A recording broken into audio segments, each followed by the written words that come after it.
Hi, welcome back guys. This is your friend, Parallel Deku, back with another fanfiction. This is the series of, What if Deku met a powerful mage? Now before starting, please give this video a like. And subscribe to the channel if you want more videos like this. Now let's get into the fanfic. Here you go sir. Just a single drop every morning with a cup of water. When the bottle runs out, you'll be better. I hope not to see you again. What do you mean by that last part? My elderly patient asked, a hint of concern in his voice. Well, if I see you again, it means something's wrong with your health. I prefer to see people for good reasons, not bad ones. Ah, that makes sense. Well, he chuckled, I hope I don't see you again. But I might. I'm afraid I'm not getting any younger, and you're much kinder than those dreadful scammers posing as doctors. The old man waved as he left. I waved back with a smile, even though he couldn't see it. It was just the polite thing to do. I sighed, feeling a bit overwhelmed.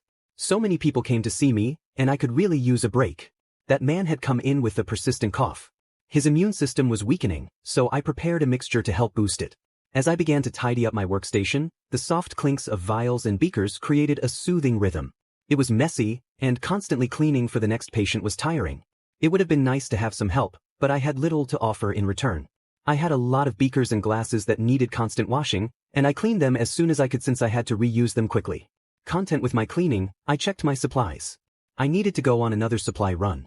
While looking around, I noticed a box on the patient's desk, intricately carved with small birds near the lock. Inside, I found a little ball that had cracked open, revealing shimmering crystals. I smiled. It was beautiful and instantly calmed me. I wasn't angry, just tired. I scanned my little home for a place to display the crystal ball.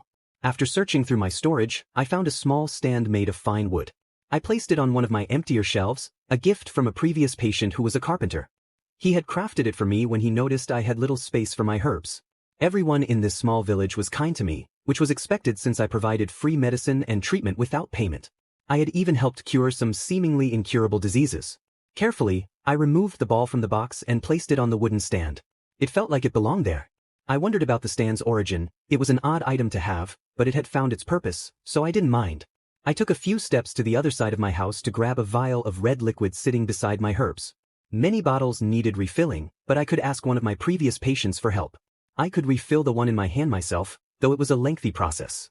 With one hand, I searched around and found my clay container with a needle attached to a wire. I inserted the wire into the bottle and took a deep breath. Wincing, I inserted the needle into my forearm. The cool metal felt unpleasant against my skin, but I pushed through. I had to keep my eyes open to avoid missing the vein. I aimed the needle upwards so the blood could flow down the wire into the bottle. Eventually, I got used to it and found myself thinking about dinner while the needle remained in my arm. I rarely had time to rest, so any moment to myself was precious. This was the only way I knew to collect blood without making a deep cut that would leave a scar. Collecting animal blood was much more challenging. They often wouldn't stay still, and some of their blood would splash out. It wasn't too bad, though, since I wore dark clothing while doing it. I brought the bottle with me to the table and chair I had cleaned earlier, my forearms still upright as I contemplated what to eat. Pork sounded good, but I had none. To add to my troubles, I hardly had any money as I spent most of it on herbs. I usually bought vegetables and fruits to fill myself up. I checked the bottle. It was 3/4 full. A light rain pattered against my door. I should close up shop. If someone saw me drawing my blood, it might seem strange. Who knows what conclusions people would jump to? Plus, I needed to eat. I smiled at the thought of a steaming, delicious soup. I got up and glanced around. It was indeed raining, not too hard, but enough to soak someone. Living in a forest, the trees didn't offer much shelter. I let out a large yawn and closed the door with my foot and hip. I sat back down and waited for the blood to continue dripping. This process took forever, and I wished it would be over soon. Now, I didn't mind the needle being stuck in me well, as long as I got a warning first. It still felt uncomfortable whenever I moved, sending shivers through my body. When the vial was full, I removed the wire and capped the bottle. Most of my vials were labeled, except for the previous ones. I marked their caps with colored paint, also gifts from former patients. I opened a basket full of vials and placed the newly filled one in an empty space. I looked around as I removed the needle, placing it in a small clay container and sealing it. I would need to clean it later. The dried blood would stick to the metal. Almost everything in my home was a gift from patients. Whenever I tried to buy things in any village, I would run into one of my patients, and they would help me out or give me gifts. One time, I saw a lady whom I had previously helped with her sick son, and she offered me some freshly baked bread and a bit of pudding. I rushed home after gathering some herbs and eagerly enjoyed the treat. It was so savory and sweet. Just thinking about it made my mouth water. Maybe I'll run into her again if I... My thoughts were interrupted by a menacing presence, something I could only describe as a sense of danger. That could only mean one thing. But why were they here? There were two of them, and one felt significantly stronger than the other. My chest tightened in fear, and then everything went dark. I realized what was happening. I was probably being kidnapped. No one would just suddenly plunge you into darkness for a friendly chat. At least the people who weren't trying to kidnap me acted more kindly. This wasn't the first time I had been taken against my will. Many sought me out to cure illnesses. Of course, I helped them as best I could, but in return, I asked for money, herbs, or food. It was a strange arrangement that often led to my abduction. This time felt different. I hadn't heard them come through the door, and I was too frightened to move from my desk. I was hungry and running low on supplies anyway. Maybe they would be nice.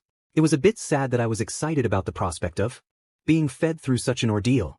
I woke up to being unceremoniously dropped onto the floor. I yelped, embarrassed by the sound, but who throws a miracle healer around like that? Who are you, and how can you treat her like that? A gentle male voice asked. The language was unfamiliar, deep, and resonant. Another voice, younger and more aggressive, replied, "What are you doing? I'll make sure you regret this if she doesn't get treated." I felt a cool breeze brush against my ankles, slowly rising to my hips. Someone lifted me up. I didn't resist. I simply opened my eyes as they set me down gently. At least one of them had some respect. I found myself sitting on the floor, my ankles bent beside my thighs. The covering over my head began to lift, and I shook my head to clear my vision. The structure around me was mostly made of mud and hay but was adorned with white paint and decorations like flowers and animal hides. I could make out handprints along the walls in the distance. The benches were crudely carved, suggesting they were made by hand. I wondered how long it took to build a place this large. In front of me was a large bed, and I noticed a figure lying at the end of it. It must have been the patient. "Is this how you always treat angels? Untie me," I demanded. "You don't look like one. You're too plain." "I've seen fairer women covered in dirt," the younger man retorted. My jaw dropped. I looked up at him with a shocked glare. The rough voice belonged to a man who barely looked like he had reached adulthood. He had ashy blonde hair and striking red eyes, with a well-defined face and prominent cheekbones. He wore an excessive amount of jewelry that seemed to weigh down his ears. The first words I understood were insults. "Good, you can understand me. This makes things easier. Now untie me," I insisted again. An older, kinder man who resembled the rude one approached me. "I've heard rumors about you. You can cure any illness." He smiled and moved behind me, gently brushing my wrist. I laughed. "Oh wow, really? Am I that famous?" "Be quiet," the blonde shouted. "Don't you dare speak. She's in a critical condition." I glared at the younger man. I didn't know exactly what he was saying, but it was clear he was telling the older man not to untie me. I leaned forward, trying to help myself up, but my hands were still bound. I muttered under my breath, shuffling to get up since he wouldn't let anyone help me. "I can't observe the patient's condition without my hands," I protested. "I'm not letting you go, so just be quiet," he shouted, clenching his teeth and punching the wall behind him. I jumped, fear rising within me as part of the wall crumbled. I hadn't been scared before, but now I was. There was no way this guy was entirely human. The mud and hay didn't seem strong, but the crumbling wall made it clear that I could be in danger if I didn't comply. "Calm down," the older man urged. "I can't. She's in danger." "She's fading away," the younger man shouted, clearly distressed. "She's in danger. She's in danger." I sighed, feeling pity for the poor man. His anger stemmed from worry for someone he cared about. "Let me see the patient," I said. The older man helped me up as the younger man clenched his fists, his shoulders rising and falling with heavy breaths. He looked like he was struggling to hold back tears. I was led to the side of the bed where a beautiful woman lay with her head on a soft pillow. Her cheeks were flushed, but her skin was pale. She resembled the younger blonde man, except she was female. She was likely his mother. I examined her condition and realized she looked incredibly sick, as if she were withering away. I placed my ear to her chest to listen for her heartbeat. It was slow but steady. Confusion washed over me. There were many possibilities for her condition. I turned and demanded one last time, "Untie me." "Are you deaf?" I said no, the younger man shouted again. I glared at him. Was his brain replaced with muscle? I turned to the man beside me, who seemed to be the father of the ill woman, and asked, "Touch her hands and tell me how they feel. Hot or cold?" He nodded and gently touched his wife's hands. "They were hot before, now they're cooler." I wanted to bite my nails, but my hands were tied. I continued to examine her condition and asked questions to which they responded. How she had been eating, her stamina, if she had any mana or magic, any other diseases she had experienced, her species, and if she was of mixed blood. Her nails started turning black last week before she fell ill. I whipped my head to the man. Did it just appear naturally? I asked in horror. Yes, it did. What does it mean? They cried. I furrowed my brows. I don't think I can save her. It'll take 4 months. How long has this been happening? They looked even more worried. This broke my heart because she looked far too beautiful to be suffering such a fate. She's been ill for a week, and just this morning she fell unconscious, the father answered. I needed something to fidget with, and I wanted to bite my fingernails. Oh, I barely have enough time without any casualties. And with unknown risks for the upcoming trip. I wouldn't be able to make it back in time. I'd be risking my life on someone I don't have enough time to save. What if I go with you? I turned around. The younger male, with blonde hair, stared at me with determined, fiery eyes. It was cute, but this guy looked like trouble. I smirked. To be honest, I don't think I could work well with you, but I'd be willing if you can offer me a faster mode of transportation. Why do you have to leave anyway? I can just send my son, Katsuki, to buy the things you need, the father said. I sighed and shook my head. No can do. Some ingredients can't be bought cheaply, and 2 are impossible to obtain without connections, which fortunately I have. They're not sold anywhere. What is it? He asked. Since this is a long journey and a dangerous one at that, I would also like a bit of compensation. The man nodded as he held his wife's hands. Yes, of course, I'll pay any amount I can. I smiled at him. I won't ask for a ridiculous amount. Your wife is very lucky to have a husband who cares so much for her. He smiled and then turned back to his wife. I turned to the blonde male. I have the basics at my home. We need to leave as soon as possible. The sooner we get everything we need, the quicker your mom can get better. He nodded and walked over to untie me. He grabbed my wrist and pulled me in closer. You even dare to run off, I'll make sure you regret it. I didn't move my head at all, even when he pushed me aside. I apologize. My son and I are having a hard time since my wife is ill, the father said. I shook my head. No, I completely understand your emotions and decisions. I turned to him and asked, while your son grabs supplies, mind if I get something to eat? I was just about to eat when he took me. Oh, yes, of course. Again, I apologize on his behalf. Please follow me. Do you eat meat? I know some humans do not. I shook my head. I'm fine with whatever. I just need something I can quickly eat to fill me up. He nodded, and I followed him to a large room with a table. He sat down, and then other people brought fruits, vegetables, bread, and grains, setting them on my side of the table. I started munching on them like I hadn't eaten in days, which I hadn't. You're hungry. I quickly chewed and swallowed before answering. I have to eat as quickly as possible. Every second may be crucial to your wife's recovery. He nodded and allowed me to continue eating. It got awkward, but I did have to hurry. Soon, the guy named Katsuki came in, stuffing some bread in his mouth and filling a large bag with fruits. Come on. The sooner we can save my mom, the better, he said, grabbing my elbow. As he dragged me away, I continued to grab what little food there was. Be sure to keep your wife warm. She needs to eat and drink a lot too. Stretch her limbs so when she wakes up, her body isn't numb. His eyes widened, and slight tears formed just after I said, when. I said that to reassure and give hope to my patients and their loved ones. I was pretty sure I could save her in time. As we walked outside, I heard a thundering roar coming from above. At the time of the roar, Katsuki was gone. I rushed outside and saw Katsuki on a large red dragon. I took a step back, a bit stunned. I had never seen a dragon so close before. Katsuki yelled as he held his hand out. Hurry up. I nodded and ran over. When I was close enough, I jumped up and grabbed hold of his hand. How much do you weigh? Hey, Katsuki, all the muscle just for show? I teased. Who was that? I asked. Hey, you have no right to call me by my first name. It's Bakugo to you actually, the prince of the Barbarian clan. Bakugo hoisted me up as if I were a feather on the dragon's back. I coughed. Oh, I think I hit my diaphragm. For a prince, this guy was rough. So? You're not going to die, right? I need you alive. Bakugo patted the dragon, and with a few large flaps, it took off. We're going to the village in the trees, so hold on tight. I wondered who he was talking to, but I was currently struggling to get on the dragon. Can I get some help here? I was clinging to the smooth surface of the red dragon. Its scales were beautiful, but they were hard to hold onto. Bakugo looked down at me and groaned as he reluctantly yanked me up to sit in front of him. The force was enough to barely keep my arm intact. This guy was indeed strong enough to tear me apart. The risks I was taking for this guy to cure his mom, no, I was doing it because it would be a shame to let such a beautiful woman die. Plus, I was getting compensation. I was such a generous person, maybe the most generous in the world. I chuckled to myself. The dragon's wings began to flap, and I reached for something. I felt a strap. I grabbed onto it, feeling the cool metal as we took off. It's the fastest way across long distances, he said, pausing for a moment. I caught a glimpse of his face in my peripheral vision and turned to see him smirking. Are you afraid of heights? The dragon stopped flapping its wings and turned its head to look at us. Its yellow eyes sent a shiver down my spine, and I flinched in response. He's harmless. He looks scarier than he actually is. The dragon huffed out a puff of smoke from its nostrils, as if to express its displeasure. Surprisingly, this made me feel less scared and even brought a smile to my face. It was kind of cute. I am afraid of heights, though. I hesitated, glancing down at the ground. But I think I'll manage. Just get me a bag to hold onto, just in case. The dragon spread its enormous wings. Bakugo laughed as the dragon flapped them. Good. Because I don't want to waste time riding around on horses.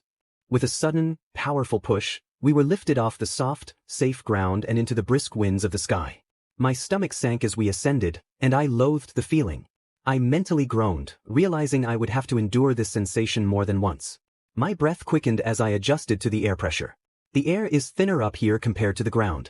It's tough at first, but you'll get used to it. I've been doing this for a long time, and I still have to adjust to the differences in air density. Yeah, it feels like someone knocked the wind out of me. I struggled to keep my breathing steady. We'll arrive at your house soon. After we land, we'll take it slow to the clouds. The dragon huffed steam again, and it hit me in the face. The sudden warmth made me instinctively cover my mouth. As long as I didn't look down, I should be fine. After settling my stomach, I asked, "You remember the way to my house, right? But, don't you?" He looked down at me with a raised eyebrow. "I just don't want to look down," I exclaimed. The barbarian mumbled irritably, speaking in what I assumed was his native language. "Then don't look down. Close your eyes or something. We'll land when we get there." "I'll land." I gasped in horror. I hated being in the sky, but the thought of dropping down made me dizzy. "Not free-falling, you fool. We'll land gently." He groaned, rubbing his forehead. I sighed in relief, placing a hand on my chest. "Please be mindful of your words.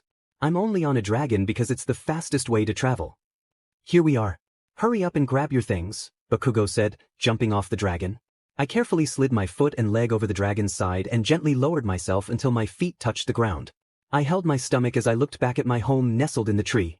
It wasn't the most magnificent place, but it was cozy and low to the ground. The safety of my tree home. With a sigh, knowing it would be a while before I returned, I opened the door and closed it behind me. Bakugo's POV. "Xueyun, you need to be quick. She has a lot to say about how to behave around your mother." I clenched my teeth in response. "Don't you think it's weird or something?" I asked as I crossed my arms. The dragon hovered in the air, waiting for us to finish. "Wait for me? She's a miracle worker. Like an angel sent from heaven." I gritted my teeth. "Of course, you would want to see the good in people. I'm saying she could be the one who made my mom sick. How else would she know how to cure it? No other doctor in the world even knows how the disease is transmitted, let alone how to cure it. Let alone the cure." The dragon hovered silently, watching us with keen eyes. "Why would she do that? To get free things. If she cures people, they will want to repay her." I argued. "I don't think she's doing this for the good of the world even if she claims she is." I grumbled. "She doesn't know that you are the prince of the largest barbarian tribe," he said, raising an eyebrow. "You should be careful when you're around her." Xueyun's POV. "So much to pack," I exclaimed, realizing my bag was too small for everything I wanted to bring. I might need all of it at some point. I searched my bookshelf and grabbed a few essential books: my spell book, herbal book, spell casting circle book, and an anatomy book. I tied them together with a large ribbon and placed them at the bottom of my bag. Each book was compact, allowing me to fit more. I had many herbs, but I only took the most valuable and versatile ones for medicine, potions, and rituals. Blood was a tricky issue. I could leave mine behind, as well as animal blood. I took only a few vials. I also had a variety of oils, which I shoved into my bag. I had vials of hair and nails, but I doubted I would need them. However, I did need the vials of other liquids, including one with the slime from a poisonous frog. Oh, and candles. I definitely needed those. I stuffed a few candles into my bag, along with a nightdress and a blanket for comfort. The blanket was a tight fit, and I had to be careful not to break any vials. If the ones with blood or oils broke, everything would be ruined. What's taking so long? I have a lot to pack, and I need to figure out what's most important. We never know what might happen during our journey. Someone is going to end up getting injured at some point. I quickly grabbed a white bag the size of a rabbit and tied it to the side of my backpack. You're so well prepared, a cheerful voice chimed in. It wasn't Bakugo's, it was much friendlier and welcoming.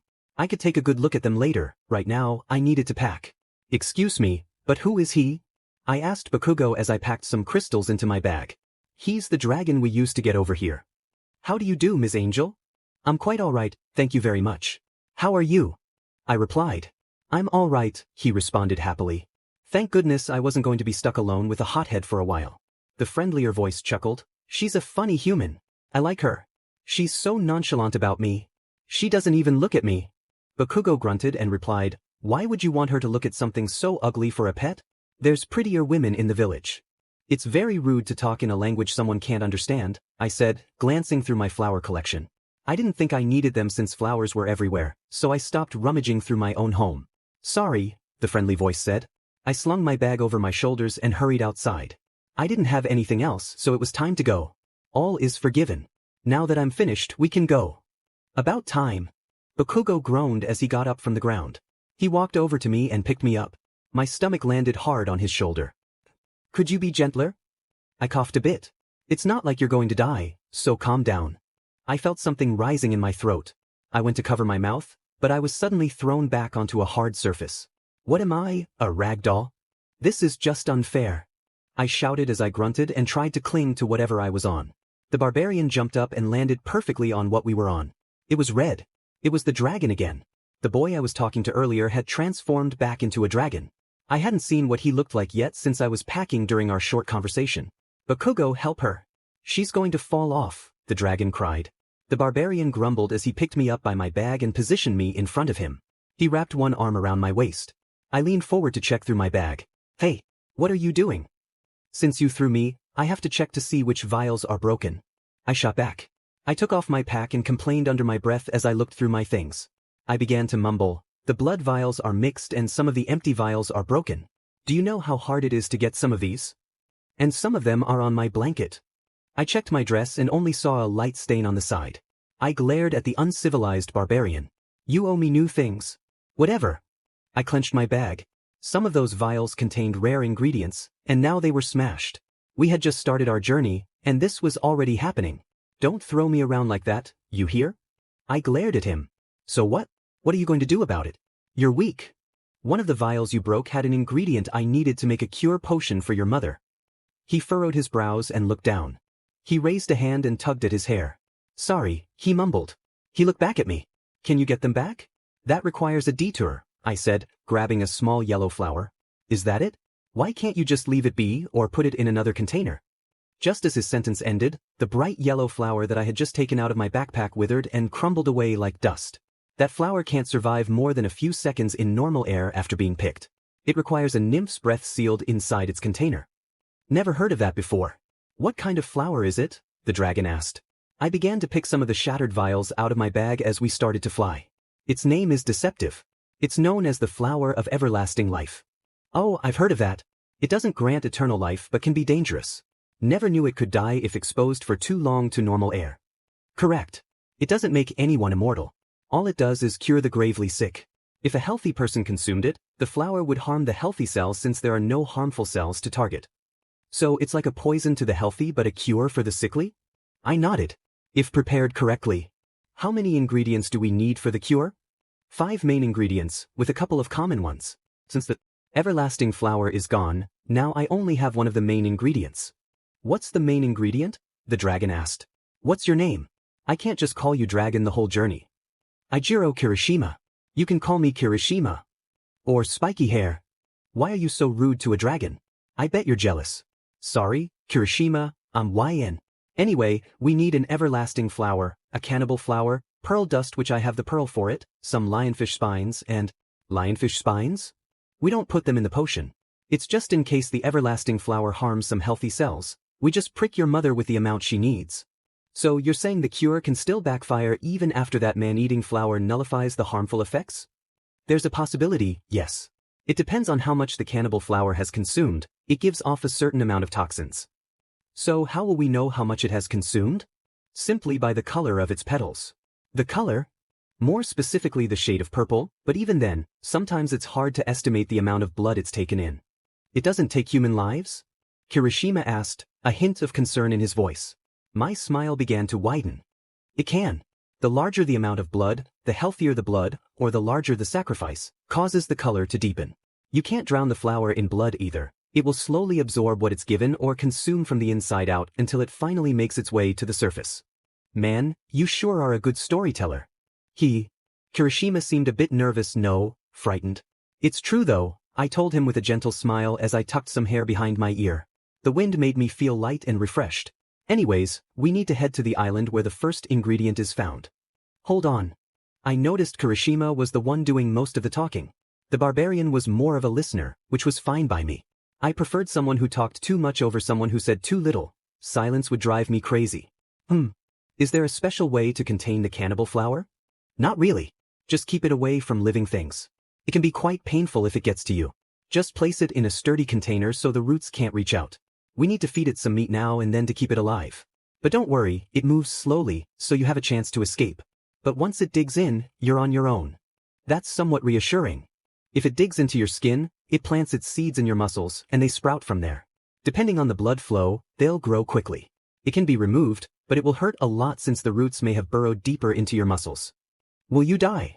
Bakugo asked. If the flower isn't removed quickly, yes. It will drain your blood and consume your flesh. I've heard victims describe feeling tiny mouths and sharp teeth gnawing at them from the inside, and even with numbing medication, they can still feel the biting, but the pain is dulled. I said.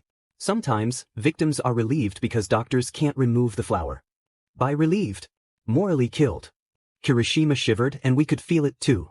Not a mystery I want to uncover. That's beyond terrifying. Yeah, but the person we're getting the flower from feeds it both live and dead animals since it doesn't eat other plants. I wonder how many times he has to hear the cries of the animals. Kirishima sighed heavily. I shrugged. He's gotten used to it. Since he's using small animals, does that mean the quality of the flowers isn't good?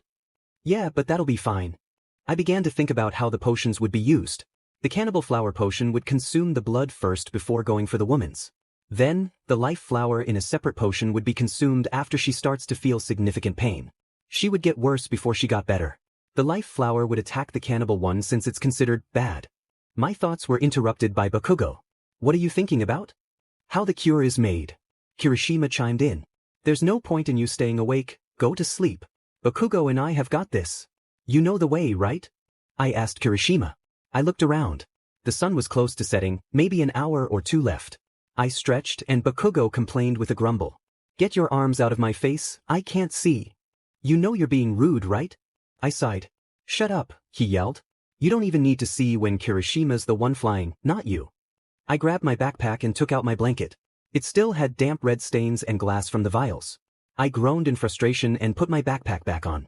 I wrapped myself in the blanket and looked around. Where am I going to sleep? There's nowhere I can without falling off. Why don't you guys have a saddle? Bakugo? Kirishima asked. Bakugo didn't hesitate to respond. No way. They continued speaking in their native tongue, but I couldn't blame them. You get so used to it that it slips out sometimes. Did he not want to put his dragon in a saddle? IT will help your mother think. Humans are more fragile than you think, trust me. They need more of things than we do. Kirishima tried to argue with his friend, but the blonde was too stubborn. Kirishima and the barbarian kept going back and forth, arguing. I got annoyed, so I decided to use a little trick of mine. I usually only used it to get discounts on herbs from some salespeople, and I hardly used it because most of the time it wouldn't work. I looked up at the barbarian and put on a pitiful face of a tired girl. His expression turned to one of disgust.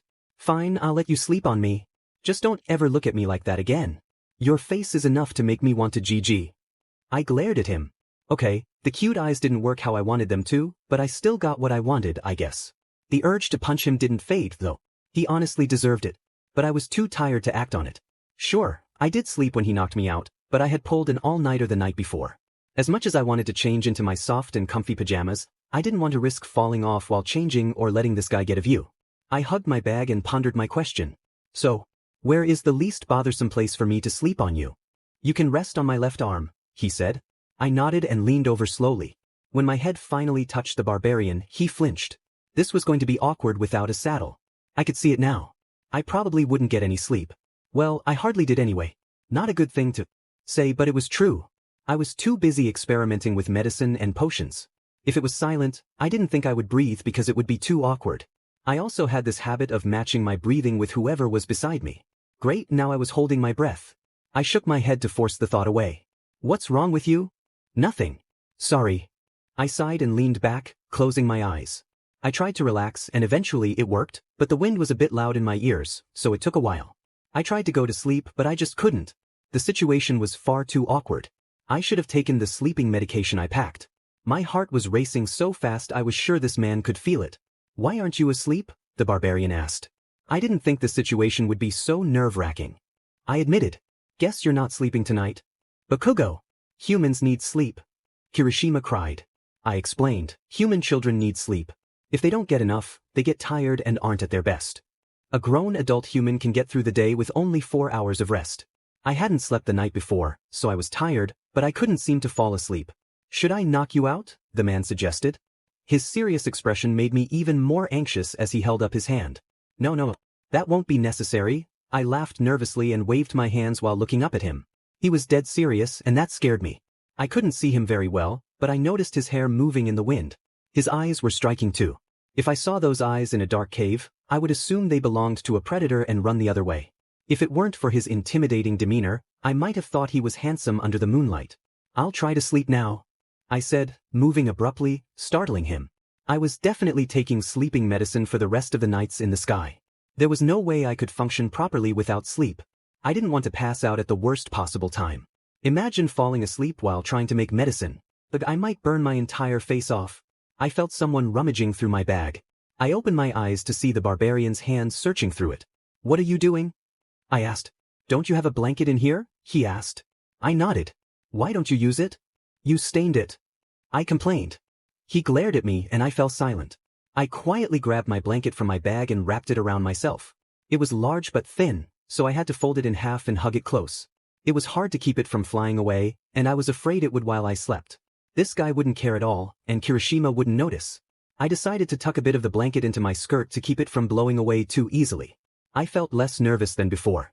Not much warmth was kept in since the blanket fluttered around a lot in the back, but it was still better than having no cover at all. Thankfully, I started to drift off to sleep. Bakugo's POV. Are you asleep yet? Kirishima called out. It wasn't a shout, but it was loud enough. She's asleep. But she needs rest. I began to slowly move and check up on her. She didn't seem to notice me as I watched her. I guess she really was asleep. She looked peaceful, but I couldn't help but notice how she had tucked the blanket around her. I felt a strange urge to make sure she was warm. Go back to sleep, I told her softly. She looked around, and I could see she was still half asleep. I guess she realized where she was and how she had gotten there. She seemed to be dreaming, but I didn't want to disturb her. Wait, what happened? I was just checking to see if you were okay. I didn't mean to wake you. Just don't let me fall asleep again, she said, her voice still sleepy. I'll be fine. Sure, I replied. But you should really get some rest. She smiled and I could see the warmth in her eyes. Yeah, I'll try. I watched her for a moment, feeling a strange sense of protectiveness. I wanted to ensure she was safe and warm, especially with the night growing colder. As I settled back, I couldn't shake the feeling that I needed to keep an eye on her. I would make sure she was okay no matter what. Hey, are you still awake? I am, she replied, her voice barely above a whisper. But just relax. I felt a sense of calm wash over me as I listened to her breathing. I would stay vigilant, ready to protect her if needed. The night continued, and I felt a strange bond forming between us, one that I hadn't expected. The blinking watch thinned and the air was constantly blowing on the blinking watch. She couldn't have been hot. I've said it so much by now, but she's strangely. She was perky and confident about herself, not giving much of a shy stance. She watched perky and confident about herself, not giving much of a shy stance. None of my business anymore. If she wanted to tell me, I don't plan on listening to her story. Why ends POV? I felt my feet hit the floor suddenly as I awoke. I looked around and saw my feet were on the ground. I fell to the ground. My legs seemed to be used to being asleep, so when I stood, they gave out. I winced a bit from the sudden shock and rubbed my eyes. Hey! I heard Kirishima shout. He ran to my side to check on me. I finally had a view of his human form. He had spiky red hair and glowing cherry eyes, unlike his dragon form. He smiled at me, revealing sharp teeth that were surprisingly clean, with just a hint of yellow. Thankfully, he wore clothes like a normal human. It was a relief he could understand me. It would be easier to persuade him. What I wanted from him wasn't much, just a few of his scales. They were sharp and durable, perfect for cutting things and for potions. He caught me staring, and I looked down to dust off my skirt. It was black, so a little dirt wouldn't be noticeable, but it still bothered me. Is my shirt dirty? I asked as I quickly turned around. Wait, hold on, turn around again, Kirishima requested. I complied, and he checked my left elbow. There's some green where you slid on the grass, he pointed out. I groaned as I noticed the smudges. It's fine. You look neater and friendlier than we do at least. Kirishima tried to lighten my mood, and it sort of worked. I don't see why you dress like that anyway, I said. Doesn't matter how we dress, we're going to a nearby town to figure out where we are, the prince yelled. I was surprised there weren't any birds crying at the volume. Maybe they flew off when we landed. Dragon wings are powerful after all. I stretched my arms and legs around and found Kirishima holding out my blanket. Thanks, Kiri, I said, grabbing it from him and turning in another direction to dust it off by flapping it up and down. Kiri. I like that nickname. Better than the one Bakugo gives me. What is it? He sighed. Shitty hair. Oh yeah, he did say that earlier. Well, I think your hair is unique and suits you, Kiri, I told him with a smile. He stared at me blankly for a bit, then chuckled, a reddish hue spreading across his cheeks. Thank you. It's different when hearing someone you don't know say something like that. He laughed weakly. I folded my blanket in the air, so no dirt got on it. Do I have time to organize my belongings, or are we going now? We don't have time to waste, the scruffy barbarian barked. I jumped in surprise, I had totally forgotten he was there. For someone so loud, he could also be surprisingly quiet. But why can't you just leave me here and find me when you return? The barbarian stopped and tilted his head. I froze at his expression. Why would I leave you alone? Who knows what you might do behind our backs? You might run away. And where would I run away to, Bakugo? I huffed, placing my hands on my hips. I didn't care if he was well treated at home, I was going to give him a real shock. I did not like being suppressed, but I wouldn't control every situation either. I wanted to be treated as his equal and respected the same way. I could only imagine how much people had to suppress their anger around him whenever he tried to get his way. I don't know. People can be annoying to deal with. They always somehow manage to weasel away, he huffed. How about Kirishima goes and asks for a map and our location while you guard me? If it was that simple, I would have thought about that. I'll do it. Kirishima, don't let her out of your sight. He ordered as he walked away. I puffed my cheeks and stuck my tongue out at him like a child. I felt a poke deflate my cheeks. Ha, oh, the dragon laughed. I let out a sigh before I softly sat down. Despicable that one. How do people tolerate him? He's the prince of his people. They don't say anything to his face, but he hears what people think of him behind his back. Oh yeah, he mentioned he was a prince. Oops. You're not going to pretend you never heard that, huh? I shook my head. It would be hard to forget whenever I'm literally traveling with him. He huffed as he glanced away from me for a bit in worry, then glanced back at me, chewing his fingernails. I bet he punishes his people severely for talking about him. He doesn't actually. Kirishima had a sad, serious face. Oh. I raised a brow and gave him a look. Then how does he deal with such people? It made me feel slightly guilty. Had I judged incorrectly? That prince did give off a tyrant energy. He doesn't. He might not say anything, but he's secretly holding in his anger, his frustration, and bottling up his sadness. He's been trying to deal with his anger for the sake of his people, but it isn't going well. He's gotten better over the years thanks to his jewelry. I'm feeding them and keeping them from harm's way. I bet they would rather deal with me than a monster from the forest, he would say. Kirishima sighed. I started to understand a bit more about my traveling companions.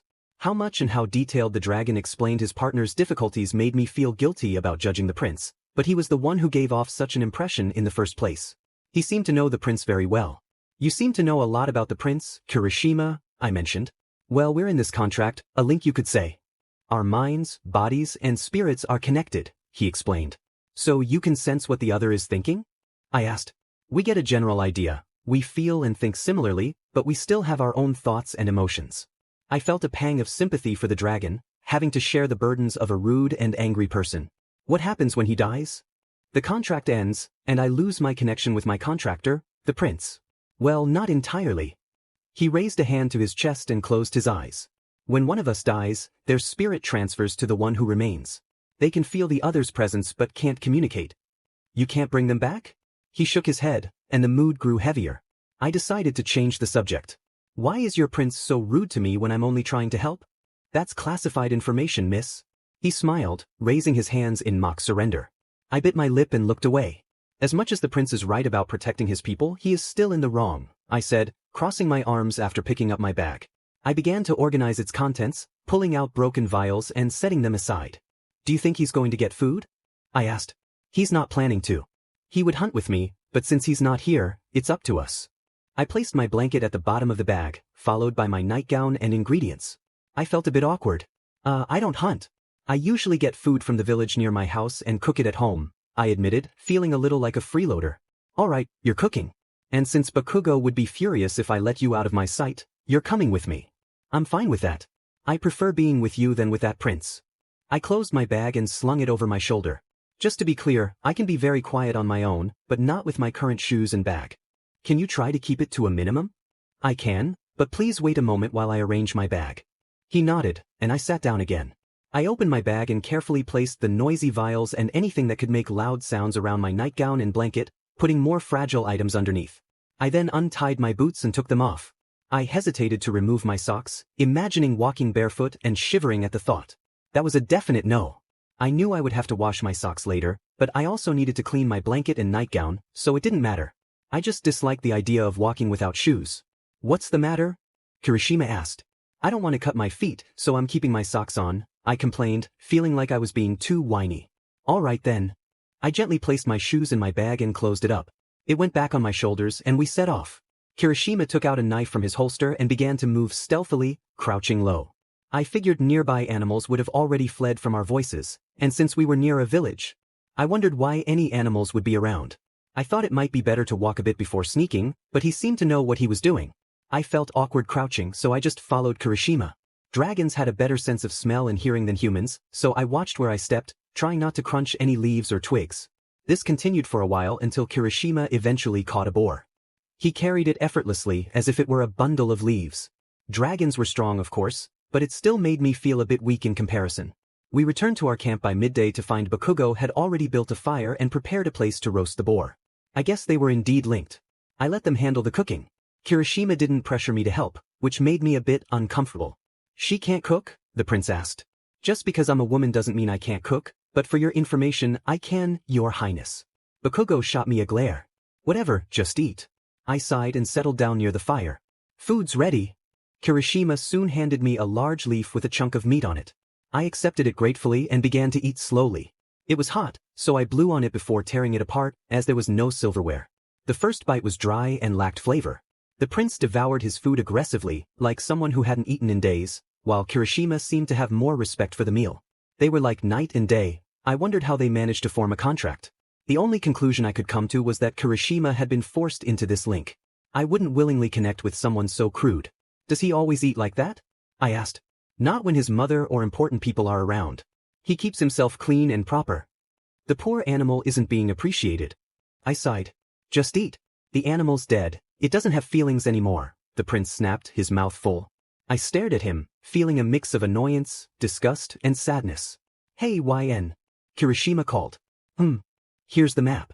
We might as well cut some time and discuss our locations. Bakugo rolled his eyes and continued eating. The sound of him tearing into the meat made me squirm a bit. Kirishima sighed and turned back to me. We're here right now. He pointed to the bottom left corner of the map. Where are we going? I pointed with my pinky, which was clean, at a cloudy spot marked in white. This is where we'll find the everlasting life flower. You know, the small bright yellow one that crumbled to dust. I noticed the prince flinch at the mention. Anyway, there's a floating island in the center, and that's where the flower is. He nodded. What is that place, anyway? The Forest of Dreams. I've heard about it before. It's a dangerous place, and no one seems to make it out once they've gone inside. I haven't heard any stories of people escaping. I shook my head. Oh, people make it out, alright, but not many. Why? Kiri asked. This barbarian isn't the type to talk or ask many questions, he's just a listener. Since not many people venture into the forest, they end up starving and resorting to extremes. People know it's full of tricksters, and most don't fall for the illusions. The creatures have started to develop intelligence, making their tricks harder to bypass. As their intelligence grows, their physical forms weaken. So, they set traps to ensnare humans before attacking. Kirishima tilted his head. If it's that dangerous, why can't we just fly over it? I sighed. If we could do that, I wouldn't have to warn you. How do you know this? The barbarian asked. I scrunched my face in disapproval. My mother and sisters told me. They've often gone to gather ingredients. They stayed silent, but I quickly shook my head and returned to my food, which had cooled down. I complained a bit. You complain too much. How old are you? The barbarian asked.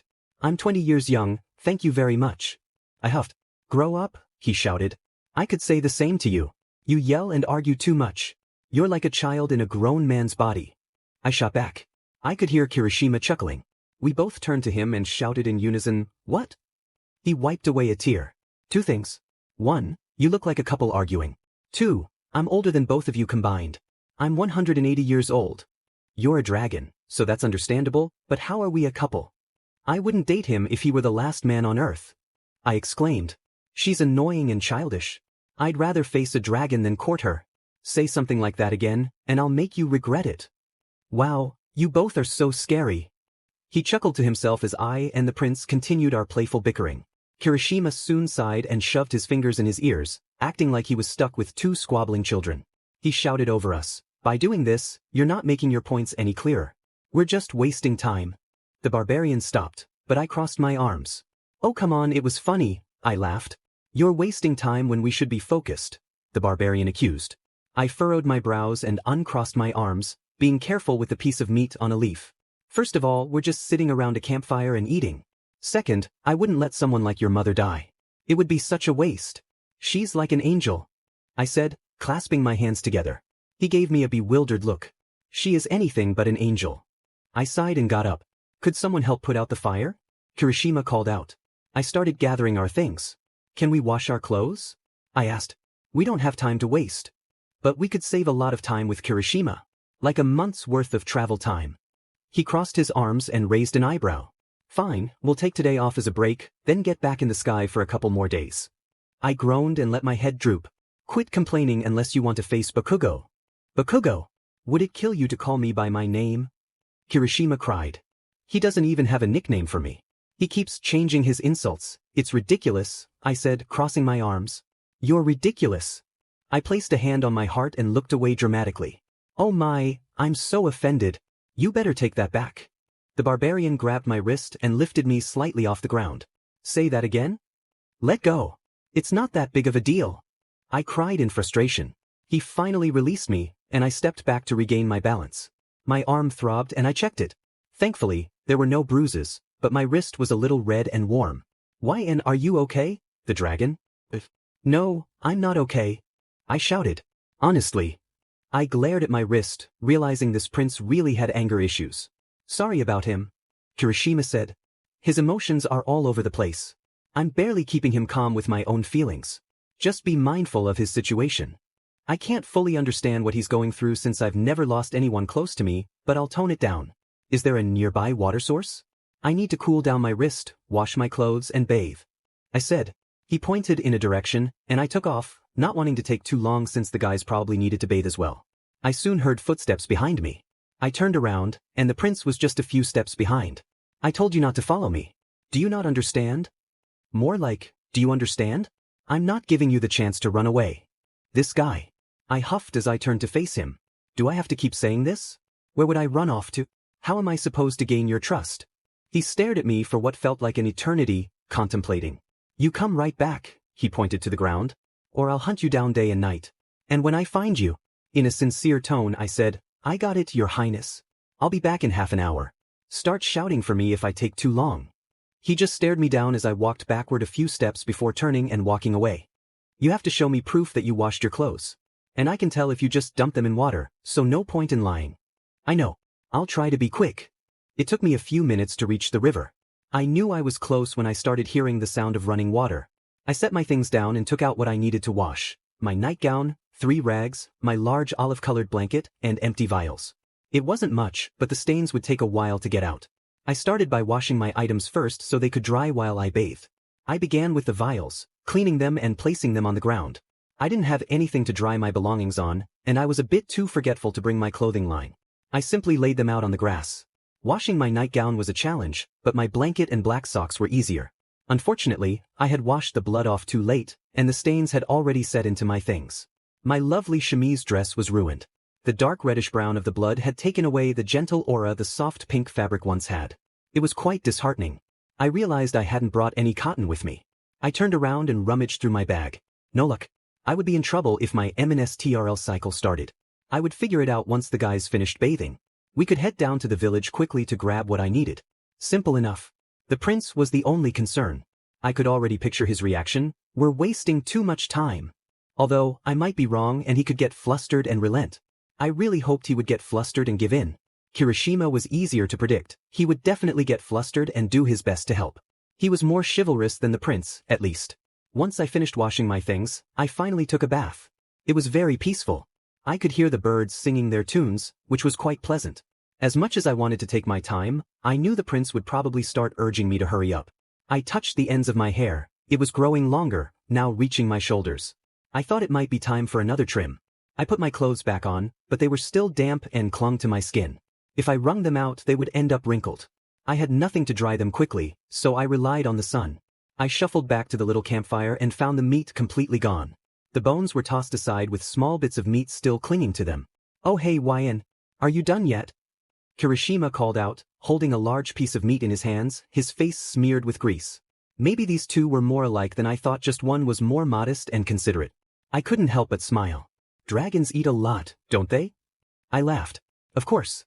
Flying takes a lot of energy, and if I'm going to fly us across the world, I need plenty of energy. It's not easy. I'm sure it isn't. I noticed the prince starting to get up. "I'm going to wash up. You should wait here." I recognized Kirishima's voice, but it sounded different when he spoke in their language. I glanced between them, and Kirishima smiled, giving the prince a thumbs up. "You got this, buddy." As soon as the prince was away, I sighed. "I'm going to sleep now. We have a challenging day ahead of us tomorrow." "How so?"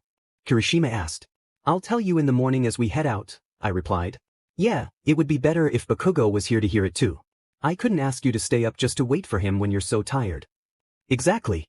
It's better to have it fresh in your mind than to hear it and mostly forget by morning. This is something you definitely don't want to forget." "Oh, glad to know," he chuckled. My hair slipped down my face as I began to lie down, but I quickly sat up.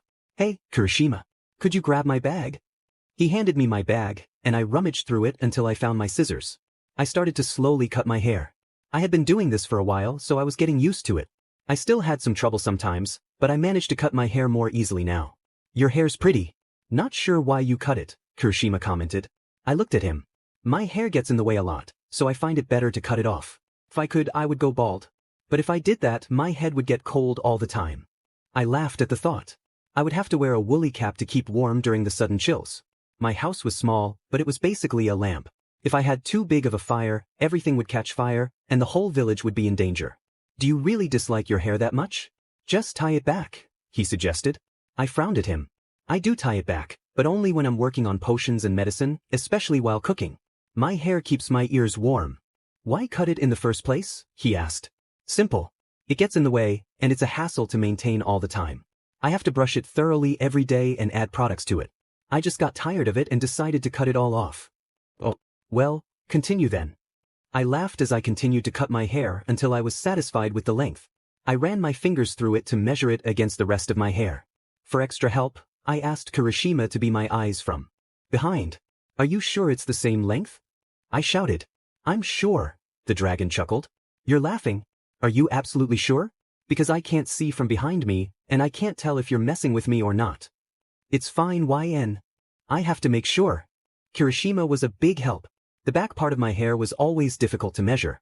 I would get so frustrated after finishing, putting away my scissors, brushing off the cut hairs from my clothes, only to notice it wasn't the right length.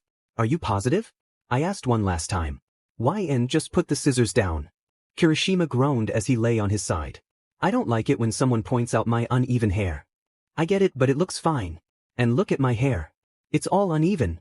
"Yeah, but your uneven hair looks good spiked up like a mountain. An uneven bob doesn't." After putting the scissors back in my bag and brushing off my shoulders and shirt, I grabbed my blanket and went to sleep. In the forest of dreams, you have to constantly fight the urge to fall asleep from the mist. That's why it's important to get a good amount of rest before entering. "What if we fall asleep?" Bakugo asked. "Of course, if you fall asleep, there are sour fruits in the forest that can wake you up." "What do they look like?" "In case we split up or you fall asleep," Kirishima asked. "They're bright yellow with orange spots. Be careful because there are dangerous fruits that look similar but are the opposite, orange with yellow spots. Just remember, orange and yellow don't go well together." "Got it," Kirishima replied enthusiastically. We slowly descended into a field that separated the misty forest of dreams from a nearby ordinary forest. The creatures in this forest are known for their trickery. They're physically weak but can torment you mentally. They try to get into your head and mess with your emotions to lure you into traps. Most of them are too weak to harm you directly, so they rely on traps to do their work. "Oh, how lovely," Kirishima said through clenched teeth. "Ready? Prepare yourselves." I laughed.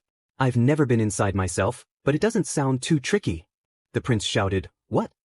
How can we trust you then?" "My sources are reliable, dear prince." I smiled and winked at him before stepping into the thick mist and inhaling a large amount of the sleep mist. Kirishima followed suit and dropped right where he stood. "Did he not sleep well last night?" "He was watching you to make sure you didn't escape." "Why would you make him do that?"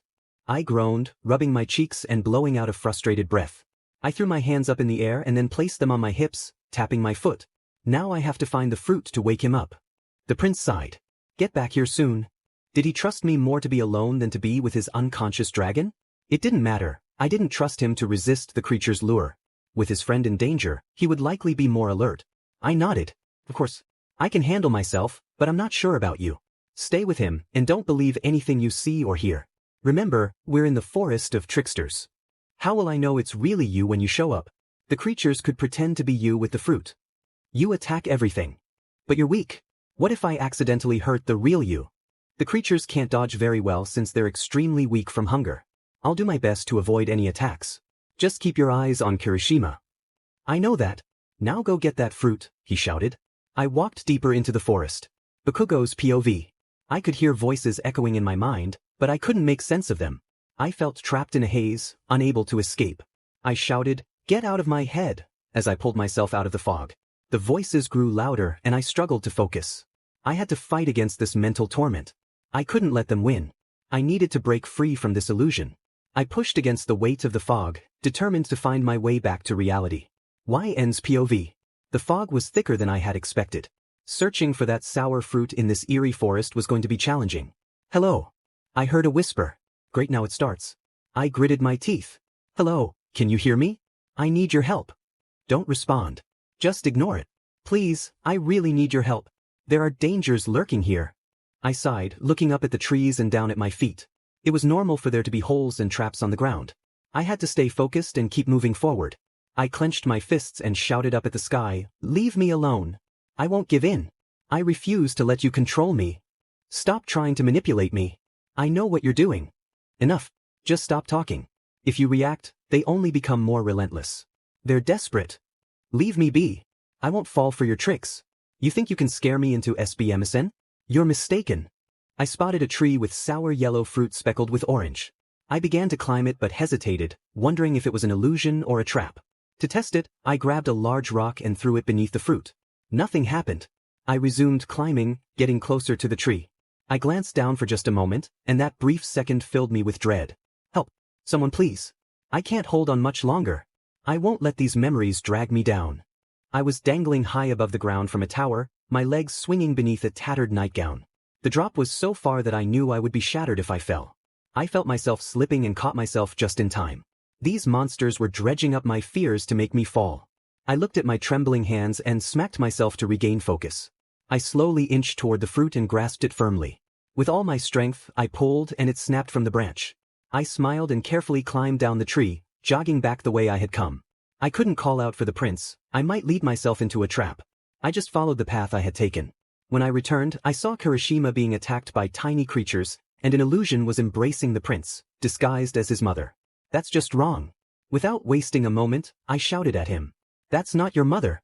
She's sick and can't come here." He released the illusion and stared at me in confusion. "What are you talking about?" "My mom came to tell me she's fine. I always knew you were lying." "She's not real, Your Highness." The illusion shouted in a strange language, "How dare you speak to my son? You're lying. You're trying to deceive him. Listen to me. Kirishima needs your help." I shouted. I had nothing to fight the monsters with and they would only attack me, but I had to try something. I couldn't grab the prince's sword, he might think I was a threat. The illusion was deep in his mind. I pointed at Kirishima's unconscious body. He turned to see his loyal companion. "Kirishima?" I rushed to Kirishima's side and kicked at the creatures with my boots. Some were about my size, but I didn't care. I tried to kick them off my friend. They hissed but didn't budge. You needed a weapon to drive them away. I attempted to pull Kirishima away from the monsters, but they clung to him and continued their assault. I did everything I could, but it was futile. Save your dragon, you fool! I yelled. The prince glanced back at his sword, torn between his friend and the weapon. He knew what he had to do. The illusion hissed at him, but he ignored it and charged toward us. He sliced through the creatures, and I looked at Kirishima's wounds. Are you back, your highness? I asked. He nodded. How dare you?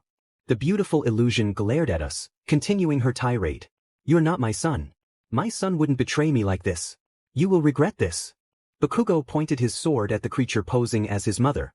He furrowed his brow in pain.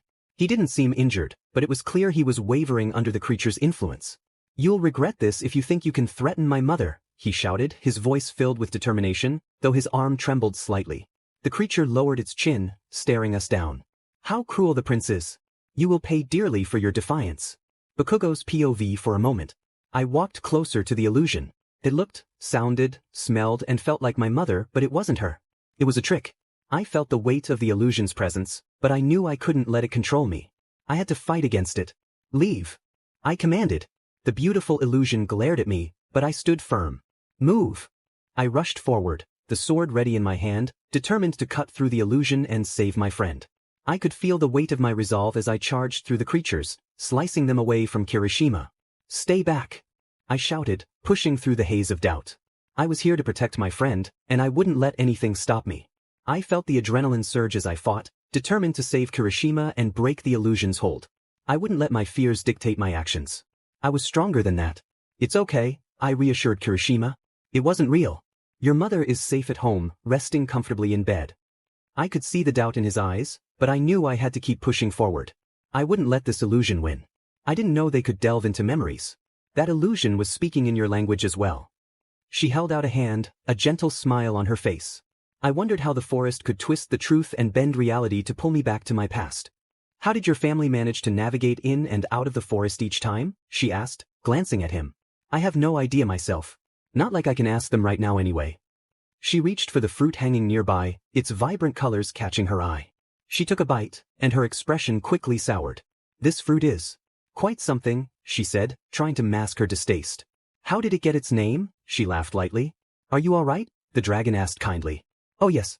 Compared to you, I'm in perfect shape, she replied, her spirits lifting. Did they try to eat me while I was asleep?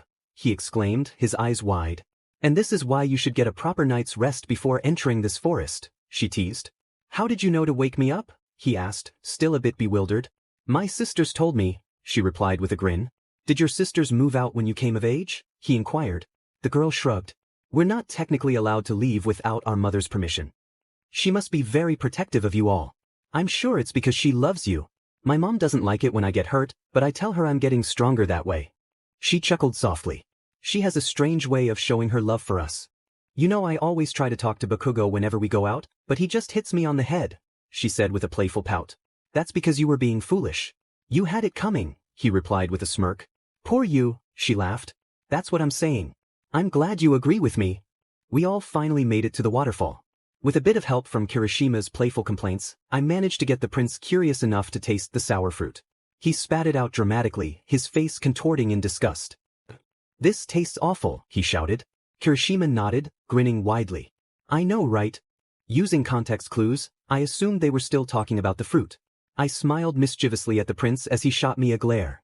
I crouched down beside the lake and reached into the water, but just as I was about to drink, Kirishima grabbed my wrist, splashing some of the water out of my hands. Hey, you don't know if it's safe.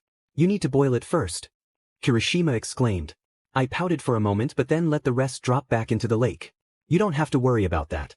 It runs from the floating island. I pointed up and they both followed my finger. An island of dark, rich soil hovered above the waterfall, looking like an upside-down mountain.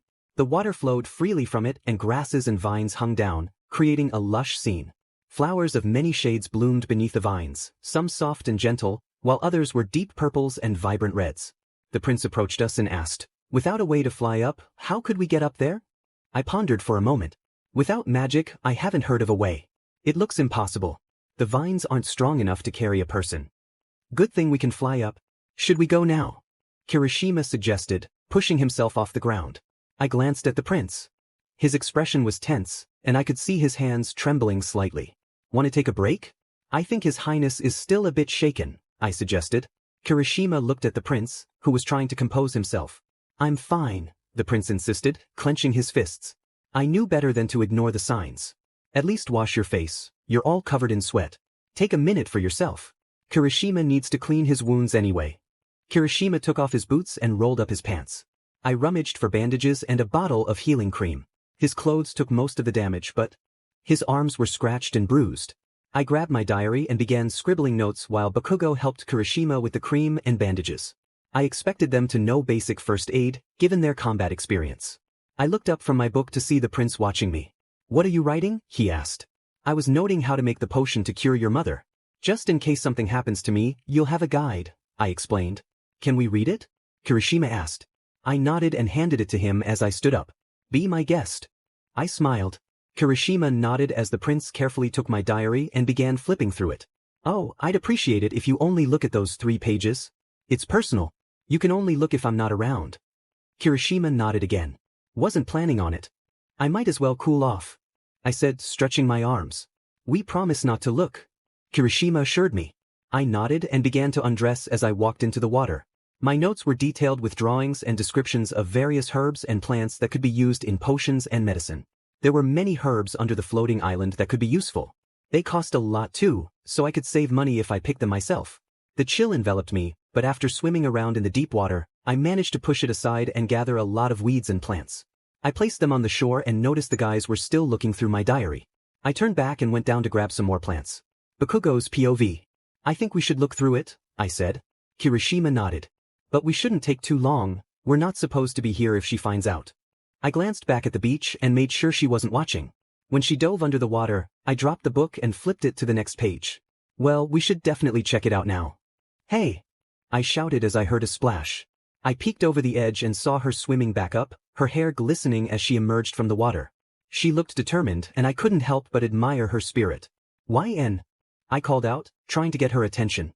I quickly turned back to the diary, but my heart raced as I realized I was getting too invested in her thoughts. The words were intriguing, but I was also aware of the risk of being caught. Let's just keep it down, I said, trying to keep my voice low. Yeah, we should be careful, Kirishima replied, glancing nervously at the water. As I continued to read, I felt a mix of excitement and anxiety. The next page was filled with her thoughts about us, and it made me feel a strange sense of pride. She really thinks about us a lot, I muttered. Yeah, but we should be cautious. We don't want to invade her privacy, Kirishima reminded me. Suddenly, a loud shout echoed from the shore. Hey, hurry up. I turned to see YN, her arms crossed and looking frustrated. I couldn't help but chuckle at her determination. Come on. You can do this, she encouraged herself, inching closer to the shore. I felt a pang of sympathy for her as she hesitated. It's so cold, she exclaimed, pinching her cheek as if to muster courage. Get over it and hurry up. I shouted back, trying to lighten the mood. She screamed and turned around, her eyes wide as she realized who had called out to her. I couldn't help but smirk. I remembered telling them not to turn around. Kirishima then popped out from the top of the waterfall, covering his eyes as he shouted from above, You don't need to rush too much. YN laughed despite herself, and I felt a warmth spread through me at the sound. It was nice to see her smile, even in the midst of our little adventure. I can handle this on my own. I submerged myself in the water, clutching my chest and glaring at him as he approached the shore. Hurry up, the prince shouted, hands on his hips. He stood over me, blocking the sunlight. He didn't even offer me a hand, not that I wanted him to. If he did, I wouldn't accept it. I didn't want him looking at me at all. I was uncomfortable with anyone seeing my body, even myself. Turn around. I hissed. You have nothing to look at. You're too pale and skinny on one side for me. Your face isn't even decent to look at, he shouted. I widened my eyes in disbelief. I heard Kirishima shout from above the waterfall again. Bakugo! That's not something you say to a lady. I curled my lips into a scornful smile, crossing my arms and resting my chin on my hand. I'll have you know I can get any man I want. I just choose not to. I retorted. I noticed his eyebrow twitch and his lip curl. He followed up with another embarrassing remark, or maybe you're just too shy or think prettier women would suit men better than you. You couldn't be farther from the truth. Not sure how you can get closer and farther mixed up. I swear, I'm going to get you back for this when I get out of here. I shouted. He pointed his thumb across his neck with a fierce glare. I can take you out quicker than that flower crumbled in your hands. I hate you. I shouted. The feeling's mutual. Now hurry up. I slammed my fist into the water, covering my chest. Fine. Just shut up already. I would, but you keep talking. Because you keep saying ridiculous things. This would have ended sooner if you had just turned around. Kirishima shouted from above. Ah, Bakugo! We have a problem. What? There are a lot of aggressive guys up here. Like 20 of them. Bakugo clicked his tongue, tapping his foot as he stared up at the waterfall. He turned back to me. They're after the nymph. Didn't you say it was impossible to reach up there? I nodded. I don't keep up with technological advancements, or they could be using magic. Hey, we need help. Well, it's not like I could help if I wanted to. You protect the area, I can handle myself. I retreated further into the water, feeling uneasy about their conversation in their native tongue. I understood they were trying to be considerate by speaking a language I understood, but it still made me uncomfortable. A sharp whoosh passed just above my nose. I noticed an arrow had narrowly missed me. I instinctively held myself tighter, not for modesty but for protection, as I glanced toward the waterfall. I shuffled back into the water, hoping to hide. I heard splashing, and before I could turn around, an arm wrapped around my waist, and a hand covered my mouth, pulling me back. I struggled, but my instincts took over. I thrashed against my captor, but they held me firmly. We're going to hide near the waterfall, he whispered in my ear. I wanted to protest, but his words stopped me. I was breathing heavily from panic. I wanted to tell him he was too close, that I was uncomfortable, but he continued, Kirishima will take care of them. We have to stay hidden. After he said that, I heard a man call out, Hey, don't forget the people down there too. So much for staying hidden, they knew exactly where we were. Hold your breath. He lowered himself into the water, pulling me down with him. As we submerged, I barely managed to take in any air. I knew I wouldn't last long. I hated the feeling of water in my nose, and soon I was coughing underwater from the discomfort. The water was deep, engulfing me like a void. I could see the light above through the crystal-clear surface, but the coldness made me uneasy. I needed to rise, but I couldn't with his arms around me. I had to free my mouth to cover my nose. I shut my eyes, concentrating on not letting out air, but bubbles escaped despite my efforts. As I watched the bubbles rise, I saw arrows shooting down into the water. One grazed my leg, and I let out the rest of my air, allowing water to rush in. Now I was out of breath. I was going to drown. I didn't want to die. I wanted to live. I struggled and tried to pry Bakugo's arms off. He released me and turned me around. He pressed his lips to mine, pulling me above him under the water. This wasn't the time for a romantic moment while arrows darted above us. If I were to have a moment like this, I would choose someone other than this big JRK. I was going to drown kissing him. I couldn't shake him off. He held my head firmly in place. The water left my mouth and entered his. I realized what he was doing. I was shocked and tried to stop him by closing my lips, but he kept letting the water enter his mouth. I accidentally inhaled, choking as I brought my hand to my throat. I couldn't stay calm anymore. I opened my eyes and saw Bakugo bringing us up to the surface. When we broke through, I gasped and coughed like a small child, even losing my lunch into the clear water. When I retched, it made a sound like a bubble popping. Bakugo casually spat out the water like a fountain, wiping his lips and chin while I continued to cough. Last time I'm helping you out like that. I tried to give you air and get the water out, but you turned away and ended up taking in more, he said, glaring at me. I shot him a look and spat out some saliva. Anyway, that guy with the messy hair should be done by now. He helped me to the rock where my belongings were, draping one of my arms over his shoulder. I was still coughing, feeling lightheaded as my eyes watered. He glanced down at me, and I could sense his irritation. You need to learn to hold your breath longer, or at least take a deeper breath, he remarked. I managed to cough out a response. It was too sudden. Finally, I stopped coughing and took a deep breath, pushing myself up to my feet. You're so fragile, he complained. I weakly hit him, and for a moment, I was reminded of my state of undress. I quickly sat down to cover myself. I said I don't care about your body, he reminded me. Well, I don't care if you do. I shot back. You want to fight? He burst into laughter. You don't want to show your body, and even if you were clothed, you wouldn't stand a chance. I've thought of countless ways to take you down, and I've had plenty of opportunities. Be grateful to me, you delicate porcelain doll. My forehead creased, and I felt anger bubbling up. Grateful? You know you have your whole life to be a JRK, right? Why don't you take a vacation, you spoiled brat? He bared his teeth in frustration. Spoiled brat? I mean it. I laughed. He reached out a hand toward my face, and I froze, but a shout from above interrupted him. Hey, Bakugo. I took care of them. They won't be back. Kirishima called from a tree. Then he looked away sharply. Why is she still naked? He exclaimed. I shook my head, returning to reality. I want to know why this JRK won't look away. I shouted. There's nothing to see, he shouted back. Just look away. I screamed. Don't tell me what to do. Disrespectful JRK. Look away. He yelled and turned his back. Kirishima, still in the tree, spoke up. They were treasure hunters. I saw their badges. They wanted to capture the flower nymph and take all the flowers to make a fortune. I laughed as I pulled on my top. That's ridiculous. The flower nymph is strong. She wouldn't go down without a fight. Really? That's impressive. Kirishima said. I grinned, pulling on my skirt. It is. Not only is she beautiful, but she's also very powerful. Are you done? Bakugo asked, his voice gruff. You're lucky I already put on my clothes. I replied, sitting on the large rock to put on my socks. You won't do anything, he smirked. I shot him a lopsided grin. I could always put ipecac syrup in your drink. His shoulders tensed at my words. Why do you have that? Kirishima asked, bewildered. I'm a doctor. I deal with a lot of things. It's for cases of poisoning, to help someone throw up the toxins. But does vomiting get rid of the poison? Sometimes. Induced vomiting can be harmful, though, since it can cause dehydration. You'd need to drink water afterward. But what if the poison isn't from something you eat? I'll take care of it then. Kirishima's bright smile never faded as he continued to chat with me. You know, I'm learning so much just by talking to you. I laughed, feeling grateful. I'm glad I can share knowledge.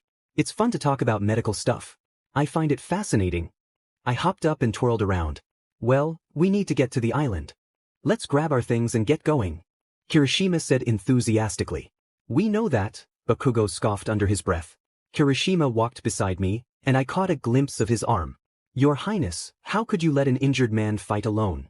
Especially when your negligence caused his injuries. Bakugo shrugged it off as if it were normal, which only made me more annoyed. I'm used to it by now. Let's ask the flower nymph to help heal your wounds. She can do that. Are you sure she isn't a god? She's not a god, but nymphs and fairies are followers of the gods, so they're treated well. She's lonely, though, so any friend she makes, she wants to help. Lonely, I can see that. She has to guard the flowers, so she can't leave her island. Do people take advantage of her? I'm not sure, but it wouldn't be impossible. That's why I feel bad for her. I wouldn't like being isolated, only rarely getting visitors. She must be so bored up there all alone. I gazed up at the island, feeling a pang of sadness. I didn't like being lonely, so I understood how she must feel. She's lived much longer than I have, so her loneliness must be even more profound. Does she not even have any animal companions up there? Kirishima asked. I shook my head. Only bugs and some birds. We should bring her an animal, he suggested. I pondered his idea but shook my head again. There are no animals in the Forest of Dreams, at least not normal ones. Really? None. I could sense his disappointment. It's not easy for anything normal to survive here. Then, should we leave and come back? Bakugo shouted from behind us, we've wasted enough time dealing with those treasure hunters. We turned to see his usual angry expression. We can't afford to waste any more time. We'll be fine. I reassured him. You say that a lot. Every time you do, it makes me even more anxious. You know how hard it was to find a doctor who seems to know how to help my mother? He paused, and I understood the weight of his frustration. Extremely difficult, I'll tell you. Bakugo continued, on my search for doctors, most genuinely tried to help but only made things worse. Some didn't do anything because they didn't know what to do and just studied her like some experiment. Others tried to scam me. Every village I visited recommended you, saying you could cure any illness for free, even though you weren't a licensed doctor. I didn't trust you and I still don't, but I have no other lead. I always thought my mom was annoying, but I didn't want her to die. I still loved her, you know? I found out from one of your previous patients where you lived and rushed to find you. My expression softened with empathy. I understood his suspicion now. Thank you for sharing that. It would have been easier to understand your situation if you had started with that. I assure you, I know what I'm doing and I won't scam you. How do you know what illness my mother has and how to cure it if you've never officially practiced medicine? It doesn't make sense. I remained silent, unsure how to respond. They were so focused on figuring me out. The prince pressed on. How do you expect me to trust you when you don't trust us? You're making yourself even more suspicious by not telling us what you know. I can't tell you. I mumbled. He stepped closer, his gaze intense. And why not? I didn't answer. He could question me all he wanted, but I couldn't see myself revealing anything about my past. Hey, I asked you a question, he shouted, grabbing my arm. I wanted to change the subject. The flower nymph likes receiving gifts. You have to offer her something special in return for one of her flowers, but it can't be just anything. She has to like the gift and the person offering it. Why are you avoiding the question so desperately? Kirishima asked softly. I don't want to talk about it. It's just extremely personal. I'll share something personal if you tell us, he offered. Please drop this. I don't want to talk about it. I hugged myself and stared at my boots peeking from beneath my skirt. The prince tightened his grip on my arm. You always say we have time to waste, we can waste some more time to talk. Taken aback by my own words, I stumbled over my response. I know, but Kirishima began to speak. When we were kids. I grabbed the prince's wrist and glared at them. I'm not trading secrets. I shouted, a tear slipping down my cheek. Please, I don't want to talk about it. I'm sorry. It feels strange not knowing anything about your traveling companions, Kirishima said. We need an offering, right? We'll have to leave the forest and come back then? An awkward silence fell as we walked away. The atmosphere was heavy, but the creatures around us seemed indifferent. Their hunger was palpable, and they attempted to attack us all at once. I stood behind the prince and the dragon, knowing they would protect me. I didn't need to help. They were more than capable of handling the situation. I was just a doctor with no skills in combat, relying on my capable companions. The screeches of the creatures echoed around us as they were taken down one by one. The remnants of their struggle stained the ground, a stark contrast to the lifeless forest around us. It felt as if all the vitality had been drained by something. My best guess was the floating island above us. While it thrived with life, the forest below was dry and barren. What's up? Kirishima asked. I think the island is absorbing all the life from the forest of dreams. It's like it's skinning it up. I can believe that. Everything looks dead down here, yet the island is full of life. I think the island feeds off the life of everything below it.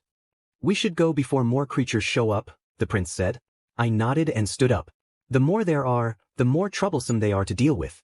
The smaller ones band together since they're weak. Sometimes they even turn on each other. Kirishima sighed. That's not any different from what humans do. Unfortunately. The fog was thick, and I could barely see my companions. I sighed. I wish we could clear the fog. Couldn't I with my wings? I shook my head. You can try, but it won't work. The fog won't budge. What kind of animal would she like? He asked. We also have to consider the animal's diet. It needs to be something that can thrive on fruits and vegetables. How about a deer? Kirishima suggested. How in the world are we going to carry a deer up there? I replied. On my back.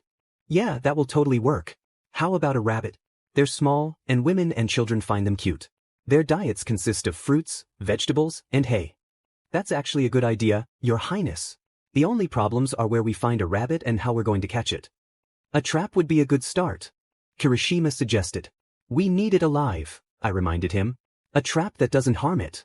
We broke through the fog and were met with the shining sun in the blue sky. I smiled. I think I can put some sleeping medicine on some fruits we have. I suggested. Bakugo grunted in approval. But we don't want the rabbit to scream and kick the whole way. I swung my bag around and started rummaging through it as we walked. We need a spot where rabbits are common, a place to set the trap, and somewhere to hide and observe it. Like that wasn't obvious, Bakugo huffed. I shot him a glare, but Kirishima placed a hand on my shoulder and shook his head. He apologized on the prince's behalf. We appreciate your help, Xueyun, but we've got this. Oh, sorry. My bad.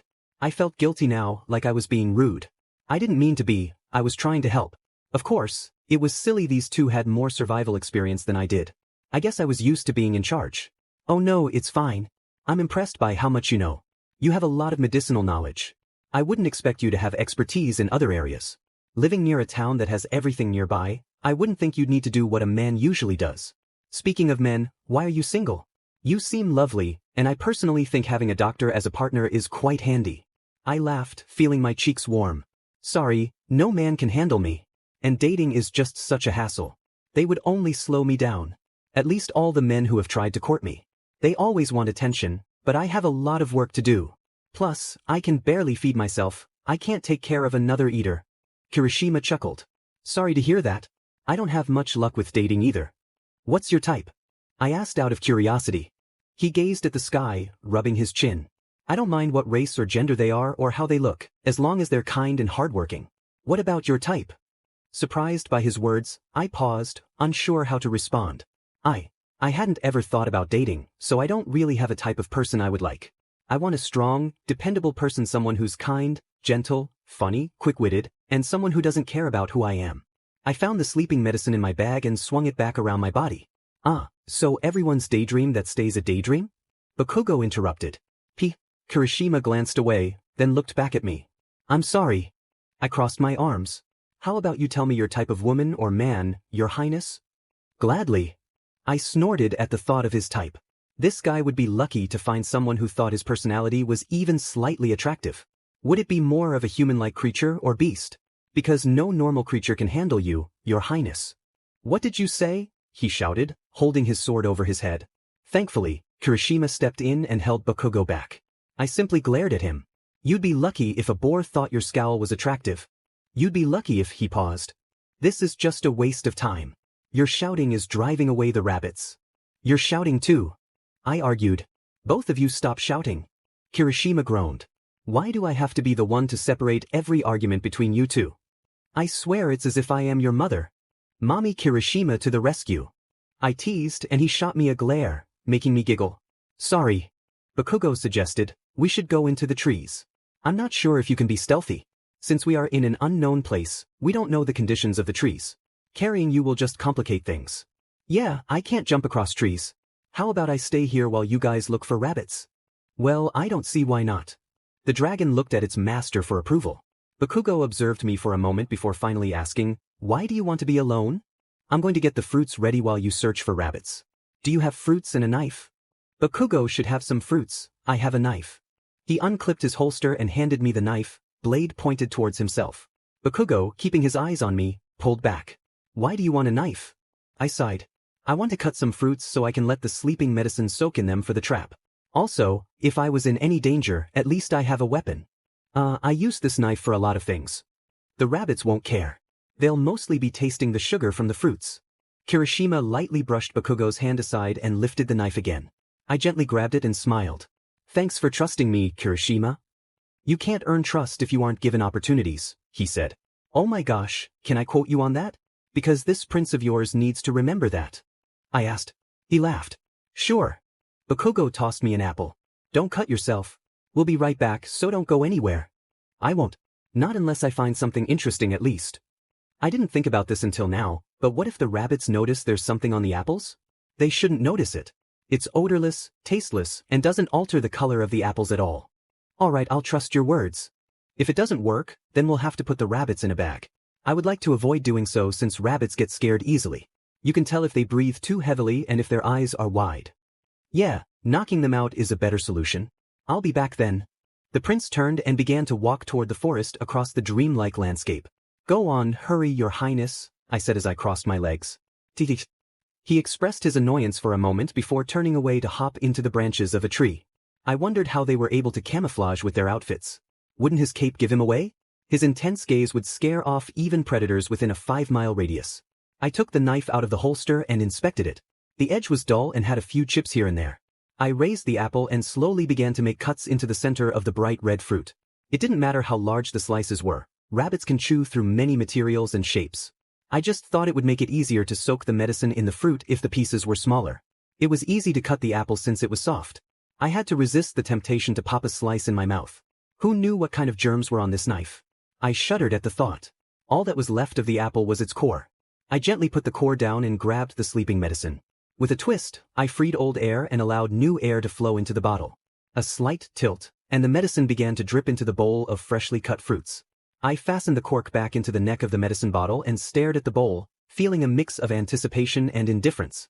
All I had to do now was write and draw in my diary as I awaited Kirishima and the prince's return. I grabbed my bag and started jotting down my thoughts while occasionally checking on the apple slices. I couldn't check how well they soaked in, as that might cause me to doze off.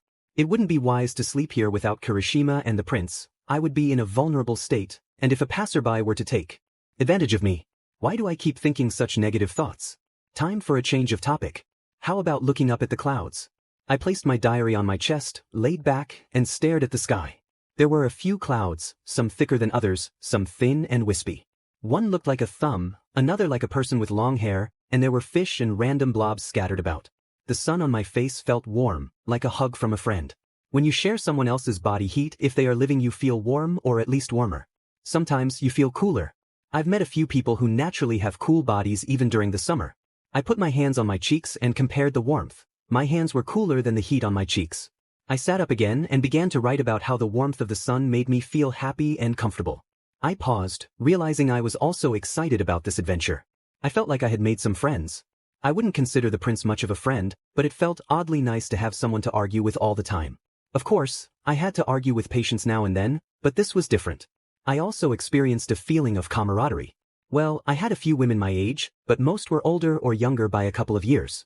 I heard rustling and looked up to see the prince followed by Kirishima. We found a couple of rabbits. I heard screeching and the rustling of cloth and noticed Bakugo had a sack. Did you catch them without a trap? He caught 2 with his bare hands, Kirishima sighed. Well, what am I to do with medicine-infused apples? Can't we still feed them to the rabbits? Bakugo asked. Rabbits don't eat when they're stressed. I rushed over to Bakugo and opened the bag. The rabbits were kicking and thrashing against each other. Give me another bag. Kirishima pulled another sack from his backpack and handed it to me. Bakugo held open the bag, and I hesitantly reached for one of the rabbits, preparing for its struggle. I grabbed one, and it thrashed even more wildly. The rabbit's nails were enough to hurt my wrists. I quickly pulled out one of the rabbits and put it in another bag. I felt terrible and just wanted to release these rabbits swiftly. Let's make haste, I said, turning around and grabbing my belongings. Yeah, I don't want to risk the rabbits getting hurt. Bakugo asked, why can't we just fly up from here? It would be safer. It's better if we enter and find the island before we just fly in there. How come? Kirishima interjected. The fog is thicker the higher you go, and you can't fan it away, so it's pointless. You can't see where you're going. It's easier to find your way on the ground than in the sky. We could get lost. Sounds logical. All right, let's get going. Kirishima cheered. We gathered our things and entered the Forest of Dreams. Thankfully, this time Kirishima didn't faint. Bakugo suddenly asked, why did we go in the first time if we needed something to offer? Kirishima looked at me with concern or suspicion in his eyes. It did strike me as odd when you mentioned it. I had a way to entertain the flower nymph, but I was going to rely on luck that she would give us the flower. Our chances would increase if we offered her something physical, so when you guys mentioned bringing her an animal, it made more sense than just entertaining her. Kirishima let out a long, oh, and Bakugo just stared. It's a wonder how they're friends. It makes me curious about how their friendship started. Come on, let's go, my friends. Yeah, we should hurry. This time around, Kirishima didn't faint upon entering the Forest of Dreams. I was glad he had learned his lesson. The rabbit's breathing was heavy, and it was the loudest sound we heard. I handed the bag to Kirishima, and we made our way back to the waterfall. It was easier to navigate since it was right in the center of the forest. I heard critters scampering around, their light chuckles about a feast arriving making me wish I could silence them. They're so annoying. Bakugo mumbled. Unfortunately, I had to agree, but they were just scared. We don't have time. Let's keep going, we should be close. Careful of where you step. We treaded through the forest and found the waterfall fairly quickly. I took the rabbit from Kirishima, and he transformed into his dragon form. The crunches, cracks, and pops he made during the transformation sounded painful, which worried me. Now transformed, Kirishima let out a loud screech, scaring off any nearby creatures. I started biting the inside of my mouth, and the prince helped me onto Kirishima's back. We flew up directly above the waterfall, rising above the island to see an abundance of bright yellow everlasting life flowers. As soon as we landed on the island, the flower nymph appeared in the distance. She stared at us for a few moments, seemingly confused. Her dress was a soft pink, short in the front but longer in the back, lighter in tone than her skin. She wore white flowers resting above her sharp yellow horns. Her face was curious, and her skin was a fair pink similar to her hair. Light freckles adorned her right cheek, bridging over her nose to her left cheek. Her golden pupils shone with mystery and wonder. She had loose golden strings wrapped around her body and limbs. Nymphs were rumored to be the most beautiful creatures in all the world, and looking at the flower nymph before us, I was forced to believe it to be true. Bakugo began to mumble but then quieted down as the nymph slowly skipped towards us with her hands behind her back and, in a melodic tone, questioned, "What brings you here?" I nodded in response. "Why do you speak in a language I can't understand?" She glanced over at the guys. "What are you two talking about?" she asked me. I looked at my companions and shook my head. "It's nothing. Just some banter," I replied. "It's very rude to talk in a language someone can't understand, YN. Kirishima shouted. I turned and glared at him as he chuckled. "You two still do it anyway, so be quiet." I retorted. I wasn't truly angry with him, I was just venting my frustration. He continued to laugh and I turned back to the nymph. I responded in her language, "I just wanted to know what you were saying." "Why do you ignore my question?" she pouted, pretending to be hurt. I knew she was just teasing. "I don't want to. I'm fine where I am. She smiled, satisfied with my answer. You want a flower, don't you? She asked. Yes. What's your name? YN. I like that name. Mine is Bnha. Bnha the flower nymph. I need something special, I said. My, how rude of you. You dare to ignore my question? She turned away, feigning hurt. I could tell she was just playing around. I don't want to. I'm all right here. She smiled, now pleased with my response. You want a flower, right? She asked again. Yes. Follow me, she said, turning to crouch down by the nearest bright yellow flower. The everlasting life flower. Once plucked from the soil, it can't survive long in the air. It needs to be kept in a jar with the nymph's breath. As she plucked the flower, she blew a cloud of pink powder into the air, holding it gently between her hands. I took out a jar and held it out. The nymph lowered the flower into the jar, and I closed the lid. It would be nice to see you again when you don't need a flower. Since you brought animals, you know I'm lonely. It would be nice to come here for a good reason. The nymph smiled and danced around happily. Using other flowers, she crafted 3 flower crowns. The prince seemed a bit frustrated with how long this was taking. I'm here to save my mom. Not to wear a flower crown. The nymph scoffed and playfully hung him upside down with vines. He flailed until she finished his crown, placing it on his feet with a smile. She's lonely, Bakugo. Who knows when she last interacted with creatures who didn't want to harm her? Kirishima said. We have to save his mom, so we must continue our journey. I understand. Until next time then. I nodded with a smile. Of course. I'll prepare something special for next time. Look forward to it, she said enthusiastically. Oh, now I simply cannot wait, she added. Kirishima transformed back, and we climbed onto his back to descend into the Forest of Dreams. Bnha's words lingered in my mind. As we left the Forest of Dreams, we encountered the treasure hunters again. This time, however, they had brought much more backup. That's them, boss, one of the men shouted. Get behind us. Kirishima yelled as he began to transform. I thought you were joking. Do you know how much they're worth? If I form a contract with you, we'd be living comfortably until I die. Get them, the leader commanded. At his order, the men charged at us. Most stayed back, but some drew weapons of all sorts: arrows, swords, crossbows, and even unfamiliar devices. Be careful, they have guns. I warned. What are guns? I asked. They're dangerous. Don't let them point at you. Bakugo said, drawing his sword. In unison, the dragon and the prince defended me from attacks coming from all directions. Kirishima left. I cried. Bakugo, right? I did my best to help, giving orders about where the attacks were coming from, but it was difficult to communicate clearly. I was getting nervous. The guys were tiring, and they had sustained various injuries. I started scratching at exposed skin. Kirishima swiped his tail along the ground, causing a series of thuds. I managed to jump over his tail but scraped my knees in the process.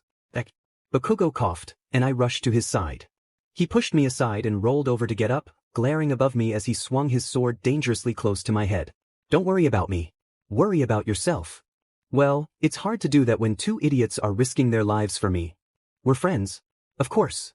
Kirishima replied. I stared at him as he was struck by a magic arrow to his side.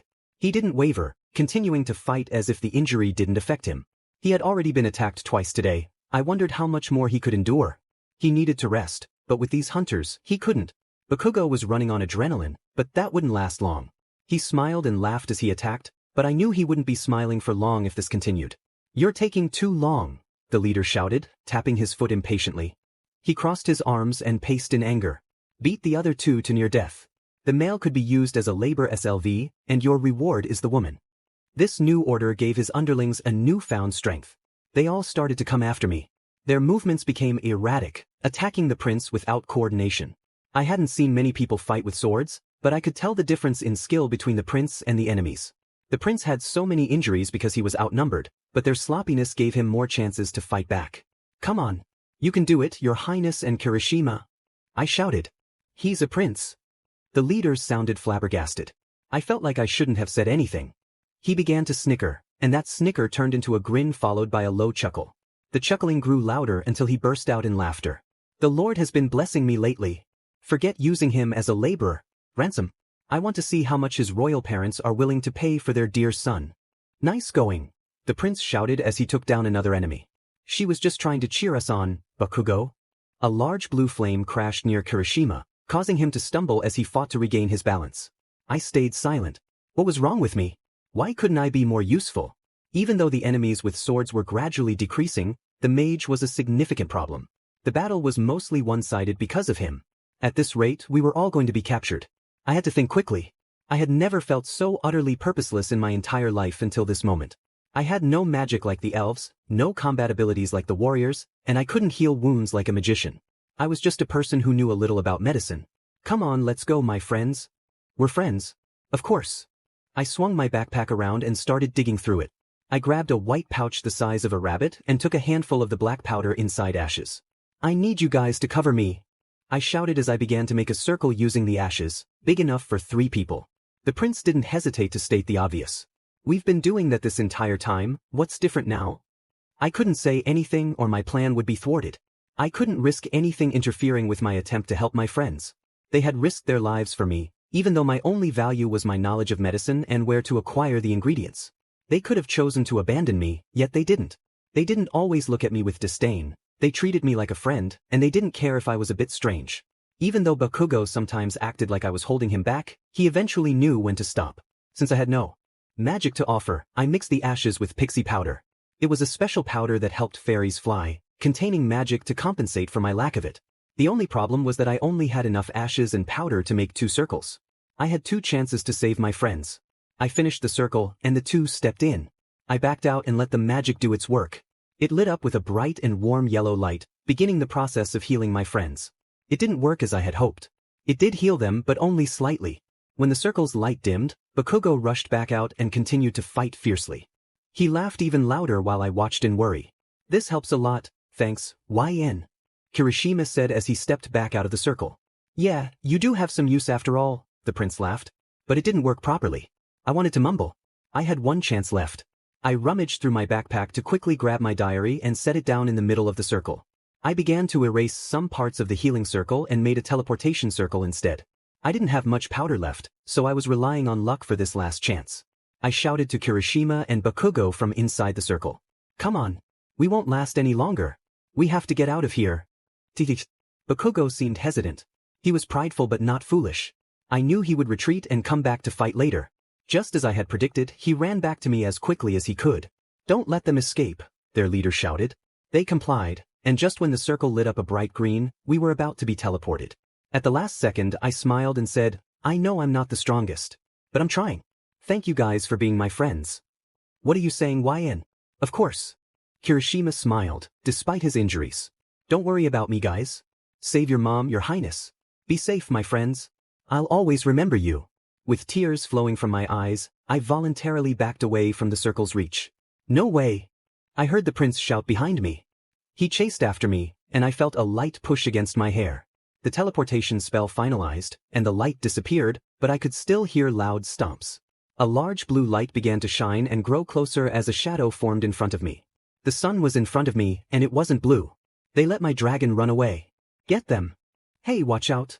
He tackled me, but it felt more like a protective embrace as we flipped to the side. His right hand was around my waist, and his left hand was on the back of my head. I was being shielded. The familiar blue and red jewelry rattled and shone in front of me. Why had he left the circle? We collapsed onto the ground and slid a few feet. I looked up and saw a large crater in the ground in front of us, surrounded by blue-flamed grasses.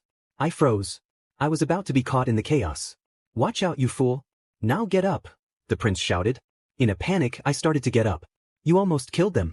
I need them to help me get back my dragon. Get them. That prince better be worth a fortune to make up for this loss. The man kept shouting as the remaining members of his group hobbled over to us. Ugh. I looked down to see the prince holding his side, struggling to get up. I took his arm and pulled him up, slinging it over my shoulder as I began to shuffle away from the scene. Don't let them get away. The man's yelling echoed across the distance. I didn't think he could be quiet to save his life. His yelling could help us escape. If we could just make it to the forest, we would have better odds of survival. We could hide among the trees or find a hole to crawl into. The forest wasn't too thick, so it would be easy to spot us. I can't climb any trees myself, much less with an injured prince. Leaving him behind would be too risky. We looked nothing alike. No similar build, hair color, or eye color, not even gender. He was exposed and I couldn't do the same. I wished I had packed a potion to help us blend in, but that wouldn't have mattered in this situation. Who would venture near the forest of dreams? Only those with ill intentions. Tears began to well up again. You should have left me. I whispered, frustration spilling over. Like I would actually let you go. I spotted a large tree with an oddly shaped patch of grass beneath it. Upon closer inspection, it looked like a secret door. I moved it aside to reveal a deep hole with a lamp inside. I leaned the prince against the tree and ventured into the hole to check for any snakes or animals. Miraculously, it was empty. I helped the prince inside and quickly gathered large rocks and branches to cover the entrance. The hole was dark, slightly damp and warm. Although there was a lamp, I had nothing to light it with, but its presence was comforting. We remained silent, listening for any signs of danger. Suddenly, loud footsteps echoed nearby. "How did you lose them?"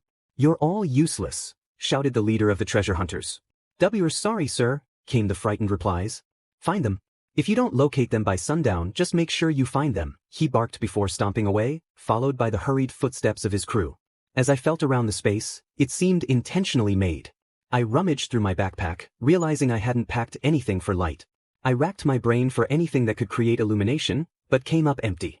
I needed to help the prince in the dark. I pulled out some bandages and rags, searching for his hand in the shadows. He asked, surprisingly calm, "Why did you do that?" I found his hand and pressed the rag against his wound. He groaned softly. "I wanted you to escape. There was no way I was letting you go. I need to help my mom." Being in that pitch-black hole under the tree gave me the comfort to open up. I left my diary on the ground in the circle. I wrote everything you need to know. You and Kirishima both looked through it, but I didn't expect you to remember everything, so I thought it best to leave it with you. I searched my bag for a light potion. I took a whiff and tasted it. Yes, this was the one I needed. "Hold on, this might sting a bit. Please bear with me, Your Highness." I removed his hand from the rag and sprinkled some salt on his wound. He flinched sharply. "Ouch," he exclaimed, then took a few deep breaths. "That stings." "I'm sorry. This will help, I promise." "I don't doubt your medical knowledge, it just really burns." After cleaning the wound again, I changed the rag and used a bandage to secure it. Gradually, Bakugo seemed to relax. "Why did you risk your life for us?" he asked, curiosity evident in his tone. I paused, knowing they were worth much more than I was.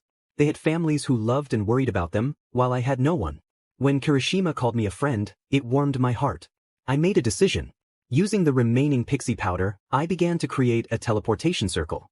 The more powder I used and the fewer people in the circle, the farther we could go.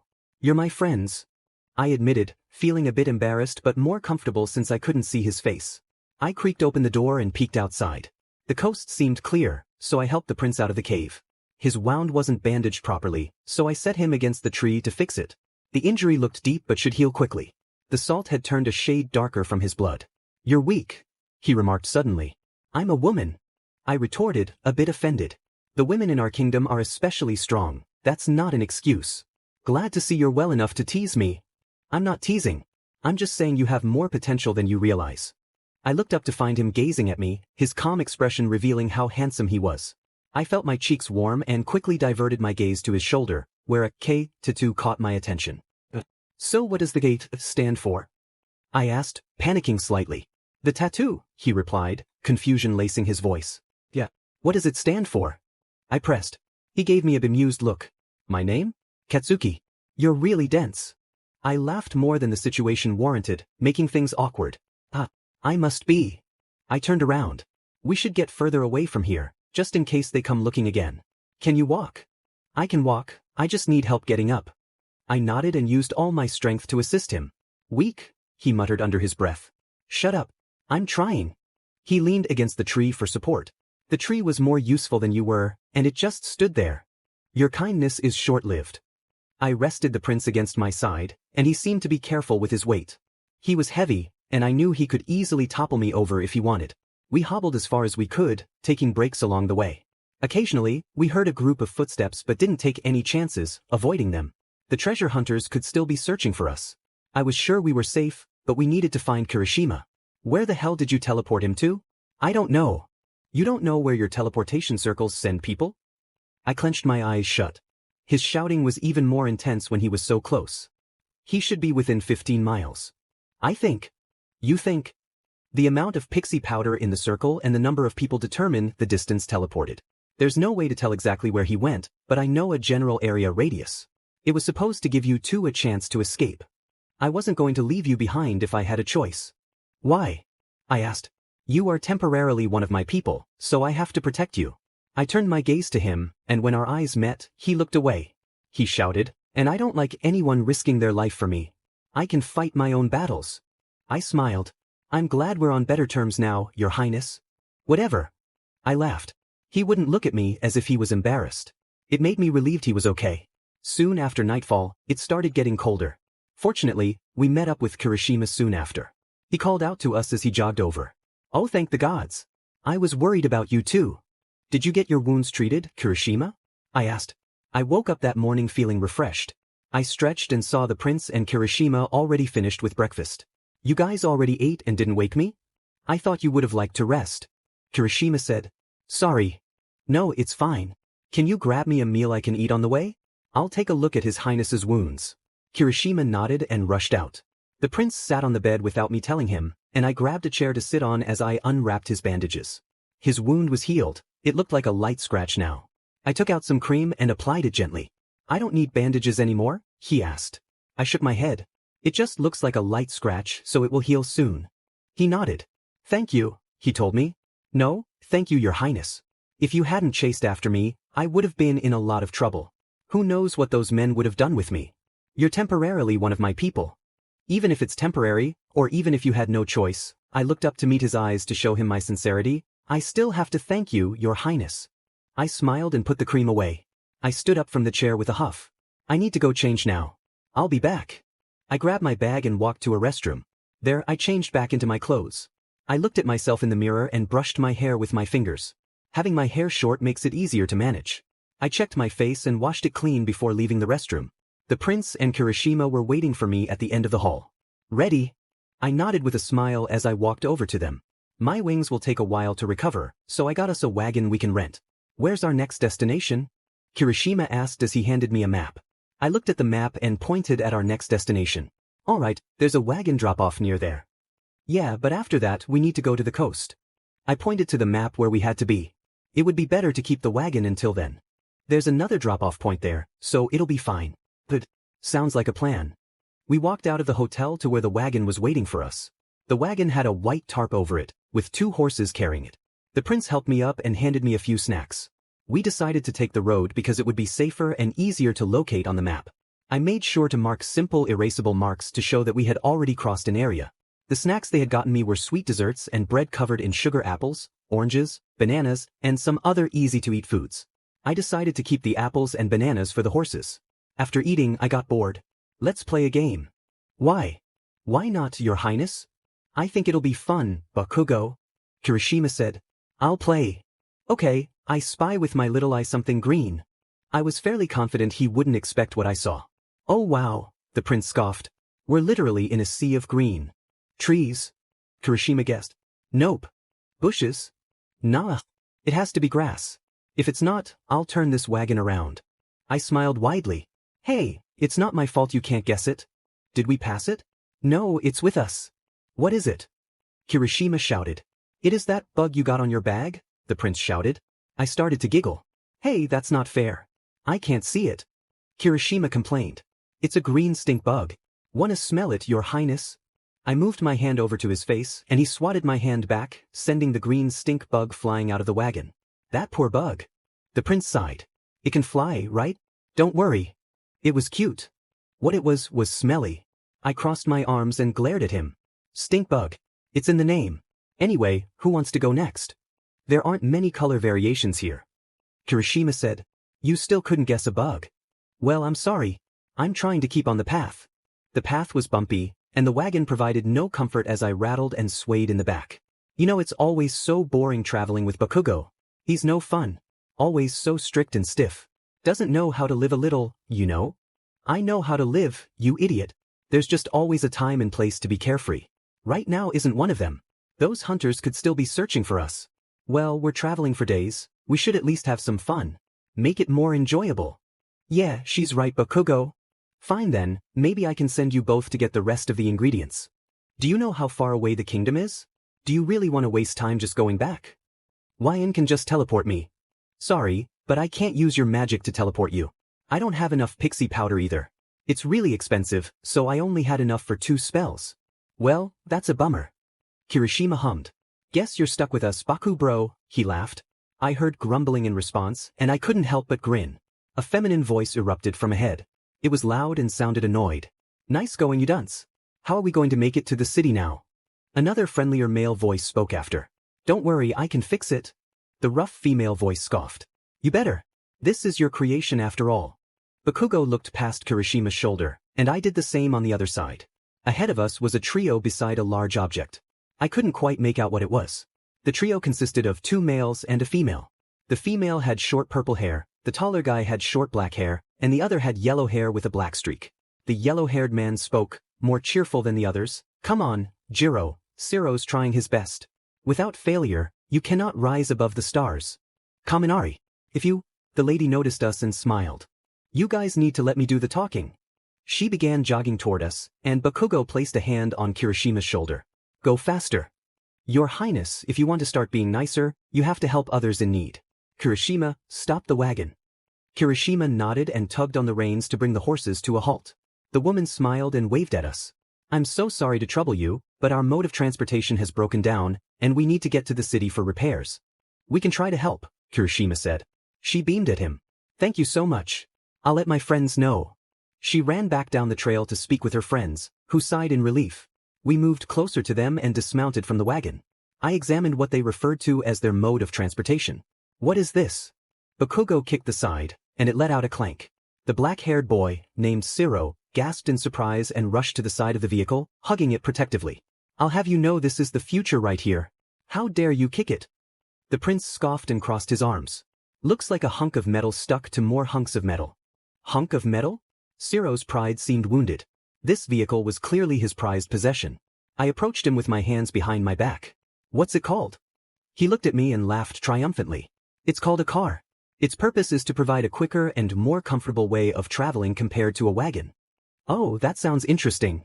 The best part is, it's powered by magic crystals. Aren't magic crystals expensive? I specifically modified mine to allow for more magic input. You just need to insert mana into the crystal ball in the engine, and you'll be good to go for a while. The more magic, the longer you can travel. That's pretty cool, Kirishima said. Jiro groaned. Yes, this hunk of metal is impressive, but only when it's moving. Some parts broke off, and now we need to get it repaired. Do you think the wagon can hold it? Kaminari asked. The prince shook his head. Too heavy. We might just have to leave it here, Kirishima sighed, rubbing his neck. Siro perked up, shaking his head. I have worked too hard on this to just abandon it on the side of the road. Jiro chimed in. Oh come on, Siro, face it. We can't push this thing all the way to the city. I had to agree with Jiro. You could come back later with the parts to fix it. I suggested. Kaminari sighed. Sometimes, to move forward, you must let go of things. Jiro elbowed him and I instinctively reached out. You're so mean, Jiro. He pretended to wipe away an imaginary tear, and I let my hand fall back to my side. I glanced over to see the prince staring at me. I quickly looked away and back to Kirishima. Kirishima rubbed his chin as he came up with a plan. We're going to have to leave it, or we can just push it to the city so he can get it fixed. Who's going to want this? The prince grumbled, kicking the car again. I'm going to be rich when this becomes a hit and overtakes the carriage and wagon industry. Siro declared. Are you going to push it all the way, or come back with the parts? The prince challenged, getting in Siro's face. We can offer you a ride. Kirishima grinned. I smiled and nodded in agreement. Jiro looked at us and then back at the car. You can push it if you want, Siro, but I'm going to the city with them.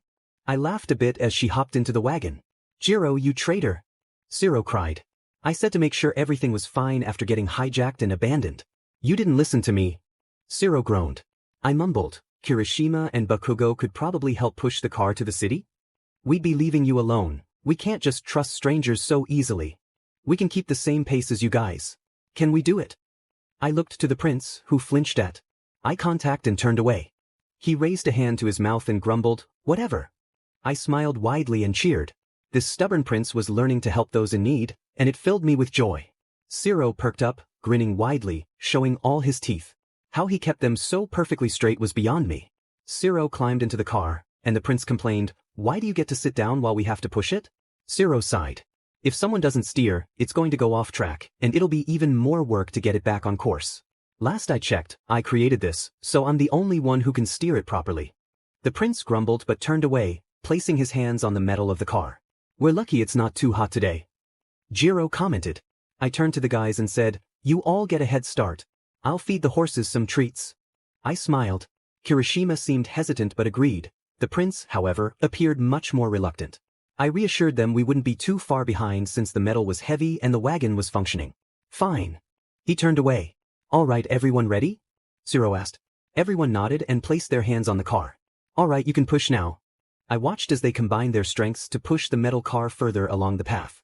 It was fascinating to witness, especially since I had never seen such a contraption before. Kirishima glanced back, and I gave him a thumbs up.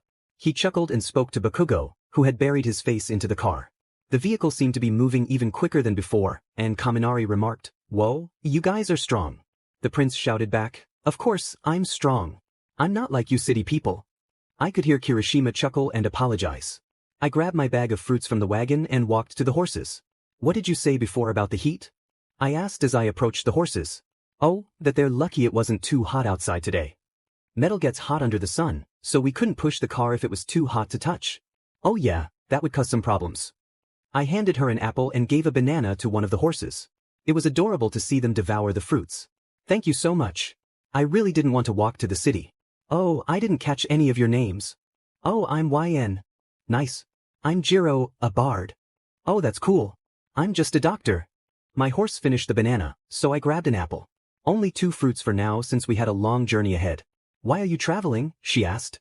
I've messed up too many times, so even though she seemed nice, I couldn't let my guard down. I'm experimenting with random ingredients I find across the world. "Are you making a cure for a disease?" "I haven't thought of one specific disease to cure, but I'm sure it'll come to me when I start experimenting. My friends didn't want me to go alone since I'm a bit inexperienced." "You know, that blonde guy seems pretty rough around the edges." "He's a barbarian, so that's to be expected." "Oh well, that makes sense then." I handed her a banana, and she peeled it for the horse. I turned back and saw that the guys were a bit ahead of us, but we could catch up. "Can you steer horses?" I asked. Jiro nodded. As a bard, I had to travel a lot. Not in a wagon, but just by myself on horseback. "Good enough because I can't do either." She laughed.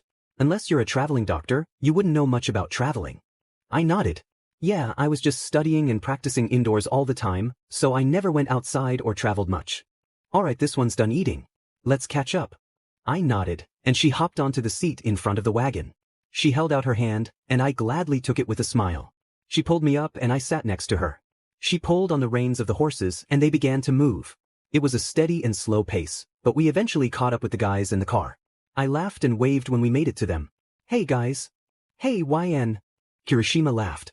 He gave us a quick wave and went back to pushing the car. "How long have you guys been on the road?" I asked them. Kaminari answered, "Oh, about 3 weeks. Siro wanted to see how far we could go with a full tank of magic, but of course, the bandits who hijacked us ruined our plans. If I see those people again, I'll give them a piece of my mind." Siro grumbled. "I already gave them a piece of mine. I whacked them with my flute." Jiro boasted. I burst out laughing. Her tone and confidence were just so funny, as well as her courage to stand up to bandits. I would too if I were in that situation, but it wouldn't work out for me. I'm a flyer, not a fighter. My bite's as strong as when you bite into a leaf. I can just be a poisonous leaf. When people think I'm harmless and take a bite out of me, only then can I bring them harm. Thanks to that, we were able to escape." Kaminari said. Siro turned back and asked, "Why are you guys going to the city?" I looked to Kirishima, who answered, "We're just passing through. We're planning to stop, look around the markets, then get back on the road." "Where's your destination?" Kaminari asked. The prince got annoyed and shouted at him, "You sure do like asking a lot about strangers' business, don't you?" Jiro sighed. "Sorry, he's an idiot. Of course, everyone has their secrets, and we won't force you to share. As long as you don't try to harm us, we won't pry." "I'm sorry about him too. He's trying to work on his anger, I assure you." I laughed softly. Jiro sighed and turned back to the dirt road. I don't blame him for getting angry at Kaminari, I do too. All the time. And I had to travel with him for a living. Not that I want to, but he's got good poetry for songs. I'm not sure if I should be thankful or hurt. Kaminari mumbled. I turned to Jiro, who muttered under her breath, "Of course, it's a compliment, you idiot." Her expression pouted as she glanced away, her cheeks slightly flushed. Jiro noticed me staring and covered her face as she shouted, "Hey, don't look at me like that." "Like what?" "Don't stare at me. I'm just wondering why your face is all red." "Jiro's face is red?" Siro and Kaminari shouted. They both leaned forward, trying to get a peek at her face, but she just kept her face hidden and turned away. "I can't tell if you really didn't know or if you're messing with me." "Know what?" "Never mind." I scratched my head and turned away. Did I say something wrong? I didn't mean to. I whispered. No, it's, she turned to me and in a hushed tone asked, do you know what it means to like an idiot? Like an idiot? She nodded. When they do something silly yet you can't help but love it? I shook my head. Do you know anything about love? I shrugged. It means you deeply care about someone or something. Like how moms look at their kids. She groaned as she facepalmed. Now do you know what love feels like? I shook my head. I only know what others explain to me. I mean, I guess I love Kirishima and Bakugo. Okay, why do you love them? They saved me, they don't treat me as a burden, they feed me, they help me. That's not love. You might love them, but you're not in love with them. You feel indebted to them. I looked back at them and wondered. I did feel indebted to them. All they had to do was take my diary, and their use for me would have been done. I am very indebted to them. Well, then you won't understand my feelings. What I mean when you love someone on a partnership level is when you want to court them, possibly marry. I knew what that meant. A few guys in the village I lived in tried to court me. I didn't know what it was at the time until someone explained it to me. They all said they loved me, but they started shouting at me when I rejected them time after time. Yeah, they don't deserve you then. If they really wanted to win your heart, they should have been more understanding of your decision and let you know they were willing to give you time. I don't have any interest in dating. I want to focus on studying medicine and helping patients. That's perfectly fine. Dating isn't for everyone. I know a few older individuals who have felt a sense of freedom since losing their partners. Could someone truly find happiness after losing the person they dedicated their life to? You have to be cautious about who you marry. Once you're married, it feels like you belong to your husband. I looked at her and decided to ask, why is that? She shrugged. It's just how things have always been. Nowadays, you often see that women and men are more equal than in previous generations. I nodded and turned to the guys. Aren't you tired? We still have a long way to go. As if Bakugo and I could get tired. This is nothing. Kirishima laughed. Kaminari, switch with me, Siro said, hopping off the seat. Kaminari let go and started fidgeting with his hands before taking Siro's spot. You guys are like steel fortresses. Are you even sweating? Bakugo's the third strongest in his kingdom. He can take down anyone except his parents. Kirishima chuckled. You're saying his parents are stronger than him? What's the secret to your people's strength? Bakugo huffed. Meat. Our land is thick with forests, so to build more houses, we often have to cut down trees. Even the women of his kingdom are strong. They could take down all of you. Show off, Kaminari mumbled. I laughed. So. Kaminari turned to me and snickered. What's a lovely and radiant star like you doing with such fine gentlemen? Kirishima turned to me, ready to respond, but I already had an excuse prepared. They were worried about me traveling alone. Kirishima's eyes widened, but he relaxed afterward. They were concerned something might happen to me, so they came along to protect me. So you guys are her friends, yet she's so naive she doesn't know what love is? Jiro interrupted. Kirishima flinched. Her parents were strict. They hardly let her leave the house. The only reason she's out is that she's finally an adult.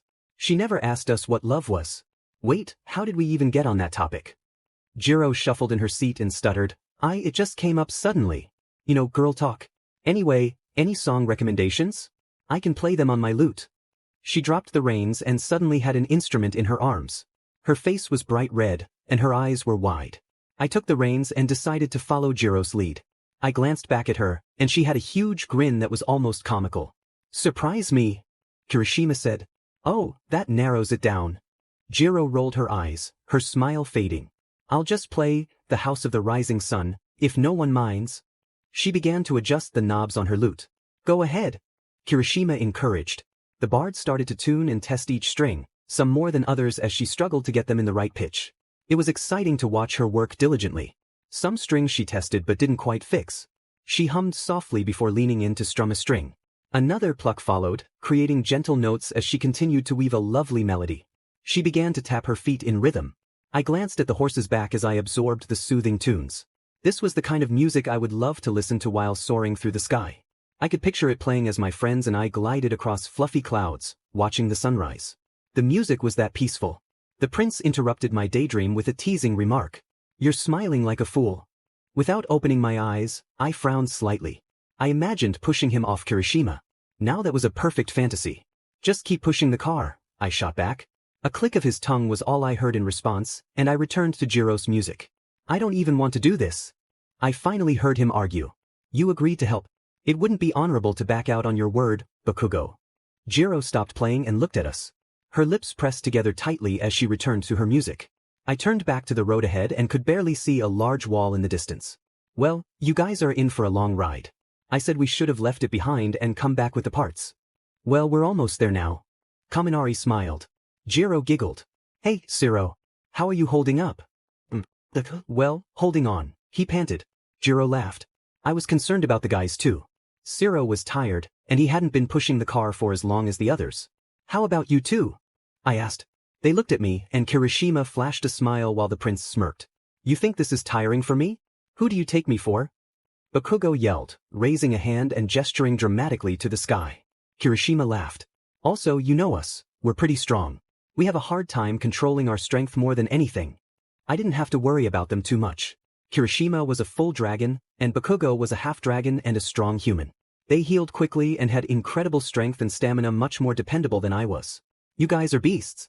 How can you not even break a sweat? I'm burning. Zero slumped slightly over the car. That's because I'm the best of the best. One can compare to me, Bakugo said with pride. His large grin made me want to laugh. He could be quite endearing sometimes.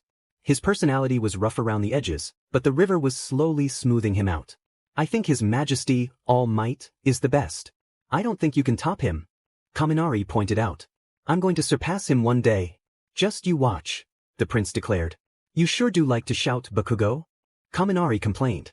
Yeah, sorry about him, he is very passionate about his skills. Kirishima tried to laugh it off. Very passionate it seems. Jiro mumbled. Jiro continued to play her music and paused to think of another song. She would sometimes tune her lute and start a new melody. I turned to the guys, and they paused so Kaminari and Zero could switch again. We're not as strong as you two.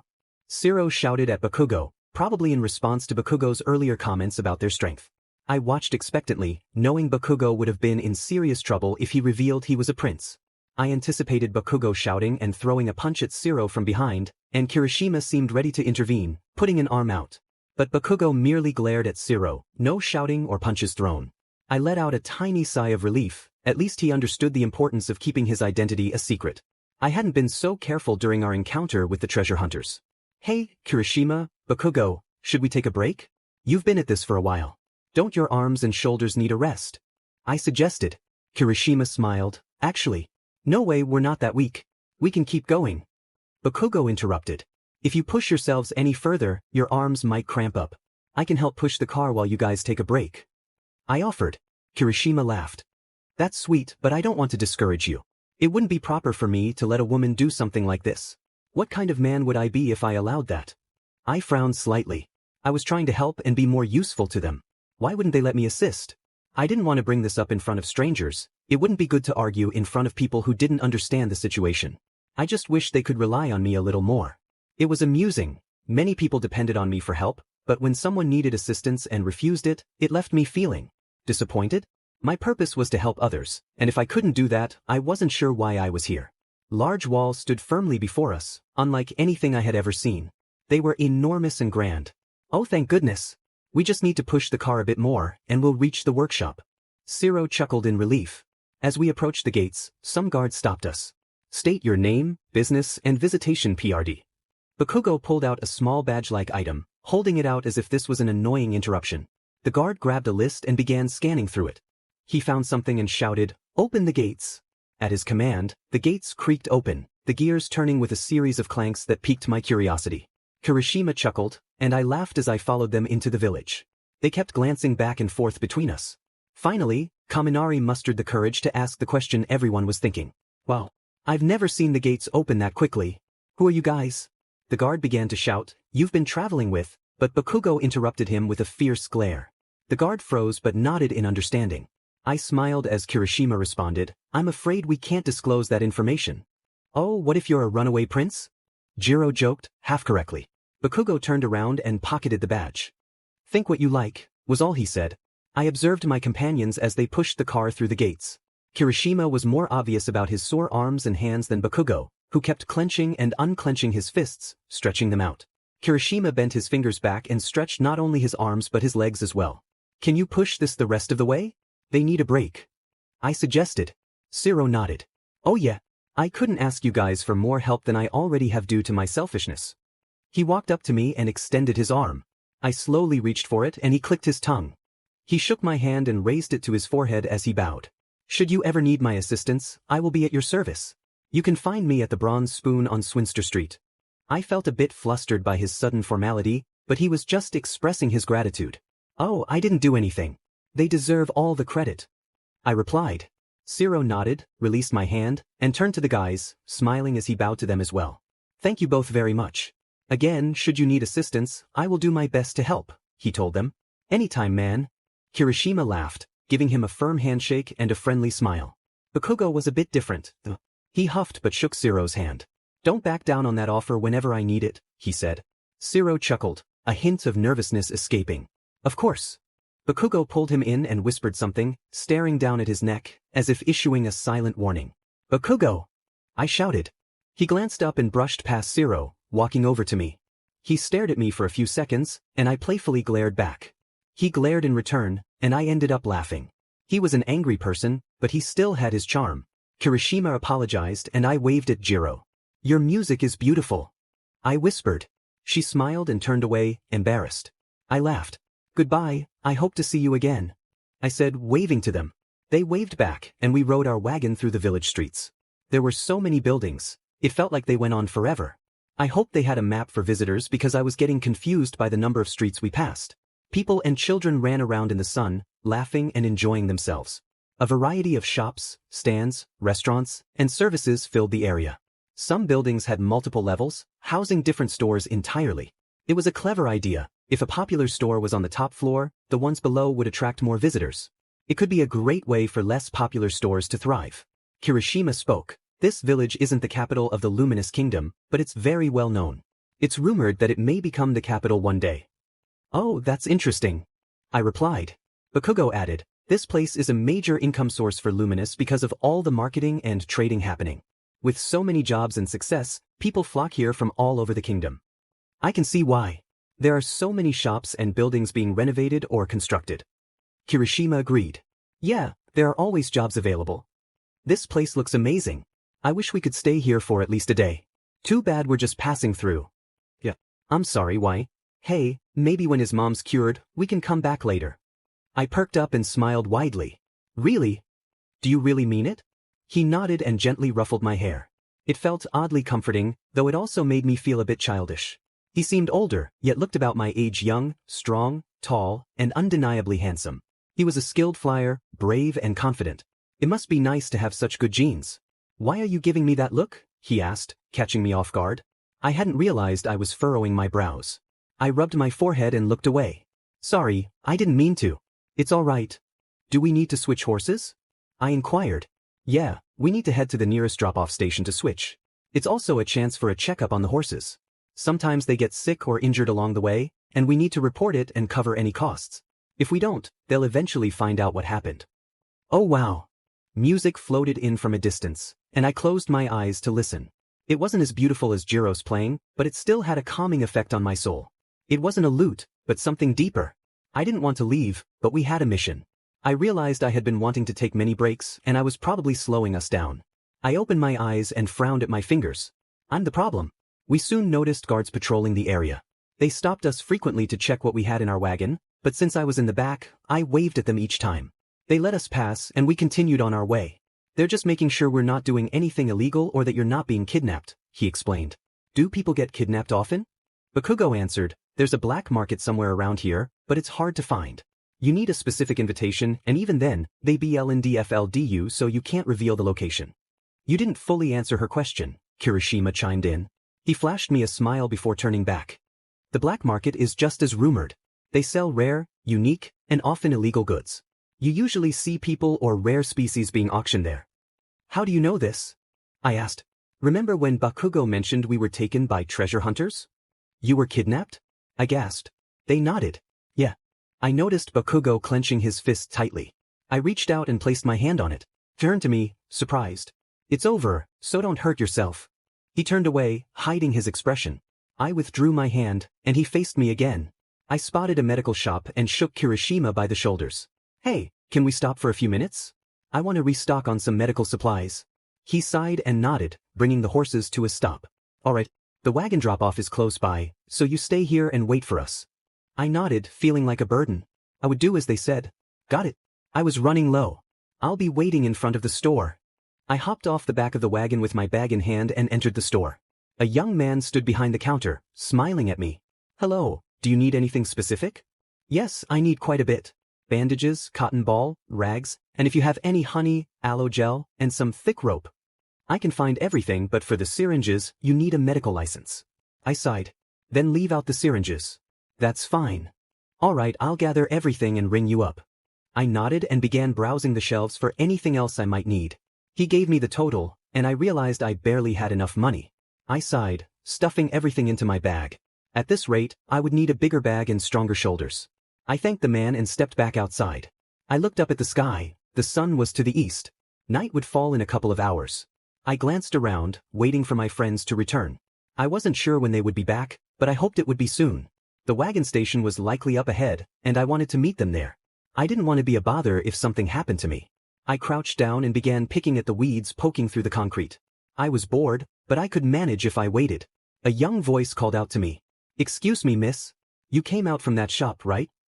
I turned to see a boy in torn clothes, his hair messy and unkempt. His hands were rough, and his legs bore scars and bruises. My concern shifted entirely to him as I checked his body. Are you all right? I asked. He nodded, but I didn't believe him.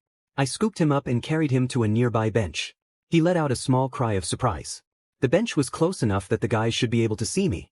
I took out my healing cream and began applying it to the visible wounds on the child. Who would do such a thing to a child? I murmured. Mississippi. I looked up at him with a reassuring smile.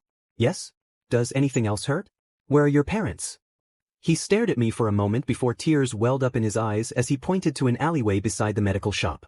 Do they need help? Yes, miss, he sniffed. I furrowed my brows, scanning the area. I couldn't leave this place. But I couldn't stay long either. But the child's parents. It wouldn't take too long. No, I had already taken up enough of their time. But I had made it my policy to help those who couldn't afford treatment. I was sure the guys would understand. I grabbed the child's hand, and we rushed back into the store. I spotted the cashier and said hurriedly, if two men with red hair and blonde hair with red eyes show up looking for me, tell them I went to help a boy's parents and that I will be back. I'm going into the back alleyway, I exclaimed before rushing out. The man appeared flustered, but I couldn't focus on that now.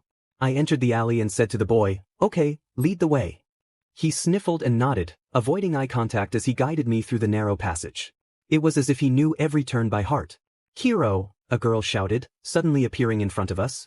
Mia, get out of the way. No, Kiro. This isn't right. Let her go. I'm doing this for everyone's sake, he insisted. But who knows what those bad men will do to her? Mia shouted back. I released Kiro's hand and looked at him, confused. Kiro, what's going on? Mia answered for him. He was going to give you to bad men in exchange for food. She glared at Kiro. Where are your parents? I asked. Our parents abandoned us. We have no one. Mia shouted again. Instead of feeling anger, I felt sympathy. Kiro was trying to help his friends. I smiled, bent down, and gently patted his head. He stared at me, surprised.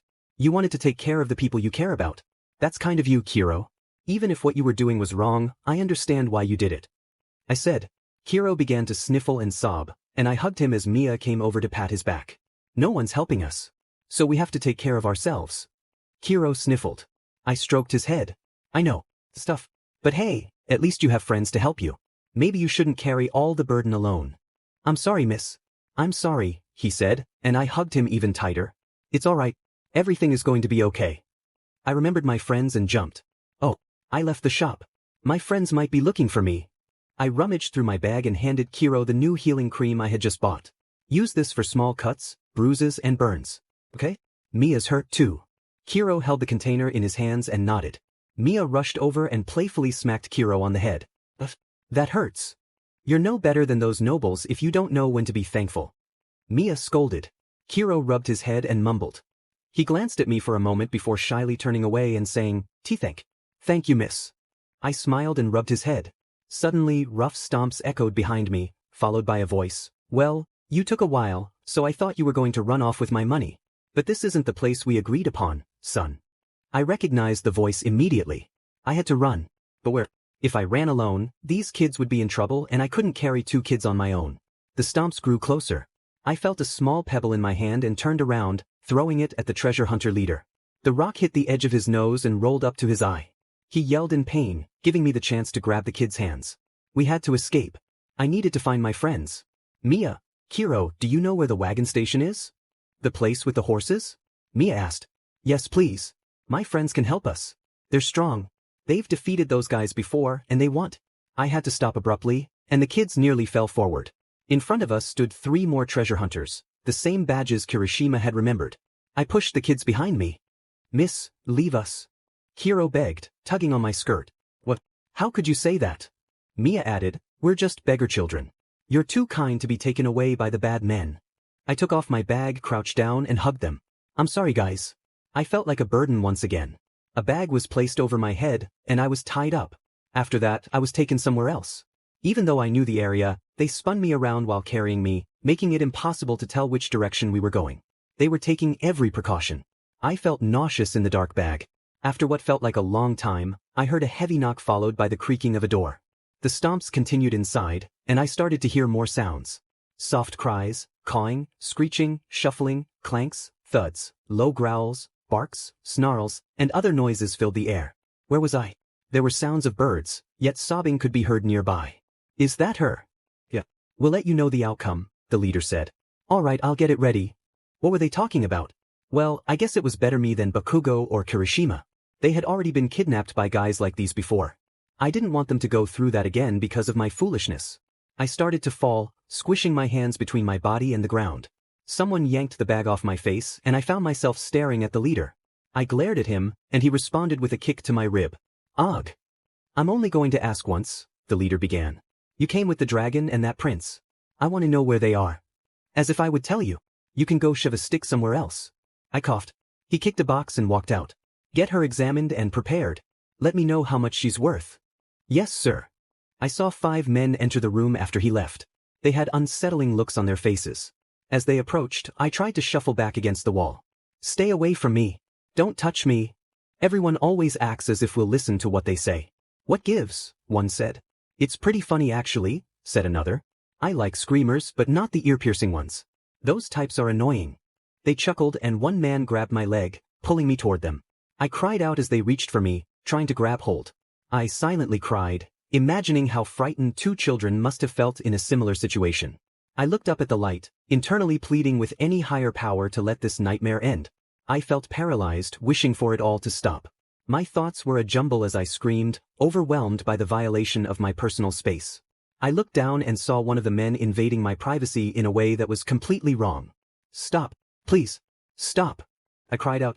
I thrashed and struggled, but 4 men held me down, and every movement only intensified my distress. I hated it. I hated it so much. Bakugo, Kirishima, help me, please. I beg you, stop, please. I wailed and sobbed, but no one intervened. I felt utterly alone, disrespected, ignored, belittled, and mistreated. They finally released me, having finished their examination. My throat was dry from all the screaming and pleading. After they left, I curled up in a corner, still sobbing. They had stripped me of my clothes and invaded my personal space in ways I never thought possible. He gave you a chance, but you refused to the end. Your friends won't find you here, just give up. You're going to be sold to some wealthy noble and become their plaything. Who knows, if you play your cards right and make the right sacrifices, you might live a comfortable life as a noble's companion. If you get lucky, of course. You aren't much of a beauty, but since you can use magic, we increased your value. I stared at the floor, tears streaming down my face. I couldn't use magic. That was just a trick with pixie powder mixed with ashes. The men grabbed me again, forcing heavy metal jewelry around my neck, wrists, and ankles. This is to ensure you don't use your magic to escape. I don't have magic. Don't lie. The leader of the vulture treasure hunters saw you use it. That wasn't it. I was yanked by my hair, and I kicked my legs, trying to grab the man's hand. I'm getting tired of your noise. Be quiet, or I might have to make things worse for you. He released me and I fell to my knees on the hard concrete. Pain shot through me as I checked for injuries, but it was too dark to see clearly. They walked out, slamming the gate shut behind them. The sound of metal clanging echoed as they locked me in the cage. I sobbed again and crawled into a corner. There was no natural light, only the flickering of torches. I noticed others in undergarments in the cell across from mine. In a neighboring cell, there were elves wearing the same heavy jewelry I had on. Put the clothes on. You'll get colder if you don't, a gruff man said from behind the bars of my cell. I crawled over and slipped on the clothes, trying to cover myself as much as possible. Both knew he saw me anyway, and he was snickering down at me. I hated it here. I wanted to go back to my tiny treehouse. I was hungry. I missed my friends. I should have listened to them. No, if I had, those kids would have gotten hurt. I bet she's going to be a servant. She's not much to look at and she has too many scars. Her starting price will be slightly higher than average because she can use magic. That's her only worth. So what's the starting price? I still need to discuss that with the leader, but it should probably be around the hundreds in gold. So this was my fate? I was going to be sold to a noble. My life wouldn't be in my control anymore. I just softly sobbed. It was better to do as I was told at this point. I didn't want to get hurt anymore. I knew what was going to happen, but I also didn't. That was what was petrifying for me, the known mixed with the unknown. But at least I wouldn't be a bother. You're temporarily one of my people, so I have to protect you. Bakugo's POV. Do you think she's going to be sold to them? Kirishima asked. We both knew the answer. Of course not, I replied. She's going to be sold to try to get a better price, but she's definitely going to be sold. Maybe I should have told her to stay with us. Hey, Bakugo?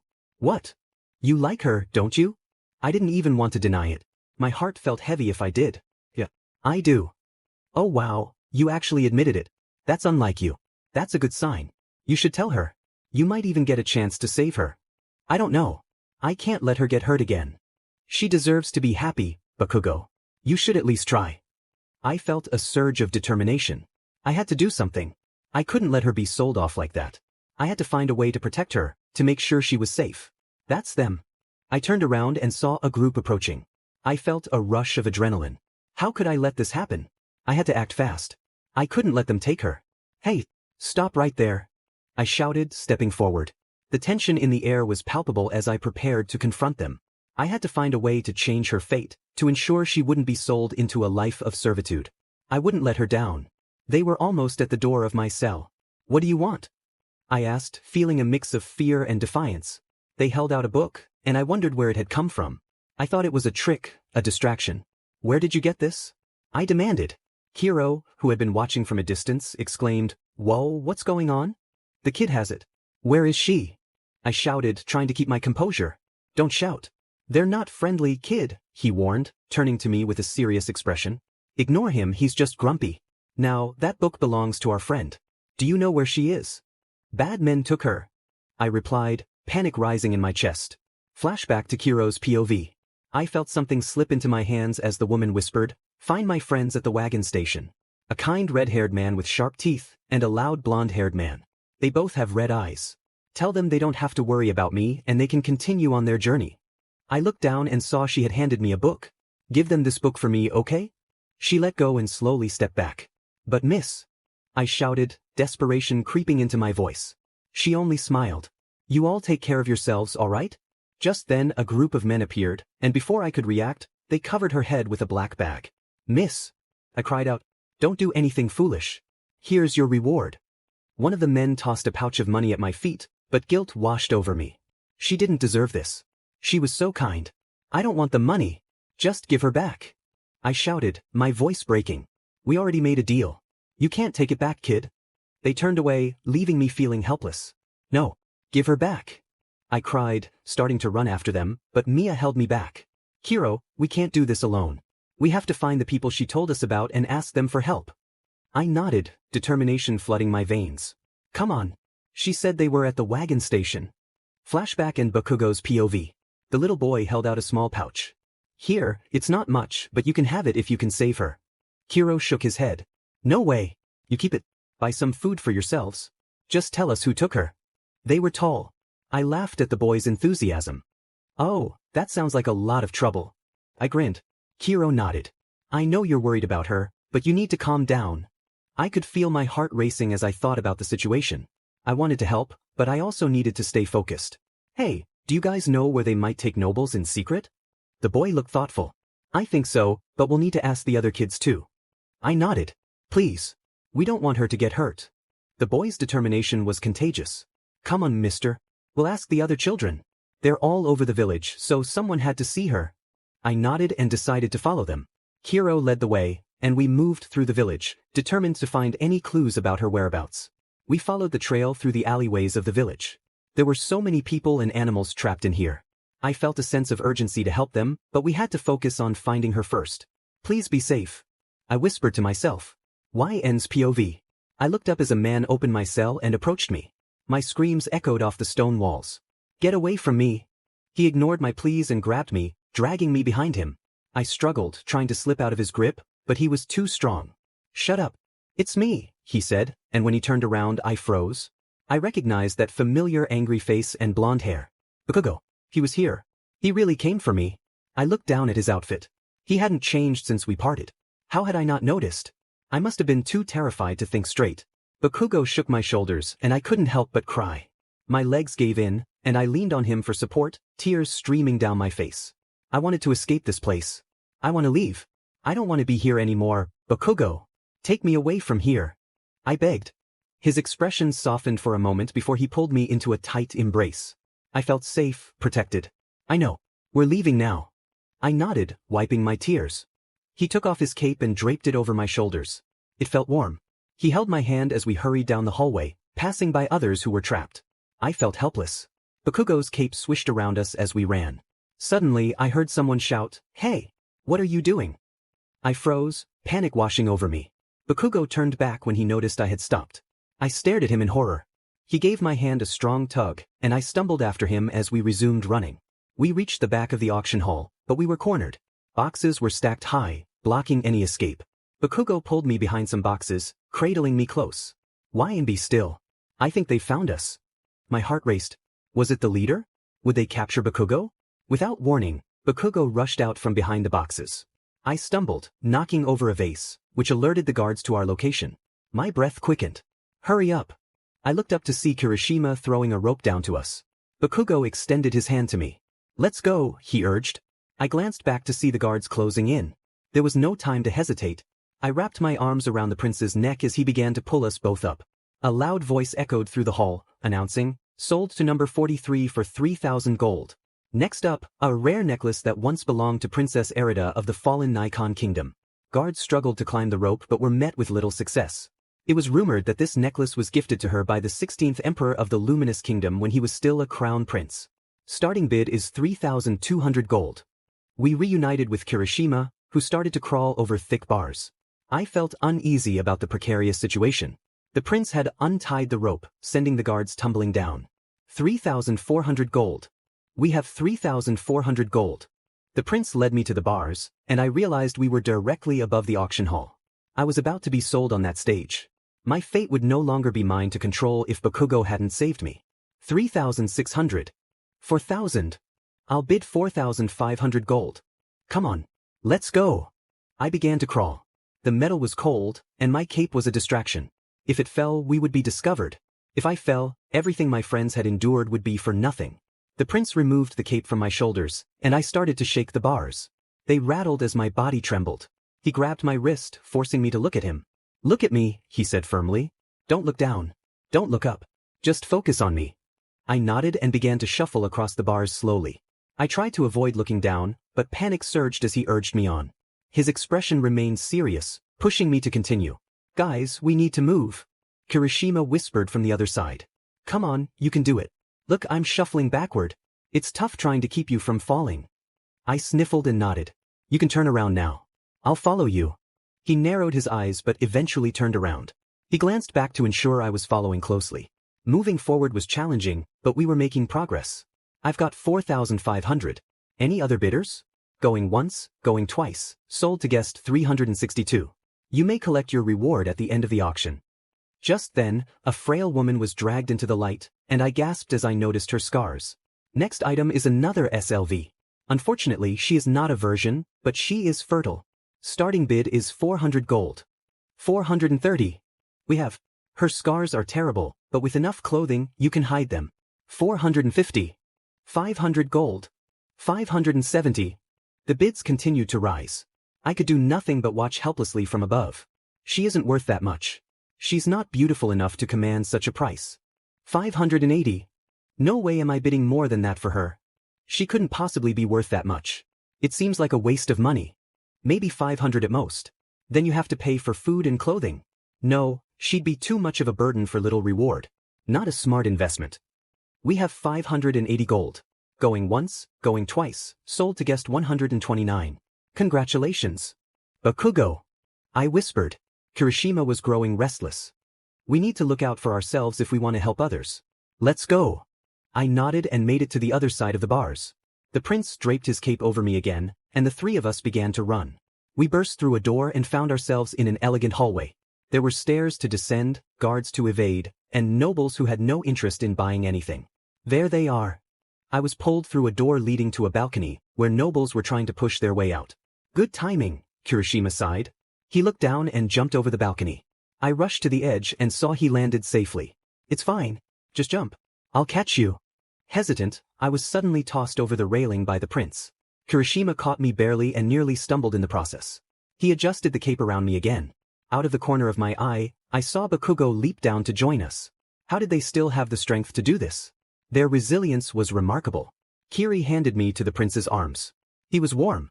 There you are, my lovely dragon. I froze, not daring to look at the man. I kept my gaze fixed on the wall.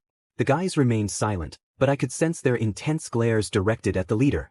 I'll let her go if the dragon makes a contract with me. I know she's precious to you both. You came all this way after all. Why not stay a while? Kirishima spoke through gritted teeth. I'm afraid I'm already bound by a blood contract. I only obey my partner. I could hear the disappointment and malice in the man's voice. Then, I guess I'll have to eliminate your partner so you can make a contract with me. But since I don't know who your master is, I'll have to take them both out. Panic surged through me, and I clawed at Bakugo's skin, my heart racing as I prayed for safety. Suddenly I heard growls and snarls. As if I'd allow. That, Kirishima said, his voice deeper and more powerful. Bright red wings flared into view, and I realized I had been holding my breath. The wings expanded, and a magnificent form emerged. The building began to tremble, and the prince ducked beneath Kirishima. His scales shimmered beautifully. I reached out but withdrew my hand as he moved. Kirishima let out a thunderous roar, and I buried my face in Bakugo's side, my ears ringing from the sound. People peered through the doors and screamed at the sight of the dragon. Some looked on in awe, inquiring about his price. The leader fled just in time as Kirishima prepared to unleash his power. The room instantly became stifling when he released the air. Nobles scrambled in a panic, searching for an exit from the fierce dragon. He was truly a sweetheart, but when provoked, he could be intimidating. After everyone had left, he transformed back into his human form to join us once more. We managed to sneak away, and once we reached a safe spot, we looked back at the chaos we had left behind. Many guards and civilians had arrived to assess the situation, with most detaining and arresting people. Bakugo turned away, and I could no longer see the auction house. Come on. We've got what we came for. There's no reason to stick around any longer. I wasn't sure where we were headed, but it was dark outside. The guys carefully navigated the rooftops, and the warmth of the cape made me feel drowsy. Bakugo set me down on a bed, and I blinked myself awake. When had we arrived in a room? He slowly began to take his cape back. My eyes widened, and I gasped as I felt the cool air against my skin. I clung to the cape tightly. It's mine. He stopped himself and released the cape. I quickly wrapped myself back inside it and curled up on the bed, shivering. The blanket's warmer, and it'll cover you while you're comfortable. Turn around. Please. I pleaded. He sighed and turned away as I asked. It felt a bit strange to have someone listen to me again. I slowly emerged from under the cape and pulled back the blanket, crawling underneath. It was warm and comforting. I'm in, I said, my voice hoarse and dry. I'll get you some water, the prince said. I felt more warmth added on top of me, and something fuzzy tickled my ear. I opened my eyes to see Bakugo's cape draped over the blanket. I felt cozier than before. I wanted to stay wrapped in this warmth forever. But why in? I know you're tired, but you need to eat and drink something. I blinked awake to see a large plate of food in front of me. Without hesitation, I sprang up and began to eat. I didn't bother with utensils. I was just hungry and wanted to fill my stomach. Bakugo took the plate away and scolded me. But you're going to choke.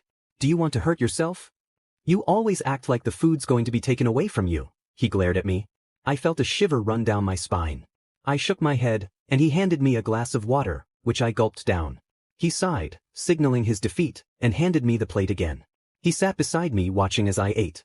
I didn't mind. I hadn't had a proper meal all day, and today had drained my energy. I heard the door open and flinched, leaning back slightly. I relaxed a bit when I saw the friendly dragon peek through the door. What happened in there? Kirishima asked. I could still remember the uncomfortable moments I had endured. Bakugo took the plate from me and began to wipe my hands with a towel. He was trying to be gentle, but even his soft touch felt rough. It was horrible. The leader wanted me to tell him where you guys were, but I refused. Because I refused, he was going to sell me. They took my clothes and examined me. They kept touching me. It was cold. Dark. It's alright. It's over. Bakugo reassured me. I looked up at him and began to cry again. I had sacrificed myself to help him, and now he was returning the favor. You're an idiot for sacrificing yourself again. I nodded. Of course I was. I felt useless. He slowly reached out, and I felt a chill run up my spine, making me tense. He sighed and continued to reach for the neck cuff I wore. He tried to use brute force to break it, but instead, it sent a painful shock throughout my body. YN. I heard the guys shout. I went limp and lost consciousness. Bakugo's POV. Sheet. I can't believe this. I can't believe this. I can't believe this. Oh God. Bakugo, it's okay. She's still alive. But we can't break it without help, so we need to find someone who can. I know it's hard, but we need to stay calm. We can't afford to panic now. Stay focused. We can't let her down. We have to find a way to get her out of this situation. I'm going to find the right person to help, I said. And I'm going to make sure we get her out of here. I felt a surge of determination as I thought about YN. I had to protect her, no matter what it took. The village was in complete chaos. Guards were patrolling the area, and I had to avoid them. I was carrying a girl who hardly had any clothes, cuffed in magic suppressors used for imprisoned mages or anyone who could use magic. It could easily cause a misunderstanding, and I didn't want to go through the trouble of explaining the situation. Sure, they might have the keys to unlock them, but they could detain me, and it would take a while to identify me. It was just easier to find someone who sort of knew us. I wasn't too sure where Ciro's workshop was, but I at least had the name of the building and the street name. The Bronze Spoon on Swinster Street was what he said. I couldn't find the street, so I was forced to ask someone. I made sure to cover YN's neck and keep her warm before I approached a lone woman in front of her home to ask for directions. It's just 4 streets over. But is she alright, dear? The hospitals or clinics aren't over there but in the other direction. I had to lie to the woman. We just came back from the clinic, and her mom wanted me to bring her home because she was worried about her after the shake. Unfortunately, she was very tired and fell asleep in my arms. She nodded her head. Oh, alright. Be safe then. There aren't many guards keeping watch, so there will be a lot of thugs around. I nodded. Thank you for the advice, miss. I rushed past her and down 4 streets as she directed, finally spotting a sign that read Swinster Street. I looked around and saw a dim light coming from inside a building. It was the Bronze Spoon. I ran towards it, shifting YN into a more comfortable position as I freed a hand to knock on the door. We're closed. I heard Ciro shout from inside. Hey, Ciro, it's me, Kirishima. My friends and I helped you push your car earlier today. Kirishima? I heard crashes, thuds, curses and other background noises from behind the door. Soon, Ciro swung the door open. What are you doing so late? What's happened to her? We would like to use our favor now, if you don't mind. He shook his head. No, not at all. Come inside. Careful, it gets messy after closing time. I stepped inside, and he closed the door behind me. He pushed past me. Here, she can lay in my bed for a bit. The place was entirely made of wood, with parts and inventions scattered around the floor. Ciro was right. His place was messy. Well, I guess that meant he was working hard? I felt a paper slide beneath me and lifted my foot. It would be bad if I fell with YN in my arms. Of course, I would try my best to keep her safe. I had to tiptoe across the ground. Ciro saw me and started picking up his things, clearing a path for me. Thank you so much. I didn't want to use that favor at all, let alone the same day, but we came across an unexpected situation. It's fine, I don't mind. What happened? If you don't mind me asking. I slightly furrowed my brows. She was kidnapped and was being sold at the auction. How did you find her? Children beggars helped us find the place they took her to. Thanks to them, we wouldn't have been able to locate her. They put magic suppressors on her. I nodded. We were hoping you could help us remove them. We tried to break it, but it ended up hurting her and she passed out. We do sell magic diffusers here, but only to the guards at the prison. I should have the key. I just need to look at the model. Thank you so much. Hey, don't mention it. If it wasn't for her convincing Bakugo, we would have still been stuck outside of the village. I looked at her lying mostly motionless on the bed. My heart pounded and my stomach twisted. These weren't my emotions but my partner's. Even though these feelings were artificial, they still compelled me to act. A mix of anger, excitement, and heartbreak surged through me. I understood why. He had reached the prison and found the ones responsible for her condition. I crept closer to her and placed a hand on her head. Her forehead was damp with sweat, which puzzled me since she was in light clothing. Hey, Ciro. Yeah. Does Jiro have any spare clothes by any chance? She should, but I'm not sure if they'll fit her. They're different body types after all. Where is she anyway? She lives with her parents. Can you give me the address? You still need to find the key. He nodded and took out a paper and pen. As he scribbled down Jiro's address, I watched Xueyun. Her mouth began to tremble, and her eyes started to water. Was she having a nightmare? I gently patted her head a couple of times, and she slowly drifted back into a peaceful sleep. Zero held out the paper beside me. Here you go. If she doesn't have any clothes, I can try to talk to a friend I know. If she doesn't have any, I'll buy some. I just want to avoid having her walk around in a nightgown during the day. Yeah, that would be very strange to see. He returned to inspecting her neck and wrists. I trust you, and I don't trust people easily. Well, I'm honored then. Go 3 streets down to find Jiro Street. I nodded. Thank you again. You're very welcome. He smiled. I turned back, feeling another wave of anger wash over me. It was stronger this time. I had to clench my fists and rush out of the shop before I did something reckless. I ran to an alleyway, forcing myself to calm down. It took a lot of energy to suppress the emotions earlier. I dug my nails into my arms as the anger intensified. What was happening, Bakugo? Why are you so furious? He always had a serious demeanor, but this was different. He had been carrying so much alone, it was only a matter of time before he exploded. When I see him again, he better have a good explanation. Suddenly, the anger subsided, replaced by a whirlwind of conflicting emotions. I could breathe normally again. His emotions were chaotic. I couldn't rely on Bakugo to keep his feelings in check, and it frustrated me because it affected me too. I looked at the address Zero had written down and walked 3 streets down as instructed. I arrived at the street and began searching for the house number. Alright, her house is to the left. After a bit of searching, I found it and knocked on the door. Who is it? A woman called out. It didn't sound like the bard from this morning. Up here. I looked up to see a woman who resembled Jiro but with glasses and shorter hair. Zero had mentioned she lived with her family, so this must be her mother. I'm looking for Jiro. Is she here, ma'am? She nodded and rubbed her head. Yes, she is. Hold on a second. Please let her know it's Kirishima. The boy with red hair and sharp teeth. She nodded and closed the window as she went inside. I waited for a bit, but it was fine since everyone was trying to go back to sleep after the commotion. I was tired, but I had things to take care of. The door clicked open, and I saw Jiro rubbing her eyes, visibly exhausted. When our eyes met, she jumped in shock. How did you find my house? I asked Zero, but I have a favor. Why are you still here?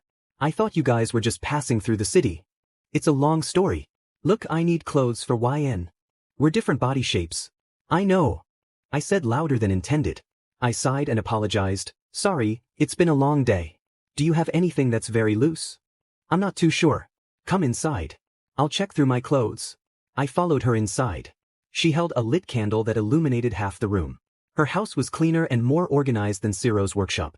She led me upstairs and through a door into a room filled with instruments and sheet music. Well, not sure what I expected a bard's room to look like. She chuckled briefly and then opened a small closet beside her bed. As she rummaged through her closet, she asked, All right, now what happened? She wanted to resupply on medical supplies, so we went to switch the horses at the checkpoint while she got what she needed.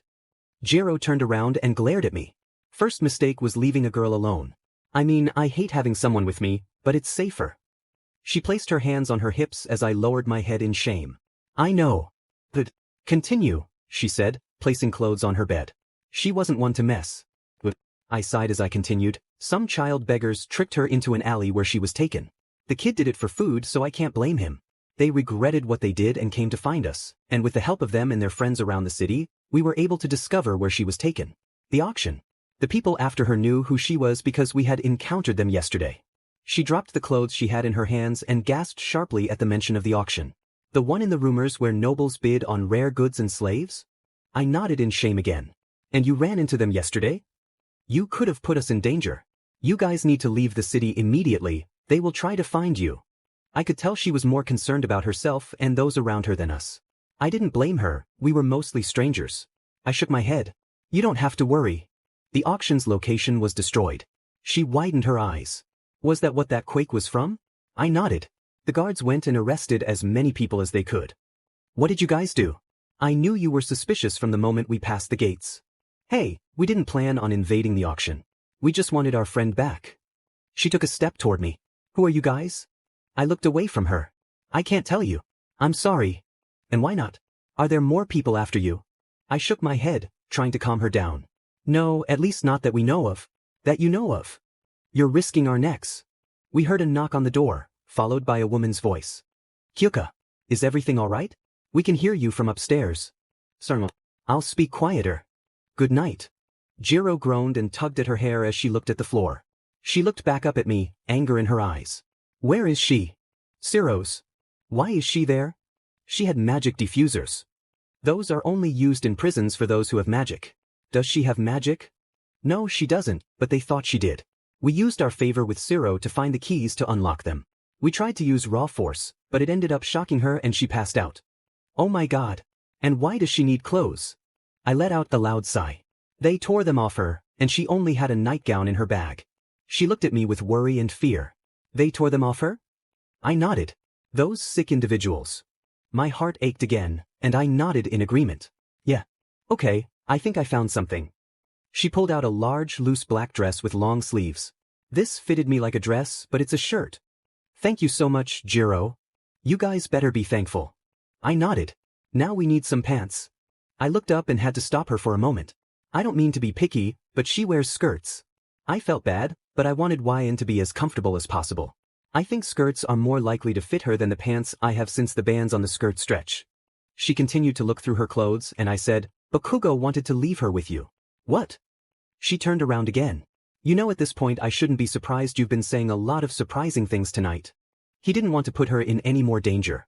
So he wanted to leave her with you guys until he returned. Weren't you guys tag-alongs? And why do you trust me? We just met today. I put a finger to my mouth and pointed another to the ceiling. She went back to rummaging through her clothes, but this time more aggressively. Your free favor can only go so far. I know, and that's what I told him. Just thought I would mention it just in case. In case I said yes? I don't want her to stay. We need her, she's an important ally, but Bakugo's too stubborn and is very adamant about her staying here. Here, I found a skirt. You can put a pin in it if it's too big.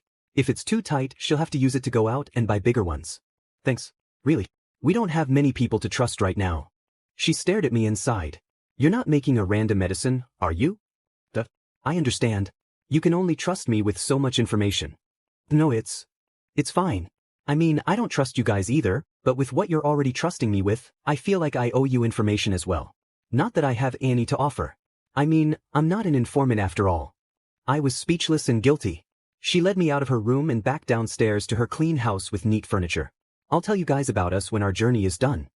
We're strangers. You don't have to tell me anything. You don't have to keep your promises. I nodded and bowed. Sorry. I'll get going now. Again, thank you. We don't forget our debts, goodbye. I left her house and began to run back to Ciro's workshop. I felt uneasy leaving Xueyun behind alone again after today, but there are people we can trust. You can't trust someone if you don't give them opportunities to earn it. I knocked on Ciro's door, and he rushed and stumbled to the entrance. He opened the door, and a gust of hot air escaped. Those crazy individuals put 3 different models of magic diffusers on her. I only have the keys to 2 of them. He led me inside, and I saw Xueyun now underneath an unnecessary amount of blankets. She's been cold this whole time. I tried to warm things up with a heater I made and blankets I had around, but she's still cool to the touch. At least she's warmer. How many cuffs did you get off? It's just the neck one I don't have the key for. Thanks a lot, Ciro. We owe you.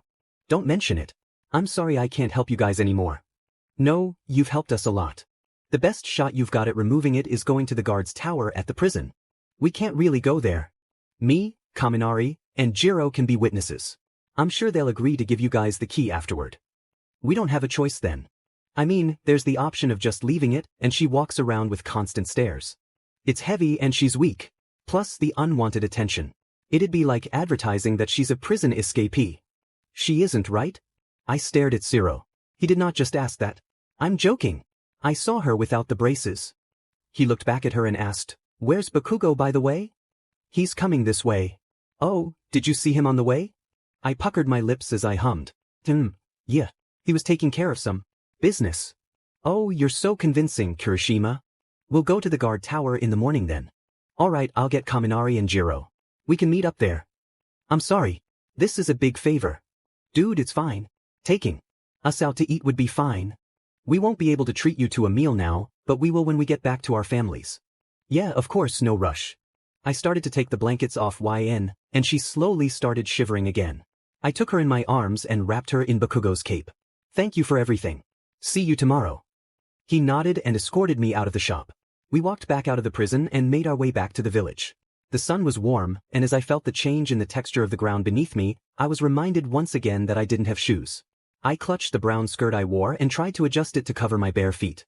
I had sensed a breeze earlier, but now I was certain that my sock had a hole on the side. "Let's go get you some boots," Kirishima suggested. I looked up at him, who was focused on my feet. I quickly tried to hide them from his view and redirected his attention. "Oh, I'll be fine. We'll be in a wagon the rest of the way anyway." Bakugo huffed. "We were supposed to be riding dragons the whole time, but look how that turned out." Kirishima nodded in agreement. "Bakugo's right. Damn right I am. Plans might change and we might have to walk." Siro and Jiro mentioned they were kidnapped by bandits and went off course. As if I'd back down without a fight. "We'll be all right." Kirishima shot Bakugo a glare. "I'm trying to convince her to let us buy her shoes. Are you with me or against me?"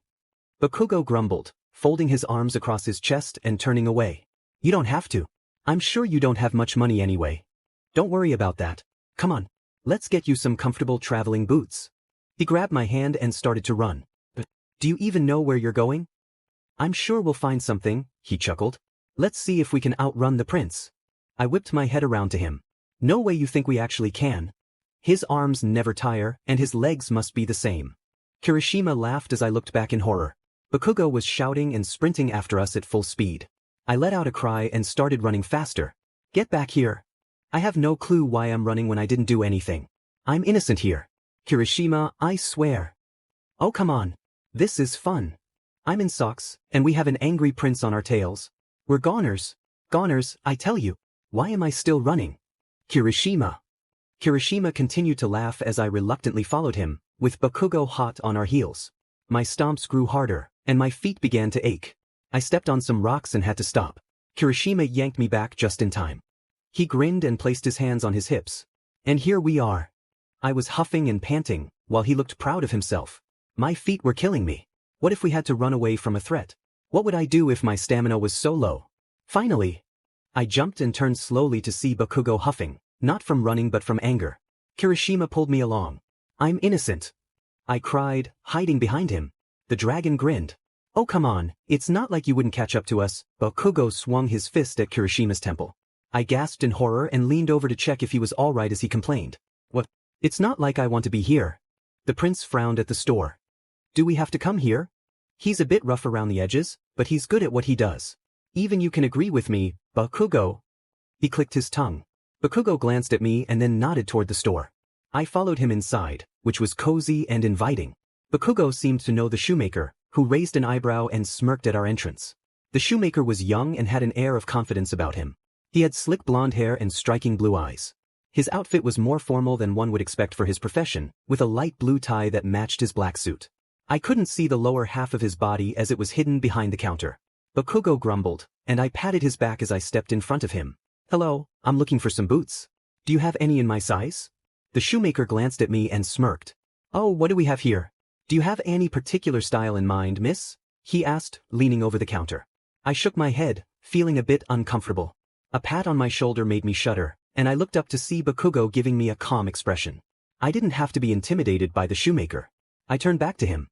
"I'm not being too picky. Just something durable for a good price, please." "You don't have to worry about money," Bakugo said. "Yeah, but it's not my money I'm using." Kirishima chimed in as the shoemaker walked to the back room. "Hey, if the man says not to worry about money, then take his word for it." Bakugo slammed the counter and shouted, "I came here to buy shoes, not to have some guy flirting with my friends." I tightened my lips and decided to look around, not particularly interested in the styles. There were sandals, dance shoes, winter boots, formal shoes, heels, and more. They were all beautiful, but I just wanted good boots. They made me feel fast and were very comfortable for traveling. "Let's start with these." The shoemaker returned with 2 boxes. I looked at the price on the outside. 15 silver. I nodded and opened the box. The boots were pretty, so I took the box and sat on a chair to try them on. Bakugo knelt in front of me. Did he want to help? Does she need help putting on shoes? I heard the shoemaker whisper to Kirishima, who chuckled as he leaned over the counter with his arms crossed. They looked up at me and I felt awkward, so I turned away, saying, "Do what you want." Bakugo chuckled under his breath as he took off my socks. "What happened to her feet?" "She walks around barefoot like a child," the shoemaker remarked. I felt embarrassed and shrank into myself. "Of course not." I reminded Bakugo, trying to take my mind off the comment. Kirishima and the shoemaker muffled their laughter. I felt Bakugo start to touch my feet, and instinctively I pulled them back. Don't be weird about it. He didn't look at me, he just turned to grab the boots from the box. He put the shoes on my feet and tied them. I stood up and began to walk around, bending down to adjust them. Not it? Kirishima asked. I shook my head. The sides are too small. Oh, so you're a wide-foot woman. Do you have to say it like that? I grumbled. Kirishima sighed an apology but insisted I trust him since he knew what he was doing. Why is this guy so rude to customers? I returned to the chair, and Bakugo removed the shoes, placing them back in the box. The shoemaker took the box and handed us another. He went to the back as we tried on the next pair. I didn't even attempt to wear them because the heel was too high, my feet would hurt more than being barefoot. He came back and we handed him the rejected box. He presented another one as we looked through the next pair. This one wasn't right either. If it wasn't one thing, it was another. I had said I wouldn't be picky, but I needed to be comfortable. I would probably have these boots for a couple more years before I could afford another pair. After more trial and error, the shoemaker had an idea. He went back to the room in the back. I took off the shoes and placed the box back on the counter. He took longer than before, but when he returned with another box, he had a wide grin on his face. I think these will be satisfactory for you, miss. If not, I'll be at a loss, but I assure you, I am never wrong. A glimmer of hope sparked within me, and I took the box from his hands. I sat back down in the chair and let the prince slip the shoes onto my feet. I grew accustomed to his touch and didn't flinch when he accidentally brushed against my foot. I noticed a click as the shoemaker checked his watch, openly staring at it. Is he courting her? My ears warmed at his question. Kirishima whispered a reply. Oh wow. Bnha AU. Wanna say that again? I exclaimed. Yeah, I do. Guys. Bnha AU. I felt horrified for the shoemaker. Were they acquainted? Not only did the shoemaker not dress like one, but he was also bold enough to insult the prince in his presence. You dare say that to paying customers? The shoemaker's smirk never faded as he rested his hand on his cheek. I know no matter what I say or do, you're not going to buy shoes from another shoemaker. I'm the best in the business, and you're still wearing the boots you bought from me a couple of years ago. The prince clicked his tongue and turned his attention back to my feet. Just shut up. I inspected the shoe as Bakugo put its twin on my other foot. It was pretty and well fitted. I began to tighten it and took a few steps. They felt firm and rubbed the back of my foot.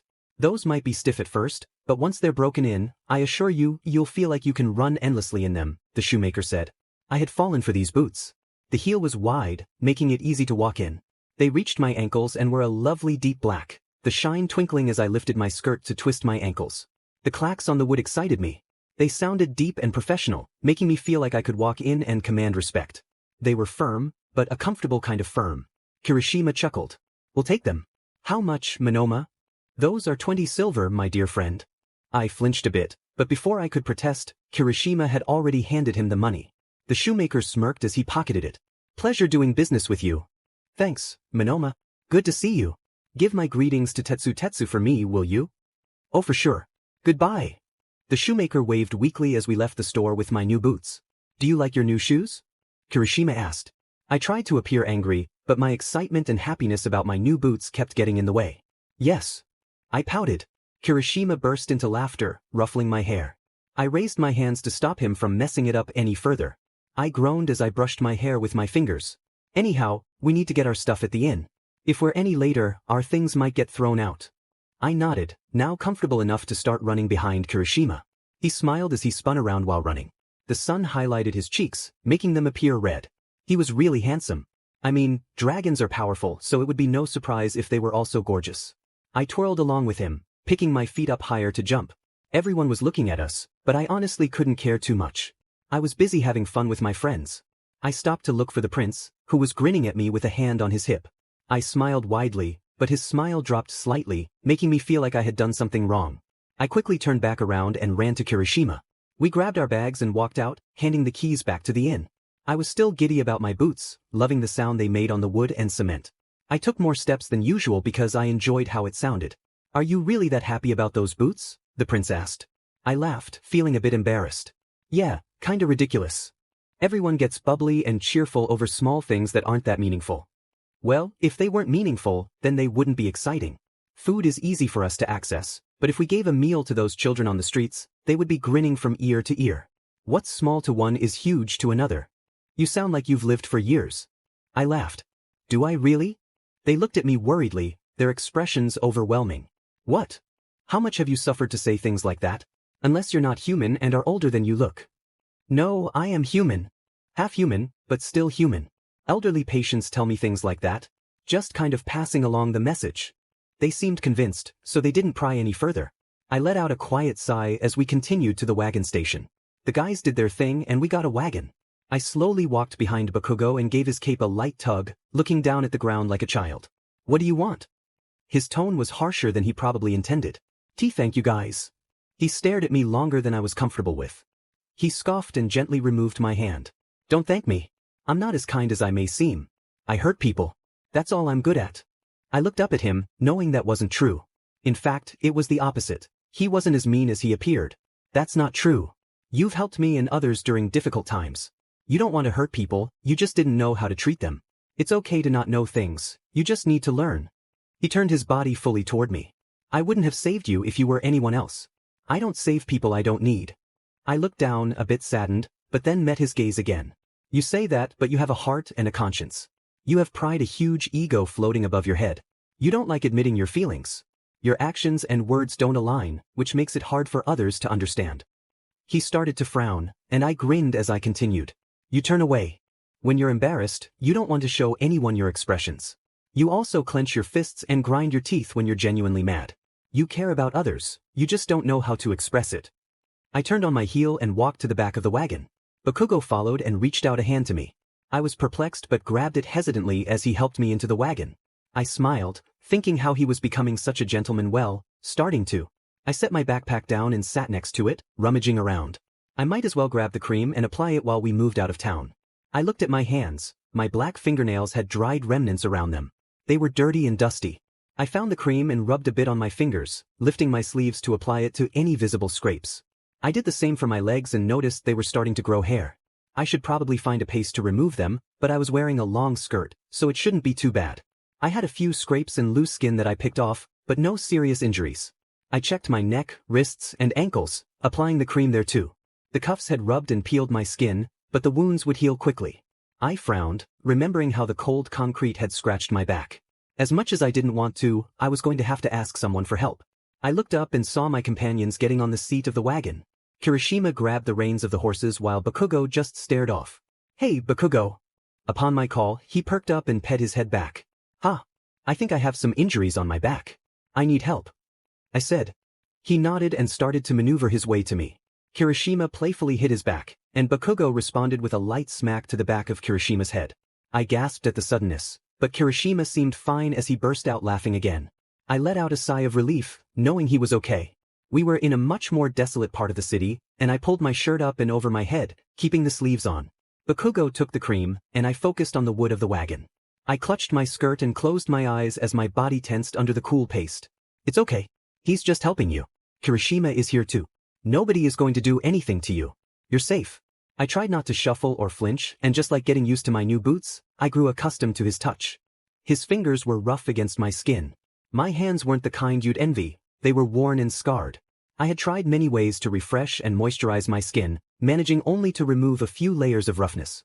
The scars were small, but if someone really paid attention, they'd see every one of them. I used to count my scars out of boredom. I could see 18 of them. As curious as I was, it felt awkward to ask the prince to count how many scars I had on my back. I started to feel sleepy, accompanied by a slight headache. I wanted to sleep, but there were useful things I could be doing. I'm done. I nodded and pulled my shirt back down. I turned to the right and started to tuck the shirt into my skirt. The prince watched me as I did this. He was probably lost in thought, not really looking at me. Maybe he felt sorry for me. Thanks. I appreciate it, Your Highness. He nodded and looked into his lap. Was he not going back to the front? Want to play a game, you two? Is there another green stink bug on your bag? Kirishima asked. I grinned innocently. No, I promise. Do you have any bugs in your bag? I wouldn't be surprised if you did. You have pretty weird things in there. Unlike an ordinary doctor. You went through my bag? Did you forget already? I got the nightgown out. Couldn't have a lady in her underwear. Her scars are horrid. She's not beautiful enough. She couldn't be worth that much. I think it's a waste of money. She'd be too much of a burden for little reward. Not a smart investment if you ask me. I shook my head and stretched my cheeks. You look ridiculous. I let my cheeks go and stared at the prince. I nodded. I am ridiculous, but sometimes you look amusing as well, Your Highness. He had a visible vein pop out from the side of his head as he forcefully grabbed and stretched my cheeks, shouting at me. Say that again. I look amusing? You have some nerve saying that to a prince, you unofficial doctor. I wanted to laugh, but the pain in my cheeks made me whine instead. That hurts. The prince let go but continued to glare at me. I rubbed my cheeks, whining like a small animal and pouting as if I were a child. You sometimes act older, and sometimes you act younger. You never act your age. I puckered my lips and stared at Kirishima's neck as I shrugged. So how does someone in their 20s act, Your Highness? Kirishima interjected before the prince could respond. You can't really rely on us for those kinds of things since we're not exactly normal either. He has a lot more responsibility than most people your age, and I'm well beyond your ages combined. I'm still considered a baby to my people, you know? How come you have an adult form and act like an adult? I asked. Because I'm in a contract with this guy right here, I was forced to grow up faster.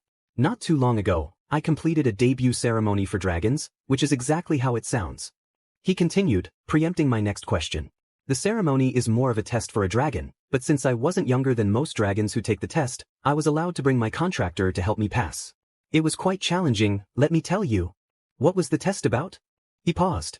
Exhausting. Bakugo had some trouble too. I had some trouble? You're the one who caused the massive wave during that test. They exchanged playful banter, the prince's voice rising with each retort. You decided to provoke the great dragon and make the test harder. It was already going to be difficult because this is where I'm meant to be. By their sides on an adventure. My companions, my first friends. Who knew being holed up in a treehouse would lead me to embark on a journey across most of the northern world. We had been traveling for a while. What are you all smiley about, huh? The prince flicked my forehead and I laughed. Yup, these were the kind of people I made friends with, the ones who saved me. I grinned from ear to ear. Thank you both. I care about you a lot. Kirishima turned around and flashed a smile. Love you too. My frown faded. Isn't that supposed to only be used for family? I asked. Yeah, but you can also say it for friends. You deeply care about, or someone you're dating or married to, etc. I nodded, then shuffled to the side and leaned against the wooden wagon. I found myself face to face with the prince. He stared at me for a moment before deciding to scoot closer. He slowly laid his head on my shoulder. I was taken aback and didn't know how to react. Just stay here, he whispered. This gruff prince had a surprisingly gentle side. I cautiously lifted a hand and patted his spiky hair. It was softer than I expected. It felt like I was crossing a boundary, but how could I not? Why didn't he just let his guard down? I already knew the answer. He's a prince, and many people have pressured, praised, and ridiculed him from a young age. It builds up over the years and shapes his personality. I leaned my head against his and continued to pat his hair. With nothing else to do, I gazed back at the village. The tall buildings, the clothes drying on lines, and people walking along the empty road created a peaceful scene. Why is the world so cruel and unjust? I awoke to a sudden surge of energy. The prince groaned on my shoulder as I looked around in alarm. Kirishima? I called out. You felt that too? Kirishima asked. I gently moved the prince's head off my shoulder. What could be causing this surge of mana? As much as I don't want to divert our attention from our path, I have a feeling we should check on it. I started patting the prince's shoulder to wake him up. Wake up, Your Highness. Something's going on. He grumbled but nodded as he rubbed his eyes. I stepped to the front of the wagon with Kirishima. We were on a dirt road surrounded by forest. It would seem calm to a normal person, but for those who could sense magic, it felt ominous. I shook Kirishima. Kiri, we have to go. We need to help them. This is a mana burst. Someone could be in danger without assistance. Alright, Bakugo, go with her. I'll stay with the wagon and the horses. Bakugo nodded, and I pulled him out of the wagon and into the forest. I was worried about this person. I had never experienced a mana burst, but I had seen the pain it caused others. I had even witnessed someone perish because they didn't receive proper care in time. If I ignored this, I knew it would haunt me, no matter how many others I helped afterward. The forest was thick and vibrant. The prince grew frustrated with the plants obstructing our path and began swishing his sword to clear the way. He couldn't sense the mana release as well as I could, but he had a general idea. Step by step through the thicket, we reached a small clearing. A pond with fish and lilies lay before us, and a man gasped for air, gripping his chest. I rushed to his side and laid him down. He furrowed his purple eyebrows and squinted his tired yet wide purple eyes. I held one of his hands and placed it on my stomach while laying the other on the ground. I closed my eyes to concentrate. I didn't have much experience with mana bursts, but I had handled them before. You just needed to locate the source and safely remove the excess mana from the person. Although I lacked magic, everyone had at least some mana, even if it was minimal. "Oi, what are you doing?" the prince growled. I ignored him. I took a deep breath and held it in as I felt the mana from the man's body begin to exit through his chest. This process was dangerous for everyone involved, so I needed to act slowly and carefully.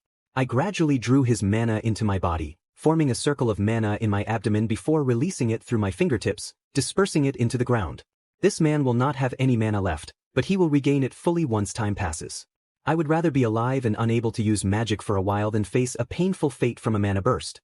The mana entering my body is powerful, and since his mana is a different type, it disturbed mine. The foreign mana in large amounts is painful for someone like me with little mana.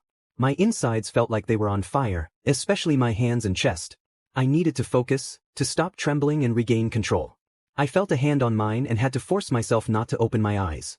"Let go," I warned. Bakugo released my hand and stepped back. I twitched my head as the burning sensation intensified. I started to pant, feeling my skin begin to sweat and cling to my clothes. I wasn't sure how much longer I could endure this. I wanted to fan myself, but I couldn't leave the process unfinished. As the mana began to thin, I knew I was done. I opened my eyes and saw the man passed out on the ground. This process was both tiring and taxing on the body, so I expected this outcome. I wiped my forehead and neck, realizing I had never dealt with a mana burst this fierce. He was not normal. "He's a dark mage." I turned to the prince and gently placed the man's hand back down. "You know him, your highness?" He nodded and picked him up, slinging him over his shoulder. The speed at which he did so worried me about the man's condition. What happened to him, and what was that whole act for? He had a mana burst. Sometimes people don't know how to fix it themselves. I've dealt with a few back home children whose parents never experienced it. What I did was just give his mana a safe exit point. He'll be fine with some rest. He nodded, and through the path the prince had cleared, we met back up with Kiri. He was shocked when he saw us return. "Shinso, what's he doing all the way over here?" He hopped off the wagon seat and helped the prince get him inside. I sat down next to the man and began to care for him, grabbing a rag to wipe his face. "Who is he?" "He's a dark mage apprentice." Kirishima began to explain some of the man's backstory. "His name is Shinso Hitoshi. He is a dark mage who studies under the Archmage in the North Tower of the capital of the Asosha Empire, Epivel. From what I heard, he used to want to be a knight but lacked the stamina to keep up with his peers. The Archmage, known as Archmage Aizawa, saw his potential and took him in. Mages are almost always locked in their towers. Why is he out and so far from home? The prince asked. We all stared at Shinso. His hair was big and curly. I glanced at the prince. They both had voluminous hair but were visibly different. Aren't dark mages typically feared as well? I asked. Kiri nodded. Yeah, but the Archmage is a necromancer, so judgment on dark mages has lessened a bit in the Asosha kingdom. I nodded in understanding. Suddenly, I heard a gasp and jumped back as the dark mage shot up into a sitting position. The prince grabbed my shoulder and held his sword toward the mage. His eyes widened in panic as he gripped his chest. How did the prince of where am I? I held out my hand. I'm Xueyun, the one who helped you with your mana burst. Nice to meet you. I knew he must have been confused, but I hoped he felt some relief that someone had come to help him. That wasn't a mana burst. It was an awakening. I did it on purpose. Why would you want to force yourself into that? Kirishima asked. I answered his question with another question. Why did you want more power so quickly? Everyone looked at me intrigued. The dark mage narrowed his eyes. I'm looking for my master. I got separated from him and need more mana to use a communication spell. He shifted his body toward me. All I know is that he's in Sunshul. Kirishima piped up. Oh well, we have good news for you. We happen to be going there as we speak.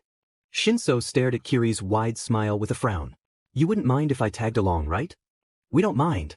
It's not like we need the space in this wagon. I shot the mage a smile, but he only looked down at the ground. Thank you for saving me and letting me travel with you. I will join you for a short while until I meet up with my master. I nodded, glad to have someone else to talk to. Plus, he could be of use. I smirked. If you're really thankful, could you do me a small favor? I asked. He glared at me. I don't have any mana, so I can't use magic at the moment. I shook my head. You should have some. I mean, why else would you be awake so quickly after passing out? I just want some mana in liquid form. The mage leaned back, furrowing his eyebrows in confusion. Why would you want mana? I'm a wandering doctor. I sometimes need mana and magic to heal patients, and I can't use magic myself nor have someone who does with me. Shinso squinted his eyes at me. Doctors request things like that at mage towers. Well, you're from one of the magic towers. Might as well ask you since I helped you. I chuckled. He groaned and looked out the back of the wagon, scanning the dirt road and forest behind us. He let out a huff before facing me again. Fine. But once I get to Sunshul, I can ask my master to help you out with that. Yay. I grinned and clapped my hands together. Kirishima returned to the front of the wagon. Well then, let's get going to Sunshul. This was going to be quite a trip, so I decided to get to know our temporary companion. I asked him all sorts of questions: where he was born, his family, goals, achievements, wishes, desires, if he wanted a family, and why he was so far from home. You talk too much, the prince grumbled, pulling on my cheek. I whined as Shinso agreed. I feel bad for you, your highness. I would put a silencing spell on her after a day. I gasped in dramatic shock. My goodness. To be so rude to your savior. I playfully crossed my arms and turned my head with a huff. Miss. Xueyun. I already agreed to give you a bottle of mana in exchange for saving me. I'm not here to make friends, I'm just joining you for a short while. I studied his face and expression. He looked tired, overworked, and overall exhausted. Have you eaten recently? His eyes lit up for a moment before he brought a fist to his mouth to cough, as if to hide his expression. No, I have not. Not since yesterday morning. Kirishima interrupted. We should be eating lunch soon anyway. We'll need to move the wagon off-road. Bakugo can stay here and oh, Shinso, do you eat meat? Shinso nodded. I do, and thank you, Kirishima. Kiri smiled brightly. Of course. He turned around and steered the wagon as far off the road as he could. The difference in elevation between the road and the grass made us lean down, and I accidentally bumped my head in the process. The sweet dragon apologized, but I brushed it off. He then held out his hand, and Bakugo tossed a knife to him. With a thud, I heard him jump onto the ground and skitter away. I felt bad that I couldn't help anyone, but this situation was unavoidable. A mage who couldn't use mana and hardly had to fight for food with his hands isn't the best choice for hunting. Bakugo could have gone, but of course, there are risks. We could get mugged, kidnapped, or even worse if we didn't have someone who could protect us. Mages are the most vulnerable when out of mana. I felt a hand on my head and looked up to see the prince rubbing the spot where I bumped it. His face was calm, as if this was natural. His actions rattled me and always made me flustered. I had never seen him act this way with Kiri. Was it because I was a woman, or was it because I was weaker than him? Looking anywhere but at the prince, I caught the dark mage's gaze and felt mortified. I raised the prince's hand off my head, and he glared at me. I awkwardly smiled and tilted my head toward the mage, which only made the prince angrier as he narrowed his eyes further. I wasn't doing anything wrong, I just wanted to be considerate of our guest. I rubbed my neck to comfort myself. I've never seen or heard of the Crown Prince of Grevia being so humane. You want to repeat that last part? The prince growled. We all know that it's a direct path to the goddesses. My attention kept shifting from the prince to the dark mage in worry. The mage had no way to defend himself unless he had some protection crystals with him. Your Highness, calm down. He stared at me with a glare but soon relented, leaning back and crossing his arms. He didn't look at either of us for a while, just staring at the back of the wagon. What was so interesting about the back of the wagon? I turned back to the mage and apologized in the prince's place. It's fine. His people don't use magic too often. Even as a prince, he still doesn't see magic users often. I stared back at the prince and hugged my knees. I was curious about what he was thinking, yet I knew it wasn't my place to wonder. My mind kept arguing with itself. One side wanted to satisfy my curiosity, while the other reminded me of my position. Usually, the one putting me down won, and I gave up. I can't take this any longer. I'd prefer you to talk than to sit in silence. Where are you from, Xueyun? I fiddled with my fingers and looked at my nails. The dark natural color of my nails could have given him a clue, but I didn't think he knew. Not many people did. I live in the Asosha dynasty, far south by the Great Lake River.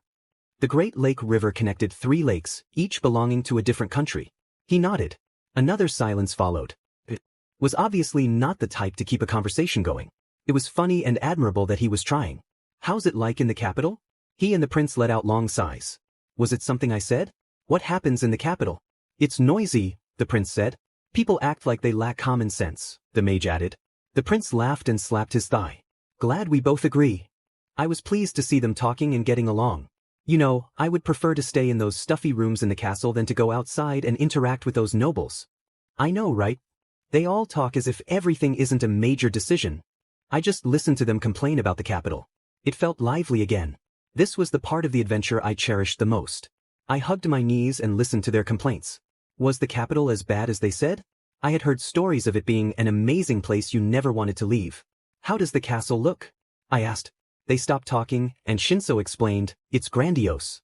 The king tries to make it lavish to instill fear and promote the kingdom's wealth. See, making it all fancy is a waste of money. Who cares how fancy your house is? It's all about military and manpower. If you're too strong and suddenly build up your army, other countries will suspect you're planning a war. I'm not stupid. I've been taught politics since the week I made a contract. The blood contract with your dragon, I presume? The prince glared. Of course. Who knows? You could have made a blood oath or a spirit contract. You have to be specific. Do you think I don't know that? Will you ever learn to control your language? As a prince, it's not appropriate. Everyone acts like I care about being proper, noble, or appropriate. Things were turning sour, and I had to intervene. Would you guys like some tea? I have some herbs to help with tiredness and fatigue. I offered, rummaging through my bag. If it's no trouble. I smiled at the mage. Not at all. We're going to need a fire for the meat anyway, so tea shouldn't be too hard to make. I feel bad for Kirishima. He's been driving the wagon for hours and now he's out hunting. The prince spoke to ease my worry. I'll switch with him, so don't worry about him. I found the herbs for the tea and turned around to see the prince's hand out in front of my face. He quickly withdrew his hand and resumed staring out the back of the wagon. I sighed, puzzled by his strange behavior.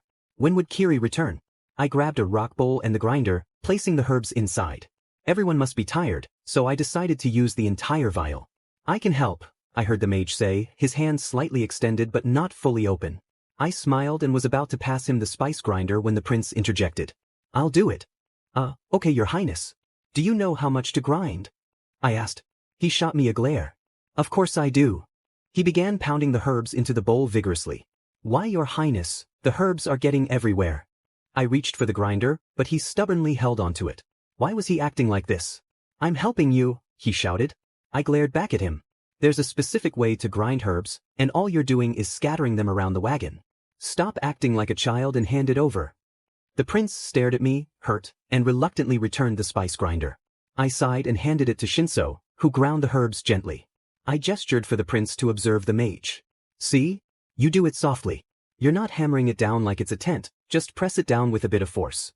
Each spice and herb has a different preferred size when ground, I explained. The prince crossed his arms. I don't understand this nonsense. What's the point? The spices I buy are usually in powder form, so why bother with this? Shinso chimed in. Well, if we're using the herbs or spices for food, potions, or medicine, they work best when powdered. It's easier to work with and has a better flavor.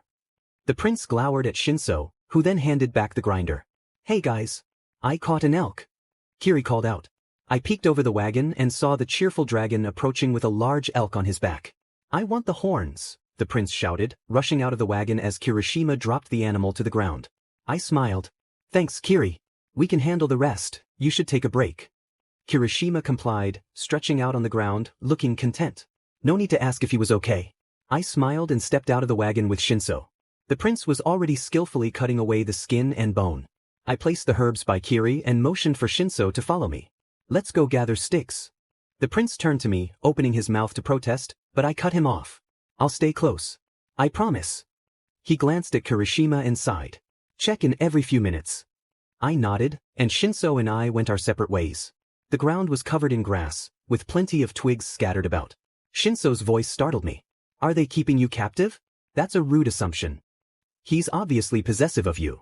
I just tend to get into trouble. He's looking out for me. Very protective. I laughed. I gathered a small bundle of sticks of varying lengths. Collecting sticks was uneventful, and we made several trips since the elk meat was larger than our pile of sticks. I glanced at the remains of the elk, a sense of worry creeping in about the future.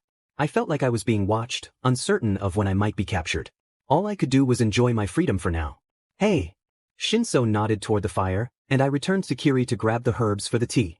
Bakugo had already placed a small pot on the fire, but it was only enough for 1 cup, so it would take a while before everyone had tea. I added a generous amount of herbs and stirred them into the water, which turned a warm brown. The scent of the herbs, mild when crushed, was now at its strongest. It was refreshing to breathe it in. Kiri scrambled over to my side. What's that smell? It's herbal tea to help with fatigue. Thank the goddesses. I've been so tired lately because of you too. Are you sure you're not an angel sent from the goddesses? Maybe you're a nymph. That would explain your beauty. I froze at his compliments, dropping the spoon and covering my face with my hands. I could only take so much at once. I had heard such things before, but this time felt different. Not a nymph. Are you sure? My cheeks flushed, and I wanted to escape the situation. "Stop it, Kirishima," Prince barked. I wasn't sure what he said, but it seemed he was telling Kiri to stop teasing me. Kirishima only grinned. "Oh, do you think I can get this kind of reaction out of her?" The prince's expression darkened, and he clenched his fists, raising one. "Hey, my patience is wearing thin, so stop it." He stomped over to Kirishima, tugging on his ear while still holding his fist up. Kirishima panicked and quickly apologized to the prince. "I'm sorry. I'm really sorry." "Hey, it's fine. Don't be too hard on him, Your Highness." I interjected, and he shoved Kirishima back, returning to the elk. "You okay, Kiri?" I asked, pouring the tea into a cup. Thankfully, Bakugo had packed 5. I heard the dragon hiss in pain behind me. "Yeah, I'll be fine." I nodded, holding the cup in my hand, now in the awkward position of deciding who to serve first. Shinso looked tired, and Kirishima had been driving the wagon for hours, but the prince might complain about being royalty and deserving the first cup. I shook my head and handed the cup to Shinso instead. He looked hungry, so perhaps the tea would help. I smiled as he accepted it. "Thank you," he mumbled. "You're welcome." The prince then handed me a large water canteen, his sour expression evident. He wasn't even trying to hide his displeasure. I sighed and took the canteen to refill the pot, knowing I would have to face the situation again. "I don't mind waiting longer." "You can give it to Bakugo," I heard Kirishima whisper. I gave him a relieved smile. "I'm sorry. I don't like situations like these." He nodded in agreement. "Me neither. You don't want to hurt anyone's feelings and cause misunderstandings." Kiri decided to check on the horses to ensure they were eating. Meanwhile, Shinso stared into his cup. "Is it helping any?" I asked. He jumped, gripping his cup tightly to prevent spilling it. Yeah, it definitely is. A little too much. Now I'm worried I might not be able to sleep. Not that I do anyway. My sleeping schedule is almost non-existent." "I don't think you'll have to worry about that. You should be able to sleep normally. But if you want to sleep, I have some sleeping medicine." He shook his head. "No, thank you. I might not need it. I'll probably just pass out later." I began to study him. The crackling of the fire was the only sound I heard. If he hadn't slept much recently and had an awakening, he should be knocked out for longer than he was. That didn't make sense. "No, don't ask." "Stay put." An awkward silence settled between us. I watched the water boil and steam while Bakugo roasted the elk. Kirishima checked on the horses, and Shinso quietly pulled out a book from his bag, sipping his tea as he read. It wasn't very exciting. Everyone now had a cup of tea and a plate of meat. I started to devour my share, realizing just how hungry I was after catching a whiff of the cooking meat. I hadn't noticed my stomach was growling. It was getting darker, and the leaves were a light orange, reflecting the vibrant colors of the fire. The wind howled softly, making me shiver. I was in thin clothing, but they were long. I hugged myself and walked to the wagon.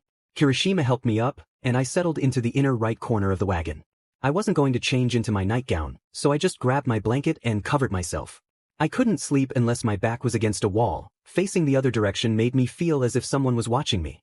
I pressed my back against the wagon and closed my eyes. It was dark, but I could see a bit of light from the campfire. We heard a couple of people pass by, but they paid us no mind. I wasn't too tired, but I had to try to fix my sleep schedule somehow. I felt warm and smiled. I hadn't traveled in years, and going places made me see new things I wouldn't have experienced if I had stayed home. The outside world is scary, but it is also charming. Waterfalls, beaches, sunrises and sunsets uncovered by trees, and wheat fields stretching for miles. Nature was beautiful, yet people often destroyed it. "Good night, YN," Kirishima called out. I looked up to see him above me. I could hardly see him, but if it weren't for his voice and mountain-like hair, I might have thought he was a prince or a mage. "Good night, Kiri. Have a good rest, you deserve it." I closed my eyes, but I could still hear the creaking of the wood as he got off the wagon. A few more shuffles and mutters occurred before footsteps approached the wagon. Some creaks sounded, and I felt taps on my arm. I opened my eyes again and saw a figure standing over me. It had fabric covering its body, but I could see the hand it had used to get my attention. I looked up and saw burning red eyes. Kirishima? The campfire had been stomped out, so I couldn't tell who it was. Well, context clues. "Your Highness," I called out. He backed away and sat on the opposite side of the wagon. "What's wrong?" He made some motions that I could barely see. He seemed frustrated and let out a groan. "Come here," he demanded. I sat up. "But, do you need something?" "Just sit beside me," he paused. "I'm cold. I want to use your blanket." I couldn't help but laugh. "You should have thought twice about leaving your chest bare, Your Highness." He grumbled a complaint. "Shut up." Even though it was foolish on his part, I didn't mind sharing my blanket. I shuffled over to him and adjusted the blanket over both of us. I pulled it up to my shoulders and let my head drop on my right shoulder. Bakugo shifted underneath, and I felt his hand brush against my cheek as he pulled my head onto his shoulder. I didn't know what to say. This was surprising and again out of character for the prideful prince. However, I couldn't help but laugh. "What are you laughing about?" he asked. "You didn't like me sleeping on you the day we met. It took some convincing. Now, if I didn't know any better, I would think you weren't cold but just wanted me to come over. If you fell over, the noise would wake me up." Sure. I let my eyes shut again. Kirishima and Shinso came by and laid down in the wagon. I remembered being so nervous I couldn't sleep again, just like the first day we met. Bakugo's arm was warm. I wanted to snuggle up to him, but that would be crossing boundaries. I was just joking about him liking me. He was a prince after all. If I were a beautiful princess, I wouldn't marry a wizard. Well, maybe because I'm biased, but I would give him a chance. I closed my eyes and tried to empty my mind so I could fall asleep more quickly. I lay beneath the trees. The sun shone through the gaps between the leaves. It was beautiful and peaceful. I wanted to stay like this for all eternity. Could I just lie here and think about nothing but the beauty of nature? I heard a distant screech that snapped me out of my daze. It was Kirishima. I scrambled out of the forest and saw him soaring through the sky. "Your wings healed. That's amazing, Kiri," I cried. I ran into the fields of wheat and laughed as I spun around, watching the dragon perform loops and tricks above. My feet stomped as his wings flapped. The intensity of his wings created gusts of wind that reached me from far below. Kirishima looked so free and happy, his wings spread wide. His entire body formed a large scaly red cross. He let out another screech and I laughed. His flying speed was remarkable. I couldn't keep up with him. I waved at him with both arms, hoping he would notice me. He didn't and continued to fly around, so happy that his wings had healed. Dragons spend a lot of their time flying, so being unable to take to the skies is like telling a musician they can't play their instruments. It cuts off their passion. Dragons live shorter lives when they can no longer fly. So, if an elderly dragon can't soar anymore, it's just waiting for the end. Even though he might not look it, Kiri is still a baby dragon. I could only imagine the agony he felt when he couldn't fly. If only I could use magic like the rest of my family, I could have healed his wing faster. I looked up and noticed Kirishima was far off in the distance. Wait. I knew he couldn't hear me, and that was okay. I'd find him again, even if I couldn't keep up. Suddenly, I screamed as I fell into a deep hole, plummeting without any way to stop myself. I clawed at the dirt in desperation, but it only shifted beneath my nails. "Kirishima! Help! Bakugo! Anyone please!" I saw Kirishima fly past the hole, and Bakugo casually walked by. "Bakugo!" I pleaded. Tears filled my eyes as I continued to fall. "Please help me. Please don't leave me. Guys, help. Don't cry." I felt hands grip my waist, and I tried to scream, but my body felt frozen. A familiar face emerged, and I found myself looking at Shinso. "I can save you. Make you feel better." He moved closer, and my breath caught in my throat. I felt a rush of warmth, and I struggled to remember how to breathe. "Stop, please. I don't like this." I cried out, but he just grinned. "Did you perhaps want something else then?" His hands moved and I screamed, trying to push him away, but I was trapped in a small space. I felt helpless. "Please make this stop. I'll do anything." Suddenly, I jolted awake, gasping for air. "YN?" Bakugo whispered urgently. I screamed as I flung my body down, the blanket falling away. Shinso looked at me with a mix of concern and annoyance. I leaned back, feeling someone behind me. I turned in shock and relaxed when I saw Bakugo's puzzled face. He cupped my cheek and wiped my damp eyes. "You were having a nightmare." I nodded through shaky breaths. "Is she always like this?" Shinso asked, his voice sending a shiver down my spine. I couldn't look at him. Instead, I leaned into Bakugo for comfort. He was in my dream, no, my nightmare. It was just a nightmare. He wouldn't hurt me, he was a trusted mage from the capital. I had saved him, and he owed me. I needed to calm down.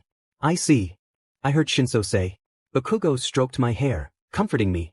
It was rare for me to be on the receiving end of comfort. I usually healed others, but no one seemed to notice my struggles.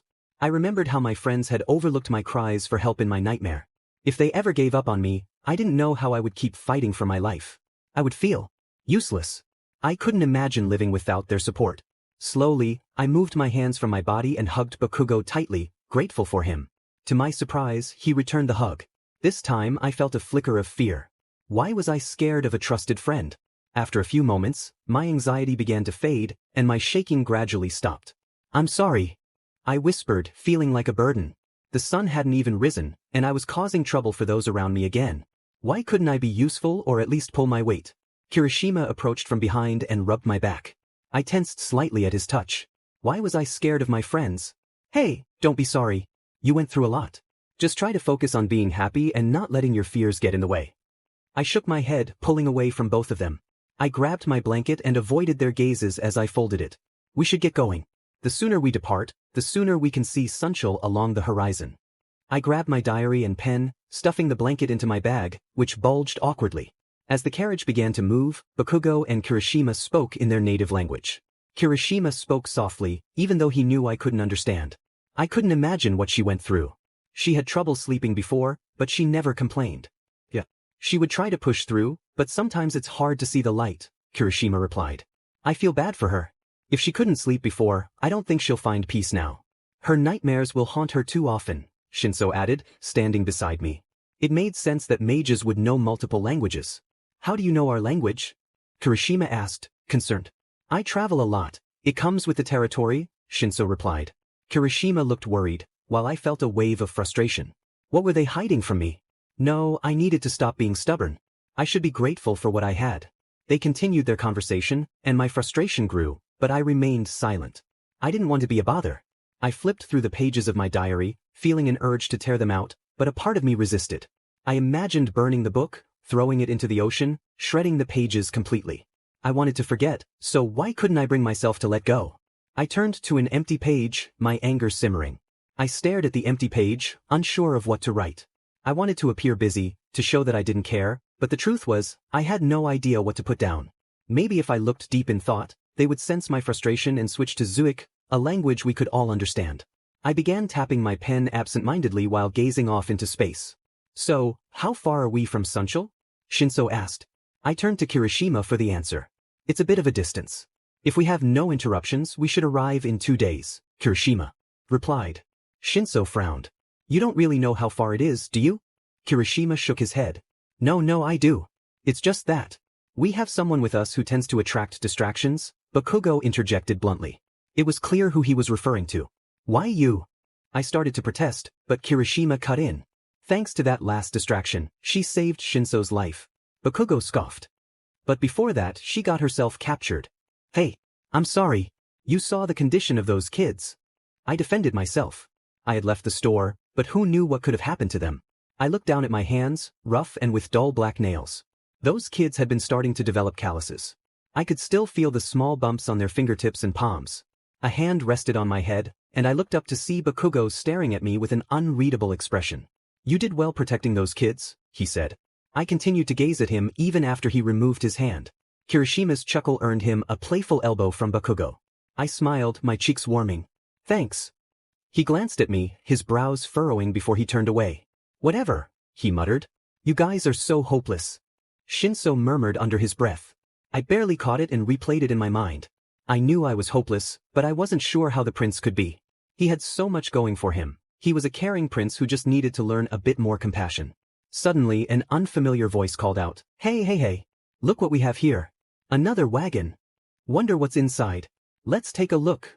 Another voice chimed in. I could see the concern in Shinso's expression. This was bad news. Bakugo stood up, his demeanor shifting. He drew his sword, exuding a menacing aura that hinted at his dragon lineage. I felt a shiver run through me. Thankfully, he was on our side. Do you think you can take us on? Kirishima challenged. I peeked out and saw 4 large men blocking our path, each wielding a weapon. An axe, a sword, a halberd, and a sickle. Hey there. I'm here to take you down, one of the men shouted, leaping toward us. You should have stayed away. Bakugo's retort was sharp and loud, causing Kirishima and Shinso to burst into laughter. I felt a wave of embarrassment wash over me. Just as I was trying to shake it off, Shinso gasped. Your Highness, capture the one with the sword, he shouted. The prince noticed the sword in one of the men's hands. I looked at it too and sensed a powerful magic emanating from it. No way, that's Midoriya's sword, Kirishima exclaimed. Bakugo wasted no time, kicking the man to the ground with surprising force. It was intimidating to witness his strength, but I was grateful he was on our side. Where did you get that sword? He demanded, pressing his own blade against the man's neck. The man trembled, clearly terrified. We found a kid wandering around. We took him to a cave and took his belongings. Where's the cave? Up the mountain. Please, let me go. But instead of letting him go, Bakugo delivered a swift kick, knocking the man out cold. Kirishima jumped out and began dragging the men to a nearby tree. "I'll take care of them," he said. "We couldn't take them with us, they posed a risk. But leaving them behind could endanger others. I had to look out for myself. Now we need to find Midoriya," Shinso said. "I'll keep watch here." "Wine, you should go with them in case he's hurt," Kirishima suggested. I nodded and grabbed my bag. Bakugo began to grumble. This is why All Might should have entrusted that holy sword to someone else. He barely had it, and already some weaklings took it. Maybe he was injured and couldn't fight back? I'm sure he didn't give up the sword willingly. "Come on, Bakugo," I said, tugging on his cape. Shinso stepped out, and we headed toward the mountains in sight. Kirishima stayed behind to deal with the bandits and gather water along the way. The journey was long and uneventful, filled only with the sounds of crunching twigs and leaves, and Bakugo's sword slicing through the grass. Eventually, we reached the base of the mountain and began to hike up the trail the bandit had mentioned. The mountain loomed tall, and I wondered if we would make it back to the wagon before nightfall. "Kirishima's handling the bandits, but who will watch the horses and wagon?" I asked. "It's a busy route after all. That's why the bandits are here." Bakugo sheathed his sword and replied, "It's unlikely anyone will bother. Most people ignore things like that. Only soldiers or foolish people would investigate. Most people avoid abandoned wagons since it's a common trick to rob someone," Shinso added. "Robbers leave a wagon empty or create an illusion of it being full of valuables. When an unsuspecting victim stops, they pop out and leave the victim stranded." I widened my eyes. I knew people could be greedy, but this still surprised me. We reached a narrow flat area leading to steeper rocks. After climbing, we found a cave. "This is where he said," Shinso murmured. Bakugo glared at the cave. I placed a hand on his arm and asked, "What's wrong?" Did he sense something ominous? "Do we really have to save Deku?" he asked, not looking at me. I turned to Shinso, who sighed. "He's the heir to the Luminous Kingdom and the Divine Sword. I think it would be beneficial if we save him." Bakugo clicked his tongue and strode into the cave, his head leaned forward and a scowl on his face. What had that guy done to Bakugo? He seemed to hate this guy even more than he hated me. "Wait, I can't use any magic to detect if they're—" "Hey, who are you?" an unfamiliar voice called out, but it was cut off by thuds and shouts. The sounds echoing from the cave made me anxious. I rushed in after Bakugo and found him laughing at a man who looked far too young to be in such a situation, cuffed in long chains connected to the cave walls. "Bakugo!" I shouted, running up to him. He chuckled as I checked around the man's body. "It's all right, I'm used to Kaken's behavior by now," the man said. He had a lot of curly green hair and bright eyes, dressed similarly to Bakugo. He wore no shoes, a tooth necklace with 3 teeth, golden necklaces, golden arm and wristbands, a tattoo on his left shoulder, and silky green pants that matched his hair and eyes. He looked young and naive, but there was a hint of muscle beneath his battered exterior. His body was covered in scratches and bruises. "Kaken?" I asked. "That's his nickname for the prince," Shinso answered. I turned back to the man. I remembered he was called Midoriya and Deku, but which was his real name? What's your name, your highness?" I asked. "Huh." Shock filled the cave. I didn't think I had said anything wrong. The man waved his hands, and the chains responded with unsettling jingles. "Oh no, please don't call me that. I'm not a prince or anything." "Well, I technically am, but I don't like to think of myself that way. You can just call me Midoriya or Deku, I don't mind either name." Bakugo held out his sword, pressing it near Deku's neck. "Bakugo! You're too weak, Deku. You let the sword be taken from you." "I wouldn't have let it go, no matter what," Bakugo said, ignoring me. "Bakugo," he wasn't listening to me, as if I were invisible. "It still baffles me how that sword chose you to be the next king of the Luminous Kingdom. That sword chose the wrong person." Even though I didn't fully understand, I could tell it hurt Deku. He glared at the floor, clenching his fists. Bakugo then pulled back his sword and raised it over his head, bringing it down on the chains. They broke, but the cuffs remained. Deku looked up at Bakugo with a fierce glare. It felt strange to see such a childlike face wear such a serious expression. "I'm only getting stronger from here on out. By getting stronger, fewer of these incidents will occur. I'm going to prove that the sword didn't choose wrong, Kaken." Bakugo clicked his tongue, and despite his visible anger, he lowered his sword to his side. I watched as he did, and my heart dropped when I noticed a body nearby, its neck gruesomely exposed. I gasped and stumbled back, horrified. "You barely noticed?" Bakugo scoffed. I looked up at him, my voice trembling. "I've never seen a body treated so brutally."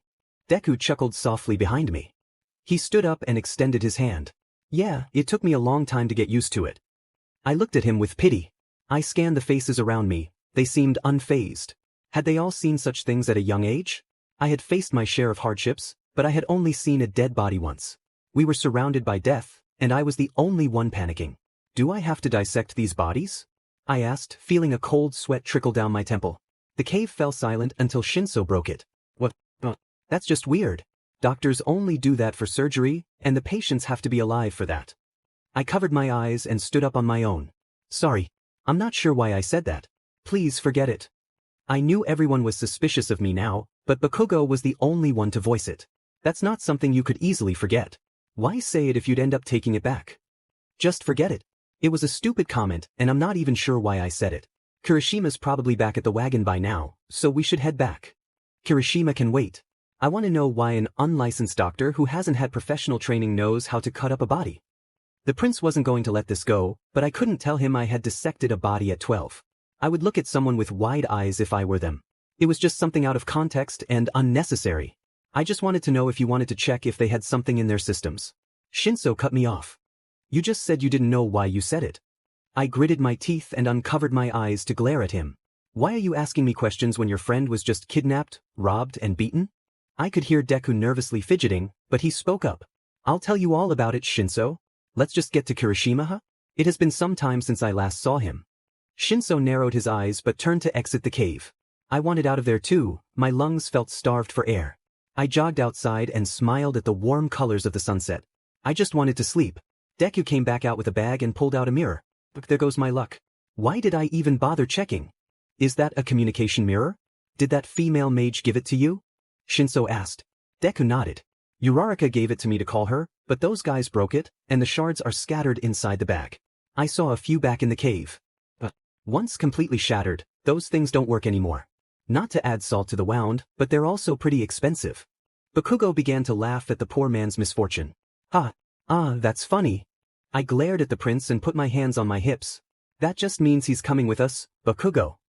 Hey guys. I see you found him. Kirishima called out from the wagon. Shut up. Bakugo shouted. The dragon must have sensed Bakugo's bad mood. We couldn't speak without him shouting at us to be quiet. Well, he didn't really shush me like he did the others. He simply muttered, "When do you ever stop talking?" or, "Stop talking," in a grumpy tone. Come on, we're behind schedule to Sunshul, I reminded him. Midoriya, have you seen Prince Shoto? I heard Shinso ask Deku. I hopped onto the wagon and took a seat. I knew it wasn't polite to eavesdrop, but I figured this wouldn't hurt anyone. Deku shook his head. No, unfortunately. He separated from us after we were attacked by the dark mages from the Crudian nation. We've been searching for him ever since. We need to find him soon because he's not okay. He was hit with a spell and hasn't been the same since. What? Shinso exclaimed. We all turned to him, and he quickly looked away. Sorry. Everyone else turned away, and I closed my eyes out of boredom. They continued their conversation. You just said so many things at once I need time to think about it.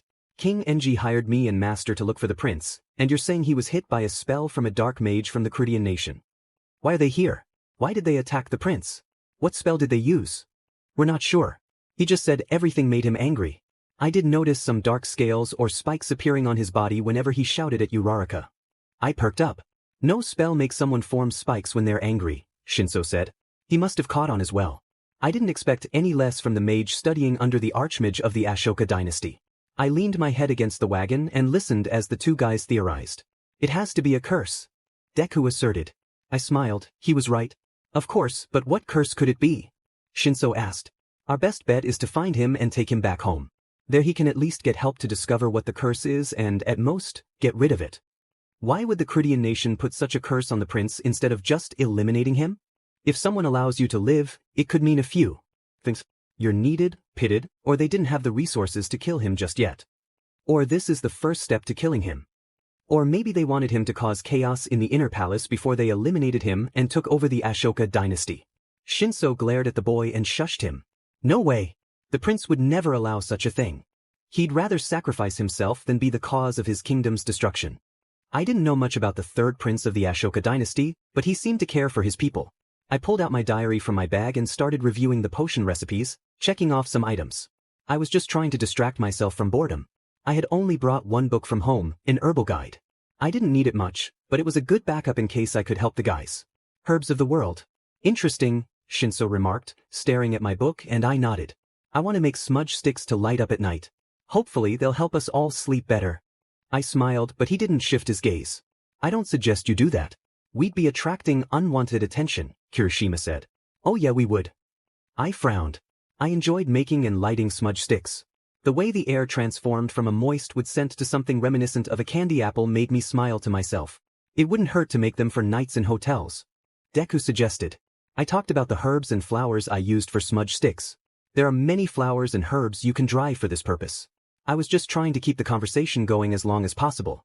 Deku and Bakugo kept arguing. Mostly Bakugo was doing the arguing and Kirishima and I often had to intervene. Other than his disputes with Deku, Bakugo mostly kept to himself, his glare lingering longer than usual. Deku was pleasant to talk to. He was polite and knowledgeable about many things. He had a journal where he kept records of various topics. He wouldn't let me look through the pages thoroughly, only allowing me glimpses of what he wanted to share. I didn't blame him. I wouldn't want the guys rummaging through my diary, but chances were they already had. I would have looked through their things if given the chance. Since I had shared my journal, I had been cautious about what information I revealed.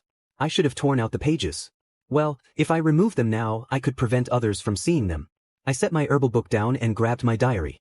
Tearing off the pages would be too obvious. Maybe I would cut them out. But that would be suspicious too. Perhaps I could just fold them neatly and put them in my bag? No, that was also absurd. They would get ruined in my bag anyway. I decided to do it anyway. When we got to Sunshul, I could soak them in the tub while I bathe. I began slowly cutting each page and folding them to tuck into my bag. Deku decided to question me. What are you doing? Sorry, I didn't catch your name, miss. Oh, my name is Xueyun. I'm just removing some pages. I hate seeing the tears along the inner seam, so by cutting the pages off, it'll look neater. I tried to fold them as discreetly as possible, but my position didn't offer much cover. Kirishima was above me, watching, and my diary was flat in my lap. This was a bad idea. I internally scolded myself but decided to continue. I couldn't draw more attention than I already had. I had drawn many pictures during my episodes of depression or anxiety. It helped calm me down. I smiled and tucked the drawings at the bottom of my bag. They were made with black chalk, so hopefully, the details weren't too visible. I looked at the road ahead. How long until we reached Sunshul?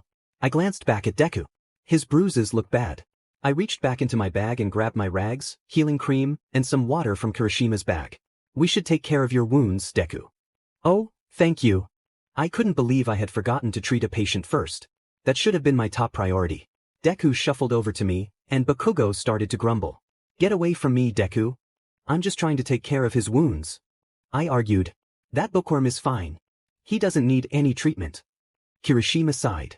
Bakugo, just let her treat him. He's hurt pretty badly. Well, if he wasn't so weak, he wouldn't have ended up like this. I ignored their banter and dampened a rag to clean his wounds. Most of the injuries were minor scrapes and bruises, but I could tell he was in discomfort. Each cut was a few centimeters long, and the bruises were about the size of a fist. I felt sympathy for the poor man, but I couldn't help but wonder why he was traveling alone. I applied some healing cream to my fingers and began to work on his arms and back. Wow, I feel so much better. Which brand is this cream from? I get it from the store, but I add some herbs to cool the skin and create a refreshing sensation. Yeah, I can definitely feel it. You're amazing, YN. I couldn't help but smile at the compliment. Isn't she? She's so cool. Kirishima chimed in, making me blush with embarrassment. Hell yeah, she is. Don't forget I found her. Bakugo laughed. It's impressive how she assessed my situation. Without her, I might not have made it, Shinso added. I covered my face, wishing I could hide in the wooden planks of the wagon floor. I'm just doing my job. I'm not special. You should give yourself more credit, YN. Kirishima encouraged. Deku added, it's not easy to treat injuries and illnesses. Shinso nodded in agreement. Not many know how to handle mana bursts or awakenings. All this praise warmed my heart, but it also made me feel embarrassed. I wanted to burrow like a rabbit and wait until everyone left. After 3 days on the road, we finally arrived in Sunshul. We stopped at a wagon station to drop off the horses, and Shinso tried to locate his master using the little mana he had collected during our travels. Fortunately, he had just enough mana to track his master. If his master had been any farther away, he would only have been able to sense a general direction. We followed Shinso, and I stayed close behind Bakugo, with Kirishima right behind me. I kept my eyes on the ground, but I kept stepping on Bakugo's cape, so I had to move to his side. The village of Sunshul was small but appeared lively and well-kept. Hey, are you okay? Kirishima whispered. I nodded. Yeah, I'm fine. Do you want to go back to the wagon? I shook my head. No, I can handle it. Why do you need mana again? Shinso asked. I don't have magic and I can't always buy pixie powder. Can stretch mana much further than I can with pixie powder. Plus, it's nice to get it for free. I grinned widely as the mage stared at me. Shinso. We all turned toward the voice. A man with long hair and a black robe raised his arm lazily in the air. Shinso's eyes widened, and he jogged toward the man, crying, "Master!" We followed him, and the man's features became clearer. The Archmage had unkempt hair, an unshaven beard, and a scar under his left eye. He studied us from head to toe. "I see you haven't found the prince yet," he said. Shinso looked down at the stone street and shook his head. "I'm sorry, master. But I found Midoriya, and he was last with the prince. I see you've grown stronger as well. An awakening?" Shinso nodded and stepped back to present me to the Archmage. "This woman saved my life. I wasn't able to control the awakening. She and the princes have been traveling with me for a few days, and I owe her a debt," Shinso explained. The Archmage scrutinized me, and I could feel his caution. "Thank you, Mississippi." He bowed slightly. I lifted my shoulders in surprise. "Oh no, it's all right. I'm just a wandering doctor. But people don't do these things for free, so what is it you want?" He glared at me, making me look down in shame.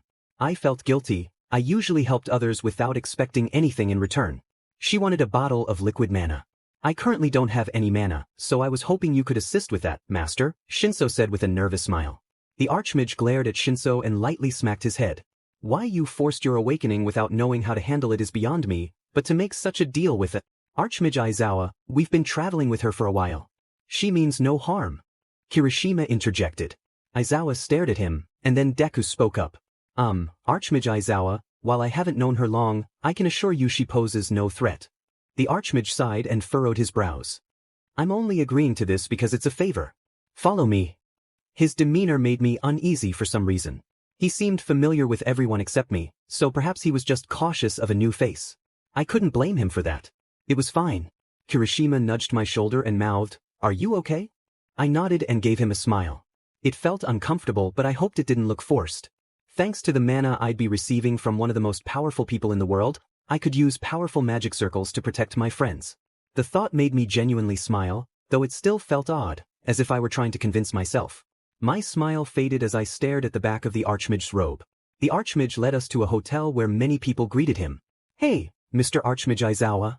A girl with pastel purple hair and blue eyes beamed as she sprinted toward us.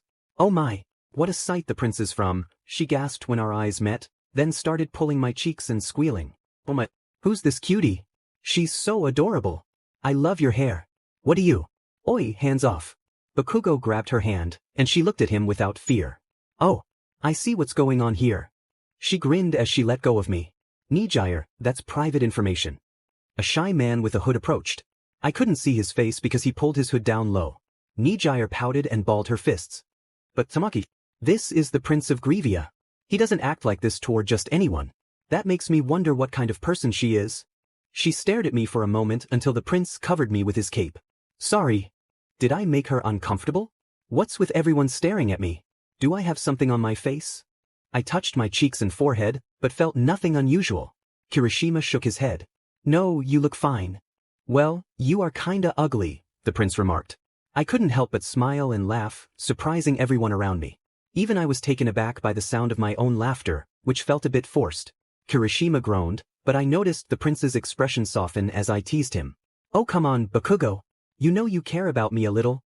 He furrowed his brows, but after I laughed again, he grinned and ruffled my hair.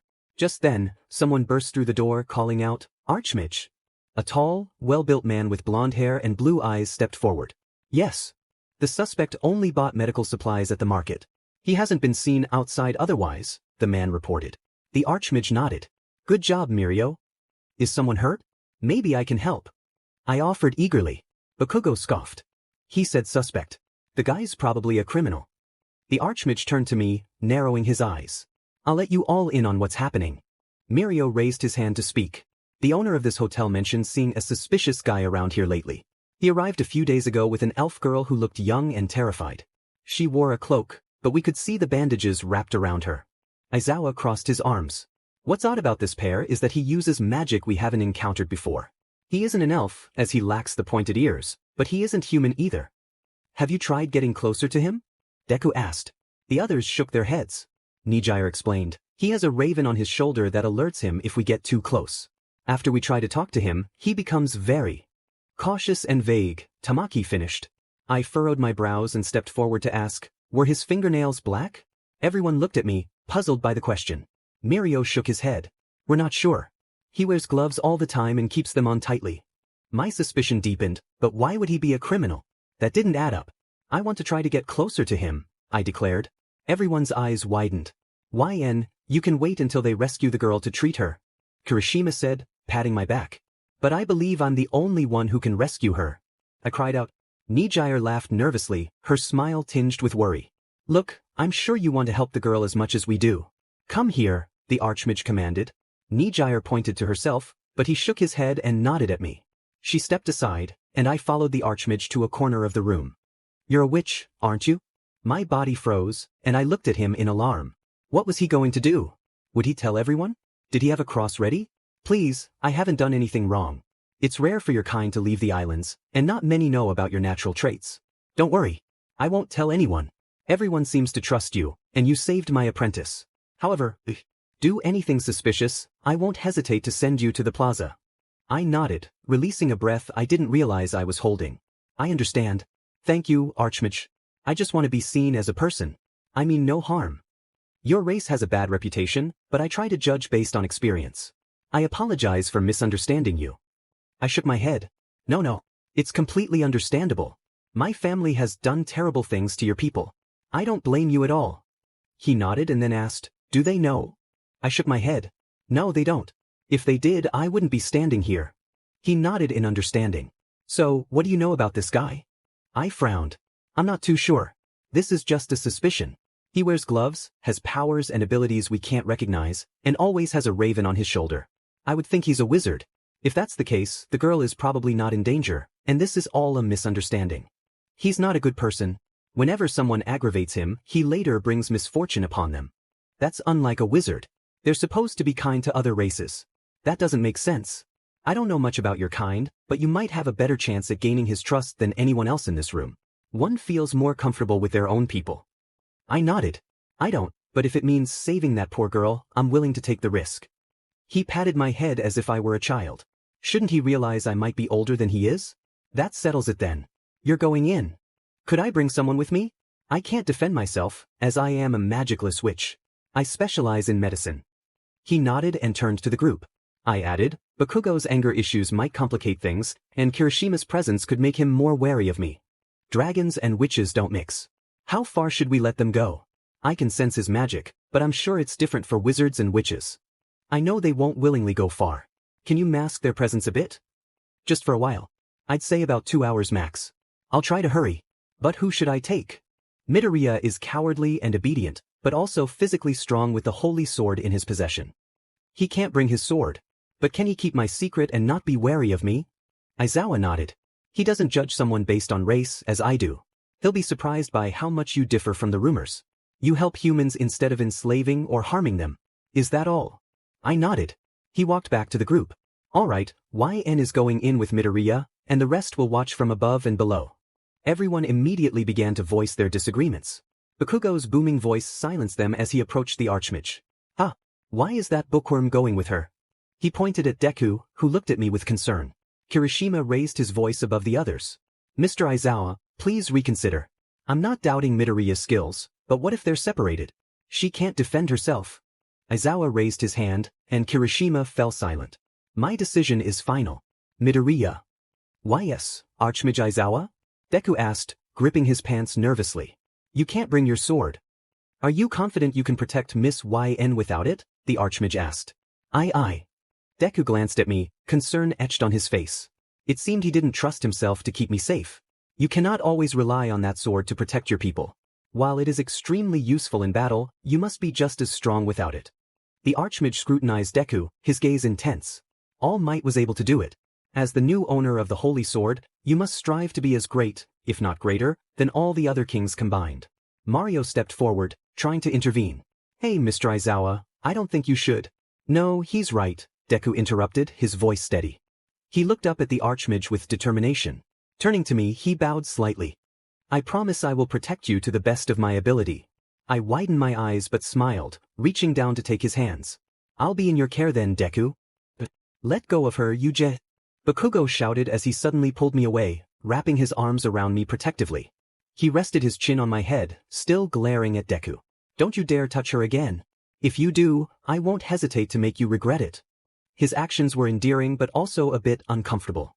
His chin pressed down on my head, making it hard to think as he continued to shout. I gently pushed him away and sighed. I need him for the plan, so please don't hurt him. Bakugo shot a glare at the Archmage. Why does it have to be him? I can protect her just fine without my sword. The Archmage's expression hardened, a tense atmosphere enveloping the room. You are blinded by your emotions, reckless, and often act without consulting those involved. Bakugo's shoulders slumped as he looked down, fists clenched tightly. I could see the struggle within him, and I regretted my words. But I had to save this girl. I couldn't backtrack now that everyone knew. Who knows what she's going through? I can't afford to mess this up. We need to move quickly. He's most likely not coming back out today. We can discuss more tomorrow, Mirio suggested. The Archmage nodded in agreement. All right then. Get some rest, everyone. The Archmage was the first to leave, followed by Tamaki and Nijire, leaving us with Mirio. He smiled, hands on his hips, his tall figure exuding warmth. We have a couple more rooms to share. We rented the place out for Aizawa to concentrate on his magic. He was looking for you, Shinso. Obviously, we got sidetracked and stayed longer than we wanted. He waved us over to the stairs, leading us to the rooms. The guys can pair up, and of course, the lady gets her own room. Oh my, I feel so special. I laughed, placing a hand on my cheek. Don't get lonely without us. Bakugo teased. I smirked back, poking his chest playfully. I can sleep by myself, unlike a certain in-denial prince. He shoved my hand away, a slight blush creeping onto his cheeks. Don't come crying to me if you have a nightmare again, he muttered, and I pressed my lips together at his comment. Fine. I'll go to Kirishima, I shot back. Why and please spare me. Kirishima begged. All right, I'm too tired for this, Shinso said, maneuvering around us. Deku awkwardly slid behind me to avoid Bakugo. Poor guy. Why did Bakugo dislike him so much? We should get going, Bakugo. Come on. Kirishima urged, placing a hand on Bakugo's shoulder. The prince huffed but eventually headed into his room. Kirishima turned back, concern etched on his face. Are you sure you'll be all right? You always wake up in a sweat. I nodded. But I sleep just fine, don't I? I actually go to bed earlier than everyone else, so don't worry about me. His worry didn't seem to ease. Are you sure you don't want to have a cup of tea before you sleep? I'm curious how you convinced the Archmage to send you. I shook my head, smiling. I'm positive I'll be all right, Kiri. Your concern is appreciated. It makes me feel cared for. The dragon frowned. Of course we care about you. You've been having a harder time than any of us and I can't fly. I frowned as well. Sometimes I noticed Kirishima staring off at the clouds, sighing. You miss flying, don't you? I can tell. My tone was soft, trying to comfort him like a mother would. He chuckled, rubbing the back of his neck. Can't get anything past you, can I? I nudged him gently. Want to talk about it with His Highness? He shook his head. He knows about it. We talked about it while hunting. He feels it too, the longing. Want to come inside? I asked, opening my door. He hesitated, glancing away as he grabbed his arm. I really shouldn't. He seemed nervous, as if he might get in trouble. I smiled, taking his hands. Oh come on. You guys help me so much, the least I can do is listen. I led him inside and closed the door, hopping onto my bed. I patted my lap, signaling him to lie down. He hesitated, but eventually sat beside me and rested his head in my lap. I rubbed his back gently. A dragon's life is mostly in the sky. I can imagine how you feel, Kiri. It's all right. Being grounded is only temporary. I laughed at his rhyme. Grounded. I sighed, running my fingers through his bright hair. Can the Archmage heal you? He's very powerful. He shook his head. No matter how strong he is, he can't use healing magic. He's a necromancer, a type of dark mage. He can only revive and control the dead. I furrowed my brows. Maybe I can use his mana then? How would you be able to do that? It would be a dark black. With the right ingredients, you can darken divine magic. We can ask the Archmage if he's ever purified his mana before. Kirishima nodded. I leaned over and noticed he had fallen asleep. How am I going to sleep? I whined. The door opened, and Bakugo glared at us. Why is he in your room? Bakugo, he's just a baby. He should be flying whenever he wants, but he's stuck down here. I explained.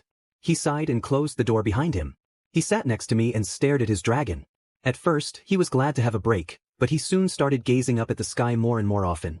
I hate that I can feel what he's going through but can't do anything for him. I'm his partner, darn it. He quietly cursed. I rested my head on his shoulder. I'm sure he knows how much you want to help. That alone makes him thankful to have you as a partner. He remained silent for a moment, just looking at me. I couldn't feel what they felt. They knew each other better than I could understand. But maybe I could help Bakugo express Kirishima's feelings. I'll take him back. You're probably tired. You know, for once I'm not. It's strange. I've been sleeping around the same time. Maybe it's because I didn't have any tea. Want me to make you some? He asked, cradling the dragon in his arms. He was rough, but Kirishima didn't wake. I shook my head as I got up and opened the door. I can't ask a prince to make me something. You've been eating the meat I've hunted just fine these past few days, he pointed out. Okay, that's different. It's just tea. It's no big deal. I sighed and gave in. Alright. Thank you, I appreciate it, Your Highness. He shot me a glare. What was he glaring at? I hadn't said anything rude. He huffed and walked out. I closed the door and changed into my nightgown. The stains from earlier were a dark, ugly brown. Would they ever go away? I didn't feel tired at all as I sat on my bed. The candlelight was dim, yet I couldn't get drowsy. Maybe it was too early? Instead of heavy eyelids, my mind was filled with questions. How old was the girl? Was this wizard truly bad? This didn't seem like their character. It could all just be a misunderstanding. What experiment did they mean? I looked too shabby to be a witch. I should get a new outfit. I clasped my hands and squeezed my eyes shut. Please let this all be a misunderstanding. There's no way a wizard would harm an innocent child. Everyone must be missing the bigger picture. Maybe the wizard was punishing rude people and trying to help the little girl? But then, why were they out here and not on the Elven Island or the Wizard Island? There had to be better doctors there. Did she feel more comfortable with humans? No, she was scared when they first arrived. Maybe his brothers wouldn't treat her? But that's still not in their character. It makes more sense for him to be rogue than for the whole family to change their beliefs. I started biting my nails, trying to make sense of the situation. Every answer came with its own set of questions that contradicted the answers. I didn't want to believe that poor girl was being mistreated, but I couldn't think of any other reason why she was here. I turned and closed my eyes, tears beginning to fall. No child should have to suffer. They deserve to grow up happy and healthy. A person's childhood shapes their personality. What if the child grew up to hate everyone? Many people who are hurting think that hurting others will relieve their pain, but it doesn't help anyone. My tears soaked the pillow beneath me. Please be all right, I whispered. No child deserves to suffer. Please hear my prayers, goddesses. I couldn't sleep, even after crying. I felt trapped, slipping back into a state of despair. I was alone and worried. I had forgotten this feeling. I had been surrounded by people and hardly alone these past few days. I had forgotten the loneliness, the sadness. No, I felt this back in the dungeon under the auction house. But this felt worse. How long had I been alone? Not long, I'm sure, yet I had become so depressed so quickly. It was like a tidal wave, rushing in and slowly retreating. The water didn't give the sand a chance to dry because it would return to dampen it again. I heard a knock and saw the prince peeking through the door. He had a hard time getting through and I pushed myself up, but he glared at me to stay put. He handed me a cup of tea, and I stared into the watery brown liquid. I noticed a few white specks floating around. I wasn't sure what they were, but they didn't seem like sugar. It smelled refreshingly sweet, like wild berries. Maybe this was something the people here added to their teas? Thank you. I smiled as I brought the tea to my lips. He stopped me by placing his hand on mine. The owner just took it off the stove. Don't drink it yet. I nodded and rested the warm cup on my lap. I didn't want to talk. I wasn't motivated to. I only wanted to communicate through writing and nods. I wasn't physically tired, but mentally again. I wanted to feel the warmth of the tea soothing my muscles. I know I'm not as good as Kirishima at providing support, but I can listen. I didn't look at him, and I didn't want to speak, but I had to. In a whisper, I said, I appreciate all that you've done for me. I know I am a burden to you guys. I don't understand you, but I want to, he said. I turned to him, my hair covering one of my eyes, and gave him a weak smile. I didn't have the energy to keep the smile for long, and I turned back, twisting my toes on the floor. I want to believe this is a misunderstanding, but the conclusions I come up with just add more questions. He paused. He was probably going to say something that wouldn't make me feel better. It pleased me to see him growing more considerate. I know you want to see the good in people, YN, and it's not a bad thing to believe. You just need to be careful tomorrow, okay? Darn it. I want to go with you. I brought the tea to my lips again and blew on it before taking a sip. It was too warm, almost hot, but it helped warm my body. The tea tasted like a blend of berries. You understand why you can't come, yes? I asked. He clicked his tongue. You've improved a lot, Your Highness. Just call me Bakugo. No need for formalities. I nodded and took another sip. I didn't think I could get enough of the taste of this tea. Why do you dislike Deku so much? I asked, noticing the irritation in his expression. He growled at the mention of his name. Why are you so nice to him? I'm nice to everyone, Bakugo. Deku seems like a decent person. What happened between you two? Is it because of the holy sword? I inquired. He crossed his legs and took a few sips of his tea, his jealousy evident as he struggled with the fact that Deku had been chosen for such a powerful weapon. He doesn't deserve it. I gently patted his head. He may not seem worthy now, but look at how determined he is to prove himself.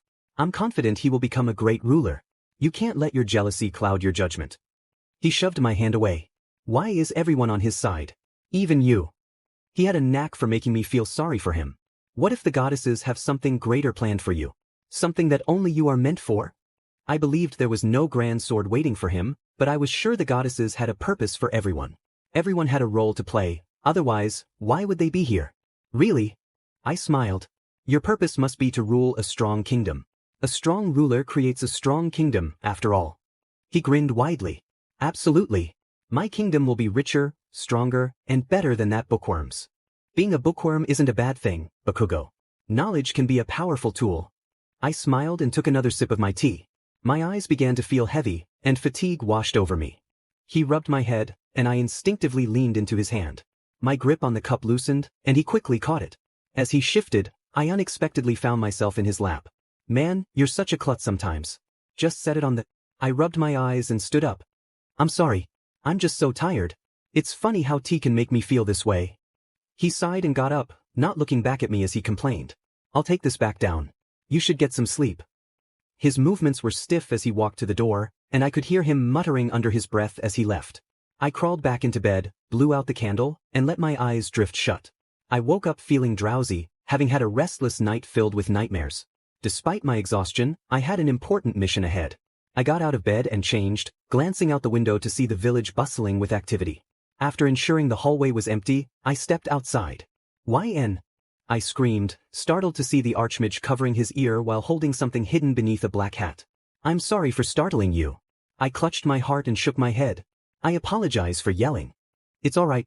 I've brought you some clothes to help you blend in. What if the villagers feel threatened by me?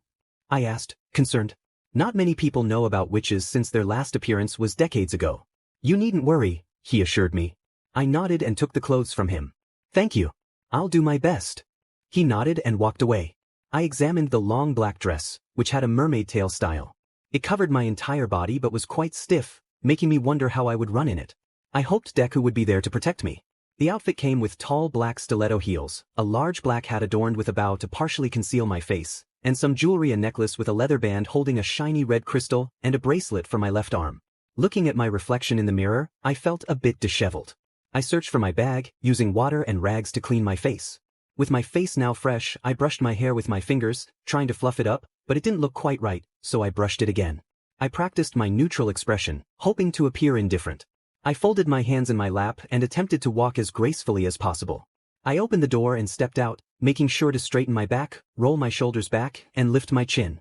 I adjusted my hat to cover my face without obscuring my vision too much. Walking down the stairs was a challenge, but I used the railing for support. The heels were difficult to manage, but I persevered.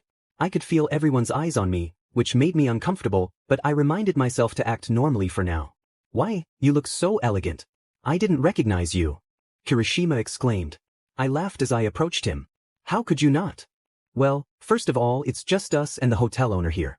Even if there were others, I would still recognize you. Am I that noticeable? I asked, twirling in my dress. After completing the spin, I placed my hands on my hips, feeling proud of my new look. No, it's just that I get a different vibe from you. You know Bakugo? He looked thoughtful. When we first met her, we were cautious. Yeah, she had a unique presence that was hard to describe. I replied, recalling the tension from our first encounter. Kirishima snapped his fingers. Exactly. It's like she's the opposite of us.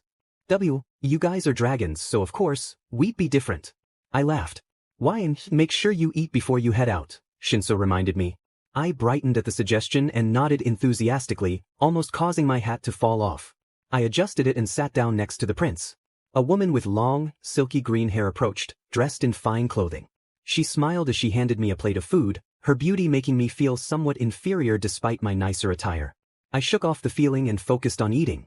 There were mashed potatoes, eggs, and some bacon. I was given utensils and began to eat. Lately, we had been enjoying more meat, so dishes from other categories felt like a special treat.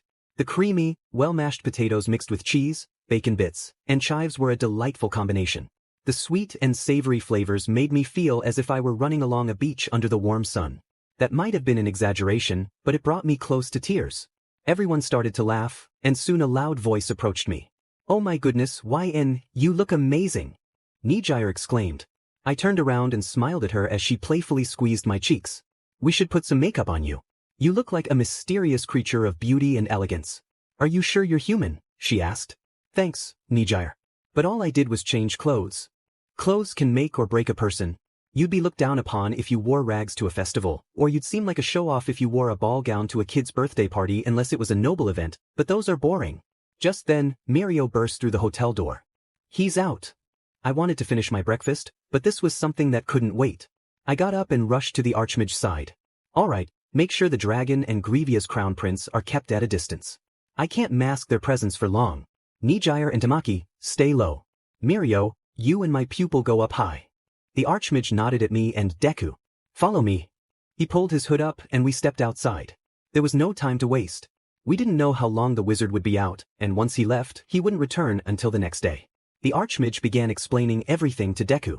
My heart gripped with fear, but I reminded myself that he wasn't like other humans. "Listen carefully, Midoriya. Xueyun's a witch." Deku looked understandably confused. "What?" We didn't have time for a detailed explanation. I could have told him last night, but I had felt that the prince wouldn't approve of me being with him. She suspects that the man we're dealing with is a wizard. Then it makes sense for her to carry out this mission. Aizawa nodded. "You listen to everything she says." Deku nodded without hesitation. "Of course. But Xueyun, you're nothing like the rumors about your kind." I nodded. "I left my family years ago. I wanted nothing to do with them, but fate has a funny way of reconnecting people." Aizawa stopped. "There he is." I looked ahead and saw a man wearing a black bird mask, a black cloak, and a black raven perched on his shoulder. I feel a sense of familiarity with him. He's a wizard, and his raven recognizes who I am. "You've met him before?" Aizawa asked. I shook my head. "I've never seen any wizards, but we can sense each other's presence when nearby. The bird knows I am a witch. Mr. Aizawa, it's best if you go. Now. Break your necklace when you need us to help you," he said urgently before disappearing into the crowd. I turned to Midoriya with my arms crossed. "You're my servant.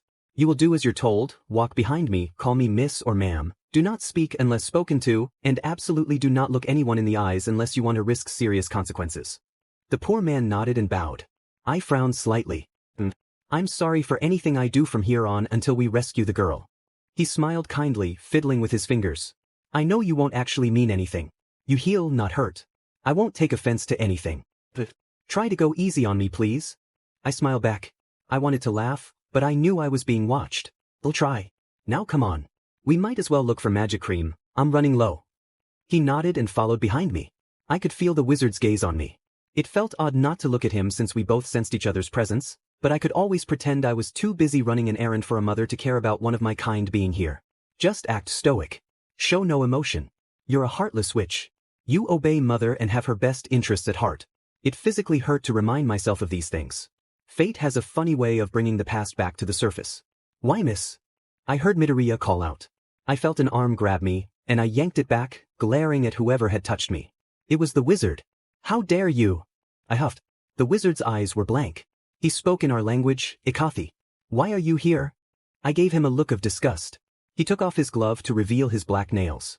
I was right, he was a half-blood like me. "You've been summoned by your mother. Follow me." It was more of a command than a request. I scoffed. "And why should I?"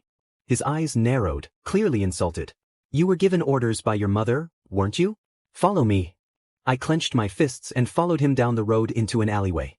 "I've never seen you before, but I know what you are. My raven kept urging me to come over to you. I didn't understand why until I caught a glimpse of your nails." He turned to the side and noticed Midoriya awkwardly fiddling with his clothes. "That is my servant. He unfortunately only speaks Xueyun, the useless thing." The wizard raised an eyebrow but then lowered his hand back down and put his glove back on. "All right then. What did your mother say?" "I'm here on other business for her. If you'd like, I can report back to her when I return." "You look exactly how she described. I'm sure she'll inform you later. Come along." Exactly how she described. Why was mother working with a wizard? She doesn't trust wizards because they oppose her beliefs. Why did she tell him about me? If he's working for Mother, then he's a rogue wizard. I have to save this girl. You hardly have any magic, are you really a witch? I glared at him fiercely as he opened the door. I stepped inside, and Deku followed closely behind me. Was this so easy? Did he not have any suspicions? I specialize in medicine, not magic. Ah, so you are the one your mother says could help further the process. I furrowed my brows. How could I help further the process? He paused, eyeing me up and down as I continued to glare at him. I had never glared so intensely in my life, and my eyebrows and eyes were starting to ache. How can the prince always be glaring so much for no reason? Don't glare so much. We're partners in this after all, he said. So much for partners. I don't even know your name, I scoffed, uncrossing my arms and placing a hand on my hip. He apologized as he led me further into the building. How was he not suspicious of me? My name is Kai Chisaki. You can call me Chisaki.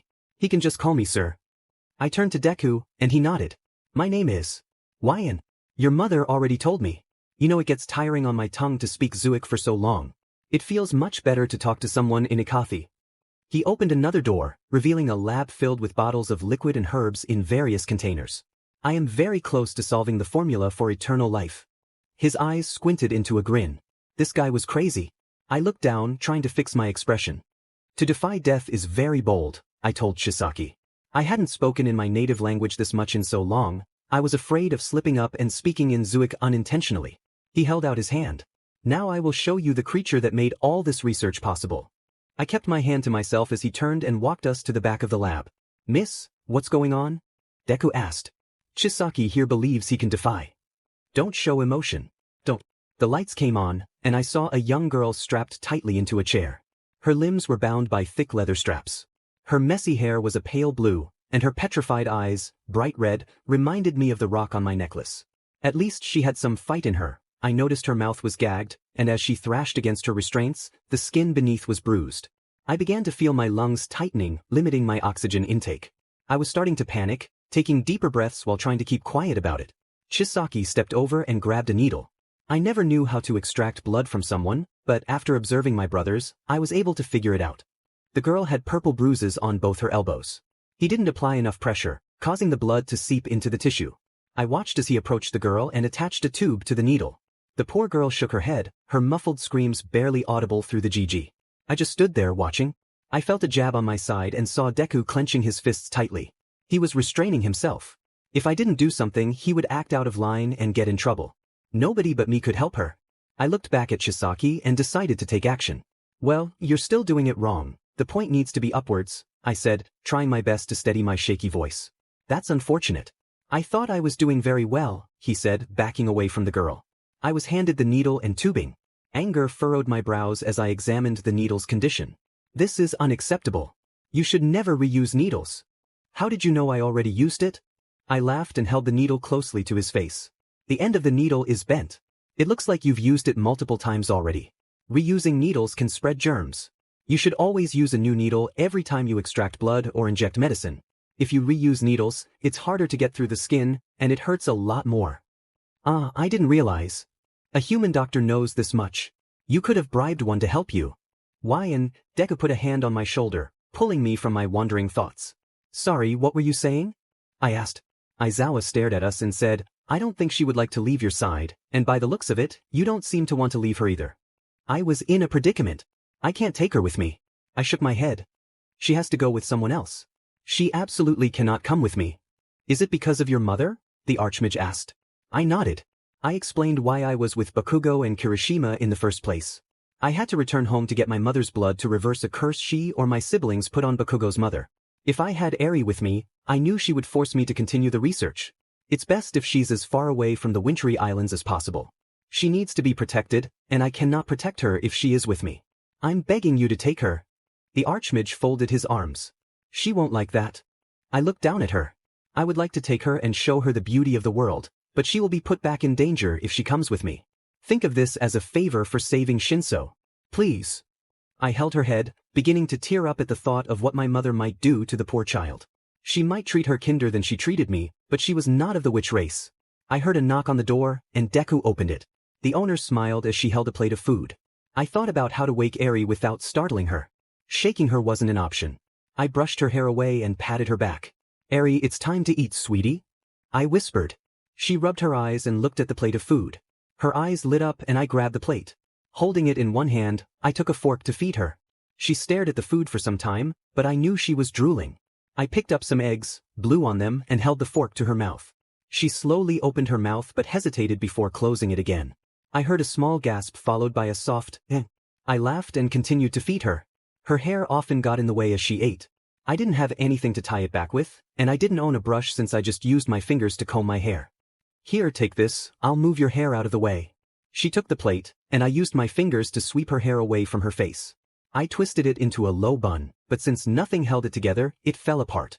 It should be fine as long as she can eat without hair getting in her mouth. Hey, Eri, how old are you? Deku asked. I don't know, she replied. I furrowed my brows, seeing so much of myself in her. A tear fell as I remembered my own uncertainty about my age until I asked Mother one day. Well, you look about 6 years old. I said, noticing she had stopped eating. Since we also don't know your birthday, we'll just say today is your birthday. She tilted her head, curious. What's a birthday? I smiled sadly. It's a special day when someone grows 1 year older. Everyone celebrates their birthdays. They're supposed to be fun.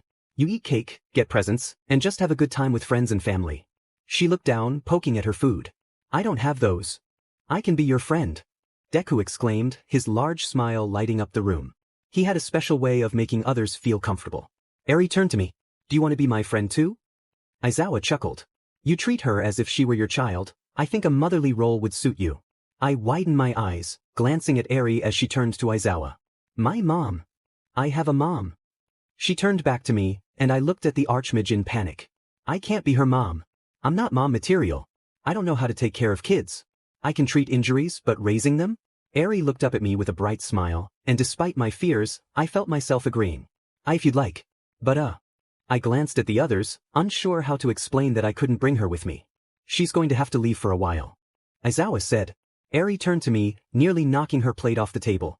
Deku quickly grabbed it and set it on the nightstand. What? You're going to leave me? She cried, her eyes welling with tears. I rubbed her eyes gently and sighed. It's too dangerous. If you come with me, you could get hurt again. I'm sorry I can't bring you with me. Will you come back for me? She asked, her innocent question making my throat tighten. I wasn't sure how to answer. I didn't even know when I would return, or if I would at all. I can give you a magic mirror to contact her whenever you want, Aizawa suggested. I let out a breath and nodded. I would appreciate that so much. He nodded in return. And I will return the favor. I hugged her tightly. Thank you. Thank you so much. I felt an overwhelming sense of relief. I could trust these people with someone so precious. Looking back down at Eri, I said, you will be going with the Archmage. He is very strong, so he can protect you while I'm away. She hugged me tightly, beginning to wail. No. Don't leave me. Deku crouched down beside her. But you'll be able to talk to her whenever you want. You'll be far, but you'll learn so many things. I nodded. I can't teach you if I'm traveling so much, but if you go with Mr. Aizawa, he can teach you so many cool things. I want you to learn, eat, sleep, and play a lot. I want to see your smile and hear about all the amazing things you're doing. Our adventure is dangerous, and it's not fun. You'll have a better time in the Mage Tower. I tried to explain that this was the safer and better option for her. She understood, but still wanted to come with me. No. No, she cried, shaking her head vigorously. Her grip on my clothes was so tight that it pinched my skin. I winced and tried to move her hands, but her hold only tightened. I let out a small cry, and she released me to rub her eyes. I felt lost. I absolutely could not bring her with me, but I couldn't stay with her either. Mother wouldn't give Bakugo her blood without me present. Do you know Ikafi, Aizawa? I asked. He shook his head. No, unfortunately. There are hardly any records of your race, even in the Imperial Library. I bit my lip and looked away. Put her to sleep, Archmage. He nodded and raised his hand. Eri began to scream and hug me tightly. I closed my eyes and held her close. I'm sorry, but this is to protect you, Eri. You are now my daughter, and as your mother, I must protect you. Her cries turned into sniffles before she went limp in my arms. I kissed her forehead and got out of bed. I'm going to clean her up a bit. After that, you can take her. You could have done that while she was awake. Deku mentioned. Yeah, but she would know what was going on. I don't want to see her sad eyes. I said, walking out the door. Bakugo and Kirishima were waiting at my door, staring at us. I gave a weak grin as they opened the door for me. Ask the owner if she can draw a bath now. I took off my hat as Kirishima jogged out of the room. Gotcha. I rummaged through my bag for healing cream, tweezers, and some bandages. I removed the old, crusty bandages from her and inspected her wounds. Needle marks, cuts, bruises, and scars marred her skin. This was just what I could see. She was covered in signs of abuse on her exposed skin. I mentally braced myself for the horrors that lay beneath her dirty robe. That bastard, I heard Bakugo mutter. I hesitated to touch her, not wanting to cause her any pain. A knock came from the door and I knew who it was. The kind owner said, "The bath is ready." I nodded and picked up the small girl myself. She led me to the bathroom, where only the two of us were allowed inside. "She's asleep," I whispered. "She must be tired, the poor thing," she said, placing 3 bottles down near a wooden tub. Together, we carefully removed the girl's robe.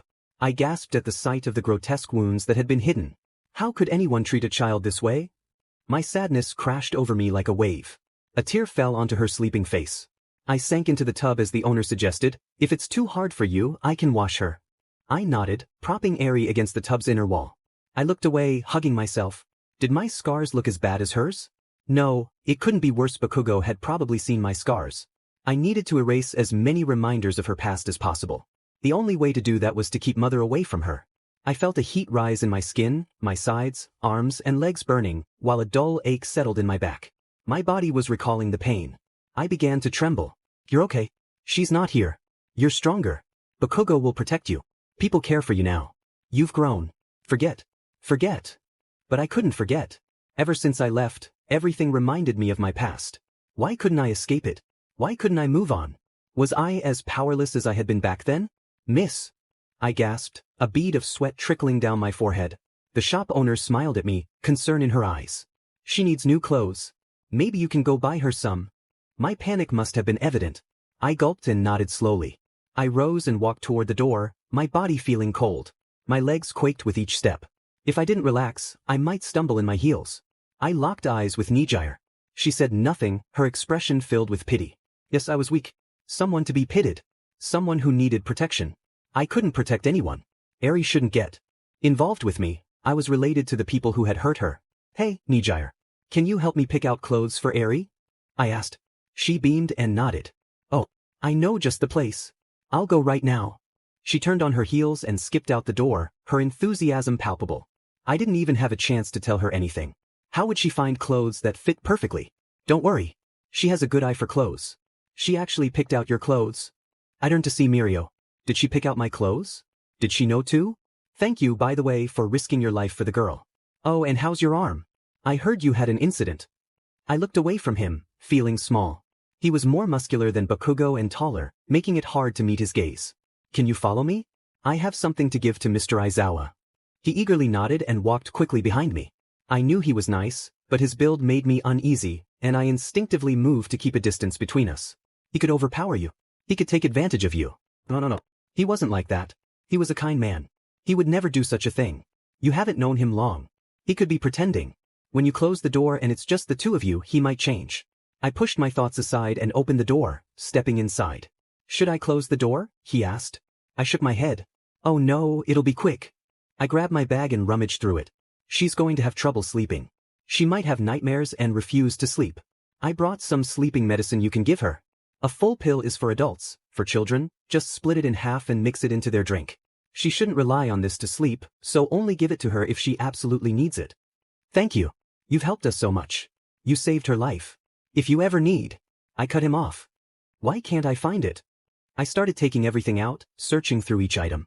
I heard the rattle of pills in a bottle. I found it, but when I raised the bottle, it sounded mostly empty. I furrowed my brows and checked how many pills were inside. "What's wrong?" "Someone's been using them," I said. I heard a thud followed by Kirishima's voice. "I know you want to sleep, but she cares about this kid more than herself." All right. Let me handle this. I'll make sure you get your rest." Bakugo, Kirishima, and Shinso were all standing by my door. "Did you guys use these?" I asked, holding out the pill bottles that rattled with their almost empty sound. "Why?" "We were just worried about you. You had a hard time falling asleep." Kirishima explained. I stomped over to him. "So you fed me these without me knowing?" I shouted, shaking the bottle in his face. He nodded, looking guilty. He was just a kid, but his appearance made it hard to see him that way. They knew they were in the wrong, but the prince didn't seem to think so. "Would you have slept the way you did if you hadn't taken them? You had a hard time sleeping without them yesterday, didn't you?" I was furious even though I knew they meant well. I had struggled to sleep last night, but after Bakugo gave me tea, I fell right to sleep. So the only reason I slept well was because they forced me to. That's why they were so insistent about making tea before bed. You could have suggested it to me. I shouted at the prince. We both know you wouldn't have taken them. You would have tried your best to avoid them. I paused. He was right. I didn't want to sleep. I was afraid of the nightmares. Leave it. That's still no excuse. What you guys did was wrong. Shinso then spoke up. I'm sorry. I gave them the idea. We talked about it in their language so you wouldn't know. I glared at him, feeling conflicted. I was angry, but I also felt like I shouldn't be mad at them, as if I was the one in the wrong. But they had done something to me without consulting me first. Ugh.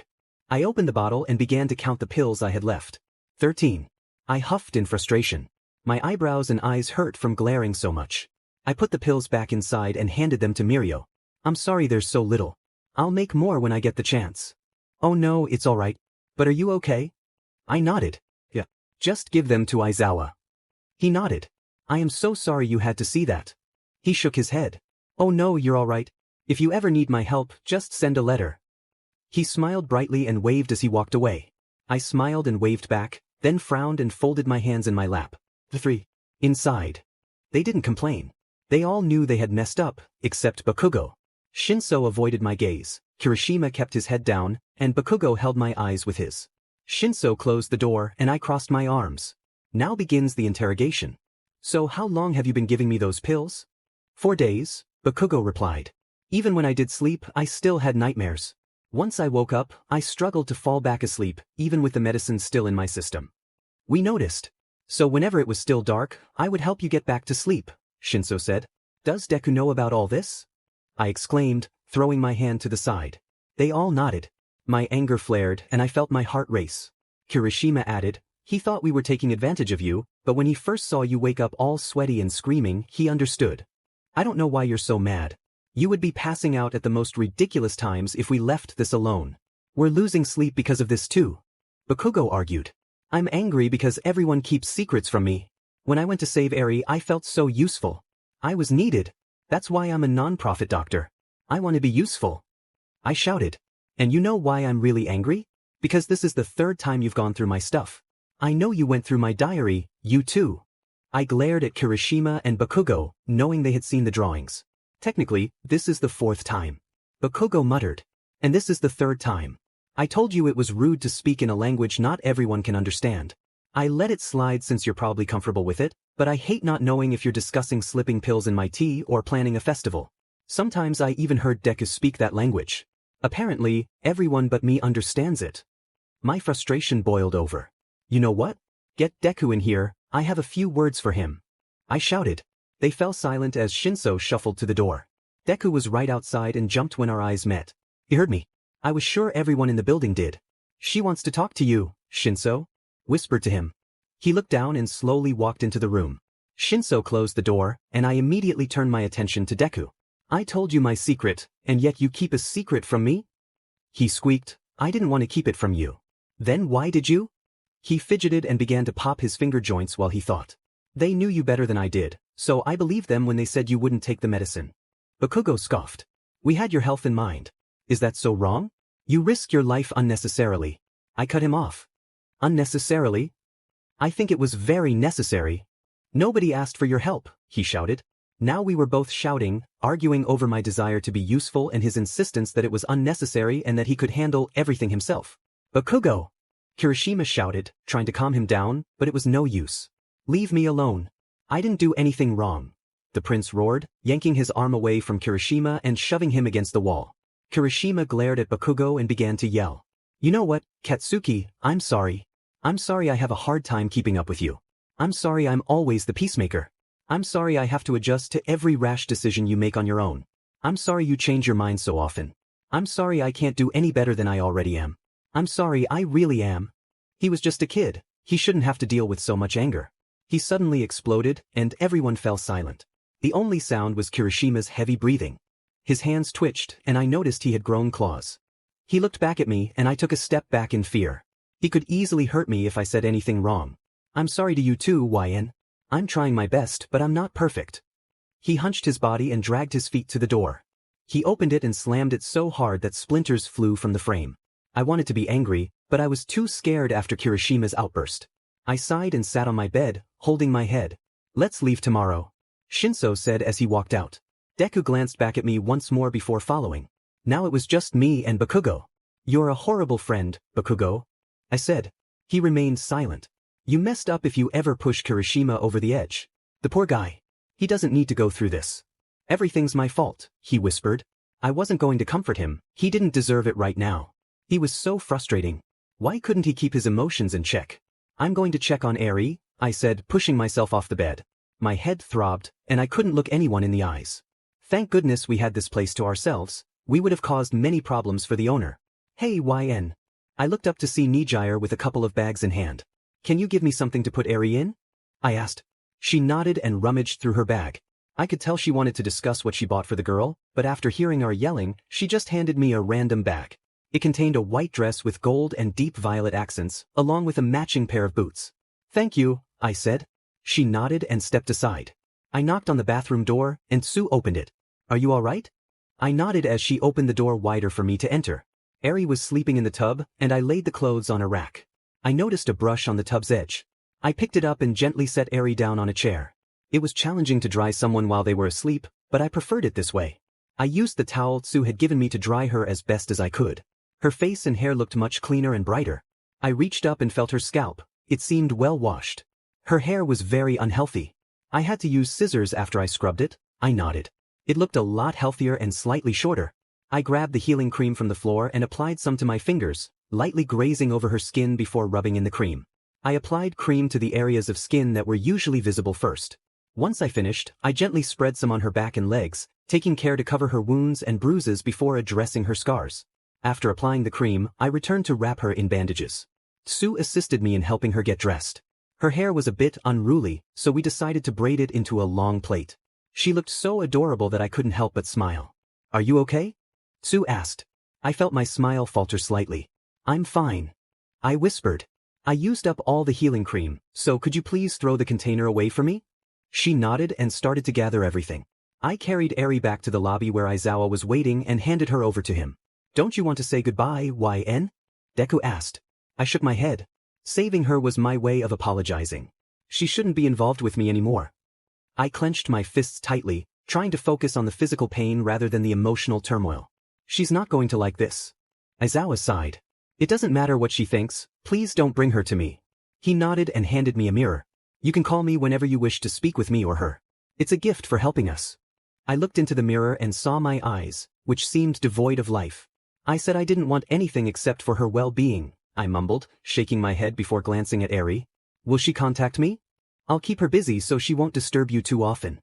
Don't overwork her. Let her rest for a few days, then gradually ease her back in. She won't just study, she'll also play with the other children in the tower. I promise to ensure she has a better life. I raised my hand to her head but hesitated, feeling like a living curse. She was a pure flower, and I was a harmful bug that brought misfortune to everything I touched. Suddenly, someone placed their hand over mine, guiding me to touch her forehead. I looked up to see Bakugo. Why was he here? Why did he do that? I wanted to pull my hand away, but he held it firmly in place. She's not going to break. She might break if you distance yourself from her, Aizawa said. Bakugo slowly lifted his hand off mine, but I kept my hand on her forehead. Tears began to fall. I gently rubbed her head and cupped her cheek before giving her a soft kiss on the forehead. The Archmage then opened a portal. Mirio arrived with Chisaki, Nijire carrying shopping bags, and Tamaki rushing to leave. Shinso still has a mission to complete, so he won't be returning with me. I wish you luck on your journey, YN. I nodded, watching him take Eri away. Everyone waved goodbye, but my focus remained solely on Eri. I had never believed in the goddesses. If they helped people, why hadn't they helped me? I had to save myself. I didn't want to pray to them, but in this moment, I felt compelled. I clasped my hands together and, taking a shaky breath, began to speak softly. I prayed for the goddesses to watch over her. Bakugo enveloped me in a tight, comforting embrace. I wasn't angry with him anymore. I returned his hug and felt myself sink to my knees.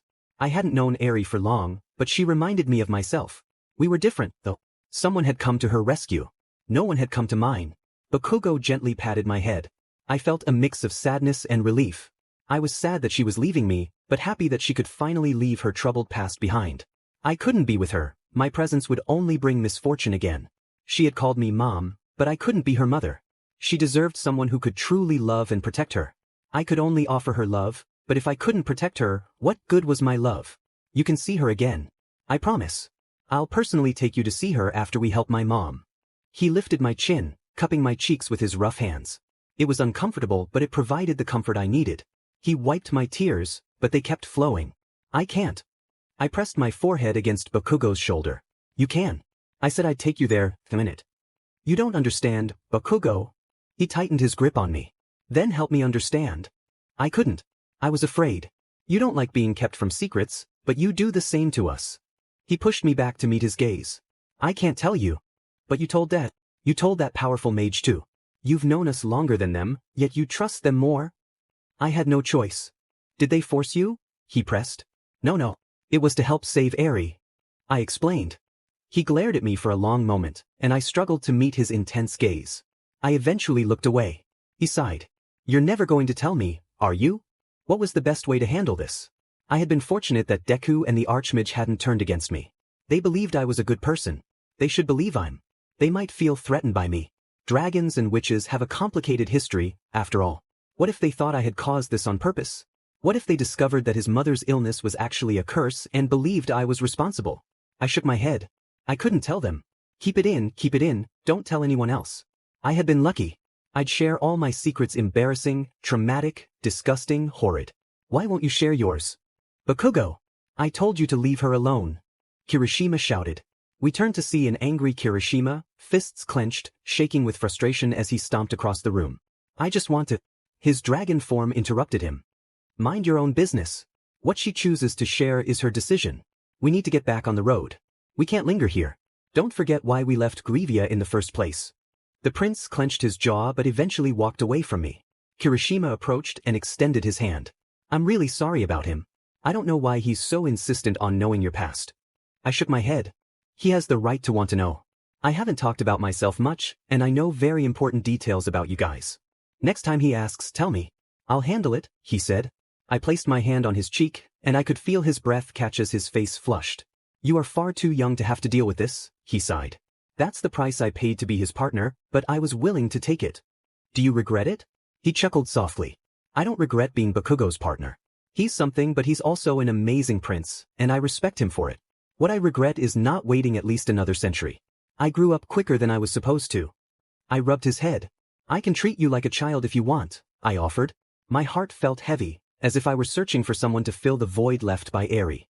He looked at me and grinned, his sharp teeth giving him a fierce appearance, but I knew better. He was just a big red fire-breathing sweetheart. Thanks. I might cuddle up with you at night, he joked, though I wasn't sure if he was serious. I'd welcome you anytime. I smiled as I ruffled his hair. I stood up and dusted myself off. We should pack up anything we have. He agreed and went upstairs to inform Shinso and Deku. They had their own things to do, so I figured they wouldn't continue traveling with us, but I thought it would be exciting to have them along. I opened my room and began searching for things to pack. I noticed Sue had placed my rags on the desk, so I shoved them into my bag. A few crumpled pages caught my eye, and I tossed those away. I made sure my water canteen was full before slinging my backpack over my shoulder. By the time I stepped outside, everyone was ready. Sue emerged with her usual smile. She bowed and said, "Thank you for saving the girl." I waved it off. "Oh, it's all right. We kind of stumbled in by accident and didn't mean to stay this long. Thank you for taking care of us." I bowed and everyone followed my lead. "It's the least I could do." "Have a safe trip," she said. I nodded and we walked out. Sue gently grabbed my wrist and whispered, "She'll be okay." I nodded a few times and turned away. She was so kind. I wished I knew how to perform simple rituals for good luck and wellness. I wanted to help her. I had come to this town in loose clothing, and now I was leaving in an elegant, fitted dress. Would people find me strange? I put on my boots for easier travel, knowing the heels would likely give me blisters if I wore them too long. We returned to town and got a wagon. As I tried to climb into the back, I struggled with my dress. A hand, marked with scars, caught my attention. Deku smiled as he held out his arm. I smiled back and took his hand, lifting my skirt as I stepped into the wagon. Out of the corner of my eye, I caught a glimpse of Bakugo's pained expression. Getting into the wagon was tricky with my boots, so I was glad I had opted not to wear my heels. I heard Kirishima hiss, "If you really loved her, you'd give her time." His tone was unnerving. It seemed he wouldn't easily forgive Bakugo this time.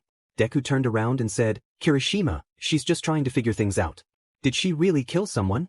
I have a feeling she knows it. She still lingers around me. Is she waiting for a chance to strike? Bakugo shouted. I clenched my hands, feeling frustrated by their conversation in a language I didn't understand. Taking a deep breath, I shouted, I may not know your words, but I can still express my feelings. I huffed and looked away, focusing on the front of the wagon. What did she say? Bakugo asked. I don't know. Deku mumbled. I've never heard that language before. Maybe she's just saying random things because she can't understand you guys, Shinso suggested. I don't think she's going to talk normally unless we speak in a language she can understand. Kirishima sighed. I let out a huff. I intended to speak in Ikathi for as long as I could, as it was my first language. Sometimes it slipped out during moments of stress, and people would look at me oddly. How many days has it been since we left Sunchel? Shinso asked. About 3 days. Deku replied. I didn't think she was going to keep going strong. Kirishima sighed. As I had said, though they didn't understand, I wasn't going to speak to them in a language they understood. I thought she was speaking gibberish, but some of her words repeat, so it must be an actual language. Bakugo said, resting his cheek on his hand with a glare. I glared back and turned away. Are you ever going to talk normally? I felt a vein pop out and slowly turned my head with a smile. Why should I? You don't seem to care about what I have to say. His eyes widened, and I could see the contempt in his expression. I might not know what you're saying, but I have a feeling you insulted me. I couldn't resist adding to his comment. Maybe if you listened, you'd understand. You know, I've been wondering why a dragon isn't in the sky. Shinso said. Kirishima drooped. My wing was hit with a large fireball. Deku expressed his worry.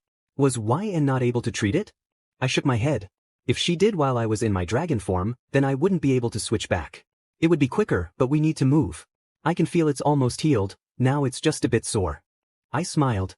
He should be getting back to flying soon then. Yet I felt a pang of disappointment that he healed so quickly. I didn't want to see her. Him getting injured gave you time to prepare yourself. As much as I don't want to be stuck in the past, I'm just reliving it in the future. I want to be happy, but the future scares me. Yn? Bakugo barked. My breath hitched. He looked annoyed. 1 minute you're angry, the next you're a depressed squirrel. A squirrel? His metaphor caught me off guard. I was flustered. Squirrels aren't the cutest, but they're pretty adorable. Was he comparing me to one? He began to laugh, resting his cheek on his hand with a smirk. His gaze was one of caring. Why did I find him attractive right now? Well, it's thanks to that face of his. Just imagine him as a blonde bush. A thunderclap erupted, and we all skittered to the front of the wagon. Oh sorry. Deku cried, accidentally stepping on my dress. It's fine, I waved. I guess there's no point in continuing to speak in Ikathi. In front of us were heavy gray clouds bringing thunder our way. We all knew we couldn't just go through the storm. The horses would be frightened. We wouldn't want to get stuck somewhere. There's an opening to some mountains behind us. Maybe we can find a cave? Kirishima looked to Bakugo, asking for approval. He nodded, clearly frustrated, but we had no choice. Turn it around, Kirishima. Kirishima hummed and slowly started to back the horses up.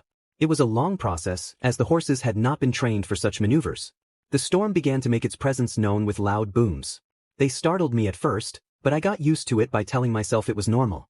Kirishima and Bakugo managed to turn the wagon around, and I cheered as Kirishima hopped back into the coach seat. A flash of lightning made my vision go white for a moment. It was so sudden I wasn't able to prepare myself. The most intense boom any of us had ever heard followed a second later. It was deafening, and I instinctively screamed, covering my ears and lowering my head. I heard Bakugo's necklaces clash, but the sound faded when he hugged me. He held me tightly, perhaps a bit too tightly. I knew he was trying to comfort me, but we had no support behind us. We could fall over. Thunderstorms were never this bad back in the tree. I just stayed at home, wrapped in blankets. Bakugo's arms made it hard for me to move. I squirmed and he let go. You good? He asked. I nodded. Yeah, it just snuck up on me, I replied. The rain was catching up to us, but we weren't even close to the opening of the mountain path. How would we climb a slippery mountain? We won't be able to get up the mountain with the wagon. Deku called out. Bakugo clicked his tongue and moved to the front with Kirishima. We have to take the wagon as far as we can, then unhook the horses. We'll walk up the mountain and look for a cave. It doesn't matter if we lose the wagon, the prince ordered. Everyone agreed, and we started packing our things as the speed quickened. We were bouncing around in the back of the wagon like unsecured bags of potatoes. Sorry guys. Kirishima shouted. We'll let you know if someone falls out. Shinso shouted back. My bag was packed, and so was Shinso's. Deku had a lot of papers and books out to show Shinso the things he discovered during his travels. He struggled to collect the pages and neatly put them back. One page threatened to fly out, but I caught it, just not before the rain did. Large raindrops splattered across the page. Deku looked visibly upset but said he could just copy it onto another page. Just as he finished speaking, Kirishima let out a loud warning. Hold on to something. We didn't have time to secure ourselves as we took a sharp turn to the right. I stumbled forward and bumped right into Deku. Something on the wagon broke, and we fell backward. The wagon tilted to the front right. I asked if everyone was okay, and they all said they were fine, just needed a minute. Nobody was injured, which was a blessing. The rain was loud, so we had to shout to hear each other. Did you have to go so fast? I asked.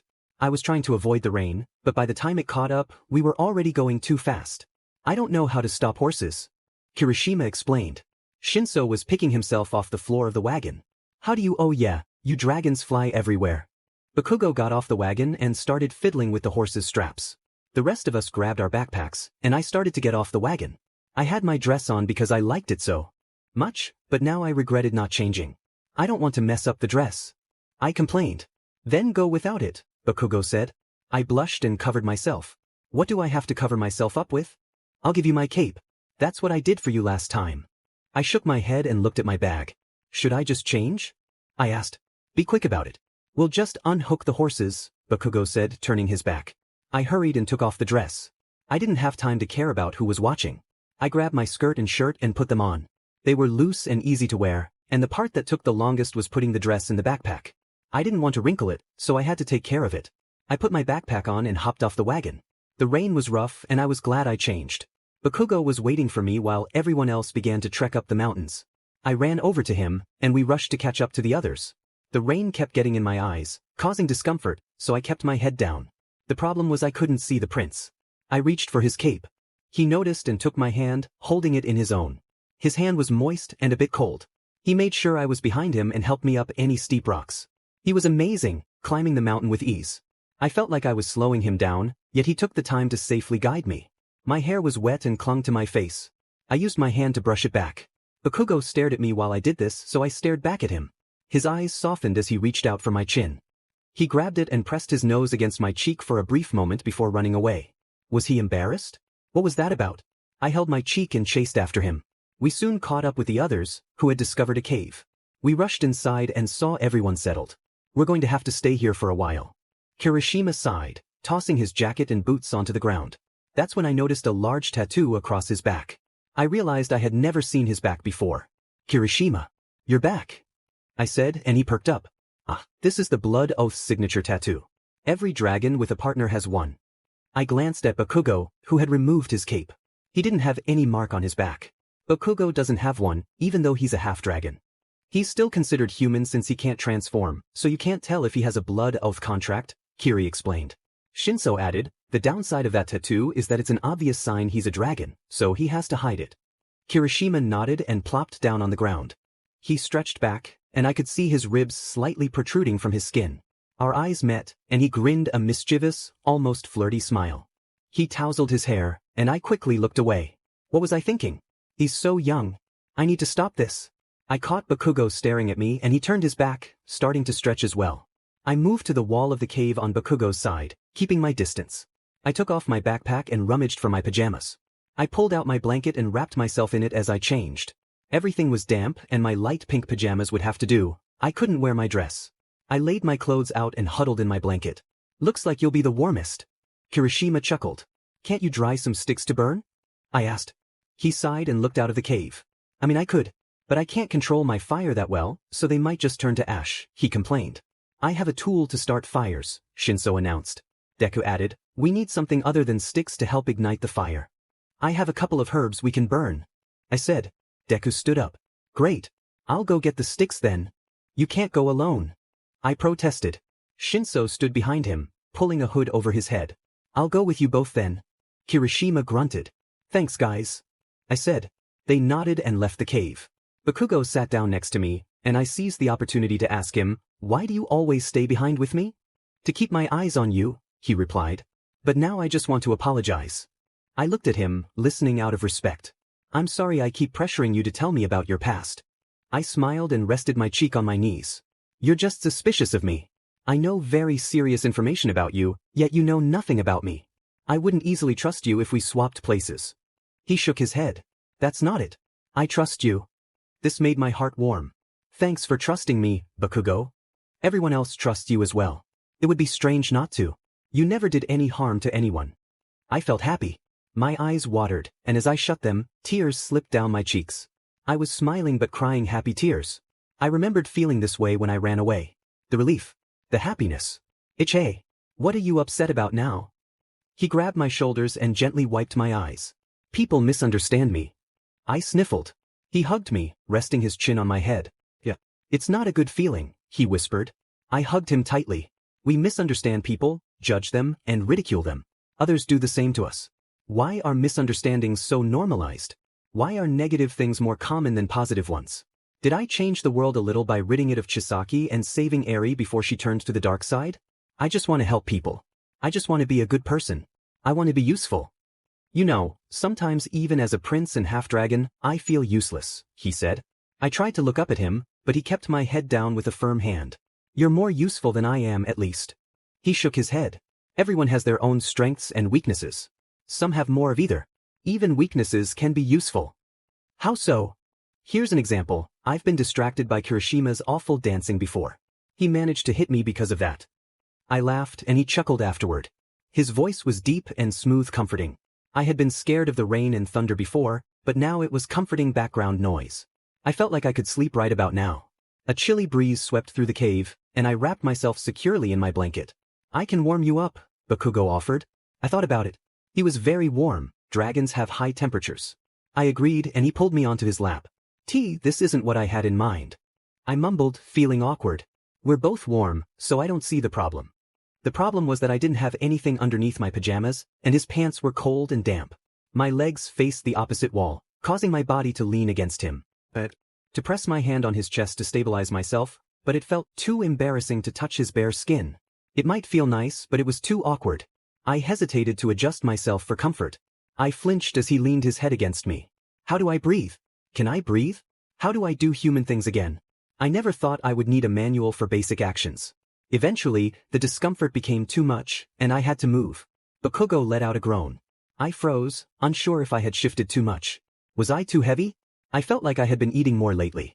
A loud clap of thunder echoed in the cave. The rain is getting heavier. I hope the guys are safe. I don't want them to get injured. Haha. Get off, he hissed. You're the one who put me here in the first place, and now you tell me to get off. Not like I could say that. I turned away from him, feeling a mix of confusion and curiosity. What was the meaning of that thing you did? I asked, still not looking at him. What thing? He replied, feigning ignorance. When your nose was all pressed against my cheekbones. His eyes widened for a moment, and he quickly covered his face with his hand as he turned away. Oh, that. It's just something my people do. Forget I did that. How could I forget something like that? I've never seen anyone do that before. I glanced back, but he had turned his whole body away. Bakugo! All he said was, they're back. It was clear he wouldn't say more, so I stood up and looked around the cave entrance. He was right. The others were returning, and I was relieved to see them. They came back with a pile of damp sticks. Shinso had a magical tool to light fires, which he used to dry and ignite the wood. According to Kirishima, we needed a fire starter, and since I had dried herbs, they would be useful. With everyone's help, we managed to start a fire. I clapped in triumph, but suddenly, a strong gust of wind swept through the cave. Deku and Kirishima rushed to shield the flames. Why is there wind inside the cave? Shinso exclaimed. Bakugo grabbed a large stick and lit it like a torch, holding it in front of him. The wind was growing stronger and colder. I felt it earlier, but it's getting worse, he said.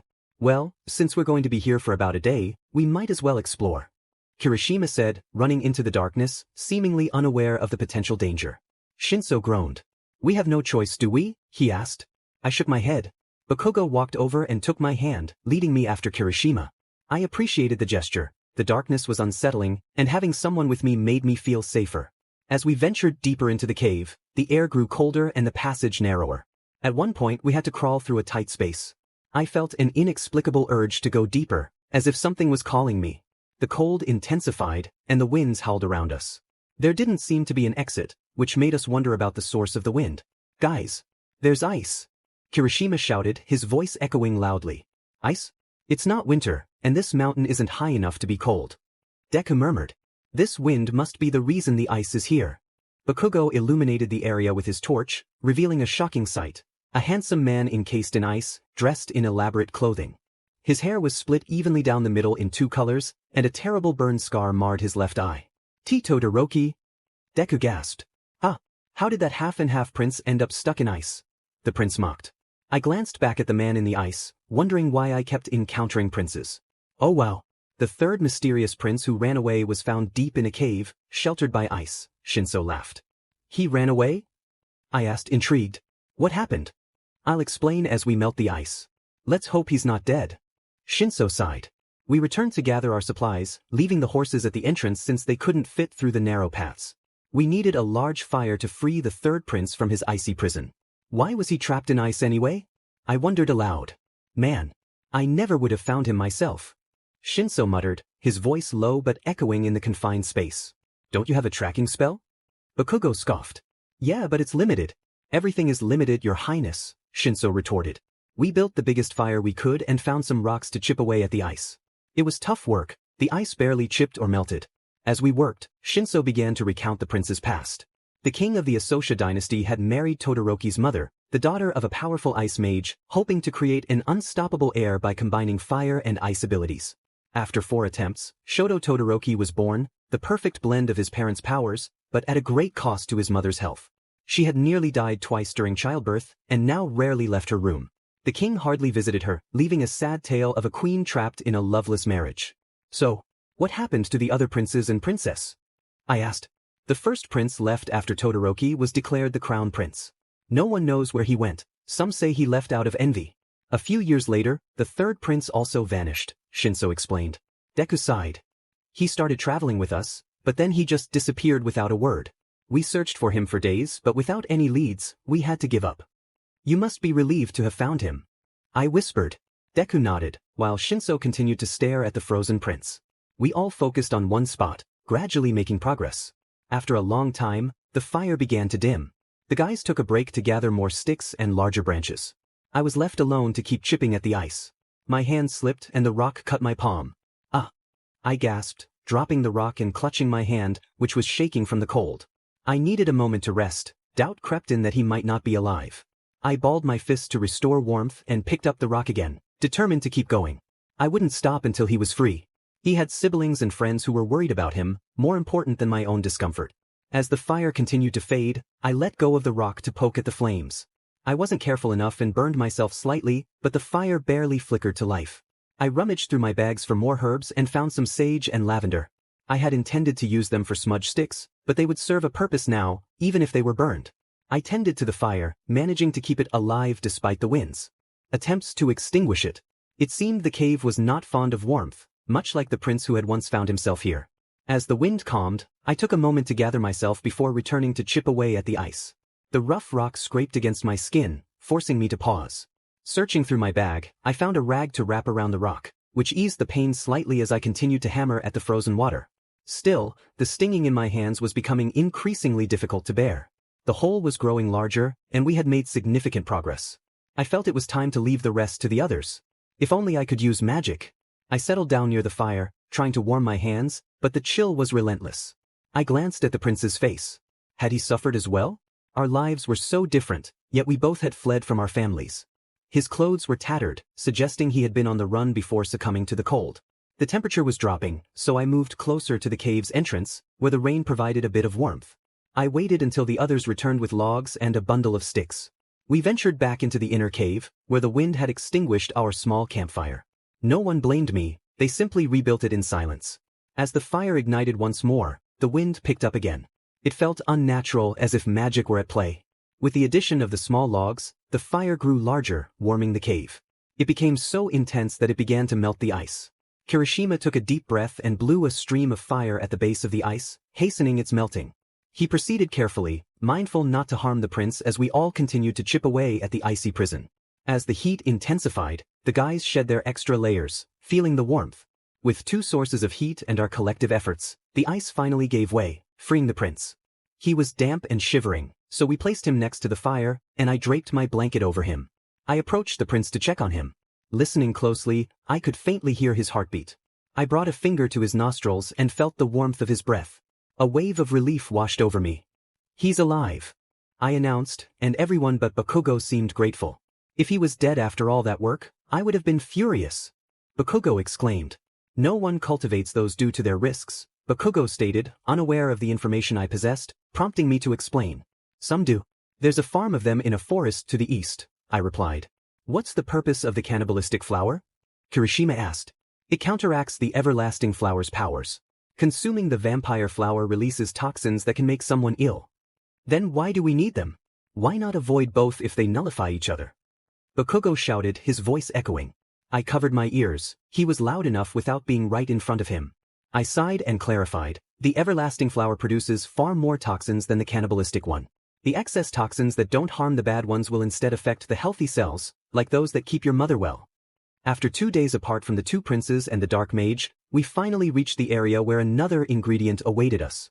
The journey had been long, but we had helped many along the way, making it worthwhile. There. I pointed to a large area. We had to land some distance away, thanks to Kirishima, but the walk to the small cabin by the lake was manageable. As we approached, we noticed the cabin was surrounded by vampire flowers and remnants of various animals, none of which appeared human. Bones, fur, teeth, and decaying flesh were scattered around the flowers, some of which had vines and thorns sprouting from the carcasses. The sight of their lifeless eyes left a haunting impression. This place is so eerie, Kirishima murmured. These are the cannibal flowers you mentioned, right? Bakugo asked. Yes. Tread carefully. The ground was damp, and the dark color suggested something sinister. I took a deep breath and walked toward the cabin, gathering my courage. I knocked loudly on the door, which creaked open to reveal an old man with dull eyes. His wide smile revealed a mouth full of grime and missing teeth. I straightened my posture, looking down at him. Hello there. How may I assist you, young folks? He asked. I'm looking for a vampire flower that has consumed the equivalent of 3 boars. Oh my, that's quite a request. Not many vases can accommodate such a flower, he chuckled, speaking in riddles. The others were confused, but I understood the implications of his words. What kind of monster was I trying to confront? I have a vase at home, I replied. He cackled and abruptly shut the door. I heard clicks behind it, and soon he emerged with a chart, clearly keeping records of his flowers' diets. Let's see. About 3 boars. Kirishima asked, why do you want to grow these dangerous plants? The old man looked up at him, his grin revealing his grimy teeth. I'm afraid you wouldn't understand, boy, he said. I knew the truth behind the old man's cultivation. My sisters had once told me that the only reason he trusted us was because we were his most loyal customers and informants. He turned back and continued to look through the charts of the flowers. In a raspy voice, he spoke. There were many incidents where a man would harm others and plant the seeds of these flowers inside their bodies while they were still alive. He would sew them back up, and the seeds would grow quickly with a large amount of blood and flesh at their disposal. The victims would soon suffer greatly, and their bones would be all that remained if left for a week. I say it's one of the worst ways to go. Kirishima shuddered. That sounds creepy.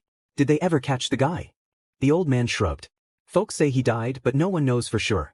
Anyway, people still hear his story, and younger folks try to recreate it to torment their enemies. I have to be careful about who I sell the flowers and seedlings to, he said. I nodded. No, I completely understand, sir. All right, we do have the flower you need. Now I'll go get it for you. I furrowed my eyebrows. Isn't he going to ask for my information? He grabbed a large pair of garden scissors and snipped off the flower from its roots. The roots instantly shriveled, and the flower began to grow new roots. The man quickly shoved the flower into a glass jar and sealed it tightly with a thick metal lid. He handed me the jar with a kind smile. I took it and put it in my. But Kirishima and the prince stared at me wide-eyed, looking anxious. Are you completely sure it won't seep into our skin? Kirishima asked. Yeah, don't worry, we'll be fine, I reassured them. You guys go ahead, I still need to get some other things. Sure, Kirishima said without hesitation. The prince, however, sensed something was off. I smiled and walked toward the old man as Kirishima dragged the prince by the arm behind him. My expression fell, and I asked the old man, they know I'm here, right? He chuckled. I don't know exactly how your family works, sweetheart. But you know that my sisters informed you of my appearance beforehand, didn't they? He began to cackle. Yes, why yes they did, dear. His dull eyes widened as he leaned in closer. I suggest you be careful. They asked me to prepare the same flower you requested as well. She's watching you, dear. Crossing my arms, I said, I know that. He smiled. You know who I am, yes? I didn't answer. I don't kill as often as I used to. These old bones have a hard time dealing with the screams of humans. Ahee. I stared at him as he continued to chuckle. He. Be careful, your mother is very angry. You think I don't know that? I turned around and went to catch up with Kirishima and Bakugo. I walked past the prince and Kirishima with clenched fists. This whole situation was frustrating me. She knew exactly where I was. The problem was why she wanted me to return so badly. She could have sent my sisters to force me back. I was annoyed. I couldn't escape her. I punched a nearby tree with a single fist, feeling the impact resonate through me. Hey, are you? I cut him off. Let's go, I huffed as I relaxed my fists. My knuckles felt numb now, but I could feel the air on my skin. I felt a hand on my shoulder and turned around with a glare. The prince stared back at me with a calm demeanor. His face then began to turn serious, and his expression darkened. His eyes glowed with intensity. Did that old man say something to you? Should I confront him? His glare ignited the anger inside me. I sighed. No, he was just letting me know something, I said, brushing my hair behind my ear. What was it? Something completely trivial. It won't affect our travel, it's just something personal. Oh, I see. Kirishima said. We should probably go now. He transformed, and we climbed onto his back again. It felt refreshing to be back in the sky after being stranded on the ground for almost 2 weeks. It took us a couple of hours to find a space wide enough for Kirishima to transform, and when we were back in the air, it took us another day to reach the sea. We found a market by the water and headed down. I needed lionfish spines. I searched around as Kirishima and the prince struggled to keep up with me due to the crowd. Their broader shoulders and muscles made it amusing as they tried to catch up, but I waited for them. I needed some lionfish spines for the cure. A lionfish has 18 venomous spines, but I only needed I could keep the other 6 in case I needed to defend myself. It was always wise to be prepared for the unexpected. I found a lionfish at a stand and approached it. Hello. A woman smiled. Hello, what would you like? Do you have any lionfish spines? I asked. You know those are venomous, right? I nodded. Yes, ma'am, but I'll be using them for another purpose. I'm afraid we don't give those out, dear.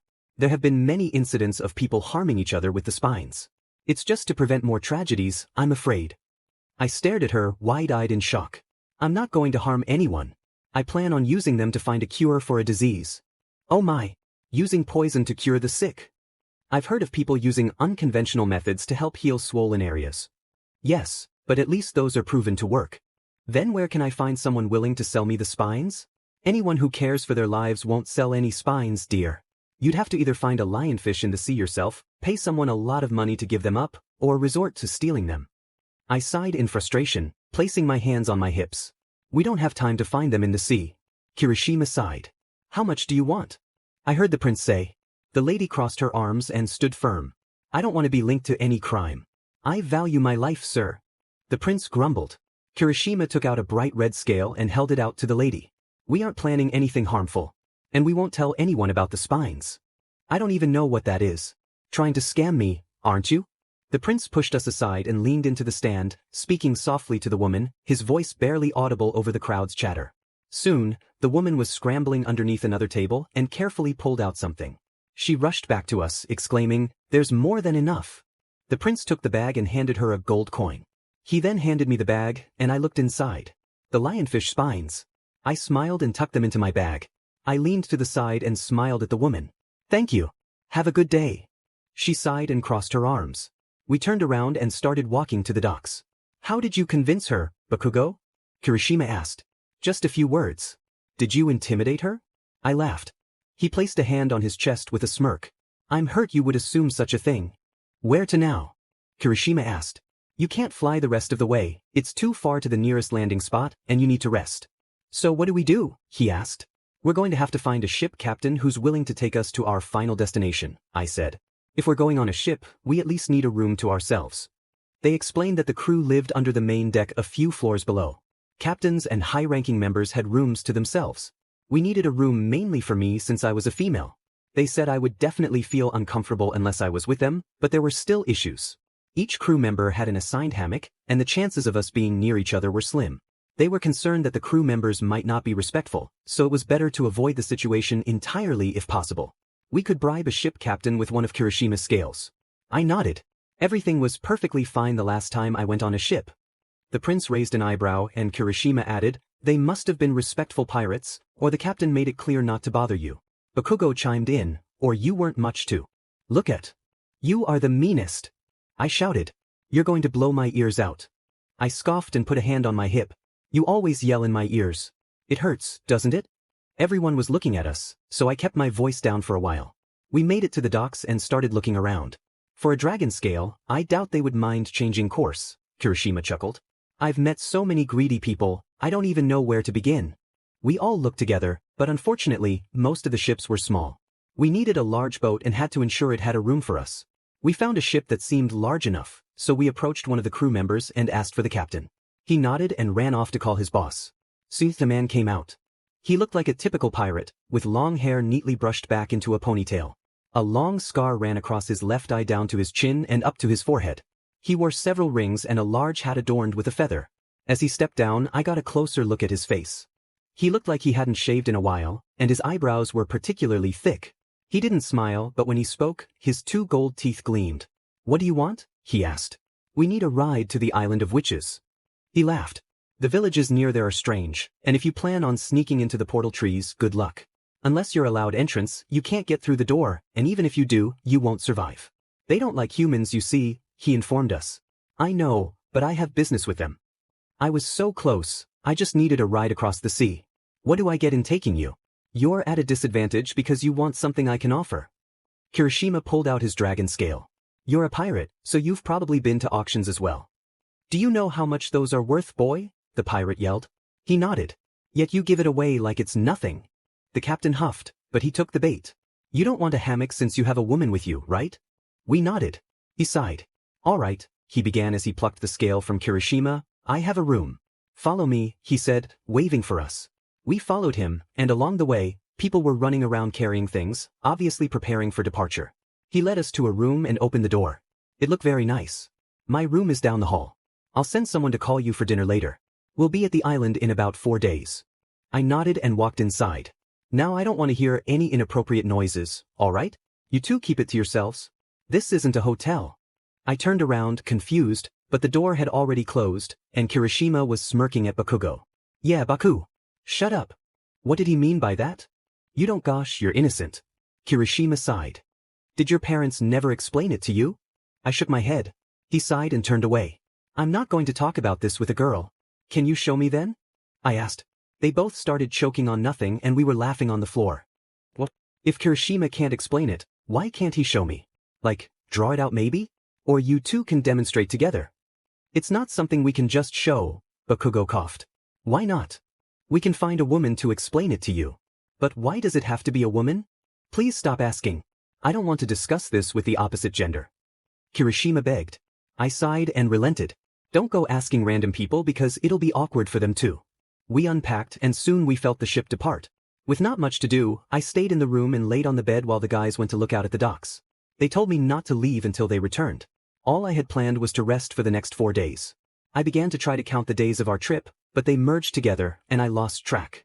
I had to hope we made it on time to save his mom. I was sure I wasn't the only one worried. I just hoped my assumption about her remaining lifespan was wrong and that she lived longer, just a bit longer, to give us enough time to return with the antidote. I folded my hands and prayed. I've been doing things I don't normally do lately. I heard a knock and someone came inside. I had never woken up so quickly in my life. I saw the prince's slightly perplexed face and sighed, falling back onto the bed. You scared me, I exclaimed, placing a hand on my chest. They're about to make dinner, he replied. I nodded and got out of bed, following him out to the deck of the ship. It wasn't too far off. I was sure I could have found my way there and back.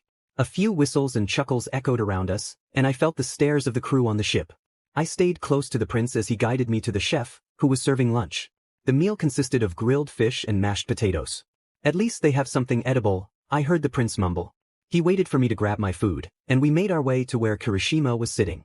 There weren't any tables or chairs, so the crew was spread out along the ship, many gathered on the deck where the drinks were. We found Kirishima and sat down to eat with him. Ain't she a pretty lass? One pirate called out. Careful, she might snap like a fish, another joked. Sassy lass? I felt awkward and curled up slightly, but my friends noticed and shuffled in front of me, blocking my view of some of the pirates. I grinned. Thanks, guys. Kirishima nodded while Bakugo grunted, taking a spoonful of mashed potatoes. The food was modest. The grilled fish lacked flavor and had a tender, dry texture.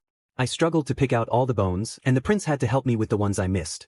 I heard someone choked on a fish bone, one of the pirates chuckled. Embarrassing way to go. Haha. I shivered at the thought, now even more cautious about eating. The prince added, just make sure you chew a lot before you swallow in case I missed any. I nodded in agreement. Yeah, we still need your help, Kirishima said. The prince didn't respond, continuing to eat the flavorless fish. As I chewed carefully, I was too scared to swallow sometimes, fearing I might choke. The prince held up one of the bones, reminding me of its size. I would definitely feel it if there was a bone inside, which made me feel less worried. I kept reflecting on how our bond had grown over time. It was nice to think about how he helped me with small things he didn't have to, like the fish bones. He noticed I wasn't swallowing often and showed me the size of the fishbone. In his own way, he was kind even if nobody else noticed. I truly believed that Katsuki Bakugo would be a great ruler of his people. He just needed some practice. The prince glared at me. What are you all giggly about? I smiled. You have a rough way of showing your kindness, Bakugo. I am kind, he shouted. Kirishima and I brought our fingers to our lips and shushed him in unison. He huffed and turned away from us. I called out his name again, gentler this time. He didn't answer, but that was all right. I whispered, I think you're going to be a great ruler to your people. Kirishima agreed, grinning widely. That's exactly what I think. Of course, I'll be the greatest. Have you ever met me? Instead of an angry shout, his expression showed happiness. I was glad my honest opinion made him happy. We finished our meal and got up to return the trays to the chef. Someone called out, Lovely angel, why not sing for us?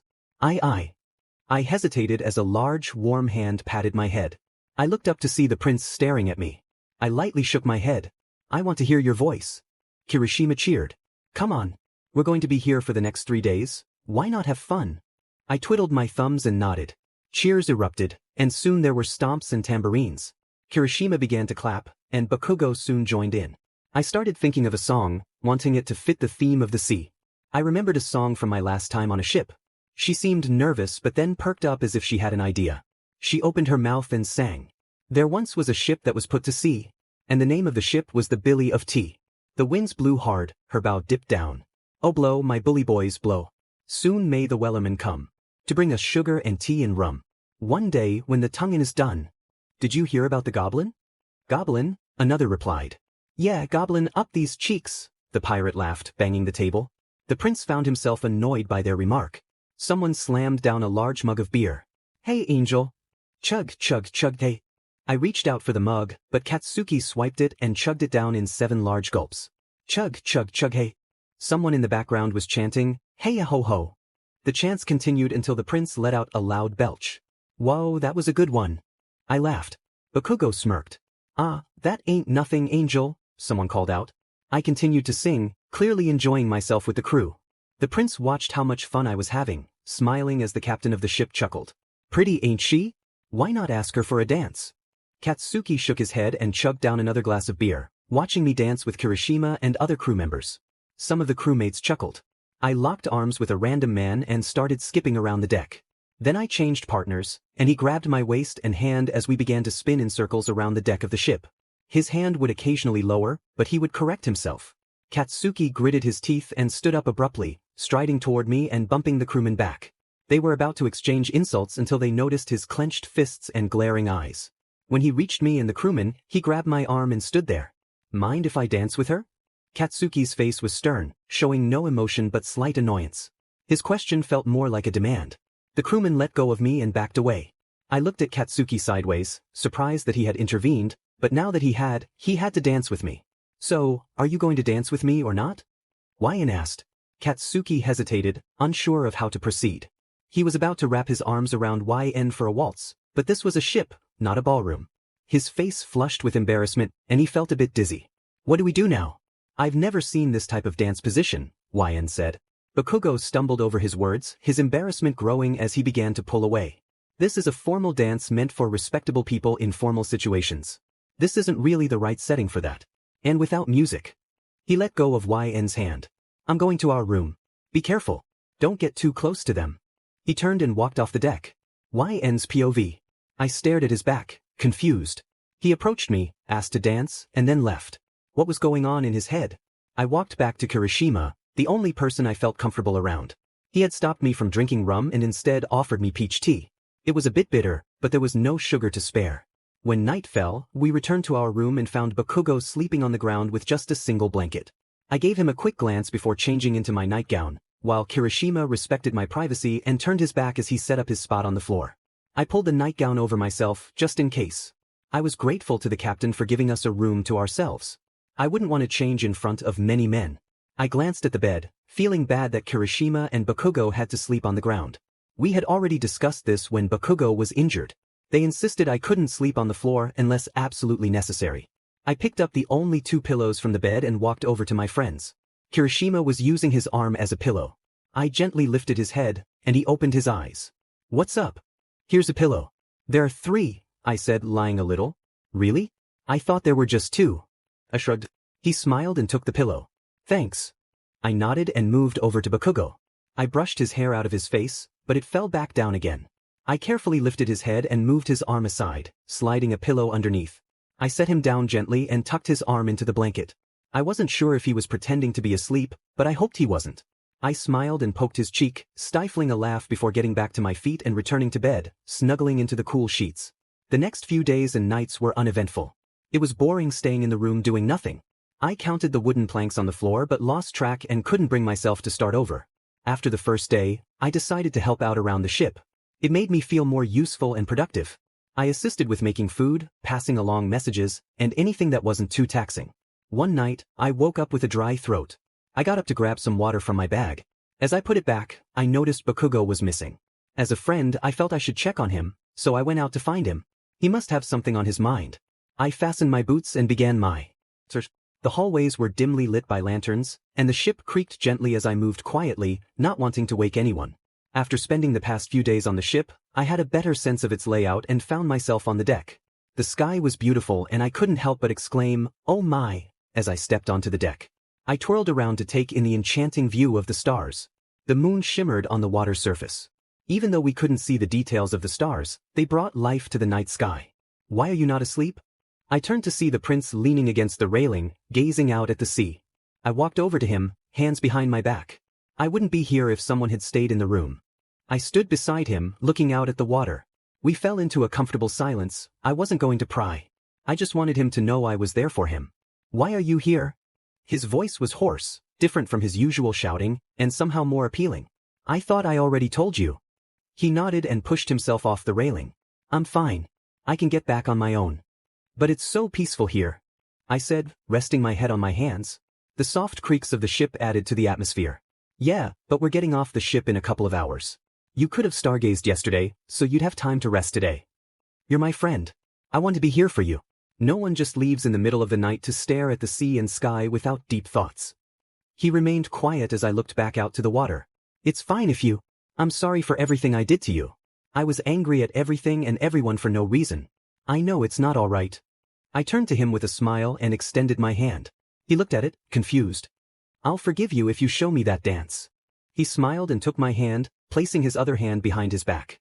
He stepped back gently and bent his knee, kissing my hand. I felt my cheeks warm. He looked up with a smirk. "That's how we often greet noblewomen to show respect." "Yeah, I see.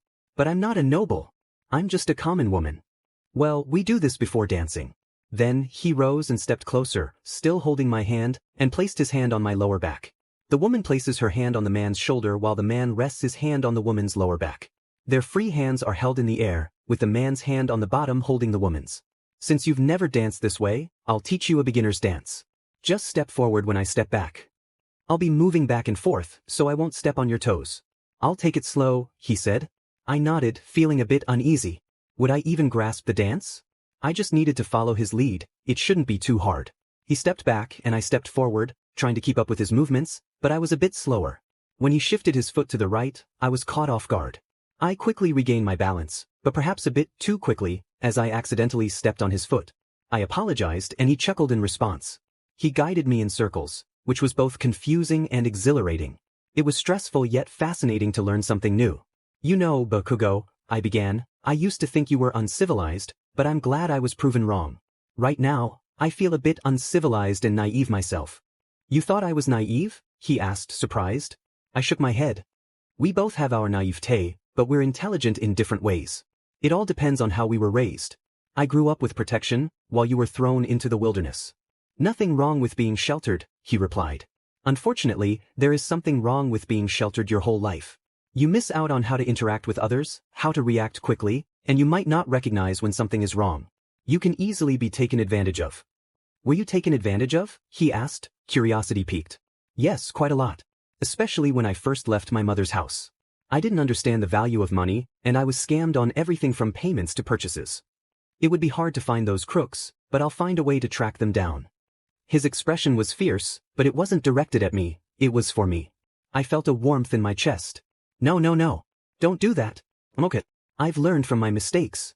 He huffed but didn't press the matter further. I gradually picked up the pace in our dance, laughter bubbling up. I'm doing. I thought I had enough confidence to look up and dance, but I stumbled, tripping over my own feet and stepping on the prince's toes a few times. Okay, so maybe I can't look up just yet. Not bad though. It took me some time to figure it out, thanks to my stubbornness. I thought it was boring and unnecessary. I'm sorry if I was too much when I was singing that first day. I've always been seen as talentless. So when people compliment me and say I'm good at something, it makes me really happy, you know? Bakugo couldn't quite relate, having been praised all his life as a prince. I've experienced something similar. So I can understand your feelings. Just as I was about to respond, Bakugo stopped dancing and glanced back toward the stairs off the deck. I turned to look but saw nothing. Is something wrong? I asked. He shook his head, removing his hand from my waist and holding my hand gently between us. He gave it a light squeeze before letting go, and I felt a pang of disappointment as my hand fell to my side. We stood there, staring down at our feet, until he finally said, "We should get back to the room now." The atmosphere had been so delicate and delightful. I wished it could last just a little longer. But it was fine. This was a core memory I would cherish. A knock at the door woke us up, and Kirishima opened it to find the ship's captain. "We should be there soon. Make sure to bundle up, it's freezing out there, and the locals don't take kindly to strangers. Never let your guard down," he warned before leaving. I stared at the door as Kirishima turned to me. "Where are we?" he asked. "The island of the witches. You two need to be careful. Witches and dragons have a long history of conflict." A sense of dread washed over me. Kirishima narrowed his eyes in suspicion. "Why are you?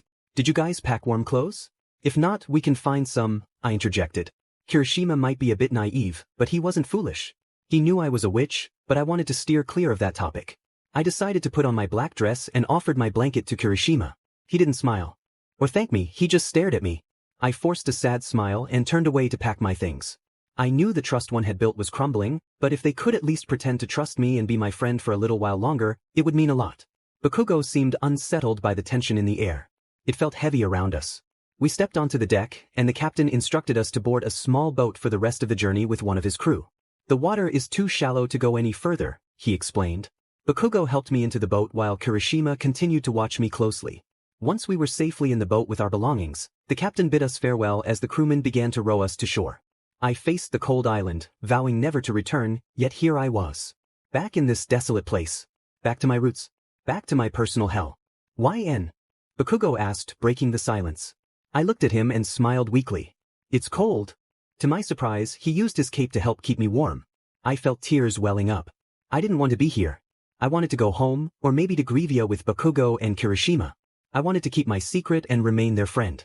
I sniffed back tears and rubbed my eyes. I longed for my cozy tree home, not this cold tower. I didn't want to return. Could I run away? I wasn't welcome here. I wasn't welcome anywhere. Did I have to go back? The boat ride was silent, save for my quiet sobs. Every time I tried to stop, I only cried harder. I knew I was making everyone uncomfortable, but I felt inconsolable. "You don't have to come with us. Just give us your diary, and we can figure it out ourselves," Bakugo suggested. I shook my head. "I wish I could do that, but I have to go with you. I promise as soon as we get my mother's cure, we'll go back home," he whispered. I sniffled again and removed his cape from my back. It was time to start distancing myself. I needed to secure the wall that divided us, ensuring he knew I wanted nothing to do with him anymore. I would rebuild it with anything I could find: iron for the holes, steel for the cracks, and layers to reinforce it whenever the wall began to bend. The sand made no sound as I jumped off the boat. My body was tense as I stared at the wintry island. I swallowed hard and felt a hand grasp mine. I looked over my shoulder and up the arm. Bakugo smiled and gave my shoulder a light nudge. He was making this difficult. I didn't think I could build a wall. I couldn't defend, I could only attack. I didn't want to let go. His hand was warm, but I let go nonetheless. I wrapped his cape around him, ensuring he held it tightly against the chilly winds. "Come on." I know a village nearby, I said, walking as fast as my dress would allow. I had to lift it to keep it from getting wet in the snow.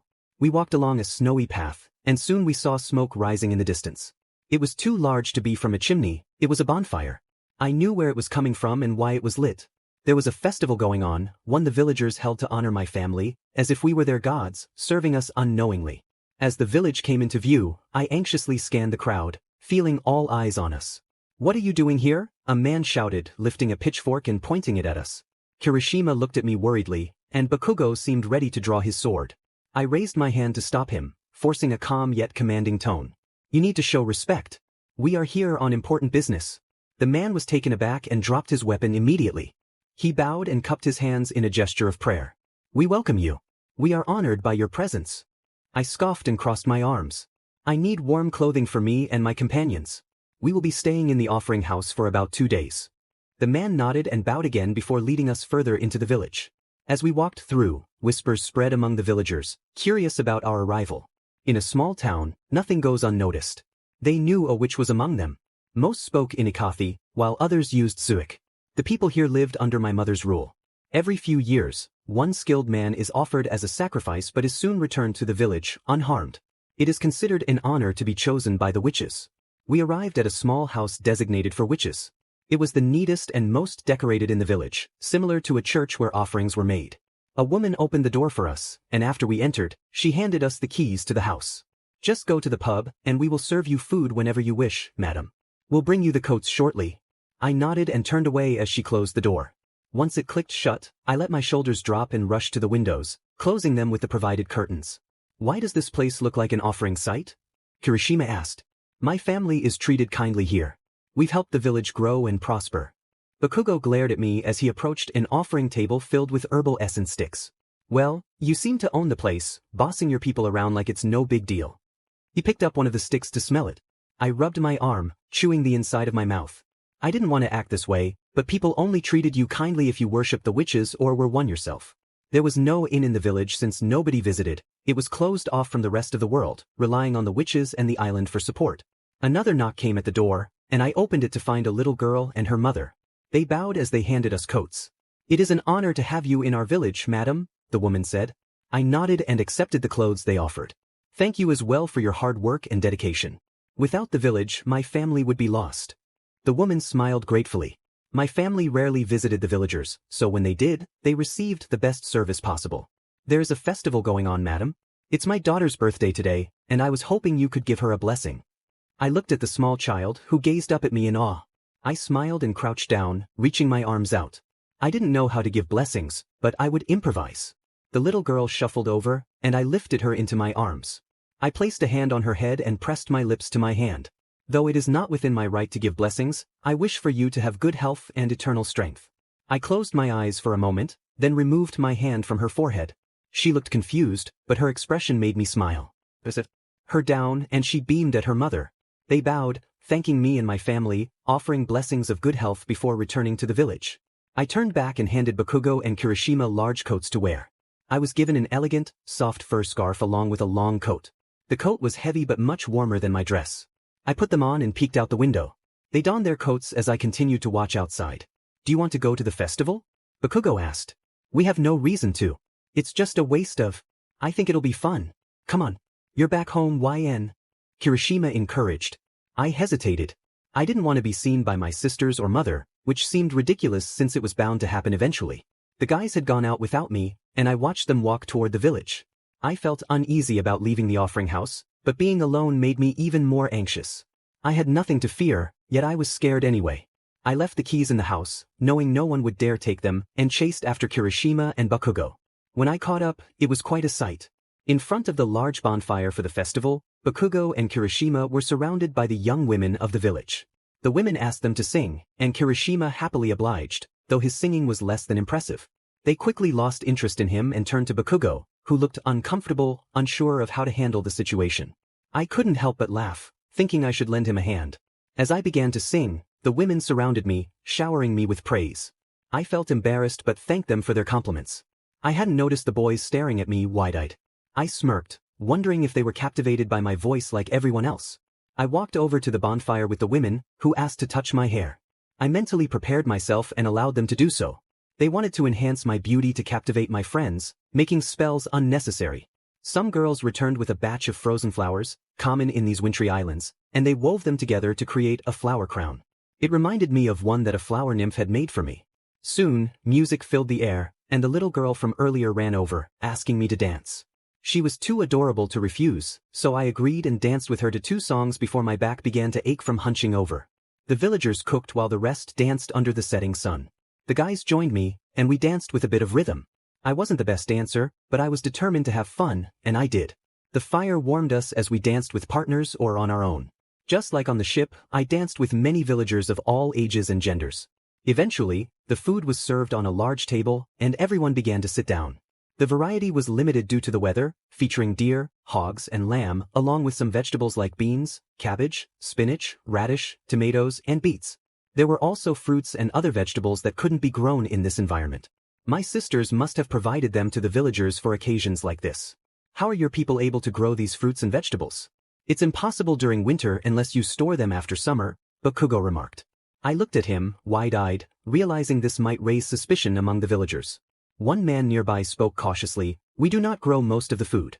The witches bestow them upon us a few days before a villager's birthday or a festival." I glanced down at my plate, feeling uneasy.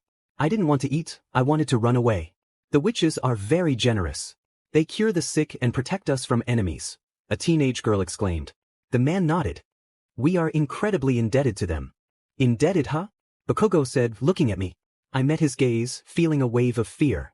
His expression was indifferent. I stood up quickly and walked back to the offering house, slamming the door open and shut. I grabbed my bag and locked myself in one of the rooms. Trembling, I took out my diary and began to write down my thoughts and apologies, my shaking growing worse as tears streamed down my face. I sobbed quietly, trying to stifle my cries. My chest tightened when I heard the door open. Heavy boots approached and stopped at my door. I covered my mouth, desperate to silence myself. A soft knock came from the other side. "YN?" Bakugo called out. "Are you okay?" I wanted to sound calm, but I couldn't.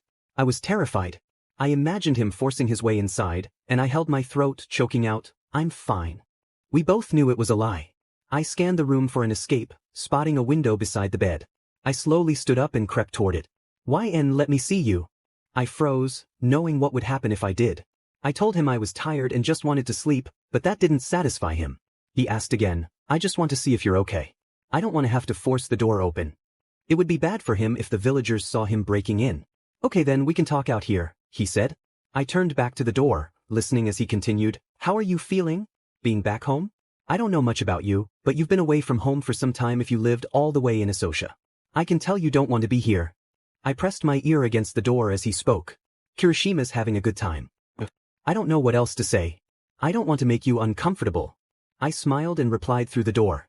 "You're not very good at comforting people, Bakugo." "I'm trying. I just want you to know that I care about you, you idiot. I don't care if you're a witch or a demon. Actually, I'd be a bit concerned about why you're so nice if you were a demon." I opened the door and saw the prince sitting right in front of it. He looked up with a kind smile. "Witches are evil. They put curses on people they don't like." Bakugo stood up and placed his hand on my cheek. "You've saved many people during the 2 weeks we've known each other. You could have ignored most of them, but you didn't, even when I told you to. You may be a witch, but you are not an evil one." Tears welled up in my eyes, and I looked down, feeling a wave of relief. Bakugo lifted my chin, surprising me. He leaned in and our lips met. I was taken aback, unsure of what was happening. I instinctively opened my mouth to speak, and suddenly, I felt his warmth against me. Wait, I remembered him doing this back in the Forest of Dreams. I had felt breathless then, and now it was the same. I gently pushed him away, and we both caught our breath as I took a step back. "What are you doing?" "I can't put my feelings into words, so I decided to show you how much you mean to me. Is that okay?" I looked away, covering my mouth, feeling a mix of confusion and something else. I glanced back at the prince. His eyes were filled with longing, as if he was yearning for something only I could give him. He gazed at me. "Do you want to know a pleasure beyond your imagination?" "What?" His invitation intrigued me. If I was to return to the tower anyway, why shouldn't I enjoy my last night of freedom? I clutched my coat and nodded. He smiled and closed the door behind him. He reached out for me and whispered in my ear as he embraced me, "From now on, call me Katsuki." He pulled back slightly, and we connected our lips again. This time felt warmer and more passionate as he fumbled with the buttons of my coat. The taste of something savory lingered in his mouth, making me crave more. Our lips moved together more easily, and I noticed his cracked lips seemed softer now. We paused, realizing he was struggling to undo the buttons sewn into my coat. I slowly undid one to show him, but he scoffed and quickly undid the others. He tossed my coat onto the table in my room and did the same with his own. I noticed his lips were chapped and slightly bleeding. "You're not the best at kissing." "Well, you probably don't know what you're doing." His eyes widened in surprise as he brushed his thumb over my lips. "Did I hurt you?" "I'm sorry." "Oh no. It's fine," I said, wiping my thumb across his lips to show him the blood. He tapped his lips and noticed the blood on his fingers. He walked over to his cape and used it to wipe his mouth. "Sorry." "Oh, you don't have to apologize. Grevia has a warm climate, your body isn't used to it," I said. He looked at me and, with a sigh, tilted my head to the side, pressing his nose gently against my cheek. I held my cheek and looked at him. "You did that back at the mountain?" The harder a person presses their nose against someone, the more they care for them. Did he say care? My heart raced as he placed a soft kiss on my cheek. He chuckled, making me blush. Why was this so nice? All his attention on me, all his affection. It felt intoxicating. "Let me know if at any point you get scared and want me to stop." Was this going to be scary? Would it hurt? He noticed my worry and rubbed my head. "I'll try to be gentle, but I don't think I can with how adorable you are." "Adorable?" He chuckled again and caressed my ear. "Look, you're all red." He was teasing me, but I liked it. If this feeling became addictive, it wouldn't matter since I would eventually have to let it go. I wanted to savor every moment before that happened. He leaned in again, locking our lips together as he gently backed me toward the bed. He seemed to enjoy connecting our mouths, and I didn't mind at all. It felt like we were sharing something deeper. My dress was long, making it difficult for him to slip his hand underneath, but once he managed, he took his chance and slid his hand up my leg. I preferred his touch, despite the scars and blisters on his skin, over the men at the auction house any day. He grasped the fabric of my underwear and slowly teased it down, never breaking eye contact with me. This was awkward and I felt nervous. I didn't know what to do or if I was doing okay. I lay in the small bed, trembling. I had only seen the prince as a dear friend, but this experience was shifting my perspective. I could hear the twigs tapping against the glass in the window and the distant music playing. The soft wool of the blanket tingled my toes as Bakugo lifted me to remove my dress. He carefully shimmied it over my head, being cautious not to tear it apart. I remembered how the men at the auction had ripped my clothes off. The thought made me instinctively cover my body, but it was futile. The prince could see everything and he admired the sight. He smirked as he leaned in and pressed his lips against my neck. It startled me and I pushed him away, but not before he nibbled on my shoulder. He playfully teased me with gentle bites along my upper body. Was it okay to touch him? He was touching me in ways I didn't fully understand. Unsure of what to do, I placed my hand on his cheek and shoulder. He looked at me and smiled softly, nuzzling into my palm. I began to move my hand up, gently patting his head. He gazed into my eyes, filled with desire, and then took my hand, liking my palm softly. His tongue was warm and inviting. I could feel him breathe out as he smirked. He pinned my arm above my head, teasingly brushing against me. I squirmed, feeling his grip tighten a bit too much. He quickly apologized and let me go. I opened my eyes to see him positioned between my legs. He pressed a thumb against me, and I felt a rush of sensations. Embarrassed, I closed my legs, but he gently pried them open, his strength overwhelming mine. I struggled, covering myself with shaky hands, but he playfully nibbled at my fingers, encouraging me to move them. His plan worked, and he blew a cold gust of air, causing me to squeak and grab his hair. I heard him hiss in pain, so I let go, biting my finger in surprise and clenching the sheets with my free hand. My breath quickened, and a soft sound escaped me. The sensations were unlike anything I had ever experienced, making my legs tremble uncontrollably. Suddenly, I heard a door swing open, knocking something to the ground. Bakugo paused, and we both glanced toward the door. The front door slammed shut. Someone walked to another room and closed the door. Kirishima. I had completely forgotten about him. Bakugo's breath warmed my neck and ears, ragged and unsteady as if he were trying to maintain control. I gasped as I felt something inside me, clinging to Bakugo's neck and trembling. He kissed my ear softly and reassured me, "I won't hurt you. If I do, I'll stop." I shook my head, feeling his fingers move and explore. It was a strange, NTMT sensation. Was this what people did together? A pleasure I had never imagined? I craved more, not wanting it to end. It was overwhelming, and I struggled to think clearly. He withdrew his fingers, leaving me feeling oddly empty. He grinned as he liked them. "That's gross." I mumbled. Tastes like peaches, he replied, pulling me up to my knees. Turn around for me. Hesitant but compliant, I trembled, acutely aware of my situation. I heard him slide off the bed, struggling with his belt, and I was too nervous to look back, waiting for the creak of the bed to signal his return. Our eyes met, and he leaned in to kiss me, biting my lip as his hands roamed my sides. I grasped his arm for support, feeling the tension building within me. He moved his hands, teasingly exploring, and I leaned back against him, overwhelmed by the sensations. I couldn't control my voice, worried that Kirishima might hear. My hand instinctively reached for Bakugo's hip, tugging at his clothing as I squirmed. Don't bite your lips. You'll hurt yourself. Bakugo cautioned. He intensified his movements and I gasped, feeling a rush of emotions. My body was trembling, relying on him for support as the tension built within me. It felt like I was on the verge of something incredible, and I surrendered to the moment, letting my voice rise. Suddenly, it felt as if a balloon had popped, and I collapsed against Bakugo, breathless and astonished by the experience. I had never felt anything like it before. He checked to see if I was okay, but I still craved more. With a shaky breath, I reached for his cheek and pulled him into a kiss, feeling a surge of boldness as I explored.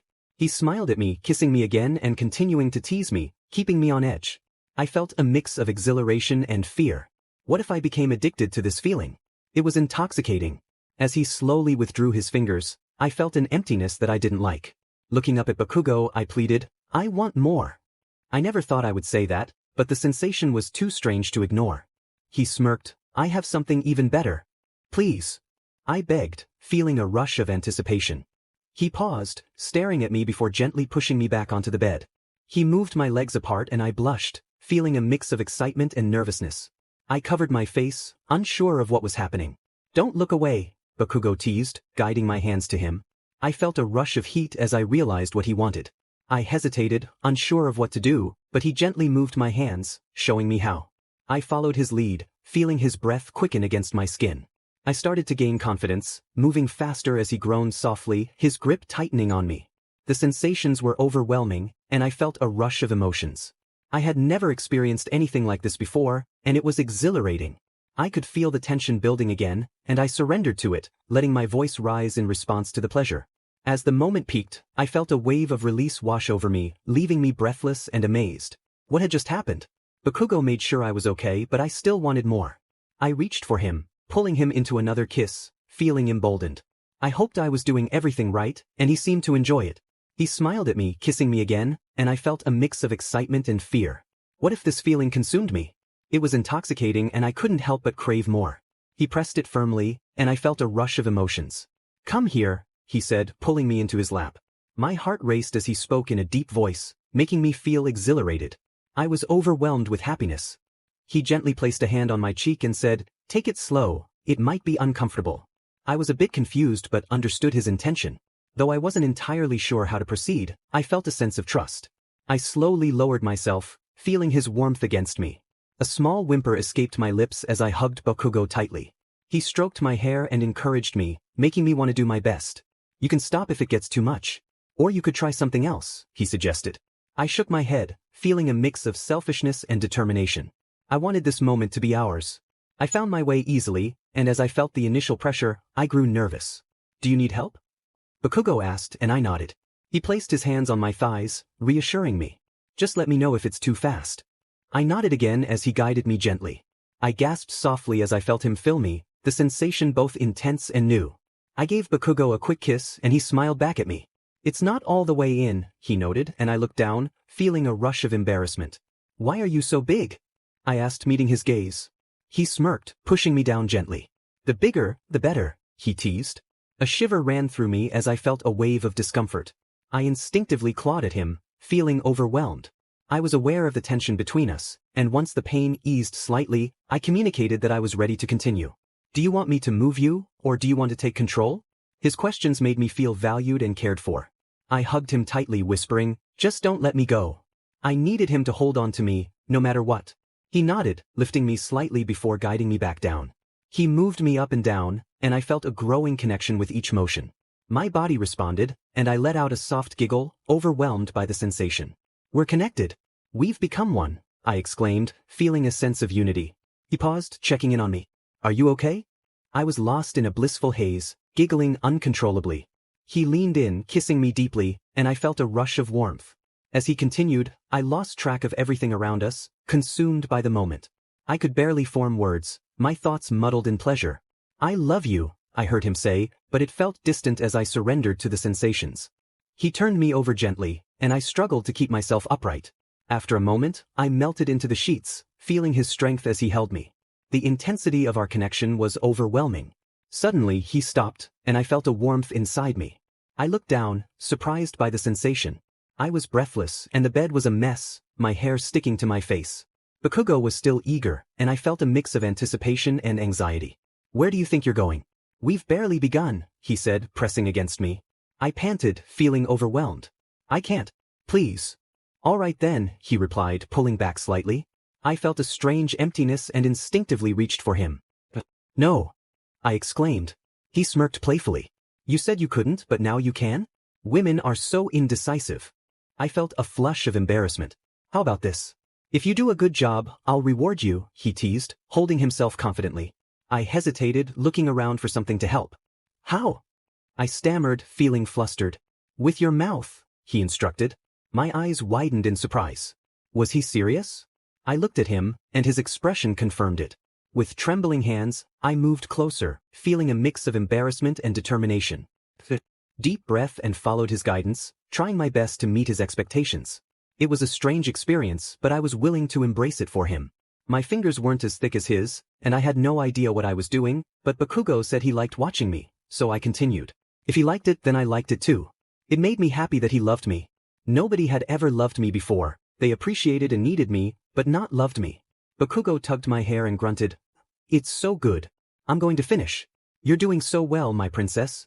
He pushed my head back and I felt a rush of warmth. How many times had that been? 3? I wasn't sure. Don't stop. There's more. He grinned. I took a moment to gather myself. It was strange, and I wasn't quite fond of the lingering taste. I had a GG reflex, and I coughed a few times, which led us to pause. I rubbed my jaw, feeling the discomfort. You did a great job, Angel. I blushed as Bakugo wiped away the remnants, starting to move again. He then pushed me back down. Now it's time for your reward. In an instant he was back and I felt overwhelmed. He moved at a quick pace, teasingly twisting and pulling at me. I felt full again, but I was getting tired. I couldn't keep up with him. He was powerful and I felt fragile in comparison. The sensation inside me kept building, and with each moment, I felt my energy wane. I just had to hold on until Bakugo was done. I hoped it would be soon, but part of me never wanted this to end. Eventually he stopped and I looked back with teary eyes. Was it over? It had been incredible, but I needed a moment. Just a moment, please. Bakugo was a panting mess, his body glistening and marked with scratches. Did I do all that? I tried to apologize for hurting him, but my voice failed me. He gently rubbed my eyes and kissed me softly. He pulled away, and I noticed the difference in size. It was confusing. He crawled beside me, wrapping his arms around me and running his fingers along my spine. Kissing my forehead, he said, I love you, YN. He took my hand and placed it against his cheek. His eyes were droopy and he looked exhausted. I love you too, Katsuki. I whispered. He smiled and closed his eyes. I used my free hand to examine his jewelry, unsure of what it was made of. There to help control my powers. Because of the dragon blood in me, it can be hard to manage my magic and strength. I can't take them off around others. If they come off suddenly, I have to be extremely careful. I might accidentally break something. My healing abilities intensify, but the powers can be overwhelming. I'm slowly learning to manage it, but it takes time. If all my power is released at once, I have to put the jewelry back on. It can be painful, and it drains a lot of energy to suddenly restrict it. Why are you telling me something so important? I want to open up to the person I want to marry. Why me? I'm not special. I'm sorry. You're not useless, he said. You're important to me. I widened my eyes in realization. I loved him too. I loved him too much to feel like I was holding him back. I didn't deserve him, but I didn't want him to push me away either. There were more capable people for him. I felt tears welling up and sniffled, a tear slipping down my cheek and onto Bakugo's arm. He rested his chin on my head and rubbed my back as I quietly cried. I started hiccuping, feeling like a complete mess. Geez, those weren't very romantic words. A poet could come up with sweeter things. Why am I getting so emotional? He looked at me and chuckled lightly, playing with my hair. I couldn't meet his gaze. He hugged me and stroked my hair, but it only made me feel worse. Hey, what's wrong? Tell me so I can help. He lifted my face and wiped away my tears. My tears wouldn't stop flowing. I shook my head and buried it in his chest, feeling the familiar smoothness of his jewelry. I can't help you if you don't tell me what's wrong. I can't be with you. I sobbed. What do you mean you can't? I looked up at him and repeated my words. We can't be together.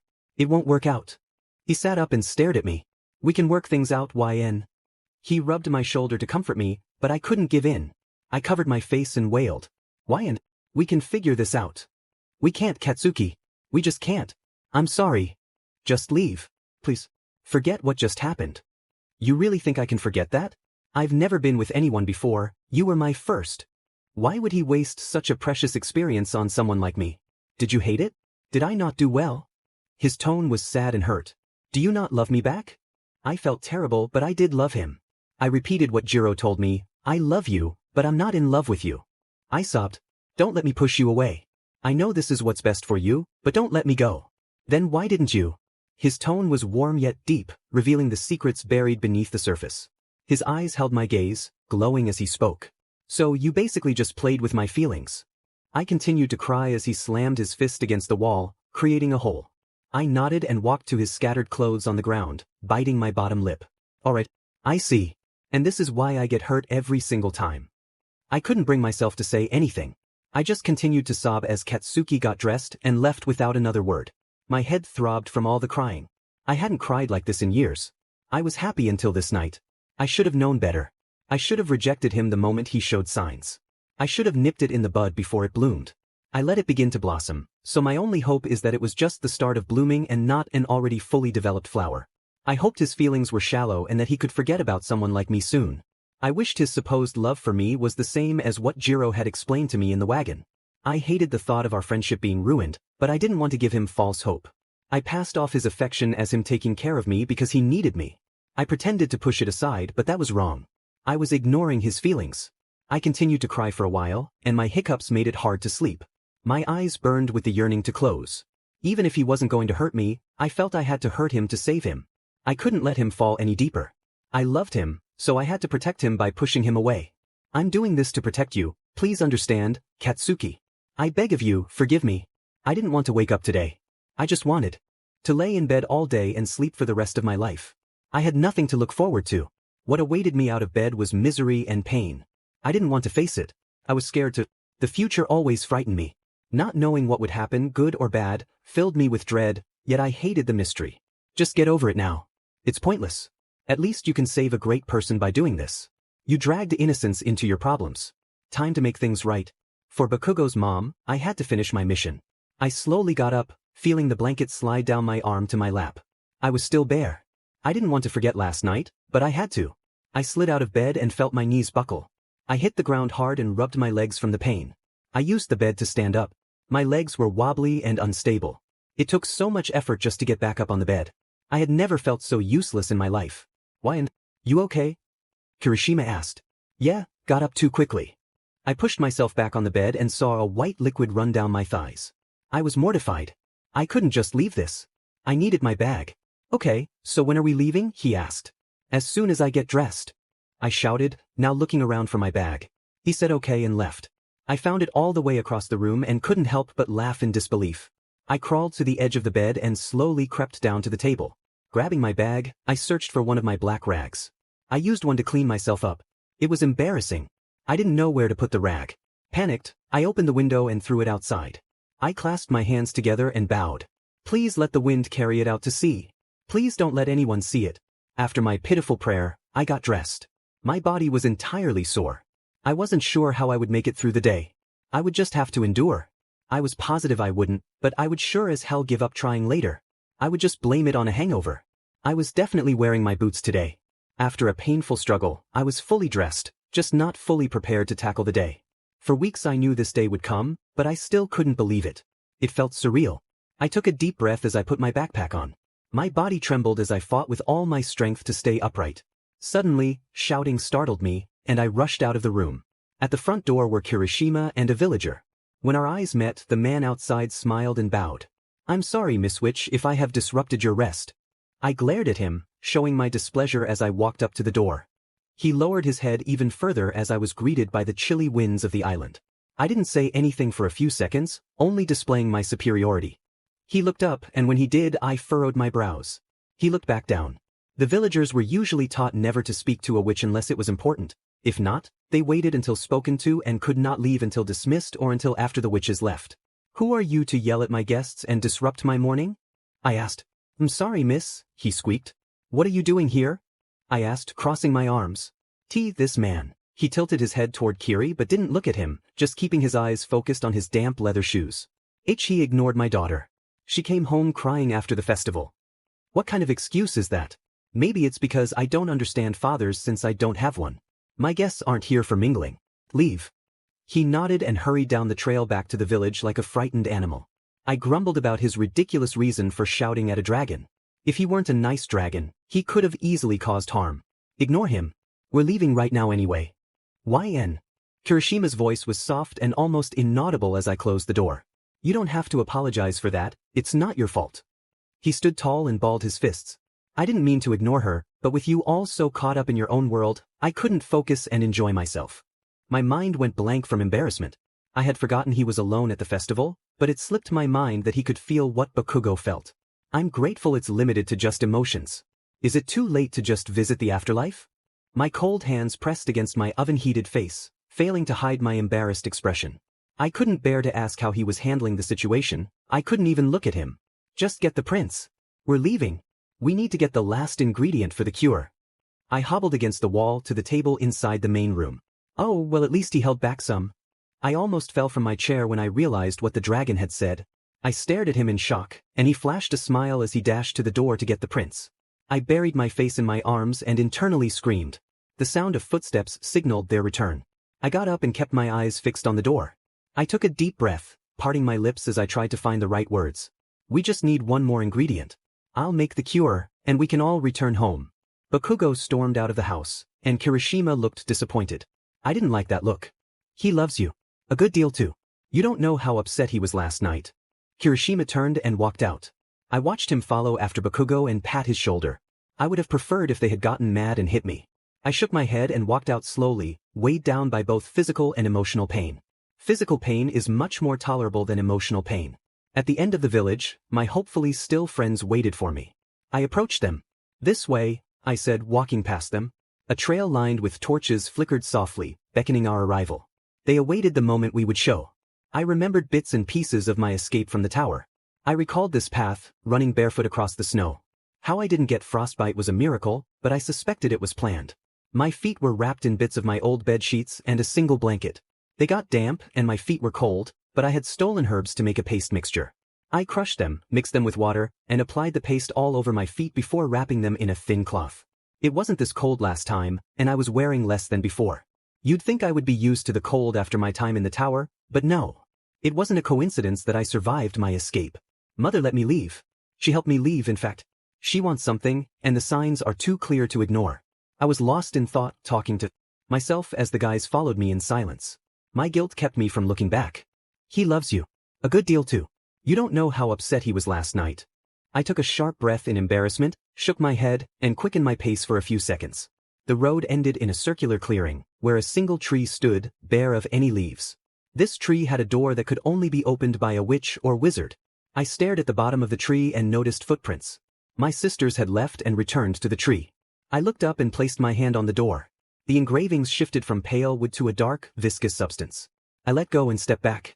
The door opened, revealing a hollow darkness inside. Follow me, I said. Once everyone was inside, the door closed behind us.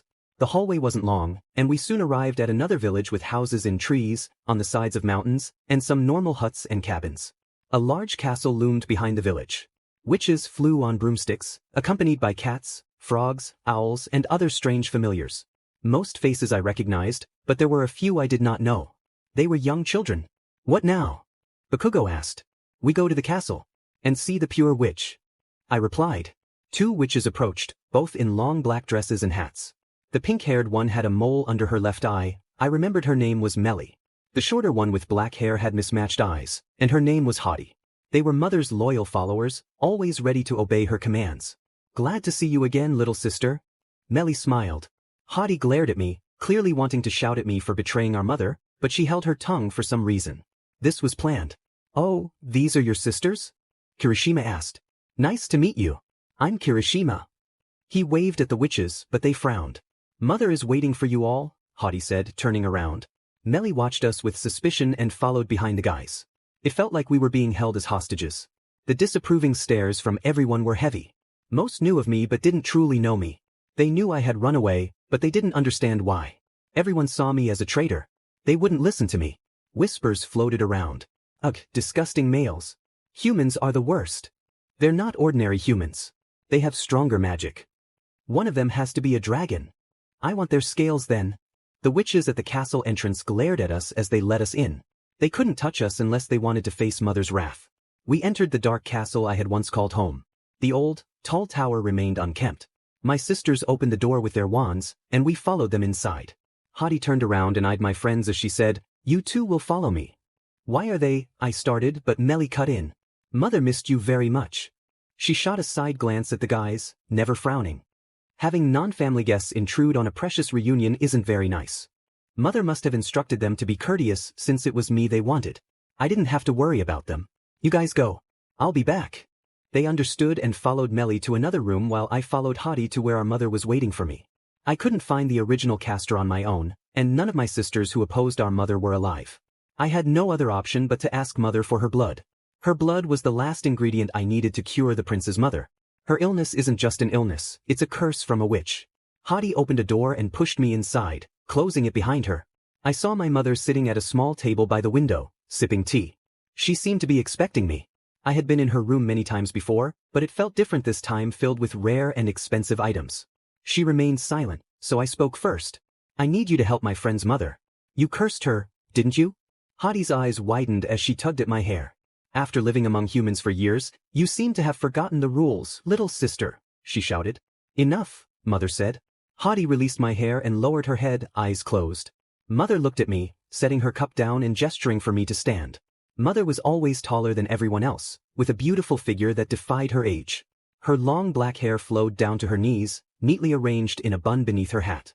Unlike my sisters, her dress had intricate designs with split sleeves from the shoulders, and she wore a black choker with an amethyst moon that matched her eyes. "You left to help humans. I don't understand why you would do that when they harmed your sisters. I won't help that boy, especially since he's a cruel, uncivilized barbarian. And you even brought a pure dragon." "A pure dragon? Kirishima?" I knew he was a dragon, but I hadn't realized he was the prince of dragons. Just as I kept secrets from them, they had kept some from me as well. Now was not the time. "You involved an innocent woman in your schemes." I shouted. "You're the one who left. I was worried about you." "That's nonsense. You never cared about me." I stomped my foot. "You have to help them," I demanded. She glared at me and used her magic to force me onto my knees. I returned her glare with intensity, feeling a deep hatred for her, for being her daughter, for my family, and for my blood past, present, and future. I loathed my entire existence. Mother approached and firmly grasped my chin. "You're the one asking for help, which puts you at a disadvantage. I have no obligation to cure his pathetic human mother." I sighed. "I'll stay. If you help me cure his mother, I'll stay. I won't run away again, and I'll do as you ask without arguing. But if you refuse, that dragon could destroy this entire tree." I knew she wouldn't agree unless the terms favored her or she felt threatened. She had orchestrated this to draw me in. I had known that a week before I arrived. She glared back at me, then finally relented, throwing me aside. "All right, I'll give you my blood to make a cure for that boy's mother." She began to laugh. "I will personally prepare it for him as well. Bring him here. I want to see the boy who made you go so far as to return and beg for my help."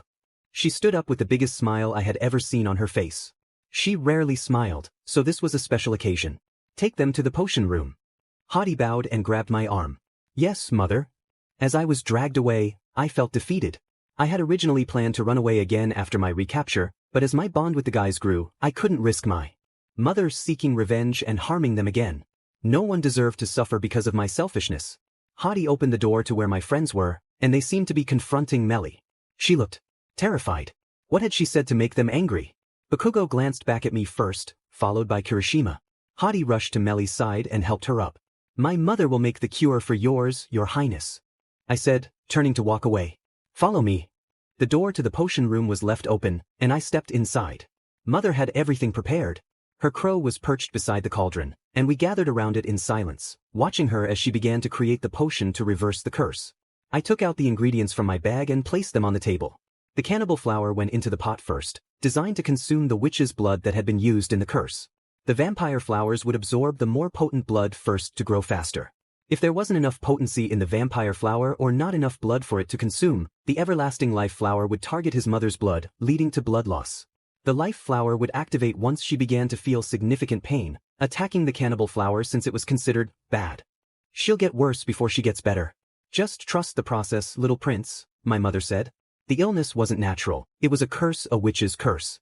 I wasn't strong enough to undo it, so I needed to find the original caster, someone stronger than the original caster, or the pure witch's blood. Mother didn't want to crush the pearls I had brought, so she prepared her own and added them to the potion. When she finished, she handed the potion to Katsuki. He stared at it, gripping it tightly as tears began to form in his eyes. I scolded him.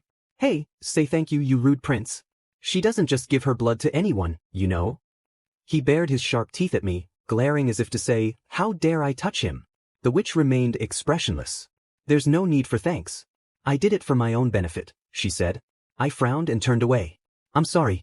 I know you told me not to sacrifice myself, Katsuki. Do I even have the right to call you by your name after lying to you? What do you mean? Bakugo asked. I avoided his gaze. Who else could cast a curse that powerful? You needed the blood of the caster or a pure witch's blood to create the potion to reverse it or to persuade the caster to undo it. But what if you had no choice but to come to me? I wasn't angry, I had suspected this all along. I was weak, unable to undo it. Why? Kirishima asked. To force her to return. Now that the deal is struck, you will stay while they leave, just as you promised. She raised her arm, and mist began to surround Bakugo and Kirishima. What the hell? Why did you agree to such a foolish deal, you idiot? She obviously planned this. Bakugo shouted. Why did you agree to that? And why did you curse his mother? She's innocent. Before you send them home, I want to have a word with them, mother.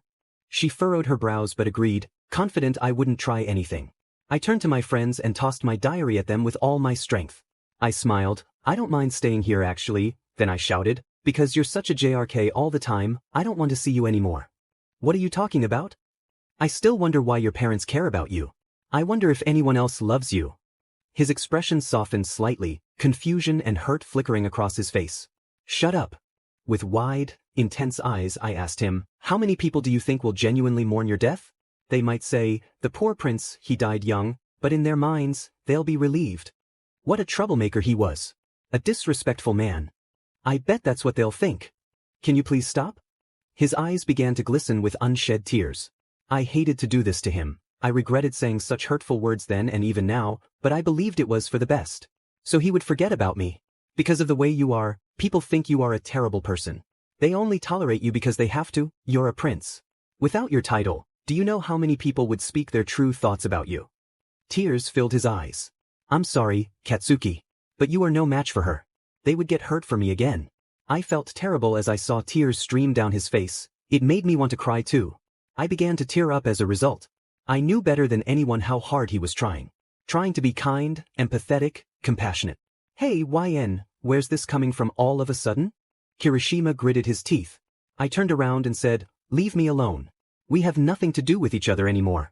YN, they shouted. Their voices were cut off as they were teleported away by Mother's powers. The guilt I felt was immense, and my vision blurred, but I couldn't allow them to come back for me. I'm sorry. I mumbled, my voice barely a whisper. I'm usually a gentle and kind person. I collapsed to the ground and began to cry uncontrollably. It was for the best. Everything I do is for your sake, Mother said. I looked at her. It's her fault. I wouldn't be like this if it weren't for her. I am also curious. Why did you agree to my offer knowing the consequences for his mother's sake? She got up and walked out of the room. I followed her through the castle, but I didn't answer. I can't believe it. You shed tears for such a pathetic thing. You've fallen in love with that barbaric freak, haven't you? It would have been better if it were the dragon. The witch scowled at me. Now I had to return to the life I thought I had left behind for good. Why did you want me back anyway? I'm just a weak witch with no value. We walked up tall spiral stairs in a narrow tower. I knew where we were heading. Her hands hung low beside her, swinging like a puppet's. You are not good at anything, the pure witch said. We entered a room at the top of the stairs. I recognized it well, a small bed of rusted metal with a dirty mattress and a single blanket. Beside the bed was a nightstand with a book. The wall to the left had a locked window. I still remembered the view looking down. The room was filled with books about medicine, treatments, potion making, and spell circles. It was now dirty, dusty, and unkempt. Someone had trashed it. The only thing untouched was a shiny silver mirror staring right at the door. The pure which yanked me toward the untouched mirror. This mirror was positioned so that all I could see was myself and Mother. If I dared to move it, I knew there would be consequences. She placed her slender fingers on my shoulders. I had to control my expression. No matter how angry I felt, I had to hold it in. I bit the inside of my cheek to keep myself from showing my frustration. The pure which began to belittle me, dragging me back to the past. You do not possess the amount of magic your sisters do. You do not have strong blood. You do not have a familiar. You don't have a signature spell to go by. You don't have anything. You do not possess any talents of a witch. Without anything good about you to be called an honorary descendant of the pure witch, you only know how to treat wounds and cure illnesses. That is your only worth. That is all you'll be good for. Human males would desire you unless, of course, they found out you were a witch, then they would turn against you. Those scars wouldn't be pleasing to the eyes either, would they? Do you understand, my child? You may not make me proud as your sisters do, but I still wish to protect you. All you need is me and your sisters. We will protect you. Only your mother and sisters care about you. We love you no matter how ugly or useless you are. I stared at myself in the mirror. I was back to the mental abuse I had never thought I would return to, but now I knew my worth. It was going to be different this time. I didn't answer. I knew it wasn't worth it. If I argued back, it would only get worse. I wasn't going to let anyone strip me of who I am. This abuse is never okay. She left, saying, I want you to read the rule book on the table. I will come to get you out tomorrow. Relearn all of the rules by then. I look forward to your future accomplishments. She closed the door, and I heard the jiggling of a key fitting and turning in the keyhole. I didn't listen to her. I knew what she said was wrong. I remembered the woodworker who made me a shelf, the old man who gave me the crystal ball, the women who brought me meals, and the children who brought me flowers. She was wrong. Mina, Jiro, Kaminari, Siro, Deku, Shinso, Aizawa, Tamaki, Mirio, Nijire, Tsu, Kirishima, and Katsuki. They treated me kindly because I treated them without expecting anything in return. If they found out I was a witch, maybe they would turn against me, no matter what I did for them. I looked up at the dimly lit ceiling. The darkness was a form of control. She had been watching me for many years after my escape, and it was not unreasonable to think she was observing me even now. She could be watching me at any moment. I refused to return to who I was. I was determined to keep as much of my personality as I could. I stared at my reflection, resolute in my decision not to lose myself again. I remembered wearing an old nightgown of a faded white color the last time I was here. My hair had been tangled, frizzy, and long. Now it was short, neat, well-kept, and healthy. I smiled, realizing how much I had grown since I left. I leaned in closer to examine my cheeks, which were now round and full, unlike the sunken, bony face I used to have. My outfit was comfortable yet elegant. I had gained weight since my departure and had tasted many delicious foods I had never experienced before. I had no regrets about leaving my family, nor about returning here. If my suffering could save others, I would endure anything. You're temporarily one of my people, so I have to protect you. I was trying my best to stay strong. The moment I let my mother and sisters influence me was the moment I would lose. I had to keep my chin up, but it was difficult in such a dark place. I fell to the ground and began to cry, my tears soaking the stone floor. There was no denying it, I was back. Though I didn't consider this my home. I didn't know what else to call it. Everyone has their own version of hell, and this was mine. I glanced at the table and picked up the rule book. I removed my shoes and wrapped myself in a worn blanket as I began to read. Never speak before mother. To leave the tree, you must be granted access by mother or a high-ranking sister. If anything happens outside, you and the high-ranking sister will be held responsible. I scoffed at the rules. That's foolish. You can't know people's true intentions. They could hide things from the high-ranking sisters. As I continued to read, I recalled most of the rules. How did I not realize they were so controlling? How did any of us not see it? We had grown up with these rules, so I suppose we never questioned them because we knew nothing else. I closed the book and decided to clean my room. I didn't have much to clean with, but my bag was here. Maybe I could wipe away some dust? I rummaged through my bag and found my last 2 remaining black rags. I had some water, so I dampened one and wiped down my table, shelves, door, and anything else I could clean. My rags were dirty, but at least my room was less dusty. With what I had, I thought I did pretty well. I had established a decent routine here, keeping myself busy. I reread books I had memorized when I was younger. It was difficult to read with the poor lighting, but I remembered some parts without looking. No matter how many books I memorized, mother rarely praised me. All she ever said was, "Good." Without a clock, I felt restless, desperate to know the time. The window's door allowed no light to seep through. I had only the dim fire lamp hanging from the ceiling for illumination, and it barely reached where I sat on my bed. I gathered my books and filled in some gaps on the shelves to create a space to climb.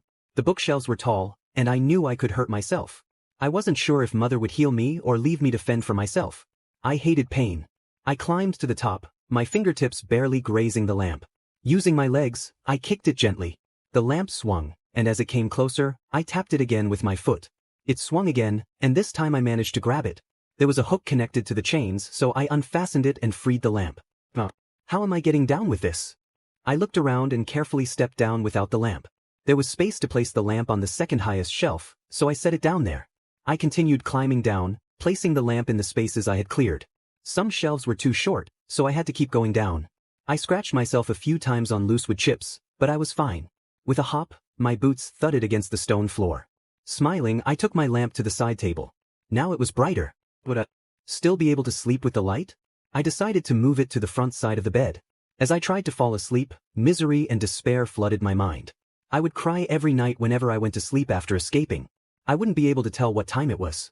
No one would tell me. It was often dark, and the window in my tower was always locked unless Mother unlocked it to dangle me over the edge. My chest tightened whenever I was high up, but since I had been on a dragon, my fear of heights had lessened. The dark, stuffy room made it hard to breathe. I still didn't like the dark. I used to have a fire going or people around me while I slept. Now I felt more alone than ever. You don't realize how lonely you are until you are no longer surrounded by others. Or how fortunate you are to have many people around until no one is by your side anymore.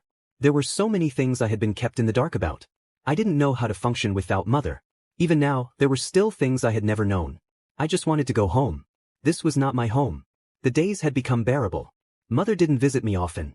She only came by to plant words in my head, and then one of my sisters would come by to feed me and provide me with medical books. I had been trying to keep track of the days, but they blended together. If I slept, I lost track of time.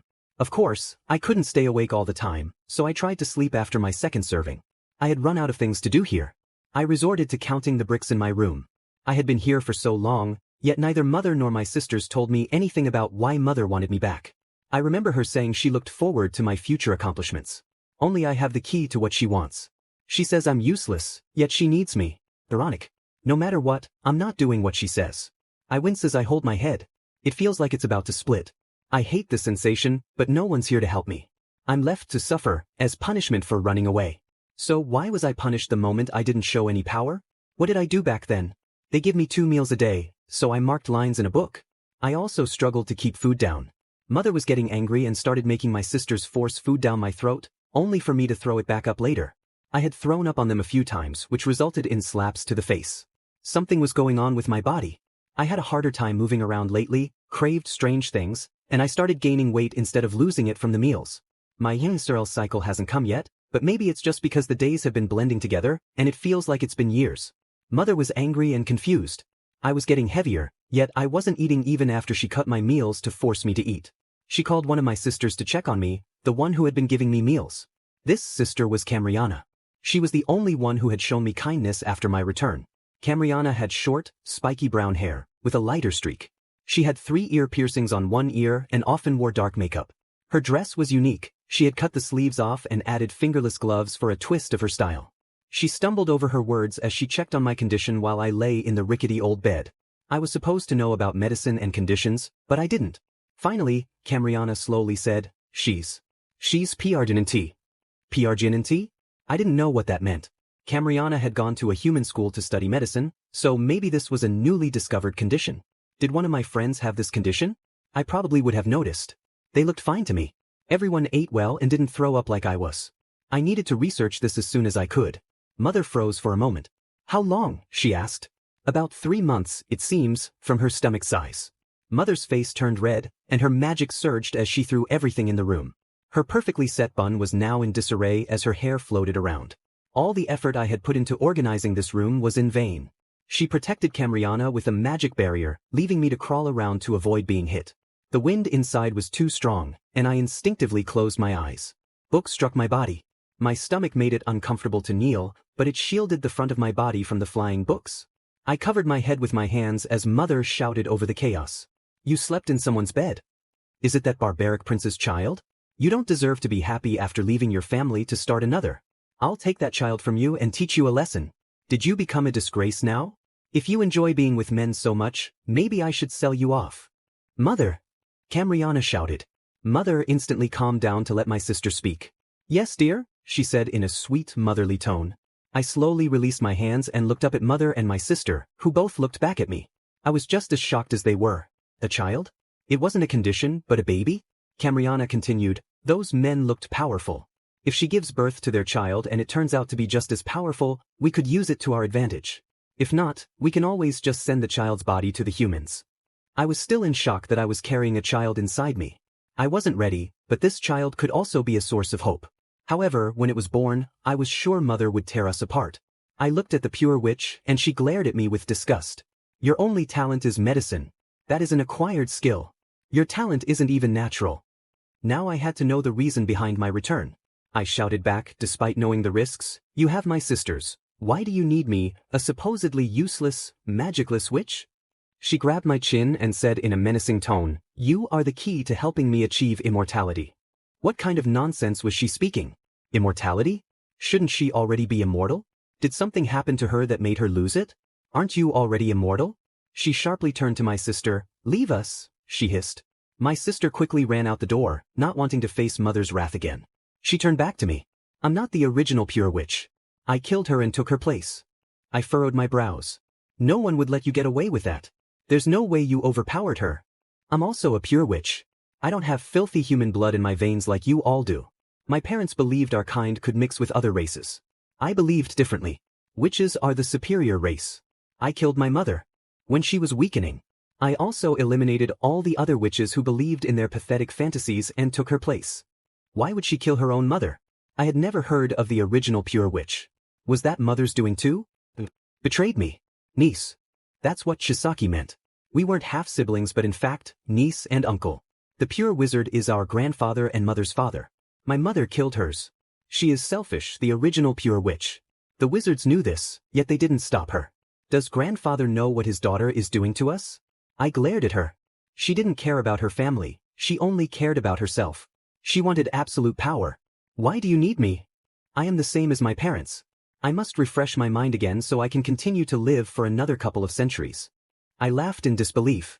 If you regress to an infant again and again, then you are already immortal. You don't need me. My memories erase. I can't risk losing everything I've known. My sisters believe in your teachings. They can teach you all you knew. You did too until you left. Now you wish to start a family and abandon us. If I regress, they will have to live without me for years, and in those years, their wishes will change. My mother told me that in every regression, life can unfold differently, and so can your personality.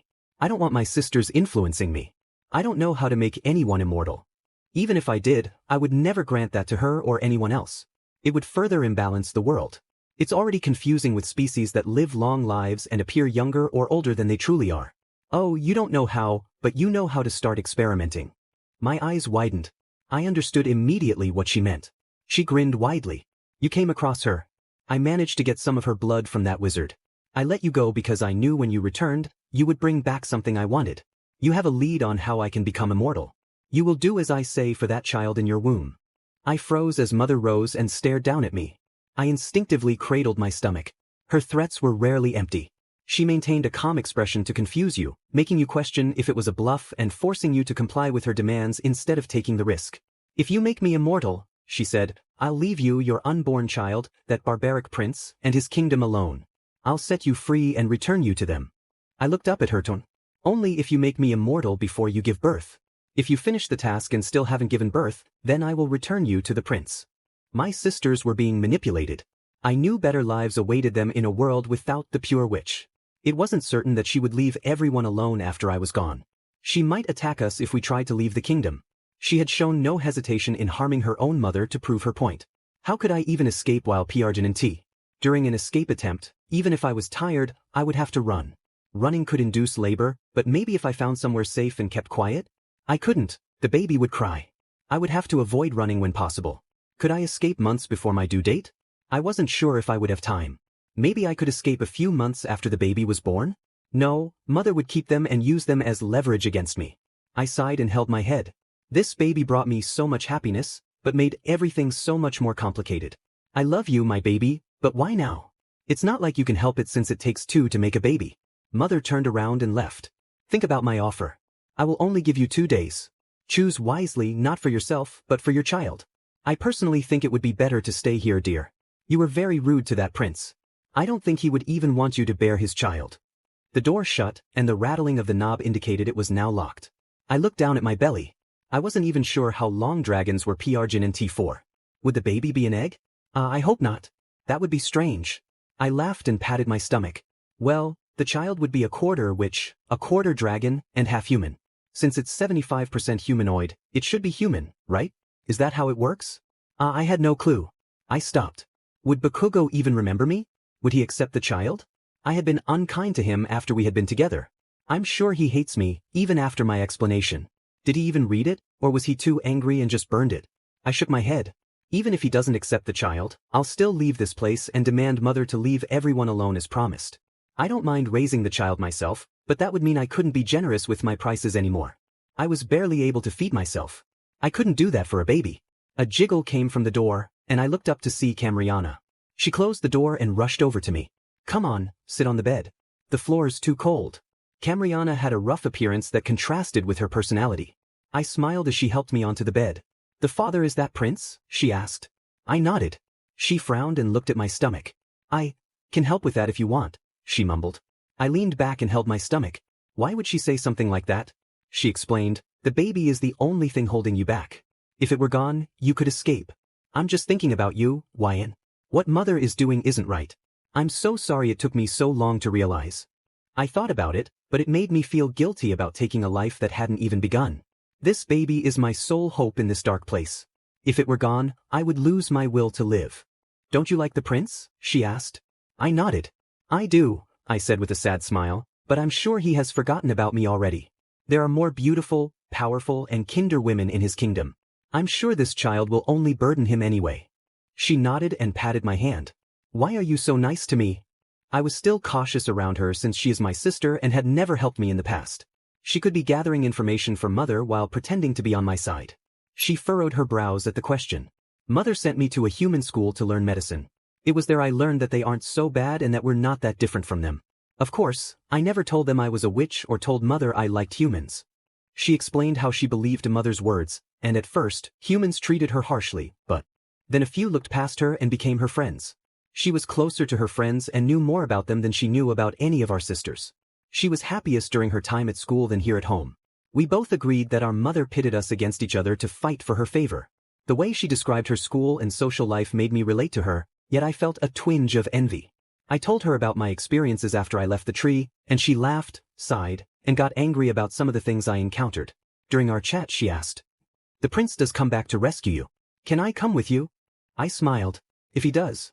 But I don't think he will. I heard that dragons can have multiple mates, but they usually choose one who impresses them for mating. Yet, he is still human. Are his parents still together? I nodded. Then there's a good chance he will want to stay with you. I frowned. Don't get my hopes up. What if he doesn't come, and I'm left with no one to rely on but myself? Sign a blood contract, Xueyun.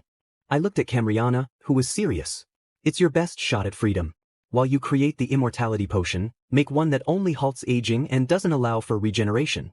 After you escape, seek out the wizards and anyone else who can help you defeat Mother. She may be immortal, but she will still age, meaning she'll have to use up mana to heal herself. Mother must be stopped. If that prince can defeat her, even better. The contract becomes void if one party dies. She was providing me with information, but I couldn't shake the feeling that she was leading me into danger. I couldn't trust her. I couldn't afford to trust anyone anymore. How could I determine if she was trustworthy? You need better living conditions for the baby to be healthy. I'll inform Mother. I grabbed her hand in fear. She can provide you with cleaner furniture and healthier food if she wants the baby to be born right. I can convince her by saying that you and the baby will be in danger if the proper measures aren't taken. Would she believe that? She nodded. It's backed by professional doctors worldwide, and Mother will trust me. Trust me. I had no choice but to accept her offer. I let her go, and she patted my head. Cameron was 2 years older than I was. The only reason she was treated better was that she had a grass familiar that helped her grow the herbs she needed for medicines. I'll put pressure on her. Trust this sister. Everyone else is under Mother's rule. How can I trust you? How do I know Mother isn't listening to this conversation? She shook her head. Mother hasn't been keeping such a close watch on you for 3 months. She told me before I entered that I was to keep you in line and monitor the baby's progress. She doesn't want to bother with someone like you. Her words, not mine. I clenched my fists and stared at the ground. I nodded. I had to do whatever it took for my baby. Should I give Mother immortality? Maybe then she'd leave us alone. Camriana patted my shoulder and hugged me. This hug was warm, but her temperature was cooler than the prince's. His build was also much larger. I missed him. I missed him so much. Camriana left, and I touched my stomach as I wept. I wasn't alone anymore. I had something to look forward to. Mama loves you, my child. Mama loves you so much. I will do everything I can to keep you safe. I closed my eyes and slowly drifted off to sleep. My eyes opened, and I found myself beneath a bright and lively willow tree in the middle of a forest clearing. This was the witch's tree, but it wasn't winter. I had never seen it during the warm season. Why did you lie to me, Xueyun? I recognized the voice. I couldn't see him, but I knew it was Bakugo. The wind blew, and I laid against the tree, closing my eyes. Even in my dreams, I felt exhausted. I whispered, I was afraid. I'm too weak, Katsuki. He sighed. I don't think you are. You're very brave. I pushed you away out of fear. You were brave enough to push me away to protect me. You were brave to return to the tower. I opened my eyes and placed a hand on my stomach. I want to feel your touch. He paused. You know that's not possible right now. His voice was shaky, as if our distance was breaking him. I longed for the warmth of his skin, the sweet words he'd whisper to calm me down. I just wanted his warmth again. What's our baby's name? He asked. I thought about it. I didn't know. If the baby was born too late, Mother would name them. I hadn't considered any names. I just found out I was Bnha today. How would I know? Sorry. He was just a figment of my dreams, but hearing his voice brought me comfort. I could easily fall asleep in a dream listening to his soothing tone. I'm glad to hear you haven't forgotten my voice. I couldn't forget you guys easily, Katsuki. My adventure with you and Kirishima has been the best few weeks of my life. You've been here longer than a few weeks, he said. I furrowed my eyebrows. A stick lay beside me, and I tossed it behind me. Bakugo chuckled as I reminded him, you think I didn't hear what my sister said? You've been trying so hard to keep track of time too, he said, taking pity on me. You try so hard. It's funny. My eyebrow twitched. I hated this. How could I know if he was just a figment of my imagination and not manipulation? His words were similar to my mother's, but I couldn't tell if this was just how I perceived him. I've been thinking about what you told me. I tell you so many things, I don't know what you mean, he chuckled. At the witch's offering house. He took a moment to think. I love you. He didn't sound confident in his answer. If this was a dream created in my mind, he would have known what I meant. I couldn't even rest easy while I was asleep. She was even keeping me in check in my dreams. She was trying to persuade me into making a deal with her to return to Katsuki. It was working, but I wouldn't let her get away with this. It's nice to hear you say it again. I love you too, Katsuki. I want to see you again, he groaned. It's so painful, Xueyun. It hurts so much you don't even know. I couldn't help you. If only I had been faster. I wanted to help you. I'm too weak, yet I expect to lead my people in the future. I wanted to comfort him, but I knew this was a false dream. If I wanted to avoid raising suspicion, I had to act the way Mother wanted. I'm going to make the deal with her, I said. He turned, but I didn't look. What? Xueyun, you know you can't. I want to see you again. As soon as possible. I don't belong here, I said. Xueyun, you don't have to do this, he pleaded. I clenched my fists as I felt his large hand warm my shoulder. I want what's best for my baby, I said. Tears filled my eyes and spilled over. Katsuki finally revealed himself to me, gently wiping my tears with his rough fingers. The tenderness of his gesture made me sob. I knew this was just a dream, but I couldn't help but lean into it a little. I hugged him tightly, and he wrapped his arms around me. I let my tears flow as I began to cry out. I missed everyone. I longed to be back with Katsuki and Kirishima so desperately. Had I done something terrible in my past life to deserve this? What if my baby didn't make it before I could leave this place, Katsuki? I don't know if I could go on. Find me. We can always try again. I stopped and pushed him away. Katsuki never took life so lightly. Would he really be so indifferent about the loss of our first child? It was hard to ignore that my mother was controlling this dream. Katsuki, how could you say that? What's wrong with you? He turned away, looking troubled. Sorry. I just don't know how to comfort you. Katsuki might struggle with comforting others, but he wouldn't say something so thoughtless. My mother took life too lightly and didn't care about the deaths of some of her daughters. To her, we were just nuisances she could replace. I turned away and curled up against the tree. A warm fabric covered me, tickling my nose. I opened my eyes to see the soft red fabric of Katsuki's cape. I snuggled into it, feeling him wrap his arms around me. My heart warmed and I closed my eyes again. I had mixed feelings about this dream. I didn't want to wake up, I wanted to stay like this forever. Under a willow tree, wrapped in Katsuki's arms, waiting for my child to be born. But my body decided it had rested enough and began to wake me up. I opened my eyes and felt the slick tears still running from the corners of my eyes.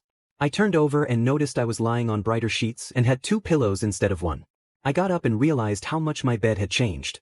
It was softer, silkier, cleaner, and much more comfortable to sit in. I looked around my dark room and saw that other things had changed as well. A different lamp sat on my bedside table, and I fumbled with it until I found the switch to turn it on. The lamp was brighter, and it took a moment for my eyes to adjust to the light. I took a good look around my room. Someone had cleaned it, completely replaced all my furniture, and added new items. I stepped down from the bed, and for once, I wasn't hit with a gust of cold air.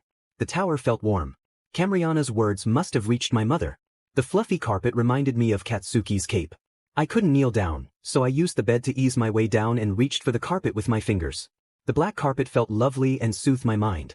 I noticed I wasn't wearing sleeves. I looked down and realized someone had changed my clothes.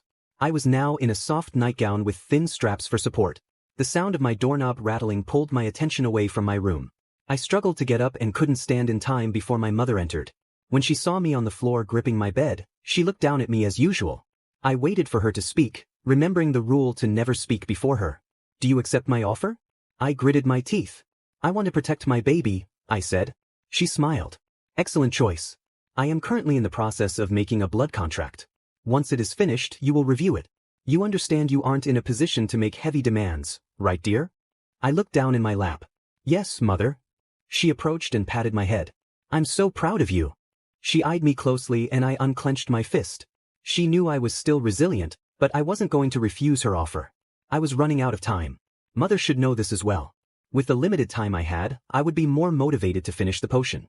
She snapped her fingers, and in came Camriana holding a wooden box. She handed it to me, and inside were black shoes. They weren't uncomfortable, but they weren't designed for running either. Mother was taking me somewhere. Finally, I was going to leave this room after 3 months. The shoes slipped on easily and I was ready to go. I followed my mother, with Camriana trailing behind me. It took a lot of energy to go down the stairs. I hadn't moved around much, being confined to a room for months while Bnha. I needed a moment to breathe. How many steps had we gone down? A lot. We had passed 3 doors below mine. We didn't walk down many steps. Why should I stop? Mother had never been Bnha. She always artificially created her daughters in a pot. We weren't really born but made. She didn't know anything about Bnha. When a woman is Bnha, they tire easily and can't stand for long PRDS, Camriana explained. Mother clicked her tongue in annoyance and muttered an insult under her breath. "Mother, please wait," Camriana said. Mother groaned, snapping her fingers, and black smoke formed beneath me. I crossed my legs and sat comfortably as she carried me on her dark cloud. "Am I to do this every time she leaves the tower from now on?" Mother complained.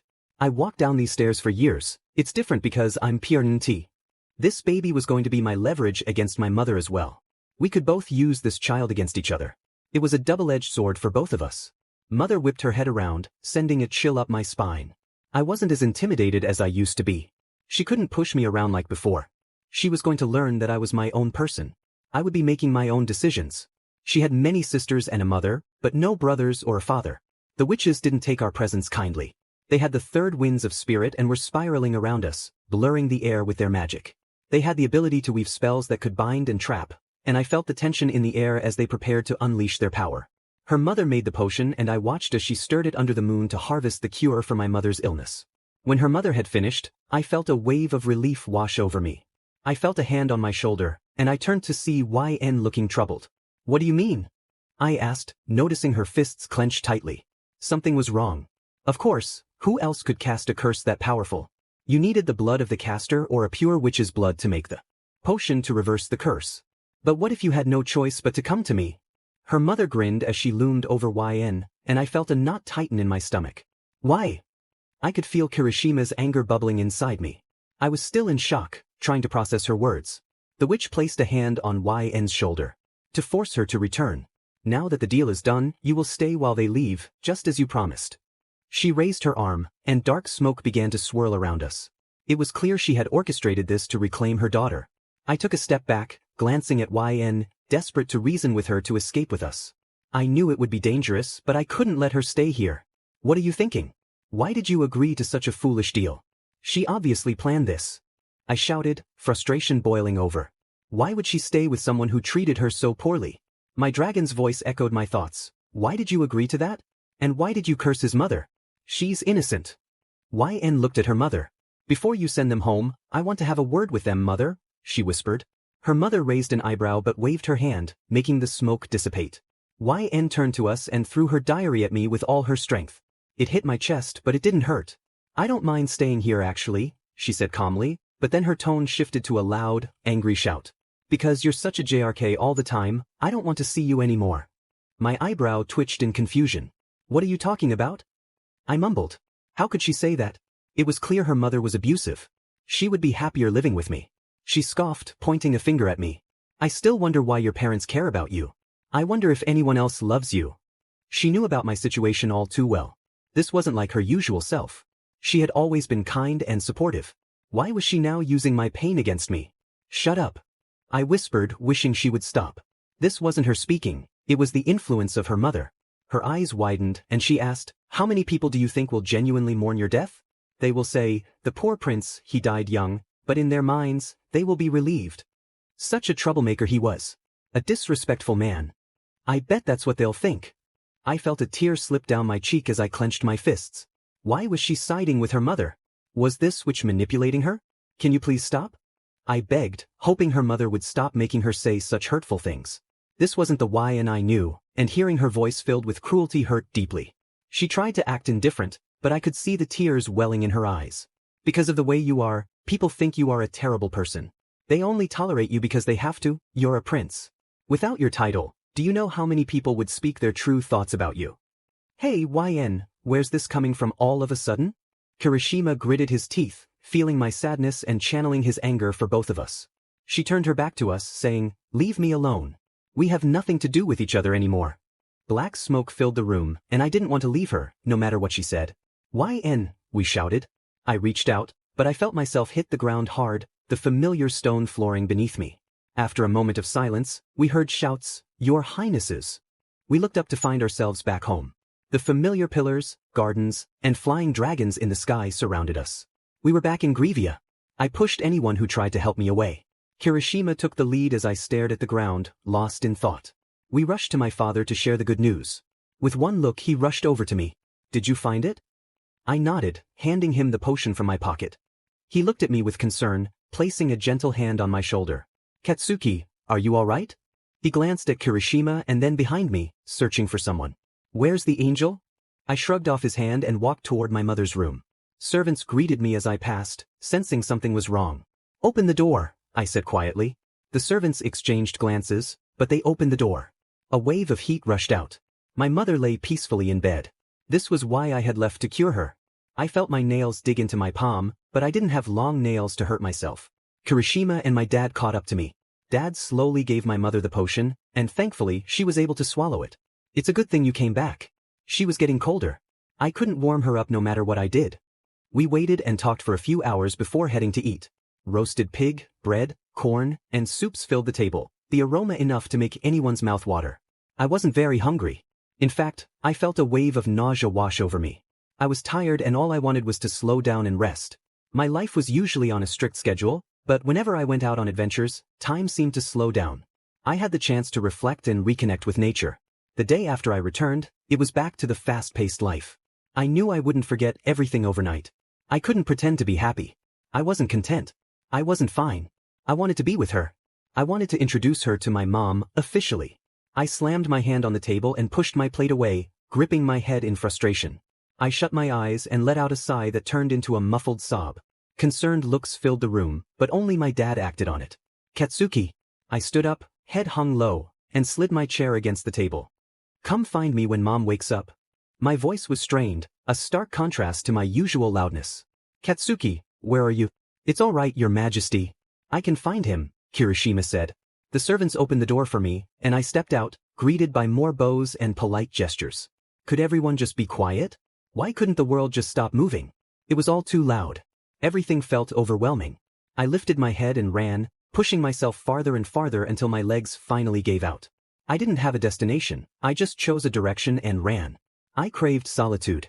I was angry at myself and at everything around me. Why did she have to be a witch? I didn't care about her race, it didn't define her, but witches had to be tied to that ancient hag. My legs carried me across the garden, adorned with blooming flowers and vines, beyond fields shimmering in a golden hue, and over the gentle waves lapping at the shore. For a moment, I thought I saw her in a lovely white dress, playfully splashing in the sea. I came to a sudden halt and fell onto the wet sand, face first. When I looked up, she was gone. The harsh reality of my imagination deepened my despair as it faded away. I clenched my fists as seagulls squawked around me. YN loved the ocean when we were on the ship. She adored the night sky, often gazing longingly at the moon. I leaned forward, feeling the rough sand beneath my forearms. My breath was shaky and uneven. I let out a scream of anguish, pouring out my heartache into the air. I didn't know how loud I was, nor did I care. Tears streamed down my face, falling onto the sand, but it was already soaked. After calming down, I crawled into a small cave beside the beach. I used to play here with Kirishima as a child, embarking on imaginative adventures where we would save dragons from evil wizards. When she told me she wasn't in love with me, it shattered my heart. But now I understood why she did it. The witch wanted to protect us again. I slammed my hand on the sand. I don't need protection. The sound of waves crashing and the calls of seagulls provided a calming atmosphere, and I tried to rest. In my dreams I saw YN's back. I ran towards her and hugged her tightly. But when I opened my eyes, I was met with a mirror reflecting our image. YN had an empty look, tears streaming down her face. You should have protected me. Why didn't you protect me, Bakugo? I let go, tears welling up in my eyes. I wanted to. I tried to. You didn't try hard enough. Her voice twisted, dark and haunting. She began to scream, and I jolted awake, cold sweat covering my body, my face buried in the sand. I was still in the cave. I clutched my chest, breathing heavily as her words echoed in my mind. I will find you again. I will find you. I lost track of time, sleeping through the day and night. I didn't eat or go outside. I barely slept, I couldn't even call them naps. I lay on my side, replaying the moment I reached out for her, only for her to turn away. Why did she leave? The witch cursed my mom to get her back. That old hag was the reason witches had a bad reputation. I understood now why YN kept to herself, why she avoided talking about her past. My mind raced with different scenarios of how I could have saved her. If I had been faster, if I could use my dragon abilities, or if I had been just a bit closer. Maybe if I had done something differently, we would be together. The next morning, Kirishima found me and entered the cave slowly. Hey! I didn't respond. My throat was sore from screaming, and sleep had eluded me. The nightmares haunted me. He sat down carefully as if afraid to startle me. Everyone is worried about you, but I'm here to help you calm down before you lose yourself. He rubbed his thumbs together, sighing. It's okay to feel this way. You know that, Bakugo. I'm not here to judge you. You just need to let it out. I pressed my forehead against the sand again, my lips trembling. I can't find her anywhere.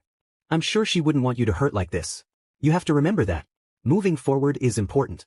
You need to take care of yourself. He stood up and left the cave. My mom entered shortly after. I got up, and she wrapped her arms around me, holding me close. My breath quickened as tears welled up again. She played with my hair as I sobbed, feeling like a child again. I was embarrassed, but I didn't care who saw me. Why does it hurt so much? Why can't I just forget? Your Highness. There is urgent news that cannot wait. One of Todoroki's knights rushed over to the training site with a letter in hand. I nodded and glared at the knights as they paused their training. Take a 10-minute break. Your commander will continue to train you, I instructed. Taking the letter from the knight, I inspected the stamp. It was from the Asosha dynasty. I opened it and read the contents. What kind of nonsense is this? I crumpled the letter in my hand and stormed off to find everyone, barking orders to locate and notify everyone to meet me in the war room immediately. I was determined to find Todoroki myself. I slammed open his door to find the prince lying on the floor with his eyes closed and a hand over his chest, looking almost lifeless. I was about to start yelling, but seeing him like this, knowing I was coming, was perplexing. What are you doing? I managed to say, my voice calmer than I expected. I'm slowing down. You're lying down. I'm taking the time to be aware of my surroundings and channel my inner emotions. Forget this, get up. You sent me this letter, and we need to talk about it. He opened his eyes and slowly got off the ground, brushing himself off and looking into my eyes. It is exactly as written. Do you need more clarification? I reached for his collar but paused. Instead of acting on my emotions, I clenched my hand and dropped it to my side. This is going to delay the rescue. I lowered my head in defeat, biting my lip to suppress my frustration. The prince placed his hand on my shoulder again. I think we should discuss what everyone else thinks we should do. Come on. I clenched my fists and stormed out, trying to remain calm despite my overwhelming anger. Innocents do not deserve my fury. As I walked into the room, everyone looked at me, wondering what was going on. I just received news that the rescue plan must be delayed. Everyone exchanged worried glances and murmured among themselves. What's wrong with Xueyun? Nijirest. I clenched my fists and Todoroki spoke for me. The Khridian nation was reported to be hiding out in the Asosha dynasty. King Endeavor requested their knights to return in case they plan a terrorist attack. Gasps of fear echoed off the stone walls. Oh Katsuki, my mother murmured. We cannot leave the kingdom undefended, your highness. Yaoyorozu exclaimed. He nodded. I will send my knights back. I shot him a glare, and he furrowed his brows as he turned away. We have to prioritize our citizens over this mission. The witches haven't done anything to us. I reached for him. You can't be serious. Suddenly, a surprisingly strong grip caught my bicep. I turned to see Deku holding onto my arm sleeve. I gritted my teeth, ready to retaliate, but he dodged, causing me to stumble back and clutch my stomach. The little guy had managed to land a hit on me. I coughed slightly, glaring at him as my mom rushed over to scold me. I looked up to see Deku regarding me with pity in his eyes. I despised that look. Kaken. I know she's important to you, but you have to put your people's safety first. I looked down, pulling at my hair as tears threatened to spill. I don't want to leave her alone any longer. Silence fell over the room. Everyone carefully chose their words, unsure of what to say. How about only everyone in this room continues the mission? The knights and soldiers can stay behind to defend their kingdoms. Both the prince's parents know how to deal with war, and I'm sure All Might will gladly return to battle to face All for One. They have unfinished business. The only problem is that we do not know much about witches. We all turned to see the half-harpy, known as Kigo Tamaki or Hawks. He had his arms crossed, staring straight into my eyes without breaking contact. We don't know how strong they are or if we could even defeat them. Did that witch give you any information about her kind? I shook my head. She was afraid to reveal her identity. We need to address their magic. That inventor will have to create a strong magic eliminator. He glanced over at Zero for a moment before returning his gaze to me. How long would it take for all of us to go on foot? I shifted my weight to one leg, crossing my arms. A month. And that's including the ship travel time, Kirishima added. I can ask my people to join us. With more dragons, we would be more successful. I nodded in agreement. Izuku pulled out a book and said, witches are generally weaker than dragons. A pure witch can defeat a dragon, but a pure-blooded dragon will overpower a pure witch. I smiled at him. Glad you're a nerd, Izuku. He beamed back at me. I try to be helpful. I raised an eyebrow but turned my attention back to the harpy. How many dragons are you willing to provide? The bare minimum for travel. Even with 3, I'm sure they can handle a couple dozen foes, Kirishima sighed. He continued, yeah, we're strong enough to carry a few people. I can gather my strongest friends, and we can cut the travel time down to 2 weeks, 1 week flying and 1 week by ship. We can't cross an entire ocean without a place to land and rest. I nodded and looked at everyone else. I'm leaving this choice to you all. I would greatly appreciate the help, but I know the people of your countries need you as well. A few people exchanged glances or looked at the ground, unsure of what to do. I believe my family can take care of themselves. They've done it before. They won't need me, I'll just send their army back, the 4th prince of the Asosha dynasty said, smiling warmly at me. I smiled back and held out my hand. I think we can manage with a few strong individuals. Bringing along a whole army would be unnecessary, Jiro laughed. Kaminari and Zero agreed. Zero added, if I create a magic diffuser powerful enough with a wide range, it might have some effect on the pure witch, right? The Asosha's archmage chuckled, crossing his arms. It would probably be a waste of resources to bring magicless knights to a magical battle. It'd be like bringing a thin stick to a sword fight. Ida, one of the generals of the Luminous Kingdom, began to cough. Yes, that would be an accurate way of putting it. I will still come along since I can reinforce my sword with magic. Mostly because I do not wish for our prince to injure himself any more than he already has during training. Ochako, the mage in training for the Luminous Kingdom, nodded. Yeah, it would be good if any of you got hurt. I could probably help Zero with that diffuser. I'm sure to cancel magic you'd need mana to power it, huh? Slowly, everyone was convinced, and the only one left was the female knight Todoroki brought with him. Everyone stared at her. She tightened her grip on her shoulders but then let go and rested her hands at her sides. It seems I do not have a choice. I will come along to protect the prince of my kingdom. I smiled. Plans may have changed, but I believed it would all work out in the end. It had to. I'm coming for you, Xueyun. After some time, we sent our soldiers back to defend our people while we prepared for the trip. Kirishima gathered 4 other dragons to take everyone, and this time we had saddles. The Archmage brought back a familiar face from the Mage's tower, Chisaki, the wizard we encountered in the village of Sunshal. He looked as if he were at death's door, his skin red with hives and bumps. He smirked as I entered the room, bound by golden magic diffusers that Siro was experimenting with. He was constantly checking their condition. The sun is lovely today, is it not, Your Highness? He remarked, having been teleported here from his cell just moments before. How do I open that door? I asked. With your hands? He grinned. I stepped forward and punched his cheek. He spat out blood as more hives broke out on his skin. I do not have time for your nonsense, wizard, I told him.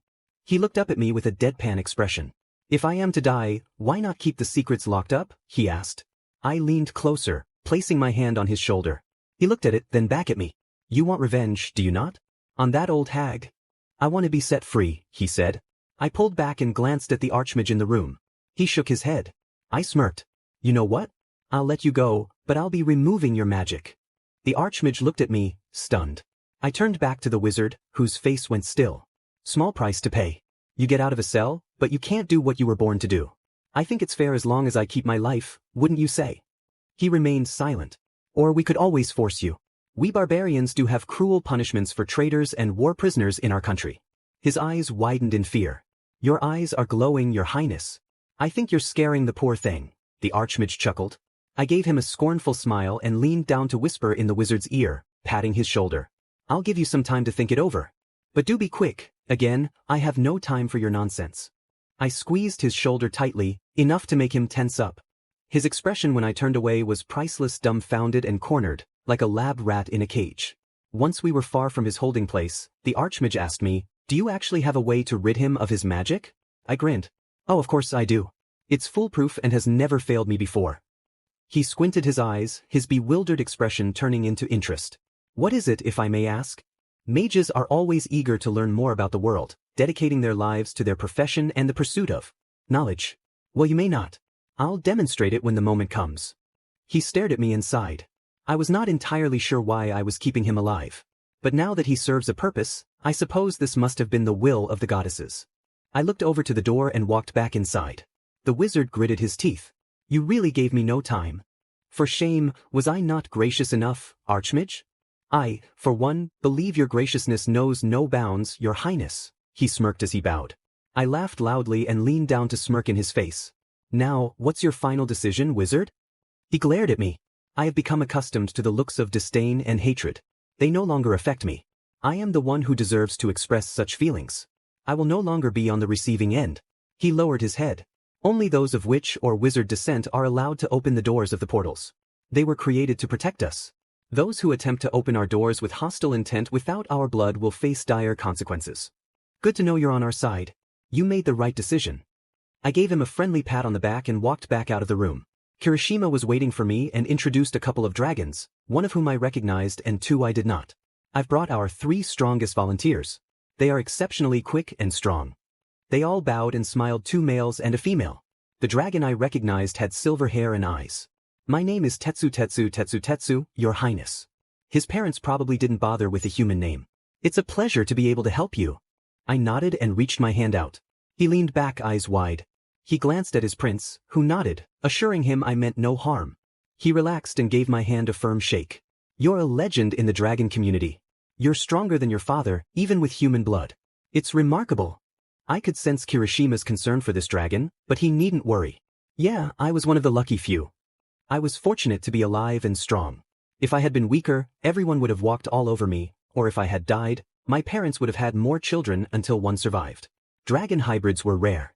Since dragons are born from eggs, if a mammal gave birth, it would be extremely painful, and if the mother was too weak, she could face grave consequences.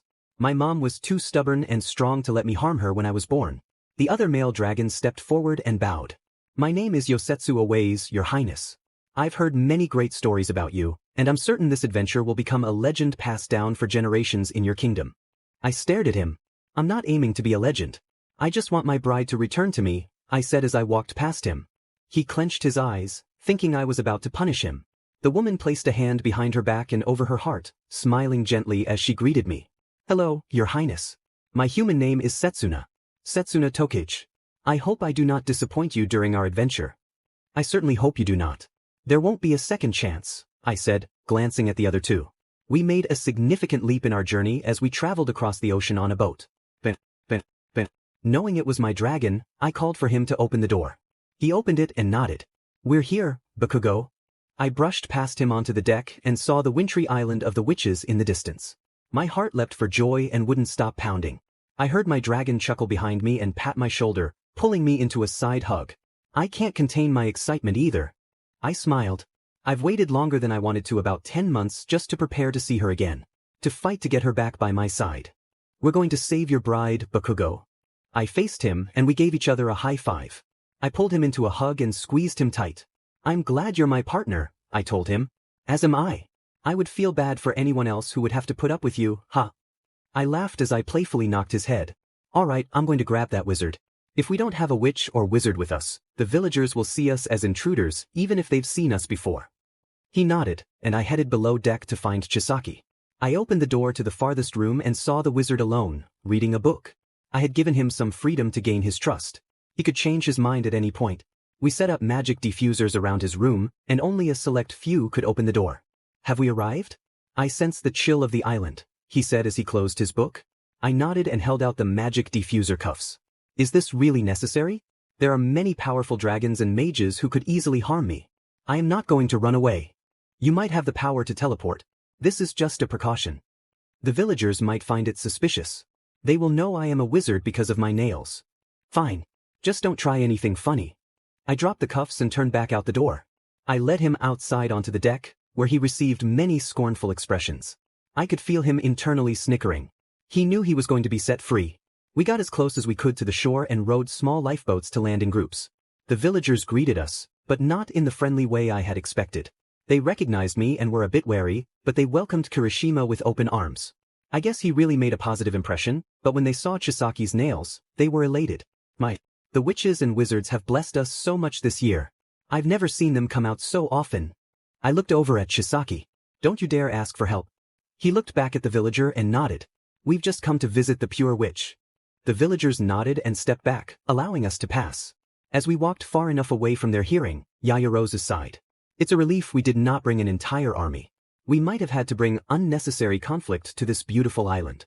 Awais agreed. I've heard about the villagers being so isolated from the mainland that they believe everything the witches tell them. Kigo added, they said that the witches and wizards bless them. They worship them as our people do for our goddesses. They were born and raised here. They chased away any outsiders, so they had no way of knowing the witches were manipulating them, Chisaki explained. They were raised on the beliefs of the human witches. That we were the superior race and that we were the good guys. Of course, my father and brothers all believe differently. What about you? I asked. He kept quiet until we reached the door. He turned and looked straight at me. Remember your promise. I crossed my arms. As long as you keep yours. He slowly turned around and reached out for the door of the withered tree. When his hand made contact with the door, the engravings shifted from their pale wood color to a dark, viscous substance. He let go and stepped back as the door creaked open, revealing a shadowy hallway. Now let me go, he demanded. I nodded and reached for my sword. Before he could fully process what was happening, I released him from his confinement on Earth, just as he had requested. It seems we both misunderstood the meaning of freedom, I remarked, watching his body collapse into the snow. A dark stain spread across the white surface, creating a striking contrast. That fool thought I would let him go without consequences after he tried to harm my companion. I turned on my heel and walked toward the trees. You really didn't show any mercy, Your Highness. Kaminari stammered. I hummed, dragging my sword along the ground. As sunlight hit my face, I raised my sword and caught a glimpse of him in its reflection. He had it coming. A gasp interrupted my thoughts, and I looked up to see a witch on her broomstick. Our eyes met for a brief moment before she flew away, shouting, "Intruders! Intruders!" Kirishima and the other dragons transformed into their dragon forms, emerging into the center of the witches' village. A bell began to ring, alerting the other witches to our presence. The witches brandished wands, summoned creatures, and prepared their spells, but Zero quickly activated the magic diffuser. With their powers neutralized, witches fell from the sky, their animals vanished, and the plants withered. They panicked, and we seized the opportunity to push past them. I had already instructed everyone to avoid killing them, focusing instead on knocking them unconscious. With the help of the diffuser, we drove them back toward the castle. As I approached the castle, Kirishima followed closely behind. He broke through the castle wall, and YN's mother glared at us with fierce intensity. "How dare you?" she shouted. I pointed my sword at her. "We will leave immediately once I have YN." She stumbled back but quickly regained her composure, stepping forward with a smirk. "Why do you want such a useless daughter of mine? I have much more beautiful and stronger daughters. Take your pick, but she is to remain here. If she truly was useless, why do you want her so badly? Why go through the trouble of luring her in?" Bakugo challenged. She continued to glare, unable to respond. The magic diffuser had little effect on her as she summoned dark smoke. Kirishima swung his arm at her, but she vanished and reappeared beside him. I rushed to assist him but heard footsteps approaching from behind. A witch emerged from a staircase, and I glared at her, expecting a confrontation. Instead, she flinched and seemed to have something to say. "She's up here. My little sister. You're here for her, right? YN." My heart raced at the mention of her name. "She's here. She's really still here. Camriana. How dare you betray me? I'll have your... You have to get through me first." Kirishima roared. "No, focus. This could be a trap." I pointed my sword at the witch. She looked at it with fear, though she tried to mask it with defiance. "And I am to trust you now? How could I lie to you when we're clearly on the losing side? If I were to die, none of your sisters would be spared. It is not a trap, so I have nothing to worry about." I locked eyes with my dragon, who nodded in agreement. "Get your bride," he said in our language. I smirked and turned back to the witch. "Take me to her," I demanded. She gestured for me to follow and led me to the staircase that ascended to the tower where YN was imprisoned. She handed me a key and said, "I'll stay back. Your dragons need help." I didn't fully trust her, but Kirishima assured me he would be fine. A normal witch couldn't defeat a dragon alone. A normal dragon couldn't defeat a pure-blooded witch alone. And a pure-blooded witch couldn't defeat a pure-blooded dragon. Unfortunately for her, Kirishima was one of those. None of her daughters would assist her since they were all overwhelmed by our rescue team. I climbed the stairs as quickly as I could, pushing through the pain in my legs. No matter how many stairs there were, I was determined to reach the top. When I reached the door, I hesitated. What if this was a trap? What if it was an illusion created by the pure witch? Voila! A baby's cry echoed from behind the door, accompanied by a familiar voice soothing it. I fumbled with the key, my hands trembling, but in my urgency, I ended up kicking the door down. "Ah!" YN screamed. There she was, in the center of a stone room, her hair grown past her shoulders, looking tired and scared, cradling a crying blonde baby adorned with many necklaces around its neck. Mother had taken me to a room that felt like my second bedroom. The sleepless nights, the burns, the scrapes, and the potions I had brewed seemed endless. Though the structure remained unchanged, the contents had transformed. Most bottles were swapped, books reorganized, added, or removed, lights replaced, and the caged crows had vanished. The cauldron, however, was the same. The potion room. I had been here months ago, but my focus was not on the room, it was on my decision. I was focused on the potion and my friends. I heard keys clicking into place and saw Mother opening a door at the back of the room. For years, I had wondered what lay beyond that door. Now that the opportunity arose, I was afraid to look, as if it held a terrible secret. Perhaps it contained the body of my grandmother? Mother opened the door and stepped inside. Camriana tilted her head, and I followed after her. We entered another room, larger than the last, featuring a singular pod of glowing green liquid submerged in the floor. It swirled like metallic paint mixed with neon green. "What is this room, Mother?" Camriana asked, curiously scanning the area. Had she never been here either? "The regression room. Now come here, YN." Mother sat at a table a few feet from the pool. I shuffled around the pool and sat across from her. She slid a paper into my view, a blood contract. I read over its contents. I hated reading contracts, but they were important. If you missed any key detail, it could come back to haunt you. I paused, reread one of the conditions and returned the contract to Mother. "I am this child's mother. Once they are brought into the world, they will be leaving with me when the deal is done." Mother furrowed her brows and snapped her fingers, conjuring a quill from black smoke to draft a new contract. "How about I keep the child until the deal is completed?" I glared at her. How dare she suggest such a thing? My baby is staying with me. I will take care of them. Deal or no deal. Mother crossed her legs and continued writing the contract. I'm giving you a chance. I am gracious enough to draft this contract and make edits. I don't have to do this. I could simply keep you alive with endless healing spells and force feeding. I'm offering you a chance to leave. It all depends on how long it takes you to complete the potion I am asking for. You're too blind to see what lies before you, dear. She slid the newly written contract in front of me. Just in case she added anything new, I carefully reviewed the document. As much as I wanted to skim through it, that would be foolish. She might have hidden some ridiculous clause among all these tedious words. I looked back up at Mother. I'll only sign if you give me the first month after my baby is born. After that month, if I still have not completed the potion, then you may take them away until I leave. She nodded. And when I'm given my baby back, I do not want you to give me some random child or a clay dummy. I want my flesh and blood unharmed. She narrowed her eyes and took the paper. I can heal the injuries, but I can't promise. I slammed my hand on the table. You will not harm my baby. If I find out you experimented on my child. You'll what? I don't have to write that down in the terms. You're demanding something of me now, Mother. I only have 2 things left to lose. I am willing to lose them if that means you don't get what you want. You can heal me all you want, but I won't do anything for you. I can still end my life with you guarding me every second of the day. You don't know how a human can still die even with proper care.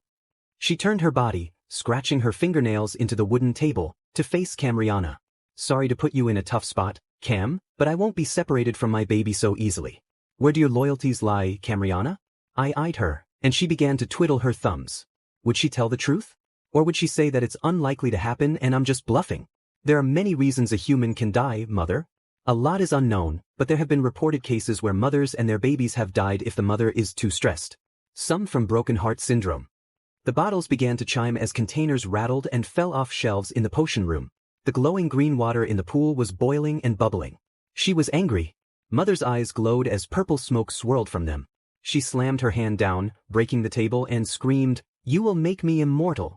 I sat with my hands folded neatly in my lap, glaring up at her. Don't mess with a mother's child. She raised her hand, hair coming undone, and brought it down on my cheek. A moment of shock followed by a wave of pain. Everything you accomplished is thanks to me.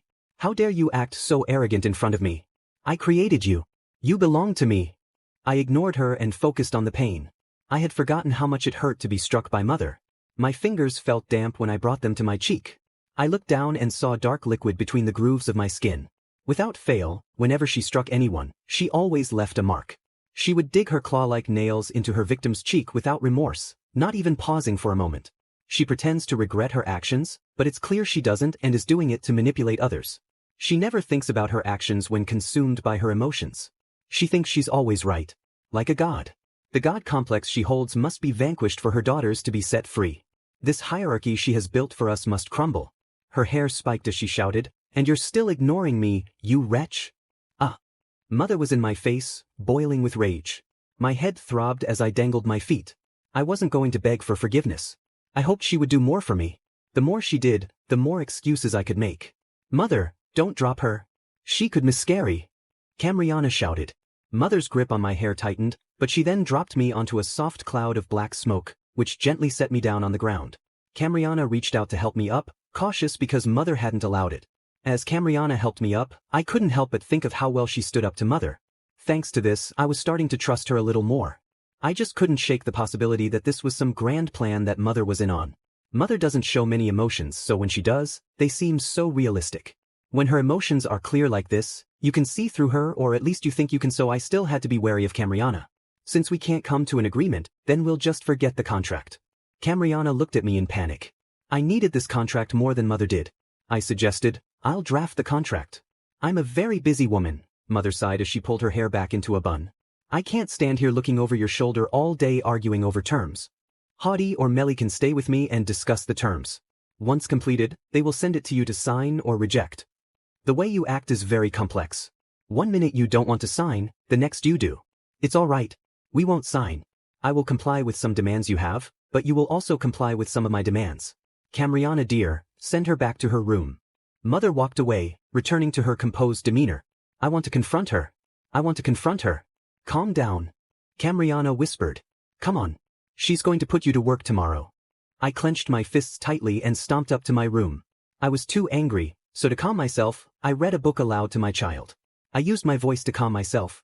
I didn't want to give in to her demands. But in the end I did. I worked tirelessly to find the potion for immortality, enduring sleepless nights and a dwindling appetite. Eventually, I collapsed from exhaustion and poor health, unable to work for a week until I recovered. Camriana now checks on me regularly, ensuring I eat. If I don't, she finds a way to encourage me. I'm so tired. But I finally did it. I created several replica potions just in case they faded over time, but they shouldn't. A butterfly's life cycle, from egg to death, typically lasts 2 weeks to a month at most, yet the caterpillars I experimented on survived for the months I was pregnant. Nothing went as planned. I was too slow, and my son was born in that wretched tower. This cursed tower. I was too late. If only I had shared my findings with Mother sooner. I would have preferred my son to be born in a cold cave than here. It's a boy, Camriana announced, lifting him up. He had blonde hair, but his dragon features were black. His claws, tail, small scales on his skin, and the horns protruding from his scalp were unmistakable. He's crying louder than other babies. Is this normal, Mother? I was too weak to stop my mother from holding my child, her gaze filled with curiosity and something darker. Get your hands off him. I whispered, my throat sore from the pain of labor. She ignored me. It's fascinating. You have no magic, yet your child is brimming with our magic and the abilities of dragons. I'll release some of our magic so he won't be in as much distress. She lifted her hand toward my son's stomach. My heart raced as she touched him, and his cries quieted. He resembles his father but has traits like a witch's black nails. My baby's cries still frighten me. I could barely lift 2 fingers. My baby. Mother looked at me and wrapped the baby in a blanket before placing him beside me. I felt a wave of sleepiness wash over me. So weak, yet so happy to see the little creature I had been speaking to for months. The creature that had saved me. YN. Camriana called. I didn't want to focus on anything but my baby. My adorable baby boy. So that's what he looked like inside me? He's so big. I wonder how majestic he will be when he grows up. He looks so handsome. I'm sure he'll be as dashing as his father. I was exhausted from giving birth, feeling as if all my energy had been drained. Mother! Camriana cried. My child's cries softened. I grasped the edge of his blanket and smiled. Don't cry, my baby. I will protect you. I nearly lost my life during childbirth. Mother healed me so much I felt nauseous. Even afterward, I remained tired. Camriana and I paused our work on the potion to focus on my recovery. It frustrated me because I wanted to escape before giving birth here. Now my baby is here, and I dread having to hand him over to my mother. Bakugo's POV. She stared at me and the broken door on the floor, bringing the baby closer and covering its face. Slowly, she rose, and I remained cautious, wary of the possibility that she might be an illusion. Her eyes were glassy with tears. Lowering her head, she pleaded, please, don't hurt me. My heart ached, and before I knew it, I instinctively sheathed my sword and reached out for her. I could never hurt you, I said, wrapping my arms around her. I could hear her sniffles and the hitch in her breath. Her fingertips trembled as she returned a one-handed hug while the baby in her arms cried. I had forgotten what I wanted to say. I had rehearsed it so many times for this moment. That poet had driven me mad. But it was all right. She hadn't fallen for me because of sweet words. I was the opposite. Romance wasn't my style. You're back. Why are you back? To rescue your stubborn self. I said, inhaling her scent. It had changed slightly, but it was still hers. You really did come to rescue me. Of course I did, you fool. I couldn't just leave you here. I'm so sorry it took so long. I'm sorry I left you alone for so long. The baby screamed even louder and I stepped back. Why are you taking care of a baby? I asked. She smiled through her tears. It's yours, Bakugo. I froze and looked down at the baby. It's mine. She nodded and laughed shyly as she lifted the baby. I reached out and touched the baby's head. Upon contact, I felt it the proof. Both our magic was encapsulated within our child. Bakugo, she whispered, placing her hand on my cheek, and I realized I was crying. My lips trembled and I sobbed in her arms. Why did you agree to that deal? Why? She let me cry into her neck and shoulder as she rubbed my back. I'm sorry. I didn't want you to get hurt because of me. I thought I was just a useless witch, so I decided to sacrifice myself again. I interrupted her, pulling away and grabbing her by the shoulders, causing more of her hair to fall from behind her ears. That wasn't your decision to make. And if you call yourself useless one more time, I dare you. She smiled but still argued. You couldn't take my family on your own, Bakugo. That's why I brought an army. Everyone is here to save you. Come on. I tugged her arm to get her to follow me. Ah, wait.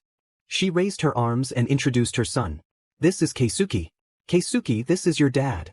She smiled, holding him out for me to take. I looked back and forth between them.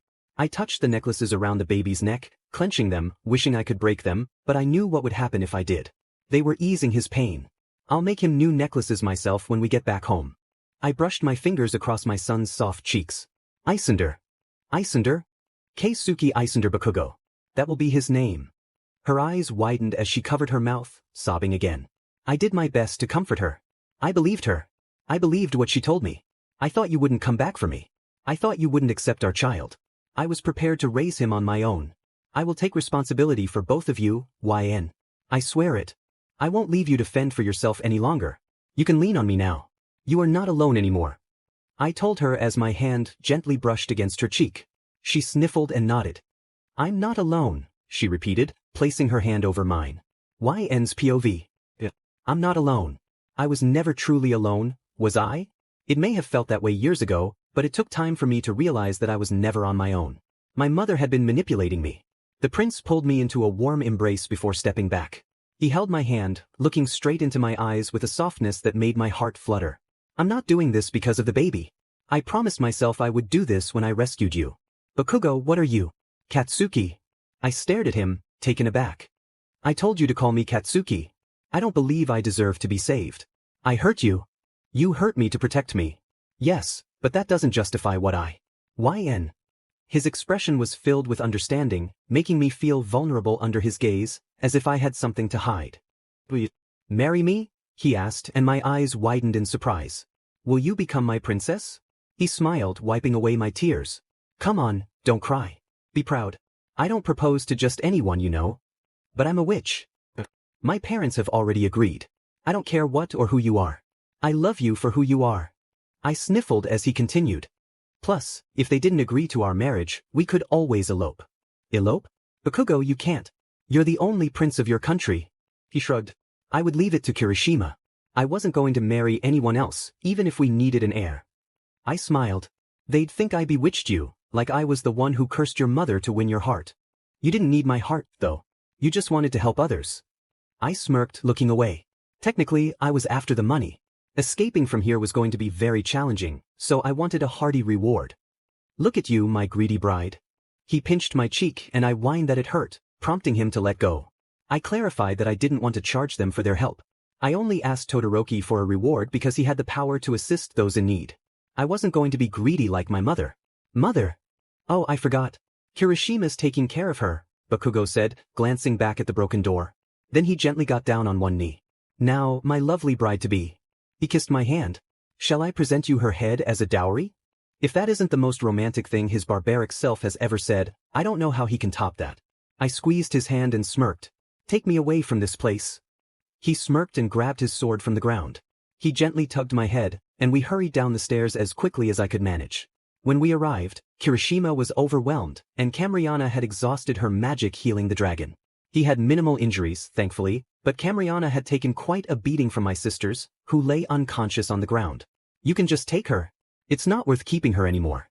I have already achieved my goal, Mother panted, fatigued from the battle. She couldn't keep up with Kirishima's abilities. I laughed. Sorry, you ancient hag, but I'm not only here for your daughter, but also to take you down. Her eyes widened in rage, and it was as if she found a sudden burst of energy, her talon-like claws inches away from Bakugo's neck. Kirishima slammed her against the wall, and she groaned as my sisters helped her up. Beads fell from her dress as she stood, clutching a bit of string in her palm. Shrieks echoed through the castle. I saw Bakugo drop to his knees, and I reached out for him. Bakugo scratched at his skin as cracks and creaks came from his body. He howled in pain, and I realized what was causing his distress. 3 of his 4 necklaces had been broken off. Why to protect him? He can't defend anyone in that state. I would, but I feel useless. Get him out of here. Camriana shouted. She rushed to my side, helping me lift the prince off the ground. He was grunting and roaring like a wild animal. His orange wings flared out, and orange dragon scales protruded from his arms and shoulders. His eyes shot open wide, pupils narrowing into slits. A tail and horns soon followed, and the sounds he made were terrifying. He pushed Camriana aside and lunged for his sword. I tried to stop him, but the glow in his eyes and the smoke curling from his mouth gave him an intimidating presence. He stared at me blankly before letting out a dragon screech. He abandoned the sword and charged straight for Mother. He began to attack the pure witch, but even with his newfound strength, she was still stronger, despite being beaten down. Kirishima backed him up, spitting fire at the other witches. Fire. The caterpillars hated fire. They scurried away from it even if the flames weren't close. They began to perish if the temperature rose too much, even though they had liked it before. They despised the heat. Kirishima, scorch and torch her. I shouted. Kirishima glanced at me and nodded. He readied his breath as Mother tried to escape the attack. Her attempt failed, and she locked eyes with Bakugo, who threw her back. Mother scrambled to her feet, fear evident in her eyes as the fire engulfed her. Her blood-curdling scream would haunt me for years to come. When the flames subsided, Mother's body remained intact. It seemed she had used the last of her magic to protect herself, but it was futile against a pure dragon. Her hair was charred, her skin pink and red, and her dress was torn. She lay on the ground, motionless and lifeless. To be sure, I wanted to check for myself. No. Bakugo stopped me, stomping over to her in his half-dragon form and picking up her body by the arm. He didn't bother using his sword. Instead, he raised his hand and made a swift motion across her neck and arm. 3 distinct thuds followed. Mother's body, then her head, and finally, when Bakugo dropped her arm. Screams erupted around us. I looked up to see some of my sisters staring at us from the village. The sound of shuffling drew my attention back. Bakugo was bent over Mother's lifeless form. He kicked her head up and caught it by a clump of hair, then stumbled toward me, placing the head in my hands. I turned it to get a better look at what she had become, a reflection of her greed. Her expression was eerily calm, but her face bore the marks of the fire. I touched the burns on her skin, and I heard my sister scream behind me. How dare you betray Mother? I recognized the voice of an angry Melly, the girl with pink hair. If you don't remember her, that's fine. She's not important now, just a lost soul abandoned to fend for herself. Hottie wasn't with her. Perhaps she had met her end? It didn't matter.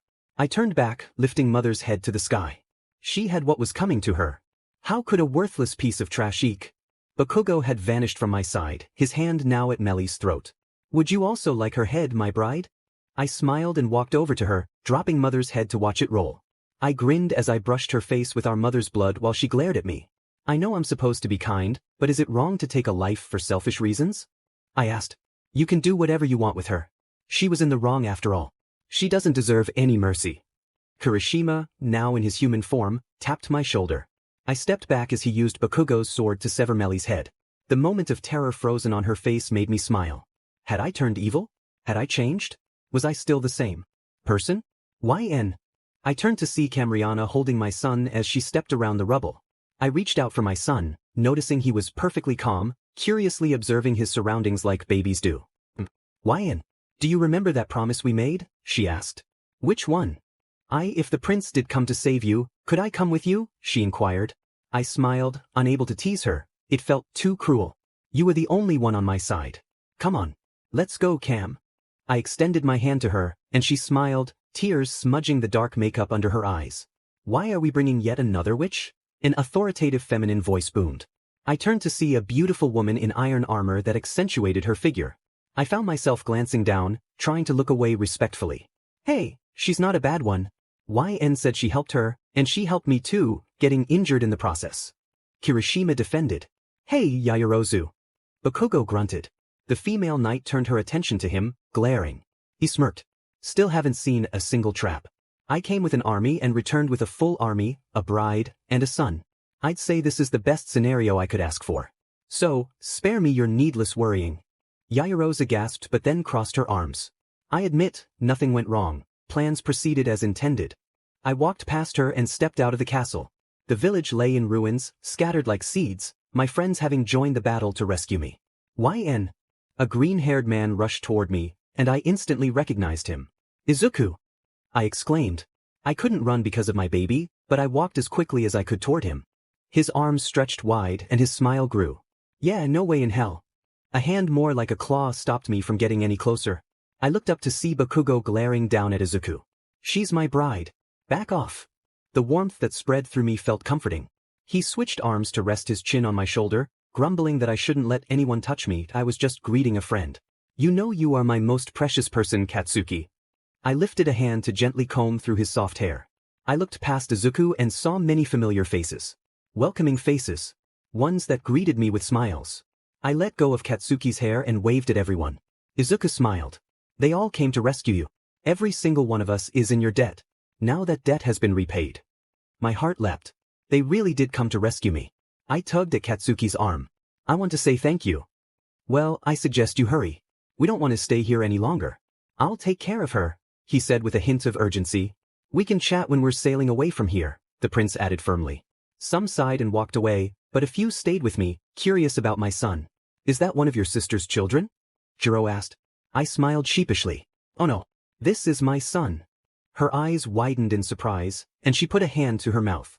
She leaned in closer and whispered, Did he hurt you in any way? I tilted my head, unsure.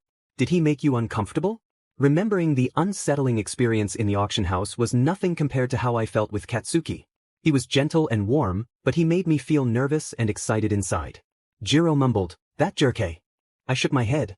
No, he didn't. I enjoyed being with him. My ears burned from embarrassment. She let out a sigh of relief. Oh, well, that's good then. If he had done something terrible and you were just trying to escape him, I would have made sure he faced the consequences. Status wouldn't matter, I'd stand up for you. She lifted her hand to reveal a silver dagger, glinting ominously. Oh, not at all. He rescued me. You all rescued me. Thank you. I was worried about how I would take care of my son and myself. I wanted to say more, but Kirishima let out a worried cry. Bakugo! I turned around to see Katsuki slumped on the ground. I rushed toward him, but Kirishima stopped me. Kirishima, what's going on? What's wrong with him? The pain caught up to him again. I'll have to put him to sleep. It will be less painful for him that way. I can grab some painkillers from my place, Camriana offered. He'll pass out soon, but bring them for later, Kirishima replied. She nodded and dashed away.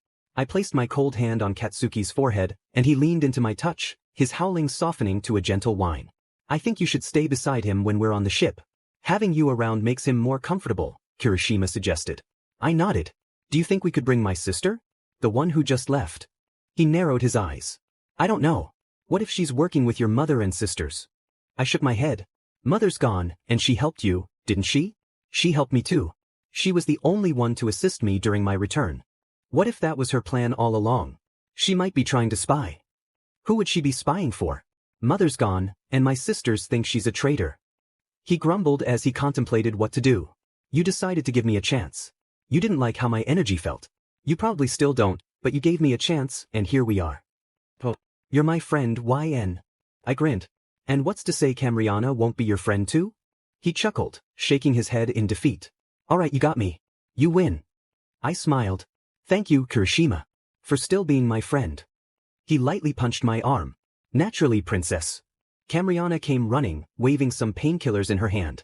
She helped Katsuki take them, and his body instantly relaxed. Those are some fast-acting painkillers. I looked up to see a girl with a brown bob and chubby cheeks. She smiled and waved. Camriana nodded as she got off her knees. Yeah, we specialize in medicine after all. We witches don't often rely on medication since healing spells are effective, but these are infused with magic for when we run out of mana. Ugh. Katsuki still had trouble controlling his form, but I wasn't sure how to help him. He remained scaly, with his horns and tail fully extended. Kirishima slung his arm over Katsuki's shoulder and began to help him toward the portal tree. I'll help him. I know you two are eager to be together, but it wouldn't be safe to embrace each other in his current state. I cover my face with my free hand in embarrassment, refusing to look at anyone. A hand grabs my dress, and from the space between my fingers, I see Cam. Am I allowed to go back with you? I let my hand fall and smile. Yeah, of course. You helped me so much. I wouldn't feel right leaving you here. She laughs. Nervously. Yeah. Our sisters would be furious with me. We start to back away from the ruined inner world of the portal. My sisters glare at me as we walk by. They seem weak now, nothing compared to us. We could have defeated every last one of them if we had wanted to. Instead, we see an opportunity for their paths to change. They've been freed from Mother, I just hope they make wiser decisions. They have a chance to stray from her rule. You betrayed us, someone shouts. I look over to see Hottie. Her long black hair is tangled around her body. Her usual fierce glare holds more tension in her eyes as she huffs. Her shoulders rise and fall as she breathes heavily. She lied to control us. We were raised with lies and were too blind to see the truth before us. You know it too, Hottie. You were just too afraid to doubt her. I was never. You know all humans aren't bad. Hottie, don't listen to her. Melly pushes a log off her leg, her pink hair dulled by dust and blood from a head injury. Don't let her get in your head. She killed Mother. These humans saved me because I helped them. I didn't seek a reward. I bet you planned this, you little trickster. Melly shouts. I look back at Hottie, who seems lost in thought. She meets my gaze and I smile. You're now the strongest among our sisters. Don't worry about Melly. You've always been the stronger one. Xueyun, shut up, a sharp blade presses against my neck. Now. Bad words aren't appropriate for little ears. Mirio's calm and cheerful demeanor contrasts with Melly, who stands frozen in fear. Children should only hear and see beautiful things. Let's all calm down, shall we? Zihadi? This is how humans are. Whatever, Melly. I can't help someone who doesn't want it. Let's go. As we travel through the darkness of the portal's tunnel, I wonder about the villagers on the other side. Bakugo won't let go of Mother's head, so if we come across them, the villagers won't forgive him. I open the door, and to my surprise, the villagers hold anything they can use as a weapon in their hands. I push forward to see a familiar, unwanted face lying in the snow. I raise a hand to stifle a laugh as I notice Kai has met a grim fate. Has he lost weight since I last saw him? I joke. Oh yes, he's significantly lost weight. Archmage Aizawa says as he peeks over my shoulder. I almost envy him. What is his weight loss routine? I ask. The chief of the village throws a torch at me, but Aizawa blocks it with his magic. How dare you? We welcomed you into our village, yet you disrespect a wizard, one of your kind. I glance around, noticing the harsh glares from the villagers. Men and women have come out to confront us. He deserved it. He was mistreating a small girl. She didn't know what she did wrong. That small girl could have been from your village. Oh. Well, the chief stumbles over his words. Someone gasps and others scream. He's got the great witch's head. They beheaded her. The villagers look at us, weapons raised. I don't want to deal with this. I just want to reach Grevia. She had been lying to you all for years, manipulating and using you. Of course, you don't have to believe me. While you all struggle to survive through the winters out here, the witches are warm and blissfully going about their lives. They exchange glances, uncertainty creeping in. They have our best interests in their decisions. They have magic, so if they had the magic to warm their area, why not bring prosperity to the island? Kirishima steps forward. Xueyun, no one wants to hurt these people. They're innocent. I nod. Do you think we could house these people in Grevia? Unlikely they'll choose to leave. Also, the ship would be far too heavy for everyone. We give them time to think. I raise my chin. Whether you believe us or not isn't up to us. If you let us go, we will bring back a ship to take you to a land that never experiences winter. The chief glares, but the villagers begin to whisper among themselves. I nudged Kirishima to continue. You will have an easier time growing crops and raising livestock than on this island. The land also has better technology than you currently have, and it doesn't require magic. There are schools for the children to attend, and there will be laws to protect your people that you must also abide by. We don't wish to attack you. We want peace, I said. How are we to believe that we will be treated kindly on the outside? A village woman asked. Kirishima replied, if you'd like, you can send some people to travel with us. We will treat them as guests and assure their safety. They will stay for a couple of weeks, no more than a month, and we will bring them back. They can share their experiences in our country, and you may decide from there. I noticed the chief grit his teeth, but he eventually relented. I will go. Everyone let them through. The villagers looked at the chief, expressing their concerns. I'm getting old anyway. You all need to learn how to function without me. I'm doing this for our sake. Wise decision, chief, I said. The people parted to make a path for us, and we took turns boarding the main ship. I handed my sister my baby and helped Bakugo onto the ship while Kirishima spoke with the village chief. The captain escorted us to our room, and I laid him down. He reached out his hand and I took it. I want to hug you so badly. But I don't want to hurt you. My heart ached. I crawled into the bed and hugged him. Then I'll hug you. He slowly let his hands fall, clearly worried about hurting me. I squeezed him gently and breathed in his scent. He smelled of ash and earth, but it was comforting. I wanted to save you as soon as possible, he mumbled. I patted his head and ruffled his hair. But you saved me in the end. I couldn't do it alone. I wanted to bring an army. A huge one. But all for one is back. I don't know who that is. He's a powerful mage from the Crudian nation. He's said to be immortal. Xueyun, never go out alone. Always bring Kirishima with you, no matter what. I'd never forgive myself if something happened to you in my kingdom. I found it endearing how much he worried for me. I won't. I already brought the things from your home and put them in a room in my castle. Well, that was quick. I laughed. I was impatient. Your parents accepted us, right? I asked. Yeah, they did. I felt him twirl my hair in his fingers. My parents want to see you. They want to thank you. After a moment of silence, I said, I love you, Bakugo. I really want to squeeze. I love you so much it hurts to not be able to hug you when you're so close. Sorry, but I don't want to end up as a pancake. I laughed. I placed my hand on his cheek, and he closed his eyes. I should go thank everyone. You stay here and I just got you back. I don't want to let you go, he said. I kissed his forehead gently. I'm not going anywhere. I'll bring in Katsuki. He lifted his arm and I wiggled out of bed. He stared at me with a sad, puppy-like expression. I'll be back. I promise, I said. You better or I'll be upset. I laughed as I closed the door behind me. Get some rest, my prince. You earned it. I looked around for Camriana and found her on the deck. Cam. I called out. She turned around and smiled. She handed me my son, who looked around, unsure of what to focus on. How do you feel? Feels strange to be out of the tree. It's cold, she said, hugging herself. I laughed. Yeah, it is, isn't it? I smiled and closed my eyes as the wind tangled my hair. This is what freedom is, Camriana. Soak it in. I said as I walked away. I watched her gaze at the sea, deep in thought. She seemed lost, but in time, she would discover her purpose. I had found mine after all. YN. I looked over and saw Jiro running toward me. I smiled. Guys. Nijire started cooing at my son. Can I hold him, please? He's so cute. Yeah, sure. But his father wants to see him, so not for long. I handed over Katsuki, and Nijire began to pace around with him. I could tell she wanted to squeal but held back to avoid startling the baby.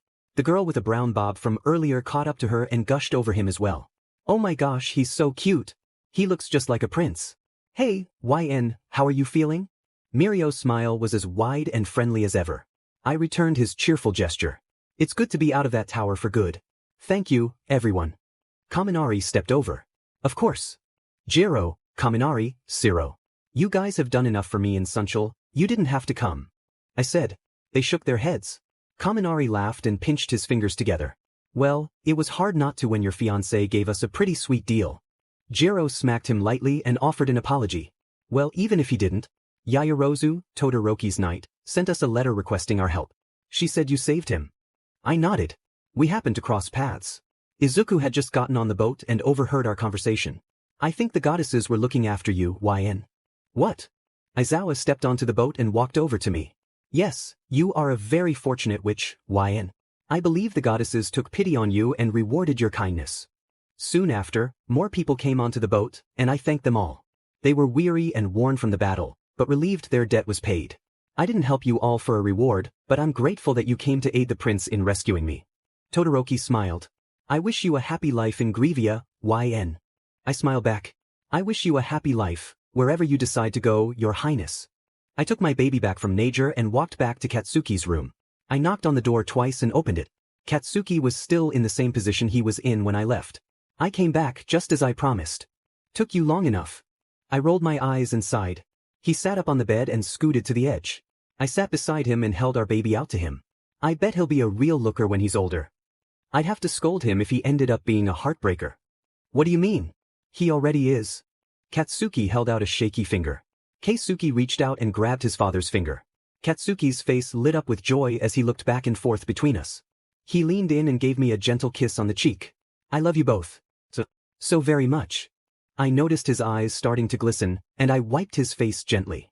I know, Katsuki. We love you too. I kissed him softly and rested our foreheads together.